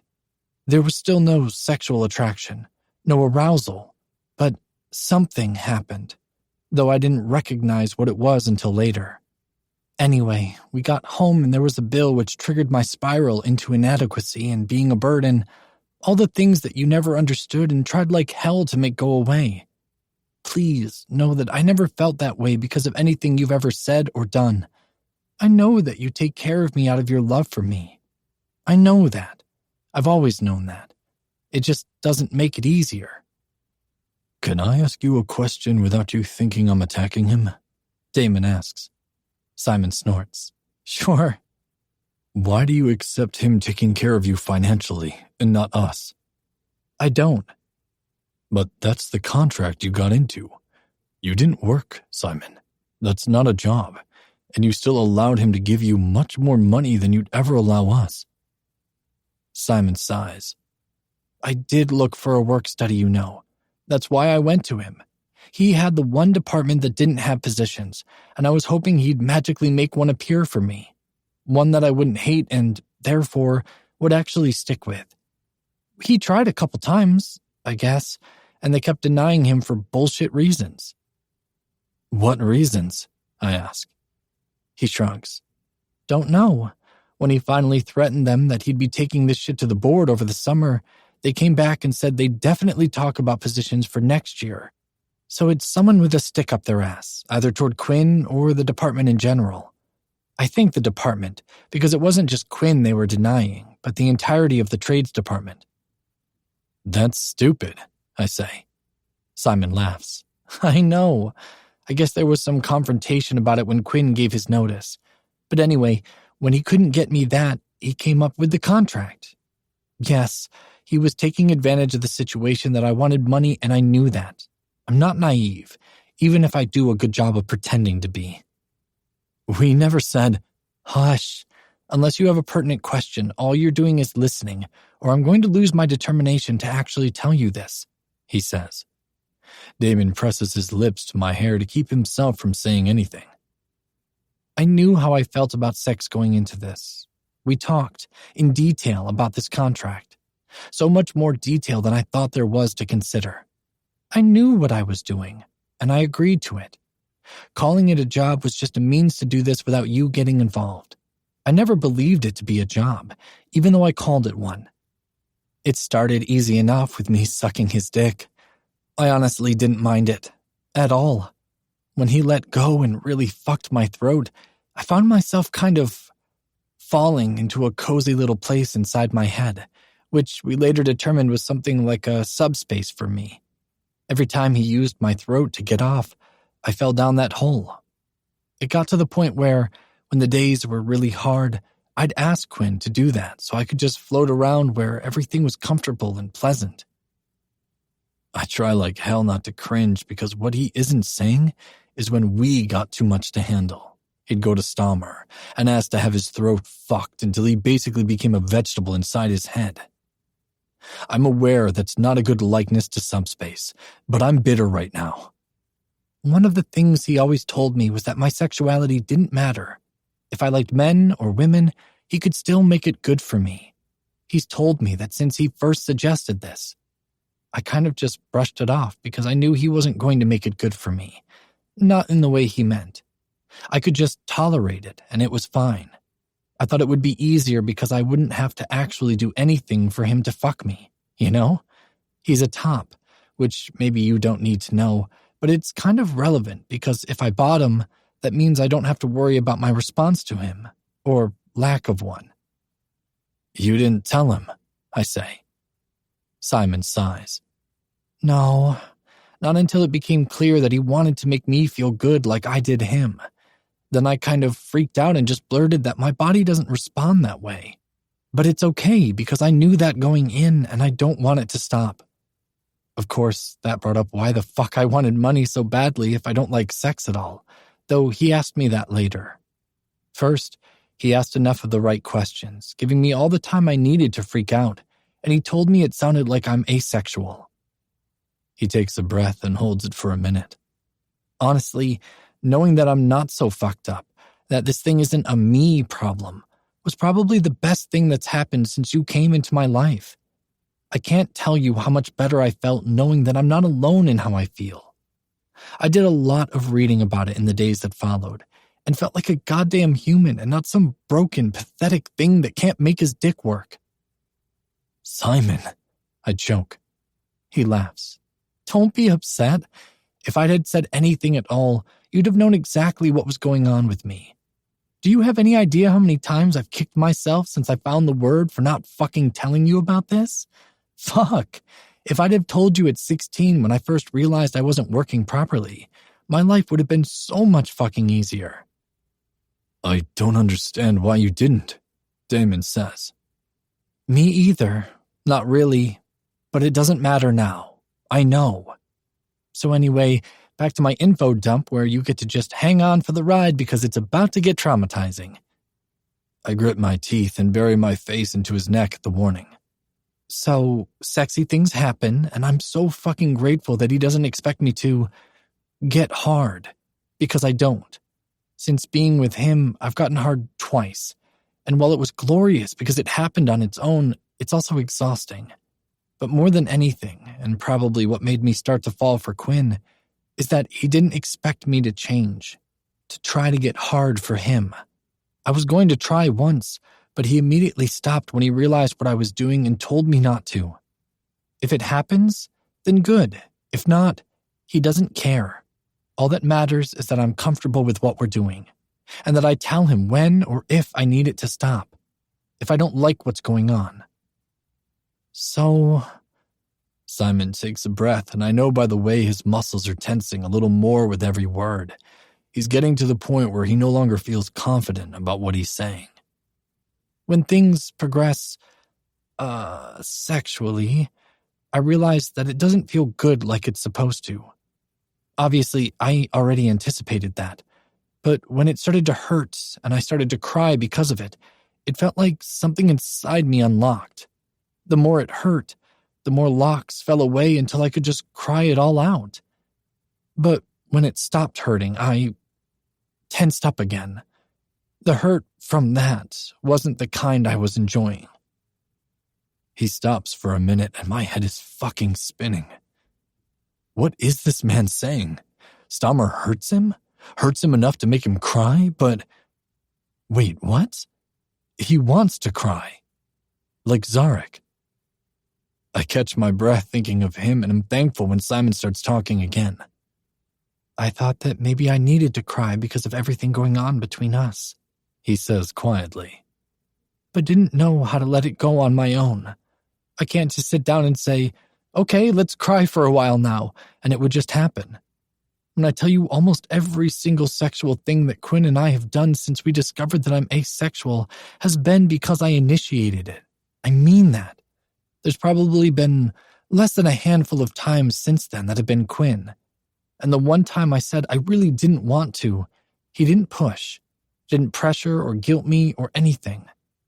When I felt bad after he took care of himself in the bathroom, he did nothing at all but reassure me that I have a right to my own body and I can do with it what I want. Being together doesn't give him a say in what I do with my body. Ever. I grudgingly respect that. If I wasn't so set on hating this man, I'd really, really like him right now. That's exactly the right thing to say. That's exactly how to treat Simon. So, yeah, I like pain. I still like it. That's what I get from sex and why I have sex. For the pain. For letting out all the stress and emotion locked away inside me that I don't know how to get rid of. When it stops hurting, I get frustrated, and it's a different kind of hurt. Sex is physically painful, and I need him to keep it that way so that I have the constant stimuli to shove me into breaking down. And when I've finally shed everything I have the energy to, I drop into my cozy place. Subspace. You like physical pain, but not emotional pain, Damon says, careful to keep his voice even. I can feel Simon grin, so I know he hears it too. No, I don't like physical pain. I like sexual pain, he says quietly. His entire body is stiff, tense, waiting for our reaction. I can't make sense of the chaos inside my head right now. There's so much to sort through. Everything he just told us. All the questions, mine and Damon's. But at this very moment, all he needs to know is that we're good with this. I love you, I say, and feel him suck in a breath. You told us that you weren't built for us, that we wouldn't work out like this, and I didn't believe you. I was pretty sure there wasn't a damn thing you could ask for that I wouldn't be able to give. But you're right. I can't hurt you like that, no matter how much you want it or need it or even beg for it. I can't do that. His laughter isn't confident as he nods, and he doesn't say anything, just breathes heavy, still waiting. There's a moment where I question why I couldn't give Simon what he wants when I have no issues doing nearly exactly what Simon's saying he wants with Zarek. But the idea of making Simon cry like that, being the one to physically hurt him, the idea alone makes me nauseous. Apparently, these two relationships are very different, though I might not have recognized that otherwise.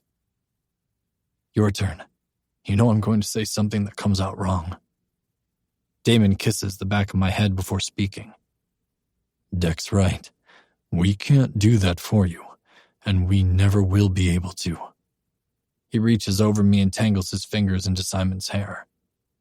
I understand your hesitance in telling us, but Simon, there's nothing you can say that will make us feel any different about you. You know that, right? This time, Simon's breath punches out of him in relief. His body sags, and he nods. Yeah, I know that. Logically, I always knew that. But how do you tell someone that you like being hurt like that and expect them not to think you're a fucked up freak? I hate when you say that about yourself, I say. Simon laughs. So does Quinn. I try not to, and I'm not sure I really believe it. There's been talk about him taking me to a kink party or something, just so I can see that I'm not the only one. I'm not alone. Not even in this. Yep, I grudgingly like Stammer a little. That stupid fuck. Chapter 30. Zarek. By Friday, I'm a fucking mess. Seriously, I didn't even want to look at myself in the mirror this morning. I feel like I'm literally torn in half. One part of me that's sick over Declan with someone else, seeing the way he touches him and how natural it is, how much he loves them. And then the other part of me that simply cannot fathom living without this man. He is my heart, my entire reason for breathing. That's why I haven't caught my breath in days. Because he's not here. And the more I see him with fucking Lennon, the more I lose my motherfucking mind. He hasn't texted me in more than 24 hours. Thursday morning was the last one. Nothing since then. Nothing. That doesn't explain why I'm standing outside the new trade building right now, staring up at the stone facade that's been expertly done to look new but still ties in with all the older stone buildings that make up the campus. Why am I here? I know why. Because here is where I'm going to find Quinlan Stomer, dean of this brand new department that he's building from the ground up, literally. The air inside is cool and smells like freshly sawed wood. There's a clean, masculine scent to it. Something you innately tie in with nature, which inherently means I am man. The idea makes me snort, and I grin all the more when I see a female student standing behind a table saw when I walk by the workshop. I see that Quinn isn't in there because I can see the instructor from the doors I pass. I've never been in the building, having foregone the tour when it was offered earlier in the year. It's not that I have ill will or sour feelings about it, it just didn't interest me. It takes me 10 minutes to find the dean's office, and I stand outside and look at his name. Dean of Trade School Professions. I have to admit, that's pretty cool. That I was having dinner with a dean in a casual atmosphere. More than casual, romantic. My stomach falls, and it takes me a couple breaths before the feeling of impending vomit passes. I knock and wait until I hear him call out, "Enter," before pushing open the door. The room doesn't have much personality in its furniture. There's his big, heavy wooden desk with the large chair he's sitting in behind it and 2 chairs in front, some bookshelves and a short bar with an electric kettle and a mini-fridge. Closer to the door is a couch, an armchair, and a small table. Quinn stands and comes around the desk with a smile. "Hey, Dr. Weaver." I give him a weak smile in return, rolling my eyes at the title. "Hello, Dean," I respond, making him chuckle. He's wearing dark blue jeans and a flannel shirt, though other than his clothes, he doesn't look overly country. His hair is long and messy, a very light shade of blonde, and his eyes are a very light blue, maybe gray. He's not overly big, same height as Declan probably, and while his clothes are loose, I can see the way his arms are tighter in his shirt, showing the hint of strong biceps. Otherwise, whatever his physique is, he's hiding it under his 90s clothing. "Do you have a few minutes?" I ask. He nods and shuts the door behind me, gesturing me to the sitting area. I sit and look at the few things on the walls, wood carvings. They're intricate and beautiful. Quinn takes a seat in the chair perpendicular to the couch and waits. "This is an impressive office," I say. He chuckles, shaking his head. "You should see the one they want to build in the new building. I keep arguing that I'm one person. I don't need a space that big unless they plan to have me sharing an office. Their looks of horror are comical." I snort. "No doubt." Then he waits patiently for me to explain why I'm here. After a minute, I sigh. "I know this isn't the time or place, but I just don't know how to get out of my own way right now.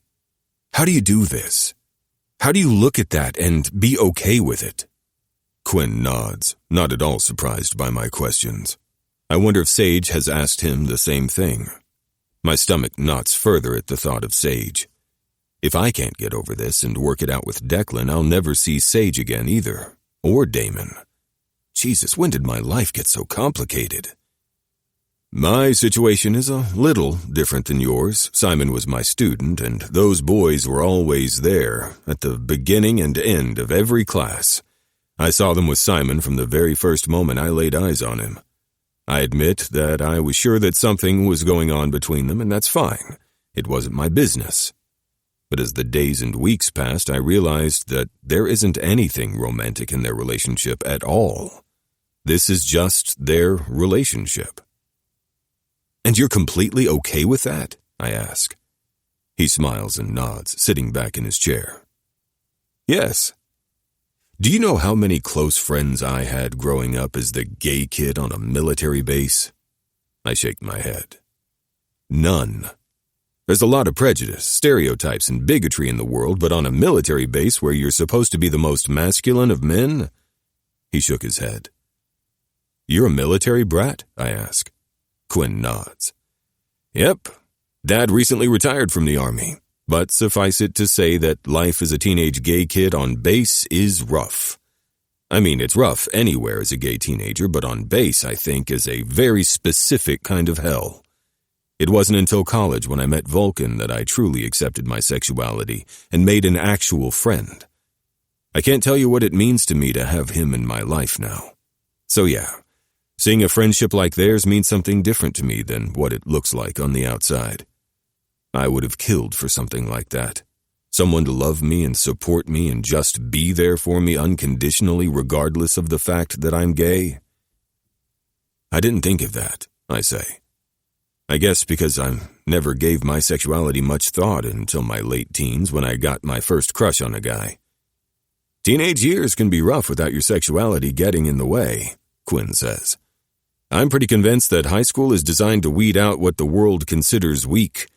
Why else force several hundred kids going through puberty into a tiny fucking building and expect them to sit in a circle holding hands and sing their praises to the moon? I laugh and nod. My high school experience wasn't bad, but back then I was just like every other guy. Straight. But yeah, that's probably why I don't look at them and see anything other than the kind of friendship my bruised 15-year-old soul never had. Knowing what Simon went through as a kid, I'm even more thankful for their friendship now. He needed them, and they were always there. Despite what the world told them was allowed or appropriate, they gave Simon what he needed and gave anyone that had a problem with it the middle finger, all with a smile on their faces. I smile and nod. I know he lost his parents, I say. Quinn smiles a little. He's come to terms with it, I think. A little more every day. As a child not knowing how to regulate and handle his emotions, Simon learned that he didn't need to. He could let the twins take the lead and show him how to behave, how to react. And that's how Simon's lived his life until recently. Jesus. He nods again and waits for me to process it. You know they're in love with him, right? I ask. I need to get all the points out there, everything that's bothering me. Maybe he can talk me down. Yes, he says, and his smile is wide. I don't understand that. I knew that before it came to light, and they told Simon. It's definitely not hard to see. And you're still okay with their friendship? Yes, he leans forward. I know this is going to take a leap of faith to believe, but hear me out. Simon loves me. I believe him when he says he loves me with his whole heart. That he wants to spend his life with me. He's not the kind of man that says shit just to hear his voice or because he knows the other person wants the sentiments from him. Neither are the twins, though I don't know that from experience because, and I'm not sure if you've noticed, they don't like me. I snort. I didn't pick up on that. Quinn laughs. I get it. I'm also confident we'll work through it and find a way to coexist. But what I was saying, Simon and the twins, they've had plenty of time to fall in love and find a way to make that work, Zarek. If it was going to happen, it would have already. I frown. I don't believe that. Some things take longer. I agree, they do. But now that it's all out in the open, it would have happened already. Nope, I still can't believe that. Quinn sighs. Okay. He smiles a little. Maybe you're right. And I'm not going to lie to you and tell you that maybe something won't happen in the future. Maybe it will. He shrugs. I'm still okay with that. Why? I ask, frustrated. I need to know your secrets. Tell me how to be okay with this, please. He laughs. I don't have any secrets. I'd definitely tell you if I did, but here's the thing. They're not three separate men. They haven't been this entire time you've known them, Zarek. They're extensions of each other. And you've seen with Declan and Damon that means lines cross. What you need to figure out, and this is all on you, is where your threshold is. Where is the point where you say, I can't do this and walk away, and if it has anything to do with Damon or Simon, you need to walk away immediately. No matter what they tell you to try to make this right, nothing is going to change between them, not in the way you really want it to. This is who they are. What you really need to figure out is if you can live with their relationship as it is. If you can be a part of it and also separate from it. You need to figure out how strong the love between you and Declan is, because if one dance is enough to make it all come crashing down, you don't need to be a part of this anymore. His words sting, and for a second I want to hate him, just like Declan does, even though he's right. Knowing he's right and hating him for it apparently just go together. I'm going to make you hate me a little more, he says, and I laugh because he knows exactly what I'm thinking. If you're not sure that you can be a part of this entirely and not freak out in a week or a month or a year over something that may or may not happen between them, over something you're going to see again and more of, you need to stay away from Declan. He's hurting enough. And he doesn't need you to feed him hope only to take it away again. If you're going to be with him, commit to him. But if you're not sure, even a little bit doubtful, then leave him alone so he can mourn, heal, and move on. He doesn't deserve to go through a roller coaster of emotion over this. You're right. I think I hate you more, I say and get to my feet. Quinn just smiles and nods. I know. You boys are all the same. I scowl at him but roll my eyes, so he knows I'm not really that childish. I mean, I think I am, but only when it comes to Lennon. What do I do? I ask when I'm standing in the door and staring into the empty hall. His hand lands on my shoulder and I look at him. I can't answer that. But what I can tell you is that it's not going to get easier. Not for a long time. Not if one dance is enough to throw you over the side of a cliff and question everything. I can also tell you that I don't think this is even the beginning of what's to come. It's likely going to be very uncomfortable for all of us for quite a while. So, only you can answer that question, Zarek. But you need to be sure. And you can't take it back. Don't toy with him. With a nod, I leave his office. I don't want to listen to him anymore. I don't want to hear how right his fucking words are as they sink into me. There's no intention behind what I'm doing, where I'm going, and I don't think I've made a solid conscious decision on this. But I go to Declan's office only to find the light off and the door locked. I look around the building a while before heading to the fields. I don't think he's gone for the day. It's too early. When I find him, it's on the half-court by the dorms. He's shooting hoops with some students as they rib and tease each other. I stay where I am, leaning against a tree, and just watch. The way he moves, though, it's a little slow and sluggish. His smile isn't real. It never reaches his eyes, but he engages with them. He's not sitting in his office moping over me. That should sting, but Quinn is right. If I can't commit to Declan and everything that comes with him, then I need to leave him alone. I need to stay away from him. As I watch, fucking Lennon comes around the corner with a big fucking smile. I tense as the game comes to a stop and Declan moves toward him. I'm far enough away that I can't hear him, but I can see the word form on his lips as he touches Declan's arm. Ready? And Declan fucking nods. I'm across the lawn and between them before I really register what I'm doing. Are you fucking kidding me? I spit, staring at Declan with wild eyes. He's watching me, wary, moving away from me as I get closer. It hurts. It really fucking hurts, but shit. 5 days and you've already moved on to fucking Lennon, really? You've got to be fucking kidding! Then there are other bodies between us. The students he was playing with, big, imposing, frowning at me with their arms over their chests. I laugh at the ridiculousness of this entire situation. What am I doing? Declan gently moves them from between us. It's fine, boys, really. Clean up, all right? No, Wit, one says, not one I've had in class, so I'm not at all sure who he is.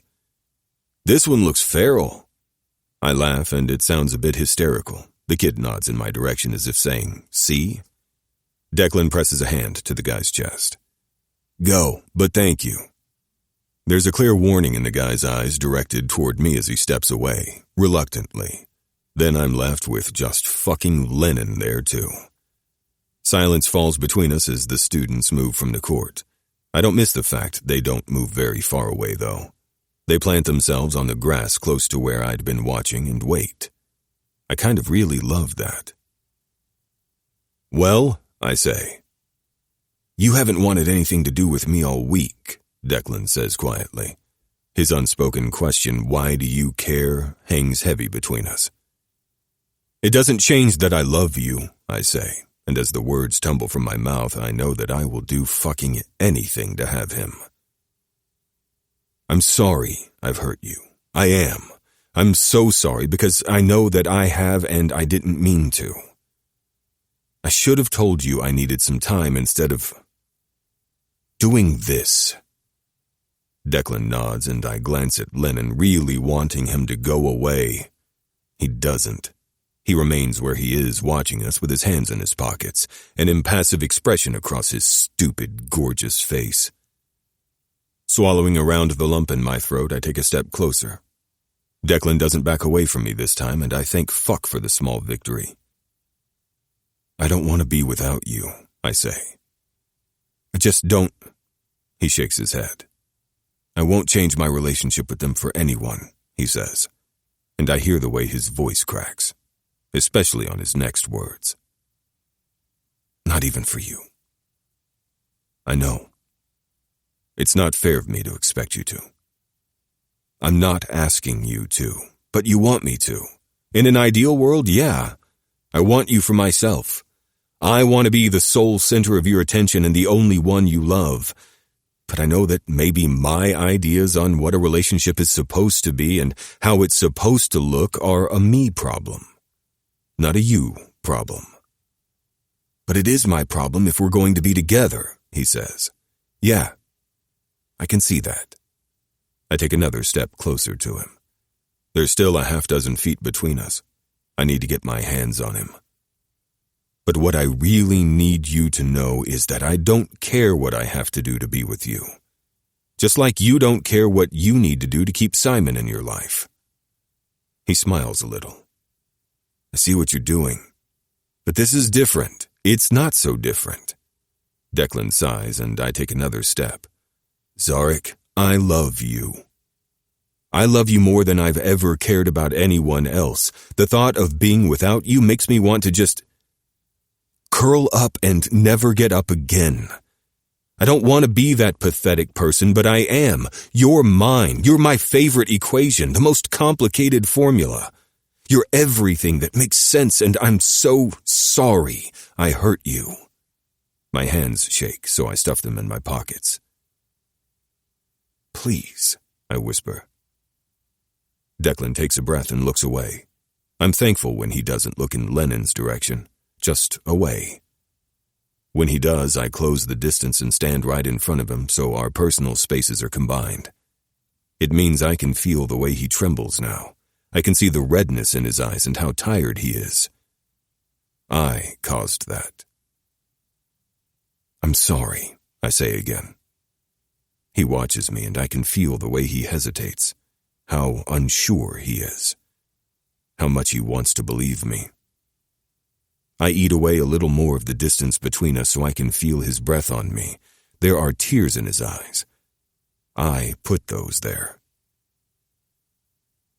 I don't want to breathe without you. The breath that leaves him feels like defeat.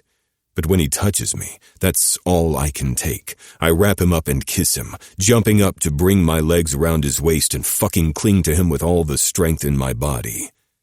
I promise I'll spend every single day making sure you know I love you and I'm not going anywhere, I say. You think you can do that?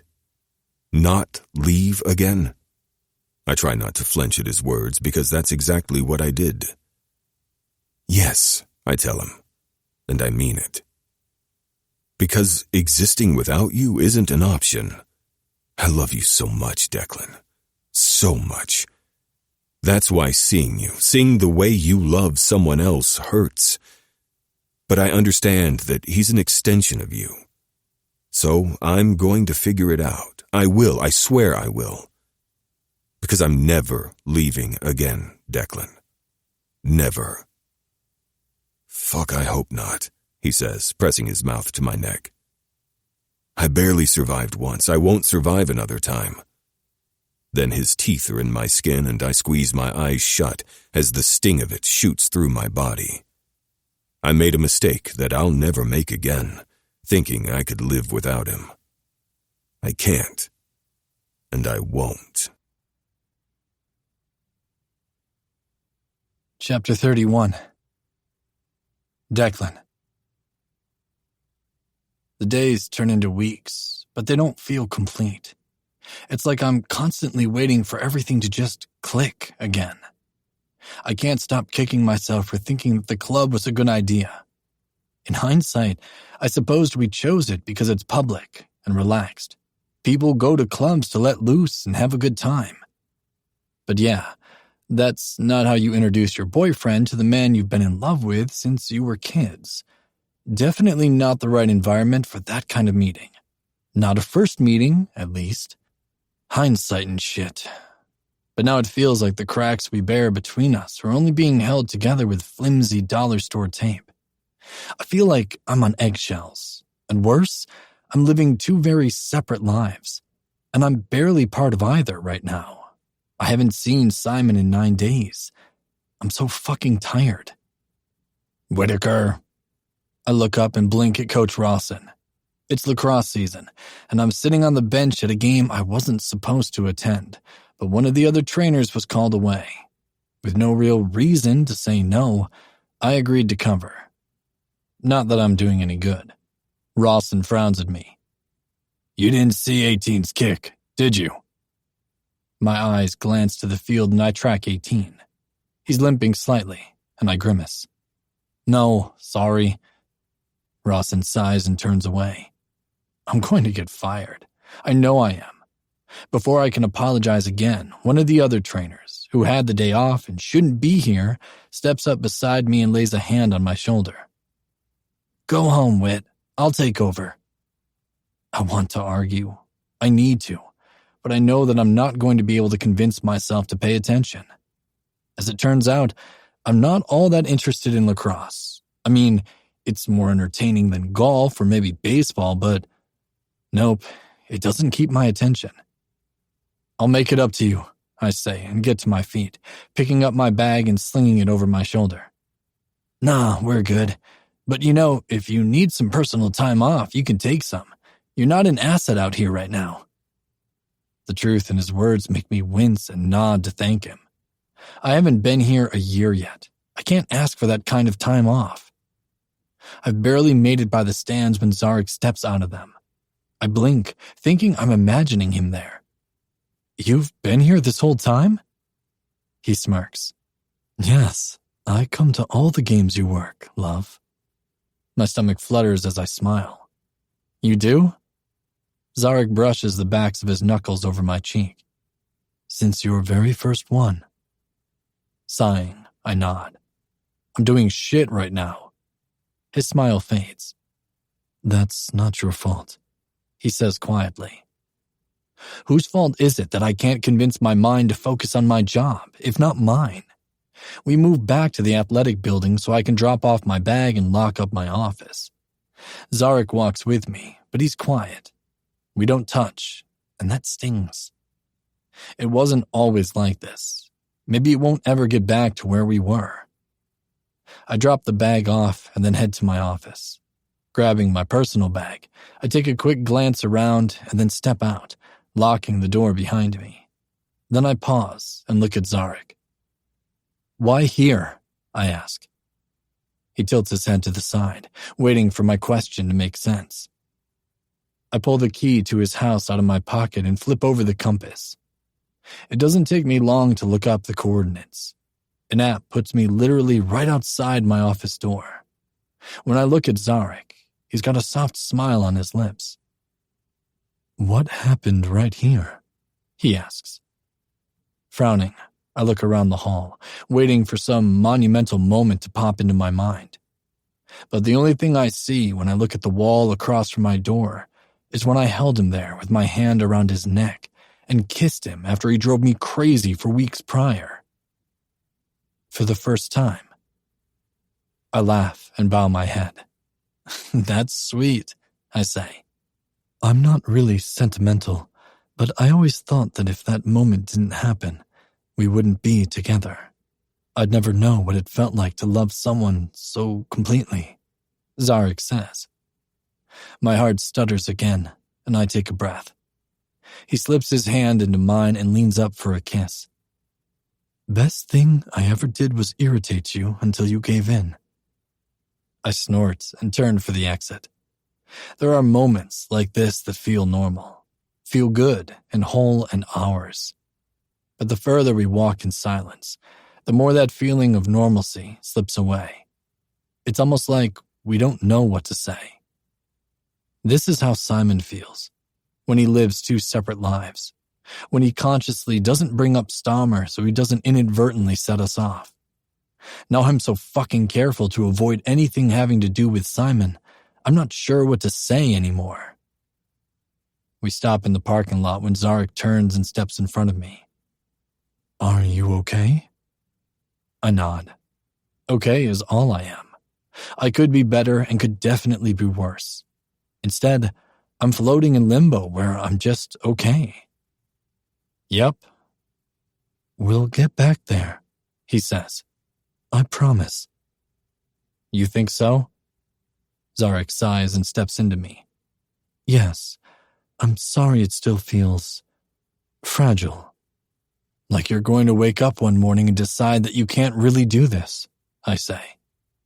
"Declan, I really need you to figure out if that's going to be the case," I say with more conviction than I feel. Probably because I can feel my brother everywhere inside me right now, giving me his courage and strength, surrounding me with his love and support. I can't keep doing this. These days are hard and I hate feeling like I'm waiting for the end. Simon is a part of me, and living without him like this eats at me. I can't keep living separate lives, Zarek. I can't.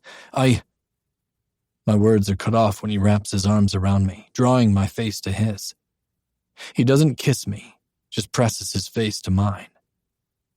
"I'm not going to change my mind," he says. "I'm here, and I'm not going anywhere. You're right. This isn't fair. Zarek sighs. "Come on, let's go home." I don't know if that was any kind of resolution or assurance. Damon isn't reflecting any more confidence than I feel either. Zarek pulls me close to my car until my key is in range and then opens the passenger side door. He pulls my bag from my shoulders and gestures for me to get in. As I climb in, the back door opens and he drops both of our bags into the back seat before shutting the door and coming back to me. I'm surprised when he leans in and pulls the seatbelt around and buckles it, then kisses my lips before backing away and shutting me inside. A smile touches my lips at how easily he did it, like he's done it 1,000 times. He settles into the driver's seat and closes the door before looking at the manual shift. "Been a long time since I've driven one of these." He takes my proffered key and starts the car. "Thankfully, I'm good with a stick, like riding a bike. Once you learn how to do it, you never forget." I laugh, and he grins at me. "Give me your phone," he says. Pulling it out of my pocket, I hand it over. You're not allowed to be on it and drive. I'm still parked, love. I watch as he moves through my apps and then starts tapping on the screen. He waits until there's an answer before shutting the screen down and pushing it into the little cubby under the radio. He didn't text Damon, or I'd have felt it. Deciding I won't question it for now, I watch as he drives my car. He's a little rusty driving stick, but he gets it together before we're even off campus. We drive in silence for a while before he pulls up to a Thai food restaurant and parks. I'm letting you drive home, he says. That's more stressful than I remember. I chuckle and nod. It's second nature once you do it for a while. The gleam in his eyes tell me he took that as an innuendo. I grin, and he takes my hand. Zarek orders half the menu, and we wait. 20 minutes later, we're laden with 4 paper bags filled with food. We load the food into the trunk. I prop the crap back there against our work bags so they remain upright, and head to my condo. When I get out, Zarek hands 2 bags to me and takes the others. I hive-mind my twin to open the door for us, and he raises a brow at all the food we have. I shrug and follow Zarek to the table. Where's Sage? Zarek asks as he begins unpacking. He'll be here in 10. He stopped by his friend's house for baby snuggles, Damon says. Zarek pauses and grins. I bet that's the cutest fucking thing ever. Damon grins. I've seen pictures. It really is. Zarek's through unloading 3 bags when the door opens. I shift so I can see Simon and Stammer come in. Simon smiles at me and walks into Damon's side, hugging him. I watch my brother hold him, not letting him go, and I'm caught in indecision. I need to touch him, to hug him, to smell him, but I don't want to make Zarek uncomfortable. My gaze flits between the two for a minute before Zarek sighs and tugs on my arm. Come here, he murmurs. Shifting farther away from Simon, I drop to the chair he's pushed me to, where he climbs on my lap. He kisses me softly, feathering kisses all over my face until I smile. Sighing, wrapping my arms around him. You didn't text me, did you, Deck? Simon asks, and I look at him with my eyebrows knit. No? Zarek smiles. That was me. How did you know it wasn't him? He shifts to look at Simon. Declan and Damon don't call Quinn by his first name. It's always Stammer or your professor. Ah, noted. You invited Simon over? I ask. Well, I'd like to point out that he lives here, Zarek says, glancing back at Simon. That's still the case, isn't it? Simon nods. He looks so natural leaning into Damon's embrace. They look good together. So beautiful. I didn't mean to come between you, Zarek says, and my gaze turns back to him. He's watching me now, and his expression is soft, serious. I'm sorry, which I know I've said a lot, but I keep not getting this right. I don't want you to have to live separately. I'm not asking you to do that. Eventually, I'll figure my shit out, Declan. That's not really how this is going to work, I say. The pit that's constantly in my stomach growls. Constant jealousy will lead to resentment. Zarek nods, pressing his lips to mine. I know, but Quinn told me some things and, I totally get why you constantly want to hate him. That he makes sense, and that he's always fucking right is infuriating. My gaze flickers to where Stammer is leaning against the wall, watching us. Simon is still with Damon, something that doesn't seem to bother Stammer in the least.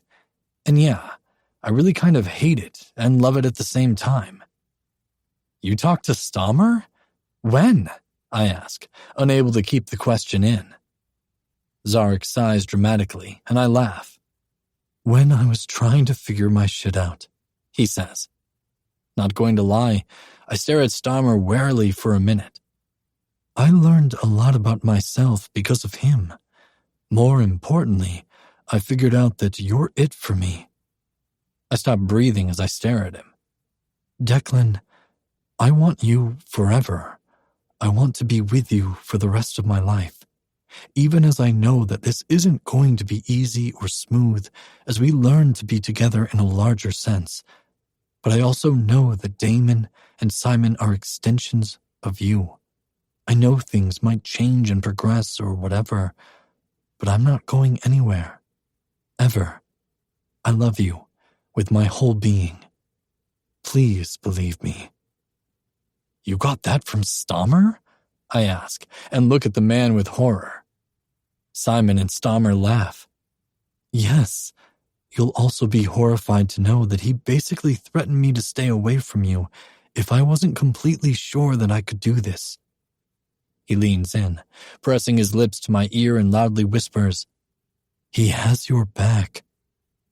Oh my fuck, I mutter as Simon laughs again. In my defense, Stammer says, it wasn't you specifically. It was kind of a blanket statement. He knows how hard this is going to be, and if one single intimate moment, that in reality is something he also shared with Damon and Sage just minutes earlier, if that one moment is enough to make him freak out, he has no business here. There's no need to continue to hurt you or anyone else if he isn't able to get by it. I'd have said the same thing to anyone else in this situation. You're right, Damon says. Fucking infuriating. Simon's smile is beaming as he leans his head on Damon's shoulder. The knock at the door makes us pause. Damon moves to let go of Simon to answer it when Stammer waves his hand for him to stay and he'll get it. That I know he's doing it so they can continue to embrace only makes me scowl more. I hate and love more than I will ever admit how supportive and understanding he is. He really does make it impossible to continue hating him, but also to stop hating him. He's maddening. I would rather not know he's defending us. Me. I think that fucker's done more for us than we know. Sage follows Stammer in with a sweet, confused look on his face. He looks between us, taking in our positions in the atmosphere, the untouched food piled on the table with another bag still to unpack. Come here, Najee, Damon says, and Sage gets closer. I watch as he doesn't hesitate to cuddle up to Damon's other side, even offering a shy smile to Simon. Our sweet fucking Simon pats his arm and smiles in return. I want tonight to be the start of more time together, Zarek says, and I turn my head back to look at him again. I might need reassurance sometimes, he admits as he glances at Simon and back. But I'm not leaving you, love. Never again. This is all I want. A life with you. I sigh and sit up, wrapping my arms around him and hugging him fiercely. I can work with not easy, I say, as I drag my teeth over his skin. He shivers. I just need to know you're not going to run again if I see something that makes me insecure, he finishes. Yeah, I won't run. I'm not going to lie and say I might not freak out a little or act weird, but it's not because I don't trust this or whatever. It's because this whole thing is foreign to me. I just wasn't brought up in a world where intimacy, real moments like that, are shared between anyone other than your partner. One partner, I might add. It's going to take me a while to retrain my mind to accept that this isn't wrong just because it looks and feels different from what I know. All right, I say. So, it means we can plan for a future together, a conversation that involves us all. You know, as those moments come. Not all at once. I need a break, Zarek says. And food, Sage adds. I'm starving. For a minute, there's no movement, and I think we're just enjoying the peace that this conversation brought. I think it really is a step in the right direction because he didn't have it with me alone. He said what he wanted and needed to say with everyone here, including Simon. He made his position clear. I glance at Stammer as Zarek climbs off my lap and continues to unpack the food. Simon moves around the table and hugs me, leaning heavily into my side. Stammer just fucking smiles. Chapter 32. Zarek. Things still feel heavy. I think that's mostly on me. Time passes and Simon is around more often, just like I said he should be.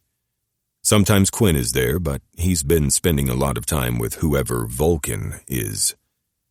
I'm picturing an enormous man who carries a massive hammer, like Thor. I mean, he is the Roman god of fire. To me, that means all I can imagine is a giant who breathes fire. While I really make a conscious effort to try to come to terms with the change in what a relationship means to everyone, it's not as easy as I want it to be. Though I haven't admitted it to any living soul, I check in with Quinn once a week or so. Just so he can kindly tell me to get my head on straight, or he's going to put me through one of his saws. Those words don't actually come out of his mouth. He's far too polite for that. There's still this way he says things that slap you in the face, and there's a big old papa bear inside him that wants to protect everyone involved. If that means making me into sawdust to protect someone important to Simon, he's going to do it. I could be projecting, but he may look innocent and whatever, but those are the crazies you need to be wary of. So yeah, I go to him when I feel myself starting to spiral. The thing is, I like Simon a lot. In fact, if everything were really fucking different, I'd totally have gone after that man. But that's not how we met, and so even looking at him can be a weird and annoying reminder that my boyfriend loves him really fucking deeply. Even though we make an effort to spend time together as a group, it feels like we're scheduling shit, and it's not happening naturally. It feels like I'm still trying to keep my distance, but then I realize I'm doing it and get close again. I'm not stupid enough to think Declan doesn't notice or that the others haven't noticed. The thing is, as much as I like Simon, and I really do, I don't like to be near him. I don't like him around because it's a reminder that I don't have Declan's whole heart, even when I try to reason that I wouldn't have had it if we were in a different parallel and Simon wasn't around, because Damon definitely has his heart too. No matter how many times I hear these words from someone else or remind myself, I still get fucking jealous whenever Declan touches Simon. And it's a lot when they're in the same place. I made a concerted effort to really watch one day, and I doubt either twin realizes how often they touch Simon. It's a compulsion, a habit. Hell, I think it really is a necessity. To be fair, they touch each other that much too. If I'm completely honest, their constant touch isn't reserved for their twin or Simon. They touch Sage and me just as much. I think they consider Simon's love language as physical touch because of what he needed as a child after losing his parents. But I think it's theirs just as much, but maybe in a different capacity. Simon craves to be touched and they crave to touch. Your thinking scares me, Declan says, and I shift to look at him. Tonight it's just us at my house. There's a lot of different dynamics and relationships to work out among us, and I think we're really just focusing on the core ones right now. Me and Declan, Damon and Sage, Quinn and Simon. Then a little larger group where it's the twins, me and Sage, the twins and Simon, then all of us together. I know that we'll break into even more relationships within our larger group when this becomes normal. I already enjoy spending time with Sage. We have breakfast and shop together sometimes, and I really, really love those moments with him. There's not just a physicality to our relationship because of how the twins like to share. There's something else there too. And then there's something tentative between the opposite twin and the two of us too. That was just beginning before the club fiasco. Most of that has been put on hold, kind of brushed aside for now while we focus on the bigger picture. The true obstacle. Me and their relationship with Simon. I know I'm the issue here. I just don't know how to fix myself. Don't be scared, I say and press a kiss to his jaw. I love you more than a quadratic equation. The look he gives me makes me laugh. You math people are all psychopaths, aren't you? I laugh again and wrap my arms around his neck, even though I'm tense. I can feel how my muscles are constantly stiff. That's probably why my quiet thoughts scare him. I know what I need, but our bedroom time hasn't recovered to what it had been. In fact, we mostly just have sex when we're with Damon and Sage. The time when it's just the two of us, we often cuddle like this, quietly, feeling our heartbeats next to each other. Maybe this is part of the problem. Maybe we feel broken because there are parts of us that haven't recovered yet, like we're waiting for some monumental moment before we feel like we're allowed to get back there. Come with me, I say, and get to my feet, pulling Declan up too. He does without hesitation, and I pull him into my bedroom.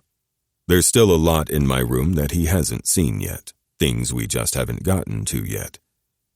I turn when we step inside and pull my shirt over my head, tossing it aside as I reach for the button behind my dresser that pops open the bottom drawer. I pull out the purple and black leather braided flogger, the belt, and the dragon tail whip. Then I dig through until I find the 3 leather stirrup cradles. Declan watches me as I shove the drawer shut and move into my closet to pull out the step stool. That's when his eyes widen and his curiosity wars with his wariness. There are 2 chains to my little device. I carry one out and secure it to the hook that's in my ceiling. Keeping an eye on Declan, I see his surprise when he spots the hook, and then the second where the other chain gets attached.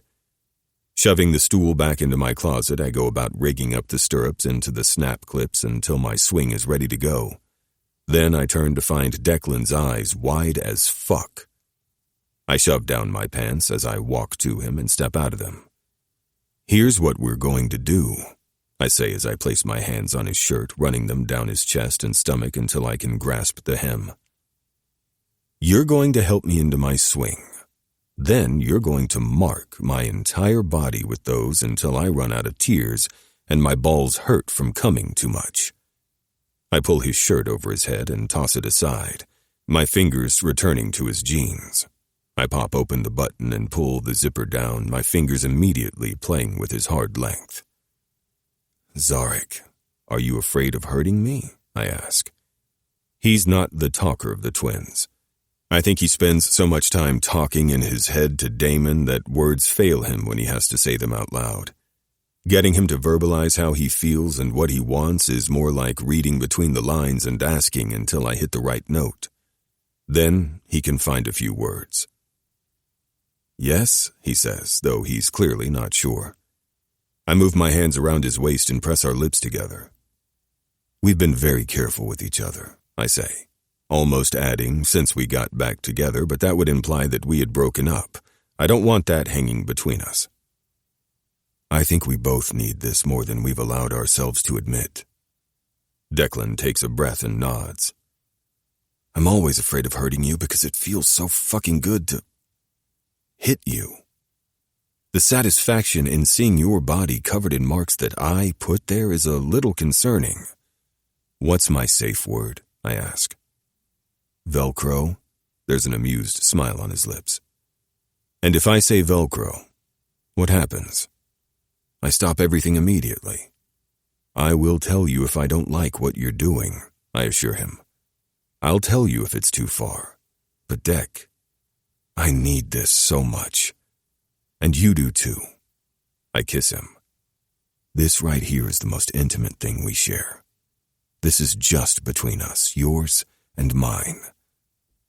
I know you felt the same strain hanging between us these last weeks. He squeezes his eyes shut and nods. We need to share this again, okay? A shiver races through him and he nods. I love you, I whisper against his lips. You know that, right? You believe me? His pretty gray eyes are far too close to see, but they open. Yes, I believe you. You believe this is where I want to be? With you? His lips curl up slightly. Yes, I believe that too. And you know I trust you. I trust that you're always going to talk to me when we need to talk about something, and I will talk to you.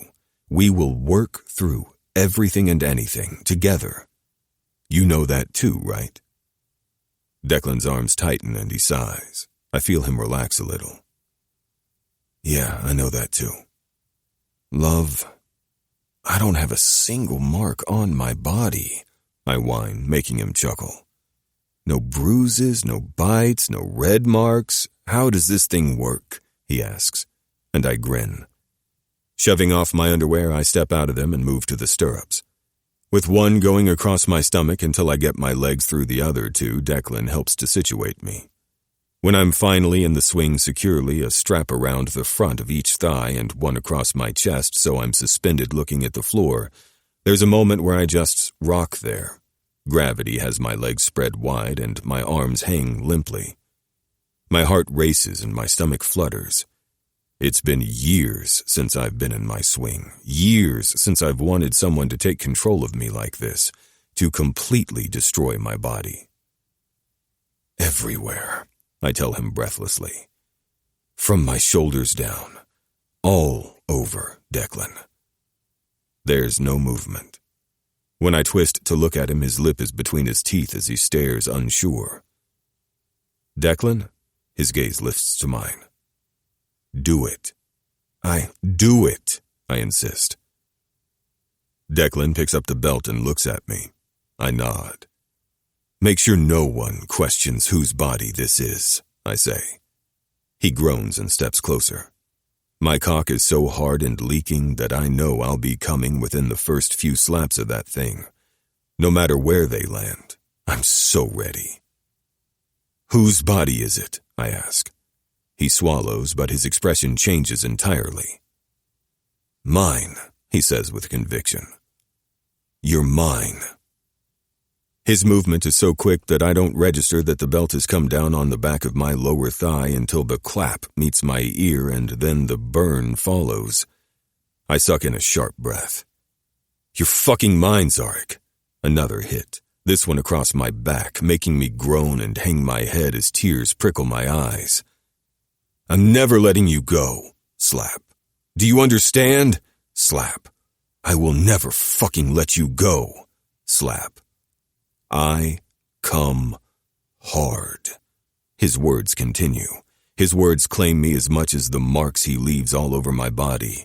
It's what he says as much as it is the marks burning into my skin that have me crying.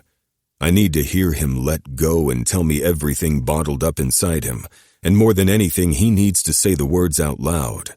Say them where no one is here to interrupt, where I can't contribute to the conversation, where I am at his mercy to listen and accept his claim, both verbally and visibly.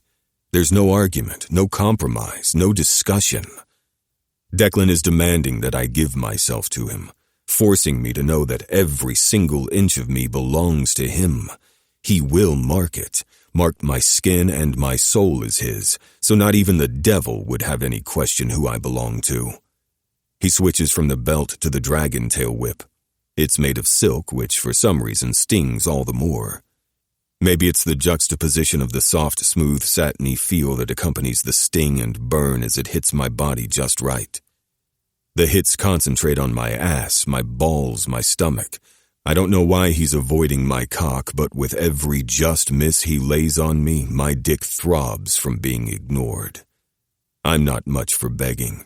As Declan's pointed out, I'm pretty quiet in the bedroom, not at all vocal. But with every impact he lays on me, avoiding my cock, I whine a little louder, especially when he keeps hitting my ass and balls in the same spot, over and over and over again until my cries aren't quiet, but loud sobs. The next thing I truly register is that I'm being flipped somehow. The chains clink above me and there's a moment where I feel like I'm falling, but then I'm rigged back up, staring at the blurry ceiling. Where did my glasses go? Did I take them off? Did Declan? A cry rips from my throat as the flogger plays across my stomach. This time he didn't miss my cock, but got it all.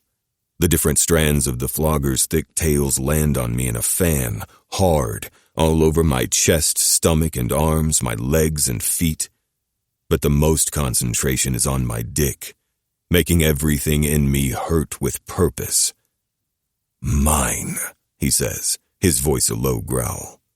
You're fucking mine, Zarek Weaver. Do you understand? Slap. Mine. Slap. Fucking mine. Slap, slap, slap. I come hard, spraying up my chest as I cry. Tears stream down my face, my head hanging. The pain switches as his mouth closes over my cock and he sucks with such force I almost scream. My orgasm wasn't quite complete yet, but whatever torture he laid on my dick forces it on. His fingers shove into my ass smoothly, and he presses fiercely on my prostate. Massaging, pressing, prodding. There's no choice in me. The forced orgasm slams through me again, making me scream for real now as he carries it out. Then I just cry in relief as Declan's touch becomes so soft it's like he's handling a newborn. He magically gets me out of the swing and cradles me in his arms. When my eyes blink open, we're in the second bathroom's tub as his fingers gently smooth over my skin. He's watching me. Only because his face is in that Goldilocks zone where I can almost see do I recognize the softness in his expression.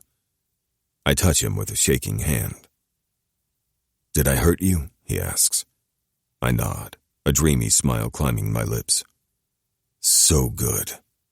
He huffs quietly and presses a kiss to my forehead. You were right.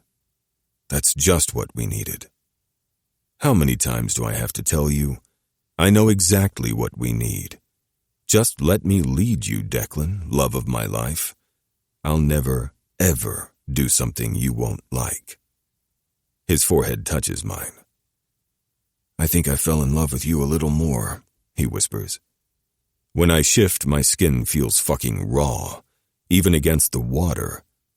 But I wrap my arms around his neck and curl into him. I understand, I say. I am yours. Every part of me. Forever. Yes, he hums. We stay like that until the water is stone cold. Then he spins so damn long, gently rubbing lotion onto all the welts on my body that I'm asleep before he finishes. Chapter 33. Declan.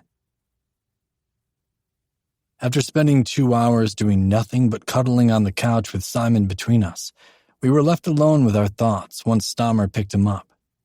It wasn't our night for Simon custody, but he'd come over while Stammer worked late.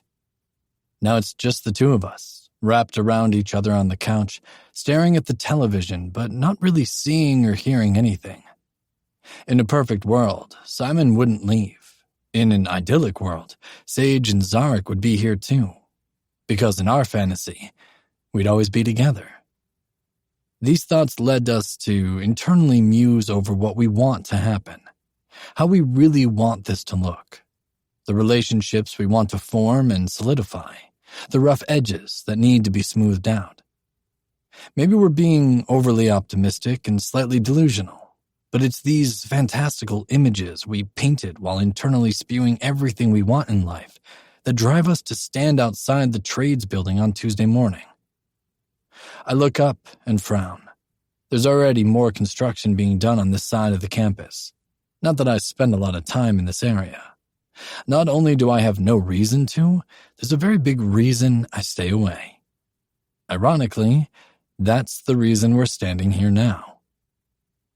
This really is a fucking amazing campus, Damon says, and I cut my gaze to him. He's looking around. Seeing it with my own eyes really gives it another level of surrealness. It's like a gay world. Laughing, I nod and take a few steps forward. Come on, time to talk to the big man in the trades department. Damon matches my stride as we head for the building. I almost fall over when Chelsea pushes open the door and stops to look at me. Her eyes are wide and then her cheeks flush. Hi, Mr. Whitaker. Then she spots Damon, and her eyes get wider as her attention ping-pongs between us. Declan, I say. This is my twin. I don't give a name. That's a level of personal we keep to ourselves. But since I don't know her last name, I have to give her my first to even out the conversation a little. Oh, she says, and I watch the familiar confusion cover her face. like twins are a foreign idea. I've come to the conclusion over the years that truly identical twins aren't common, so when we're seen in the wild, people can't stop themselves from staring. Case in point. She looks between us before blushing again and lowering her gaze. Does she not know we're gay? That looks an awful lot like flirting. She knows I'm gay. Damon's amused grumble fills my head and makes me smile as Chelsea bats her eyelashes at him. Nice to meet you, he says. We need to get to our appointment, so we're not late meeting our boyfriends in an hour. Smooth. As Chelsea's shoulders fall and she nods, stepping around us, I'm even more amused to find that Damon was right. She was totally flirting. Shaking my head, I hold the door open for my brother and we make our way inside. This is still one of the older buildings on campus, and I've heard about this exciting new expansion all over the campus bulletins. But I don't pay much attention to it since it has nothing to do with me. I hope they don't plan to tear it down, though. It's a beautiful old stone building. The sign by the door gives us the directory to the offices and classrooms in the building. So we head to the third floor and pause just outside Stammer's door. It's ajar, and I can see him on his phone, though I don't hear what he's saying, if he's even talking. We're really going to do this. It's not a question, but I nod. One step at a time, and yeah, we're taking a big leap of faith right now and hoping this doesn't just blow everything up. Taking a breath, I step forward and knock on the door just as Stammer hangs up the phone and gets to his feet. He looks up and raises a brow when he sees us, though he continues to come around the desk. Hey, he says. You have a minute? Or we can come back, I say. Or make an appointment with the dean, Damon suggests, smirking. Stammer smiles and shakes his head. He gestures to the couch, chair, and table to the right of the door. Come on in. Have a seat. Damon shuts the door behind us, and we take a seat on the couch. I'm surprised to find it's comfortable. Stammer is at the little bar to the right of his desk, opening a fridge under it. Want a drink? I have tea, hot or cold, juice, water, and whatever that red shit is that Simon likes. I know that red shit. I'm pretty sure it's just dye and water with some unnatural flavors. We have a bunch of it at home, too. No thanks, Damon says. I need to put in for a fridge, I say, frowning. You should have seen what was here when I moved in, Stammer says, shutting the fridge and coming towards us. He takes the chair perpendicular to the couch and shakes his head. It was like a mini wet bar, but all decked out with coffee and espresso and shit. I could have opened a coffee shop. To be a dean, I mutter. He snorts. A moment passes before he says, So, what brings you here? Damon links our hands together, which Stammer doesn't miss. His eyes drop and a smirk plays on his lips. We're taking a leap of faith here, Damon says, and pushing us forward much sooner than we probably should, because we're impatient and fucking tired, I interrupt. Yes, that. But while we're aware this might fuck up some shit, we're hoping for the opposite reaction. Again, a leap of faith based entirely on selfish means. Stammer nods as he watches us. You want to continue to talk in riddles, or are you going to tell me what you want from me? Actually, while you're involved, we're asking you first because of Simon, Damon says. I think we all know that he's going to tell us yes, because he always does what we want him to. I don't think he even thinks to consider how it might affect him or how he'll feel about it. Submissive, I say. Stammer nods again. All right. And while we know Simon well, this isn't something we've... Out with it, Stammer says, chuckling. You have sex with him, right? I ask. His eyebrows go up. He stares at us for a minute before he answers. You already know I do. My stomach churns. There's a very real part of me that wants to beat the fuck out of him. No matter how much Simon assures us that what they do is almost always prompted by him, the knowledge that he's asexual and in a sexual relationship just doesn't equate in my head. He swears that there's never any pressure or guilt or bribing from Stammer, and I believe him. I do. I try to. Sighing, Damon says, "Our goal is to be together, all of us." He pauses to consider Stammer. "However that might look, you're aware of that too?" He nods. "And you know that we're going to go out of our fucking minds if Simon is under the same roof but in a different bed, right?" Damon asks. Stammer chuckles. "That man doesn't sleep more than 3 hours without you." While I'm a little smug about that, I'm also really fucking exhausted, since we have the same issue. I'm sure some high-priced psychoanalyst can tell us why and whatever, but I don't really care what the answer is. "Okay, you still haven't gotten to the point yet," Stammer says. "Saturday night, we want to spend the night together," Damon says. "As opposed to Friday or in addition?" "Oh, no, this is separate," I say. Stammer frowns. "You want to start over so you're talking sense, or make me keep guessing?" I laugh and let my head fall back. "The 6 of us," Damon says. "Together, in our condo, in our bed." Stammer studies us for a minute, still frowning. "I'm trying to connect the dots, since you're all over the place and being rather vague. Group sex?" "Yes and no," Damon says. "Individual couples, but yeah, together." The silence that stretches between us lengthens until Stammer finally says, "You realize what you're asking of him, right?" "Yeah," I say. "That's why we're asking you. We think you'll be able to give us a better idea of whether he's actually going to be comfortable with this suggestion." More silence. "I don't know," Stammer admits after a minute. "I think he'll want to, and he'll follow through, but I'm not sure that when the time comes, he's still going to feel as confident. He won't say anything because he wouldn't do that to you, and that would put him in a difficult position." "That's why you take him out of it, if it comes to that," I say. "Look, the last thing we'd ever do is hurt him.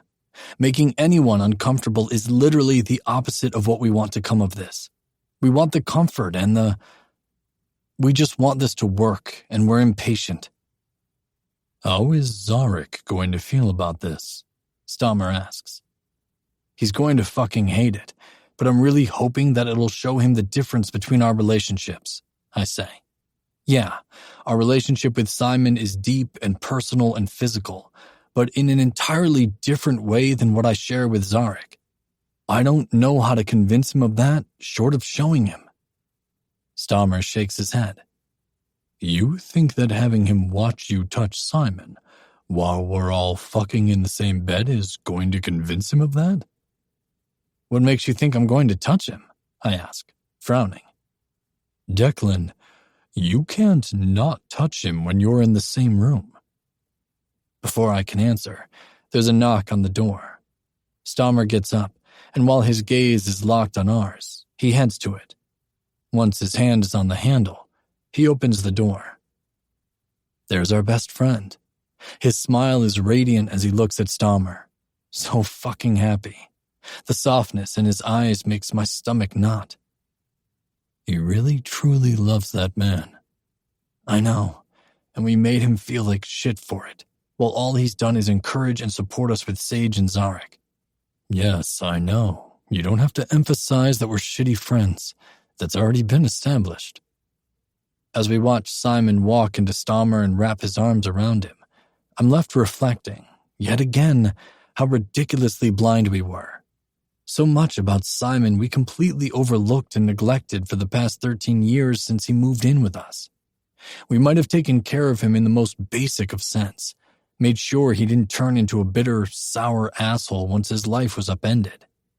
But we missed his most important needs. To be fucking seen. He struggled with his sexuality for fucking years, right in front of us. There's no reason we should have missed that. None. The fact that we did, so fucking thoroughly, just eats at me. It's not a wonder he didn't feel comfortable saying something. Why would he when we were so fucking focused on ourselves and our own needs? Simon's gaze turns into the room and his smile widens. "What are you doing here?" he asks and comes inside. Stammer shuts the door as Simon drops into our laps. We hug him tight, feathering kisses over whatever exposed skin we can reach. Stammer gives us a nod and shrugs. We interpret that to mean we should suggest it. "How do you feel about watching people have sex?" I ask. Simon laughs. "You mean porn?" No. But sure, okay." He laughs again, shaking his head.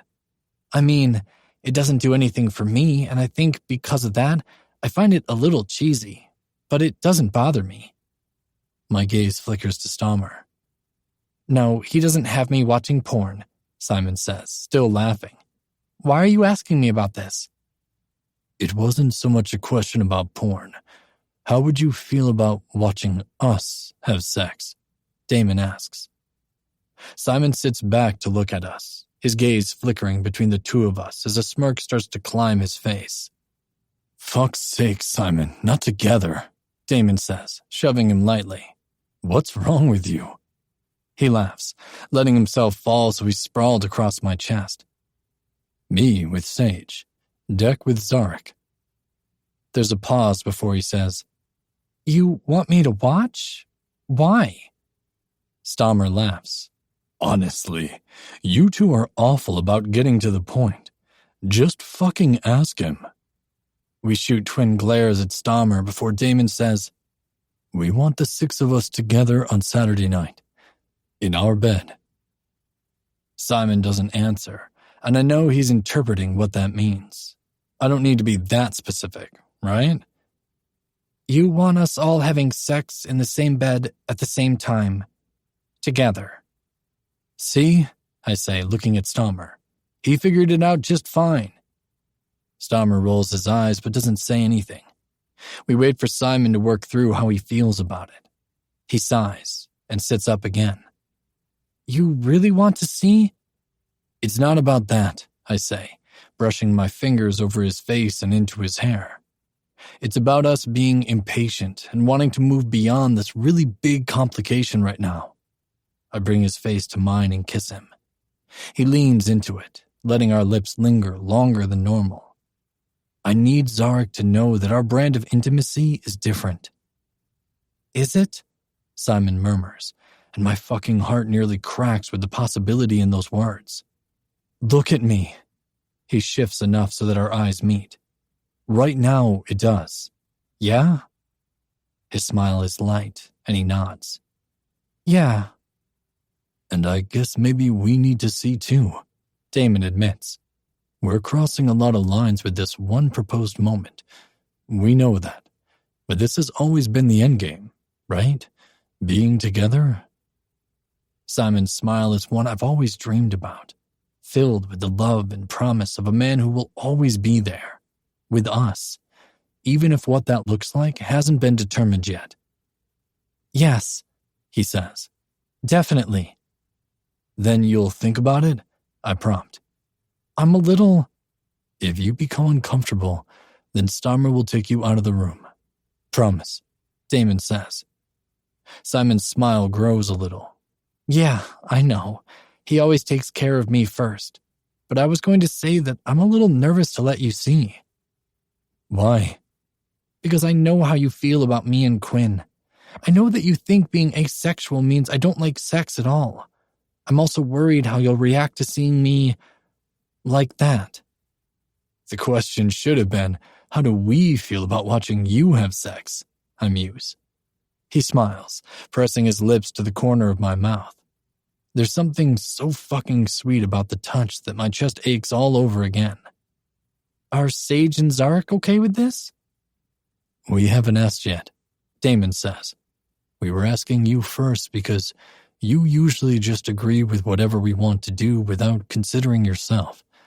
Actually, we talked to Stammer first because we thought he'd be able to give us an indication as to how you really feel about it. And did he? Simon asks, glancing at Stammer with a grin. Kind of. Well, think about it, I say. It doesn't have to happen this weekend. Simon nods. His gaze moves between us, his usual small, easy smile on his perfect lips. I want to share it with you, he says at last, and everything in me warms. But not, not everything. Good, Damon says. I really don't want to see you like that. I'd lose my fucking mind. Simon's smile is sweet as he leans into Damon. In so many ways, I think we'd have been just fine, the three of us. But I think we have all realized over the last 6 months that there are needs that we'd never meet for each other. You might not like to believe it, but I think this was always meant to happen. Making you feel like shit so you'd leave? I ask, scowling. No, he says quietly, bringing my face close to his and Damon's. Yes, because if you hadn't, you'd have not allowed Zarek and Sage into your lives. This is how we're meant to be, together, but also with someone else. His fingers scratch in my hair, and I sigh into him. This is our life together, right here, just like this. You can see that, can't you? Just like that, the future that had slipped away and remained blank for so long became bright again. Chapter 34. Zarek.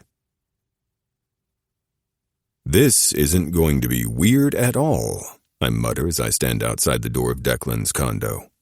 I can hear Sage inside talking excitedly. It makes me smile, and for a minute I just stand there listening, like a creep. You okay? I jump and spin around, coming face to face with Quinn. My heart is in my throat. Fuck, I didn't hear you. He chuckles. Sorry, I wasn't being particularly quiet. He gestures over his shoulder. That's not the quietest elevator. Taking a breath, I laugh as I let it out. No, I know. Looking at the door again, I try to muster the courage to move forward and knock. Second-guessing this? Quinn asks, coming to stand next to me. I'm not sure I ever thought it was a good idea, I admit. Quinn nods. The twins have some pretty ambitious goals to achieve, and they're not particularly patient about slow and steady being the way to get there. I snort. That's an understatement. Maybe it's my fault, partially. I feel a little better every day about this whole thing. My love for Declan never wavers. He's always going to be it for me, my person, my everything. I adore Sage, and I really, really like Damon. It's not hard to admit that I like Quinn or Simon either. Unsurprisingly, it's all the shared intimacy that I struggle with. I've been reading a lot on how to combat those feelings. Polyamory books and sites and groups have been helpful. I want to make this work. I want to see it all fall into place. Hell, I can even imagine how wonderful it will be. We just need to get there. I need to get there. Sage has his moments, but really, I'm the one that struggles the most. I know that. But I'm beginning to think I have some deep insecurity issues that I didn't realize I had. Quinn shifts to look at me, his attention moving behind me. I jump when hands land on my hips. What are we doing in the hall? Declan asks, wrapping around me from behind while I once again try to calm my fucking heart. I swear there needs to be a really loud whistle every time someone gets off the elevator, I mutter. He chuckles and I grin, leaning into his embrace. What's wrong, Ishan? You don't have to do this. We can... I know, I say. Quinn takes his leave and walks into the condo, leaving Declan and me by ourselves. Probably. Who knows how many others are out there, and I am too absorbed in my head to hear them approach. I want to. I think. It's just... I love you, he says, and my stomach dances at his words. And I'm going to make sure you see that all night, Zarek. I want you to see that it's different, a different kind of closeness, a different kind of intimacy, a different kind of love. You're the man I will marry. You. Not gonna lie. I could hear that all damn day. My smile feels far too wide now, and I nod. Me, I say, nodding slightly. Ready to go in? The way my stomach flips isn't with butterflies this time. It's not quite dread, but that might be swirling in there too. I nod, and he kisses my neck before taking my hand and pulling me inside. We're the last ones there. We spend the evening eating and talking with the television muted. After a while, Sage moves to the table with a puzzle where he sits and focuses on putting the pieces together. Damon watches him with a soft smile on his lips. This is the most I've ever seen Sage sit still and concentrate on something. Other than that time he studied all of Damon's body on the couch with us, he was extremely focused then. I join him after a while and we work together without much conversation passing between us. It's soothing. The repetition, while still being challenging, releases some of the tension I've been carrying around since this awkward fucking proposal was presented to me. Once we get the perimeter finished, Simon stands over us. Sage and I look up at him, and he gives us a small smile. Want to puzzle with us? Sage asks. Simon looks at me as if asking if that's okay. I almost point out that this is his home, but I don't. I nod, and Simon sits. Once more, there's no conversation for a while until Simon asks, You guys are okay with this, right? They didn't bully you into it? Sage laughs and shakes his head. No, Damon didn't bully me. I don't think he'd make a good bully. I smirk and shake my head. Declan would be a shit bully. I think I'm better at it than he is. I'm a little nervous, Simon surprises me by admitting. I look up at him, but he's attempting to find a specific piece. We've never been together like this. I've never actually seen them in these acts before. And they definitely haven't seen me like that. Never? I ask. Simon's gaze flicks to mine and he smiles a little. There was this one time where we did a group jerk thing that I was so fucking stressed about that I barely even noticed they were there. Why were you stressed? Sage asks. Because I thought I was broken, Simon says, smiling wistfully. Making my dick work on my own is frustrating enough. The pressure of having other people with me? He shakes his head. They never figured it out, huh? I say, frowning. He laughs and shrugs. To be fair, I think I played up the whole straight thing, so they never asked me to do that again. It really wasn't a big deal, not the situation itself. I really don't care. It was the fact that I couldn't make my body work, and as a teenager, the last thing you want to be is different. Sage snorts. For real? I nod. I don't think I've ever done that before. Group masturbation? Simon asks. I nod again. I guess it just never came up. It was a thing in school, Simon says. All the guys were doing it. I think that's why the twins suggested it. Honestly, it was just a means for guys to check out each other's junk and compare themselves. Laughing, I nod. Your friendship is really cool. Simon looks at me and smiles. It is. It's weird seeing friends with so little boundaries. Simon rolls his eyes. Little boundaries, he snorts. There aren't any boundaries, Zarek. You should have seen them with my first girlfriend. Did they invite themselves on my date? Did they try to cock-block me with every girl I'd ever been interested in? No, the twins say from the other room, making me and Sage laugh. Yes, Simon says, rolling his eyes. Though while I pretended to be irritated about it, I was fucking relieved because that meant I didn't have to focus on my body not cooperating. It's not just that, though, is it? Sage asks. I look between them. I always thought it meant you didn't feel physical attraction. I don't, Simon says. I never really have. A lot of high school and the first couple years of college were me finding someone pretty enough and liking them enough to see if it did anything for me. But still, I was never attracted to anyone. Quinn? I ask, because I can't stop myself, but I quickly follow that up by saying, You don't have to answer that. He laughs and shrugs. Yes and no. Again, I don't feel physical attraction. I don't even know what it truly feels like. Twice I've gotten a glimpse of it, but it's over so quickly that there's not really time to examine it. My attraction to Quinn is... I don't know how to explain it. Maybe it's romantic attraction, though I do find him... attractive? Simon laughs and shakes his head. I love him. That probably has a lot to do with everything physical between us. He gives me what I want and need. He takes care of me. That's why I crave the physical part of our relationship. You like the intimacy of it, I say. Yes, very much. There are other aspects of the act of sex I get something from. It's just not what everyone else does, he says. I nod, but don't ask. That feels like one of those topics that if he wants to say so, he'll tell us. We're already getting really personal. Our conversation continues, and I really like hearing about them in high school and college. The twins were definitely overbearing, but they were also very thoughtful and attentive. For a while, I forget what really brought us all together tonight as I talk to Sage and Simon. But when it's late enough that we begin yawning, we're reminded of the other activities on tonight's program. Once in the bedroom, I'm trying to ignore the fact that there are 4 other people there.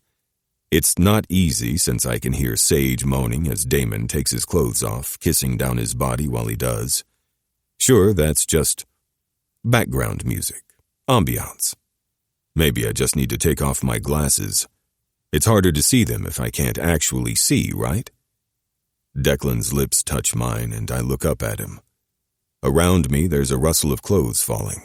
Declan hasn't moved to pull my clothes off even as he slowly undresses in front of me, keeping his stare locked with mine. All right, he asks. I nod, but I'm not really sure. Glancing to my left, I freeze. My eyes widen as I stare at a mostly naked Simon and an entirely naked Quinn.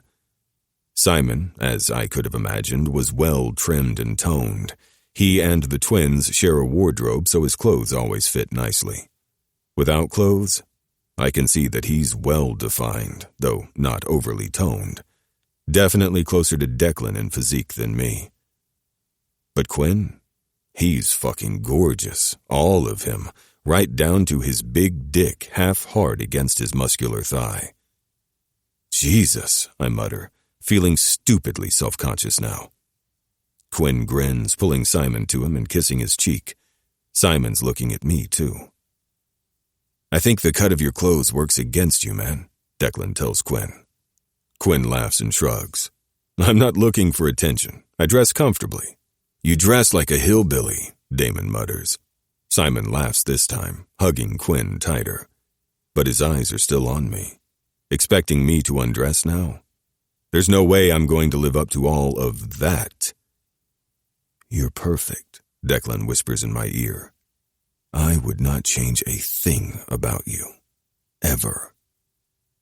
Taking a breath, I nod, but I make no move to take my clothes off.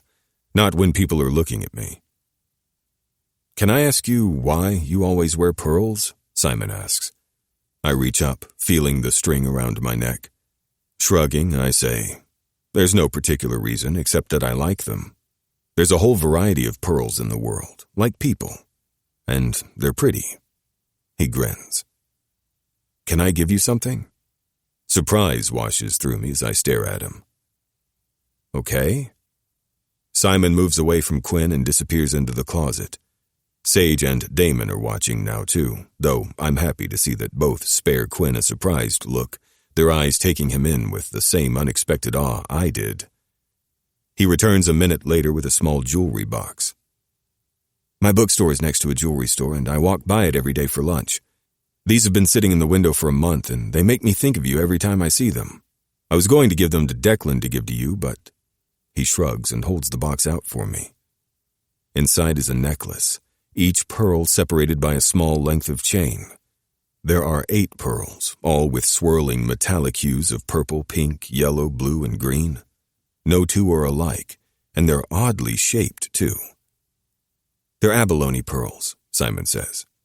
I'm not sure if they're real. The guy claims they are, but I've heard that you can't trust the authenticity of the jewelry there. It's stunning jewelry and would sell without his big claims, but whatever. They're stunning, I say, and meet his eyes again. Simon smiles. I'm really glad you like them. I thought they'd look pretty against your fair skin. Quinn takes his attention, pulling him close and kissing him. That was really thoughtful, he murmurs. It really, really is. Tears prickle my eyes as I look down at the pearls again before meeting Declan's eyes. He's watching me, head bowed slightly, a pretty smile on his pouty lips. Want to wear them? I nod. His hands move around my neck to unclasp the set I'm wearing now. He hands them to me and then pulls the new strand out, carefully clasping it on me. His fingers move along them, tickling my skin and giving me goosebumps. He places the pearls I'd been wearing in the box and sets it on the shelf behind him before pulling me close. Simon's right. They look breathtaking against your skin. His mouth moves to my neck as he kisses all along the pearls, nipping, licking, sucking. I barely notice when he begins undressing me. Nothing has changed, not really. But I feel a little more beautiful right now. The room is quiet after everyone falls asleep after a very loud and somewhat nerve-wracking sex session. I'm wrapped in Declan's arms, his chest to my back as he spoons me. His half-hard dick is still slightly in my ass.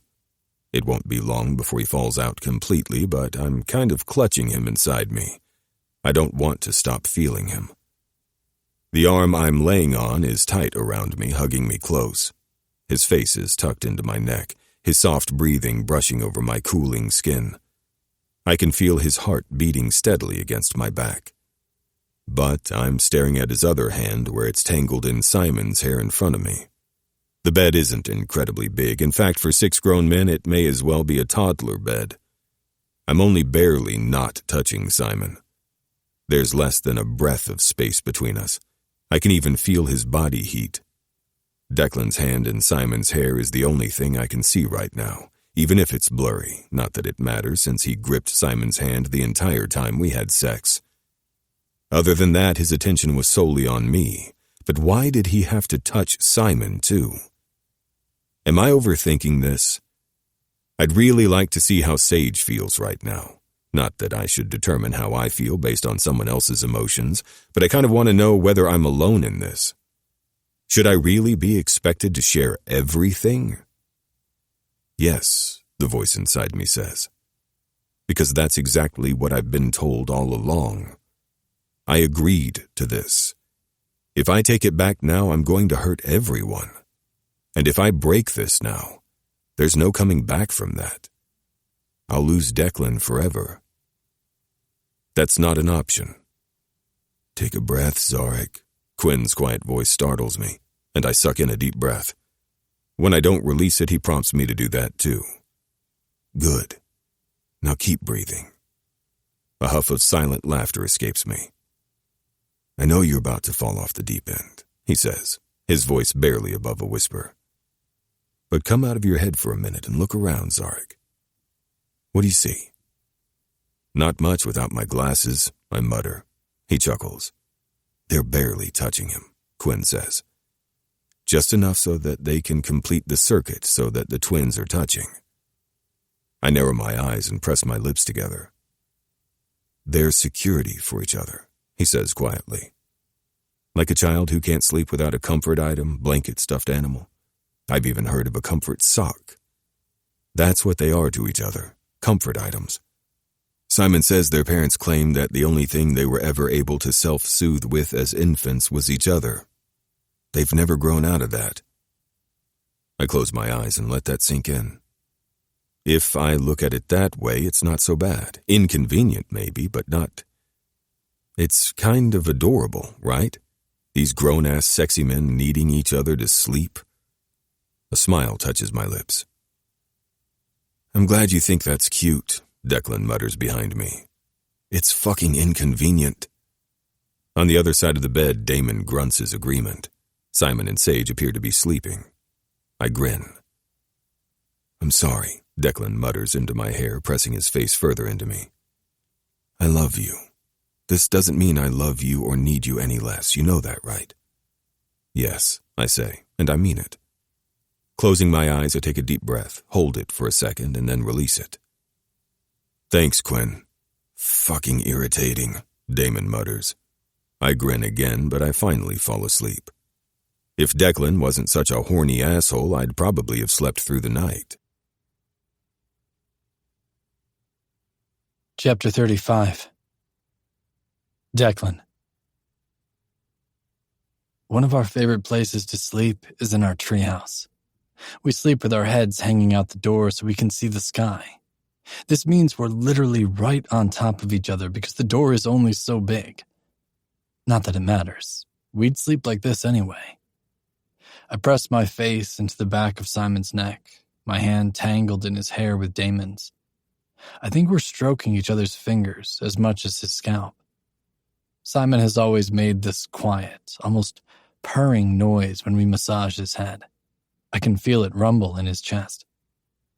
We're far too old for this, far too big, especially since our young, gay bodies are growing up and don't know what is appropriate and what isn't. Getting hard on our best friend? Not appropriate. Not that Simon cares. I don't think he even notices. Something I fucking love about him. Otherwise, it would make our lives incredibly awkward. I love this treehouse, Simon says. I smile, nodding into his hair. I think we should live in a treehouse when we're older, he says. A bigger one, Damon says. Well, yeah, one with a bed. I don't mind sleeping on the hard floor sometimes, but not every night. You're not even on the floor, Damon says, laughing. I am. I'm just thinking of you, obviously, Simon says. I grin and kiss the back of his neck. Minutes go by before he says, Can we really do that? Live in a treehouse? I ask. He nods. Yeah. Together? My insides turn warm as my heartbeat picks up. Of course, any reaction at all, even breathing, makes my cock think it needs to be in on this. I feel that bitch chubbing against Simon's ass. I take a deep breath and think of girls for a minute. Call me a bigot, but when you need to cut the chub, you do whatever you can. When I realized I didn't like girls, that became the one thing that definitely felt like cold water when I needed it. You want that? Damon asks. I mean, yeah, maybe not the treehouse forever. I can imagine bringing groceries up a trunk might not be something we want to do when we're 50 or something, Simon says. I laugh, but my heart is racing because the bigger picture here is clear. But you want to stay with us? I ask. Simon wiggles between us and we shift awkwardly until he can squirm out. His back hits the doorframe, making him oomph and roll his eyes. We're still practically right on top of each other. Well, we're on top of Damon. Our legs still tangled, but now we can all see each other's faces. Tell me the truth, Simon says. You're always going to be together, aren't you? No matter how old we get, or what other things happen in our lives. Right? Freaky twins? I laugh, but nod. It's not something we've actually thought about, but it kind of goes without saying. Damon and I are a single person. We aren't whole without each other. It's a fucking mess inside when we're apart for too long. So, I'm here all the time. I live here, anyway. I catch his face and turn his eyes back to mine. It's not often that this boy is insecure. Sometimes, I don't think he even has that emotion. But I see it bright in his eyes when he looks at me. Yes, I say. We absolutely want that. You think we're old enough to know what we want? He asks. I know what we feel, Damon says, pulling his head down so he's laying on his chest. Simon settles after a minute, though his eyes are still on me. This is what feels good. This is where we're calmest, happiest. If that changes, then it changes. But for 14 years, I've needed my twin, so I don't lose my mind. For half that time, we've also needed you. So, we can live in a treehouse together, Simon says, smiling as he closes his eyes. We can live wherever you want. This is all ours, Simon says, standing in the middle of our apartment and looking around. Mom and Dad just left, leaving the three of us alone. Completely alone. In our own apartment. Together. First order of business, Damon says and pulls his shirt over his head. Simon laughs as he strips down too. When we're left in only our underwear, the three of us look between each other. There's a very big part of me that's hoping this living situation will finally lead to more. Though we have 2 rooms and 2 beds, we all know we'll be in one, almost naked, every night. He's put up with our woodies for years at this point. There's nothing to be concerned about. We've showered together since we were 10, when we pulled our filthy and broken best friend from the disgust that was his childhood home, after his mother died and his father passed out in his own vomit for days. This is us. We're here. Simon sighs and turns to the bedroom. Damon and I look at each other. I imagine it's a pain in the ass growing up and dealing with your own ill-timed bodily responses. But now imagine you have a twin hive mind, and you feel his responses too. They only heighten your own. We get doubly hard, triply fast. Our eyes cut away as we follow Simon in. Our bed has the fitted sheet on it, but we didn't get any further than that before Mom said she was leaving. Simon climbs on and falls on his face, sighing. Again, Damon and I look at each other before climbing on with him.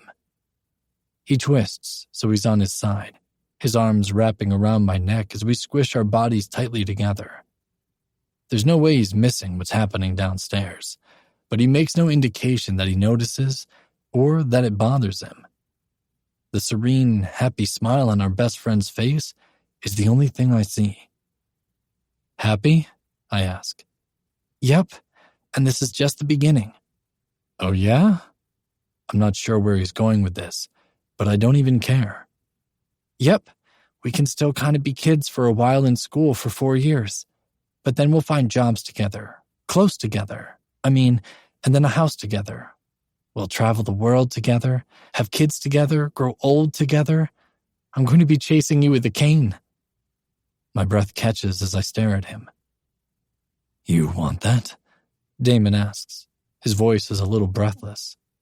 Simon's brows knit together. I thought that's what we wanted. We haven't talked about it in a while, but I thought... I press my mouth to his, and he immediately responds, his body relaxing in my arms as I kiss him. Yes, Damon says. Absolutely. We weren't sure if you changed your mind.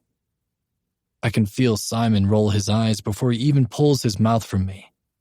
Why would I change my mind? I love this, I say when our guys leave the room to find Simon. I like us all together.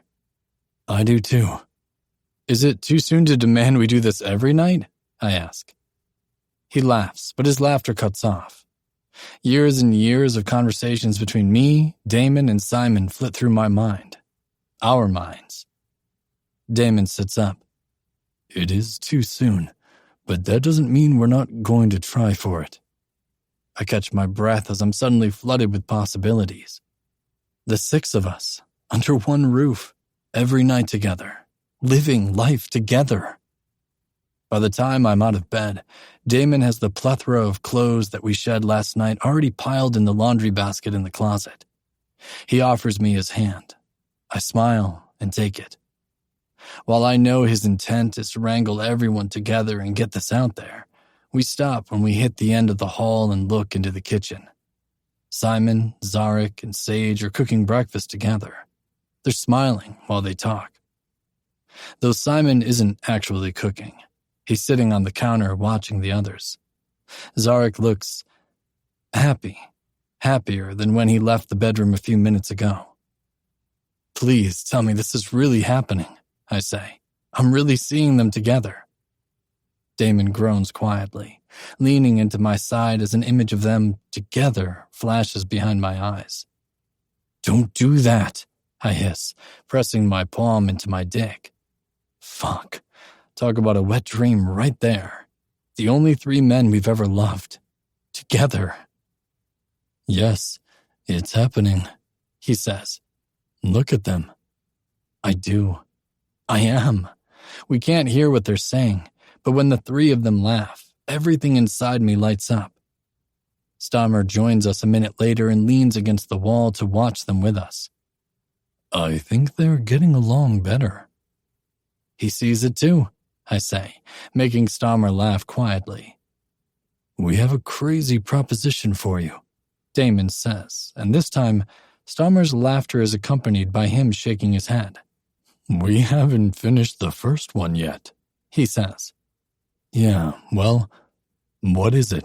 Stammer asks. And don't talk in circles this morning. Just fucking say it. How do you feel about moving? That's vague, Stammer says. But we haven't been in Glensdale for a year yet, and you want to move? I can see what you mean about vague being unhelpful, I say. He snorts. Move in together. Still in Glensdale, Damon says. Actually, maybe outside of Glensdale to get Sage away from his fucking mother before I run a bitch over. Close enough to commute, I add. Stammer looks between us before turning his attention into the kitchen. His mother? He asks. I can feel Damon's temper rise and flood us. She's a belittling, homophobic psycho bitch and needs to be put down. Stammer frowns, jaw set. Outside of Glensdale. Got it. The anger fades abruptly as we look at him. Stammer doesn't turn his attention back to us for another few seconds, but eventually meets our eyes. Just like that? I ask. No arguments or warnings or whatever? Do you want all of that? I'm sure I can dig something up. No, Damon says, shaking his head. I thought you'd tell us to calm down. Slow down. Stammer nods as he studies us. Nope, not this time. I like this idea. You do? We ask together. He chuckles. Simon's right. It's amusing when you do that. It's unintentional, we say together, and this time he laughs. Most of the time, I amend. Most of the identical twin things just happen. We can make it happen, of course, but it's not conscious most of the time. Stammer shakes his head. That's wild. You really like this idea? Damon asks. Stammer nods. I think it's a good move, and it won't be overnight. We need to sell our condos and houses and find one we all agree on. I think you're discounting how difficult that will be. We're not, but there are some things that go with this. One bed every night. We will each have our own bedrooms to do what we want to in private, but one bed every night, Damon says. You think you're going to find a 6 to 7 bedroom house around here? Stammer asks. No, sorry. 4 bedrooms, one for each couple and one that we sleep in together, Damon clarifies. Advantage of hive mind is that we're always on the same page and don't need to explain what we mean in great detail to each other. He smirks. Indeed. You still think it's a good idea? I ask. Stammer nods. I do, though I'm definitely curious to see how your guys are going to take this. I look at Zarek. He's grinning as he pulls out more bacon. My gut twists with all sorts of warm, gooey feelings as he hands a piece to Simon, and then feeds one to Sage. This is the future we want, I say. Right there. Chapter 36. Zarek. 1 year later. I'm not going to lie, I kinda love being a petty bitch, especially when I get to advertise that I won. Declan is mine. Just because no one else knew it was a competition doesn't detract from the fact that I still got the man everyone on campus wanted. How do I advertise it? Well, I have a pretty set of bruises around my neck and down my arms. Those are the ones that are appropriate for public consumption. I don't look like I've been strangled. He's careful not to leave those bruises on me. But the pretty rainbow array of hickeys does the trick just as well. Frosty is constantly glaring at me.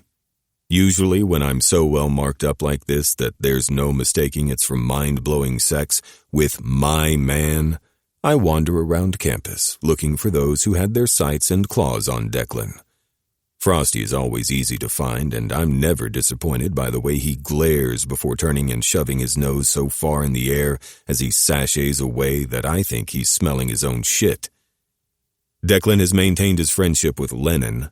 Honestly, I think I'm more uneasy about that than I am with how close he is with Simon, because I know Lennon wants him. Sure, that doesn't mean he's going to get him, but there's that insecure voice in my head that likes to remind me that Lennon is much prettier to look at. For that matter, Simon is too. Okay, we're going to ignore all that. There's a selfish part of me that really enjoys the way Lennon's gaze always drops to my bruises wistfully. I don't miss the regret and longing there. It's almost infuriating that he's always so nice to me. Like right now, his gaze takes in my bites as if he's looking at $1 billion. "Hey, Zarek," he says, offering me a smile. I smile back because I'm on cloud fucking 9. "Hi," I say. "How's stickball going?" He rolls his eyes, but the smile never leaves his face. "Season's over, I think you know that, and you frequently mess with me." I say, shrugging. "Maybe. What keeps you busy in the off-season?"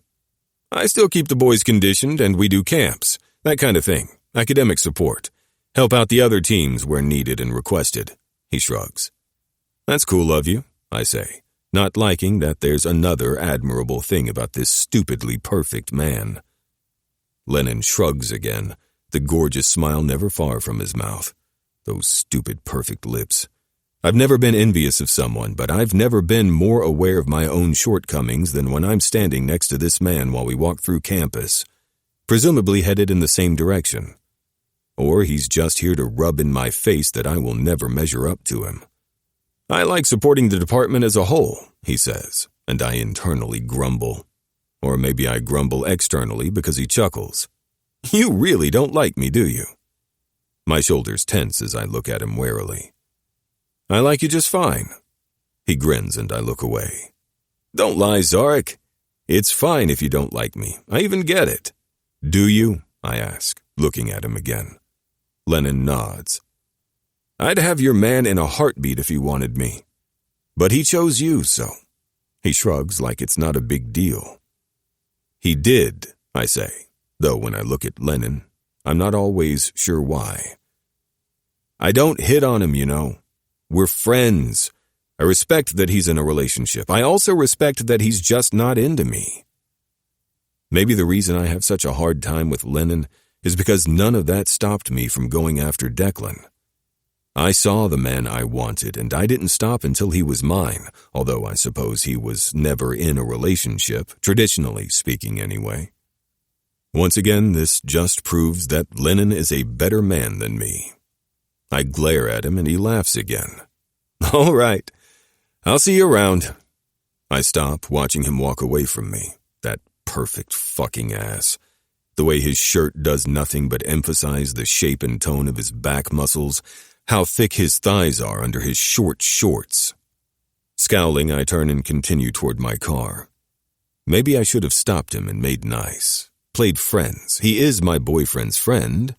I remember how Declan felt about Quinn, and I don't want to put him in a position like he did with Simon.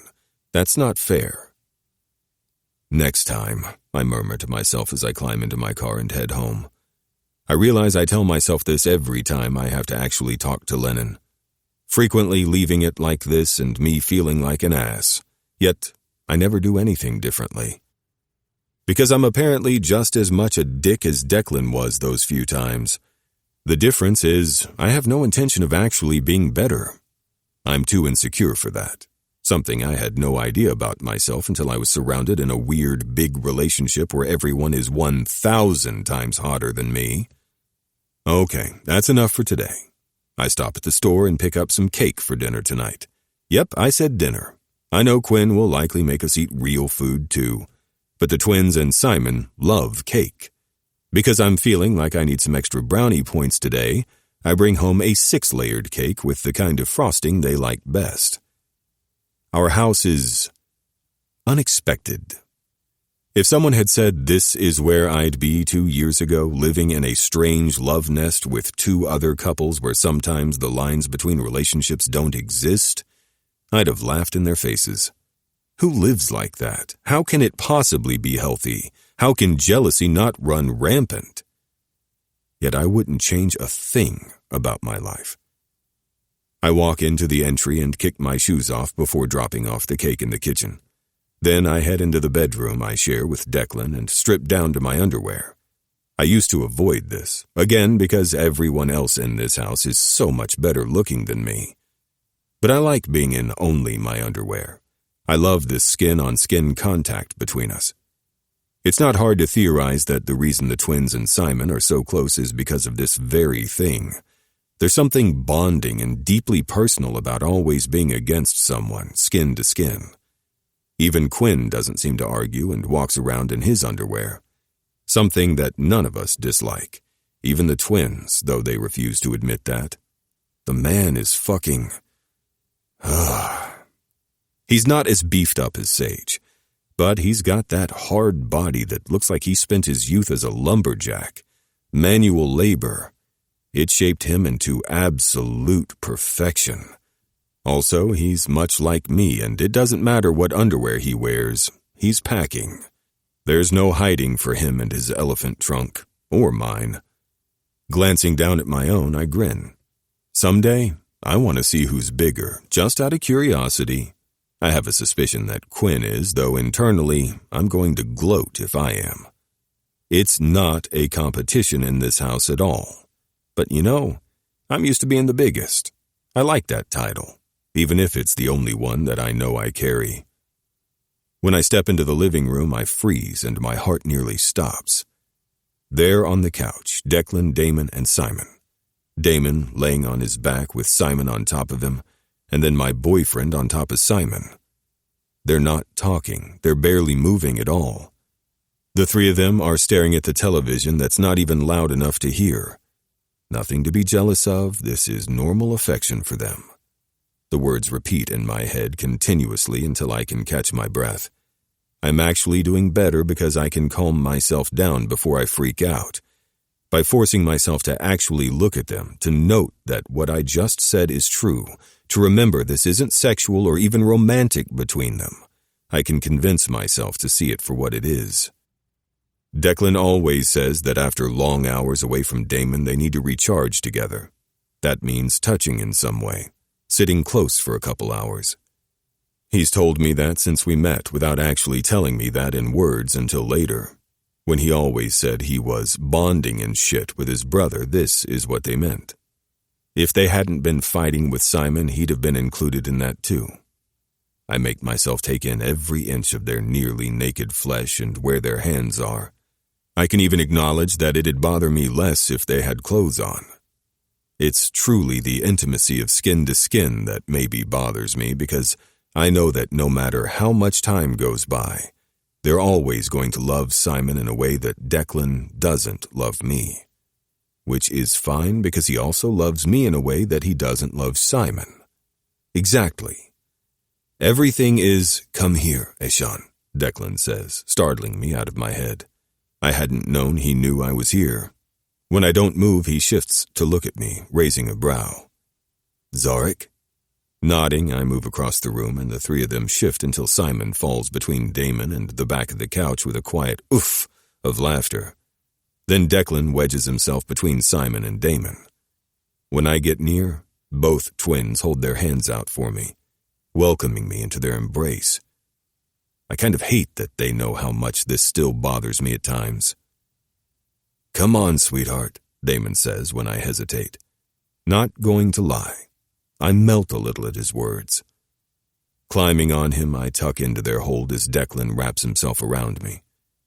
I feel Simon's hand rest on my ribs and I sigh. "Sorry," I murmur. "I was working through it. You don't always need to do so by yourself. If you need a reminder that I love you with my entire life, I'll tell you every single day. Declan says. I bury my face in his chest. I actually appreciate that they don't lie and tell me that nothing's going on between them. Nothing's changed. That's about as accurate as they can say. For now, I need that. I'm getting better, I say, hearing the defense in my voice. Damon's hand moves into my hair and I sigh again. I love our life, I say, and hope they hear the honesty in my words. It's not that I want anything to change. I just need to— Don't you dare change yourself either, Simon says, and I feel his fingers dig into me a little. We're still learning how to live together, Zarek. It's all right to take time to adjust as long as you're always being honest with us about how you feel. I nod. I do. How do you feel right now? Simon asks. Smiling, I kiss over Declan's heart. That you love me for exactly who I am? The way I am? There's a moment of silence before Declan says, Who the hell made you feel otherwise? Laughing a little, I shift so I can look at him. He's ready to fight. By the way Damon's stilled, I think he is too. I don't know that Simon has much fight in him, but I would bet that he'd defend me too if someone made me feel bad. Everyone in this house would. That's what we do for each other. I touch Declan's face and shake my head. Just my own insecurities surfacing today is all, I say. Ah, Declan answers, relaxing a little. That explains Lennon's message. Frowning at him, he smirks. I would choose you every fucking time, Zarek. He kisses me, slow and sweet. Only our lips. I'm sorry you can't see yourself the way I do, but you're everything I've ever dreamed about having. You're perfect. I love the shape of you. I love how soft you are. I love your giant cock and these sexy pierced nipples. He tweaks one, making my dick twitch. I love the color of your eyes and your big smile. I love your sexy big brain and how damn smart you are. I love how you take control of me and how you give up that control when you need it. I love putting my marks all over your body so the world knows you're mine. You're owned. He kisses me again as I cling to him. What you don't see is that you own me too. It's not visible in the way I make it clear on your body, but everyone knows I'm yours. He smirks as he says, I know that's because I have a very possessive boyfriend who doesn't let anyone forget it. My cheeks heat a little as I try to give him wide, innocent eyes. I love that, he murmurs, kissing me again. I love how passionate you are about me, about us, about this whole family. I love your loyalty and your sensitivity. I love how you need me to remind you that I will never leave you. I love that you need me as much as I need you. I love that you need me to tell you this until I see your eyes glistening with tears. I love when you cry for me, Zarek. His fingers lightly trace over my jaw. I'll never make you cry in a bad way. Promise. I wrap my arm around his neck and pull his face to mine so I can give him a sloppy, wet kiss. It's kind of gross, but I don't have the presence of mind to do anything other than that. You always know what to say and somehow you never say the same words, but it's always the same thing, I say. Thank you. He hums. Simon's lips brush the back of my hand gently and I open my eyes. I can just see him over Declan's shoulder. He's not looking at me but at my hand where it's tangled in Declan's hair. There's no possession in his expression, no jealousy, nothing that would be considered needy or negative. There's only a small smile on his lips. His fingers flex on me, rubbing my skin gently, offering me the comfort he knows how to give. Or what he feels he's allowed to. I'm not sure why, but I reach for him, untangling my hand from Declan's hair. His eyes flicker to mine with confusion, but he lets me pull him near. All he can see are my eyes because of the way we're laying, but when he smiles, I think he sees enough to know that I don't want to keep the distance between us. He curls around Declan's back and hugs me more fully, as much as he can. His gaze never leaves mine. That's where we are when Sage and Quinn get home. Sage joins us at my back, wrapping around us tightly, but Quinn sits in a chair. That's the only time Simon looks away, his eyes searching for Quinn. Damon sighs exaggeratingly. Get over here, Stommer. Don't make Simon get up and disrupt our cuddle pile. I'm not sure where you think I'm going to go, Quinn says. Right here, Damon says, though I can't see or feel if he gestured. The couch dips, and I'm glad that we always have the expansion pieces in place, so it's more like a bed than a couch. His hand rests over my skin a minute later, and I think he's cuddling Sage, spooning our big puppy. The way Simon's eyes are shining, I can feel his smile like he's the damn sun. Then his gaze is locked with mine again, and we spend most of the evening just like that.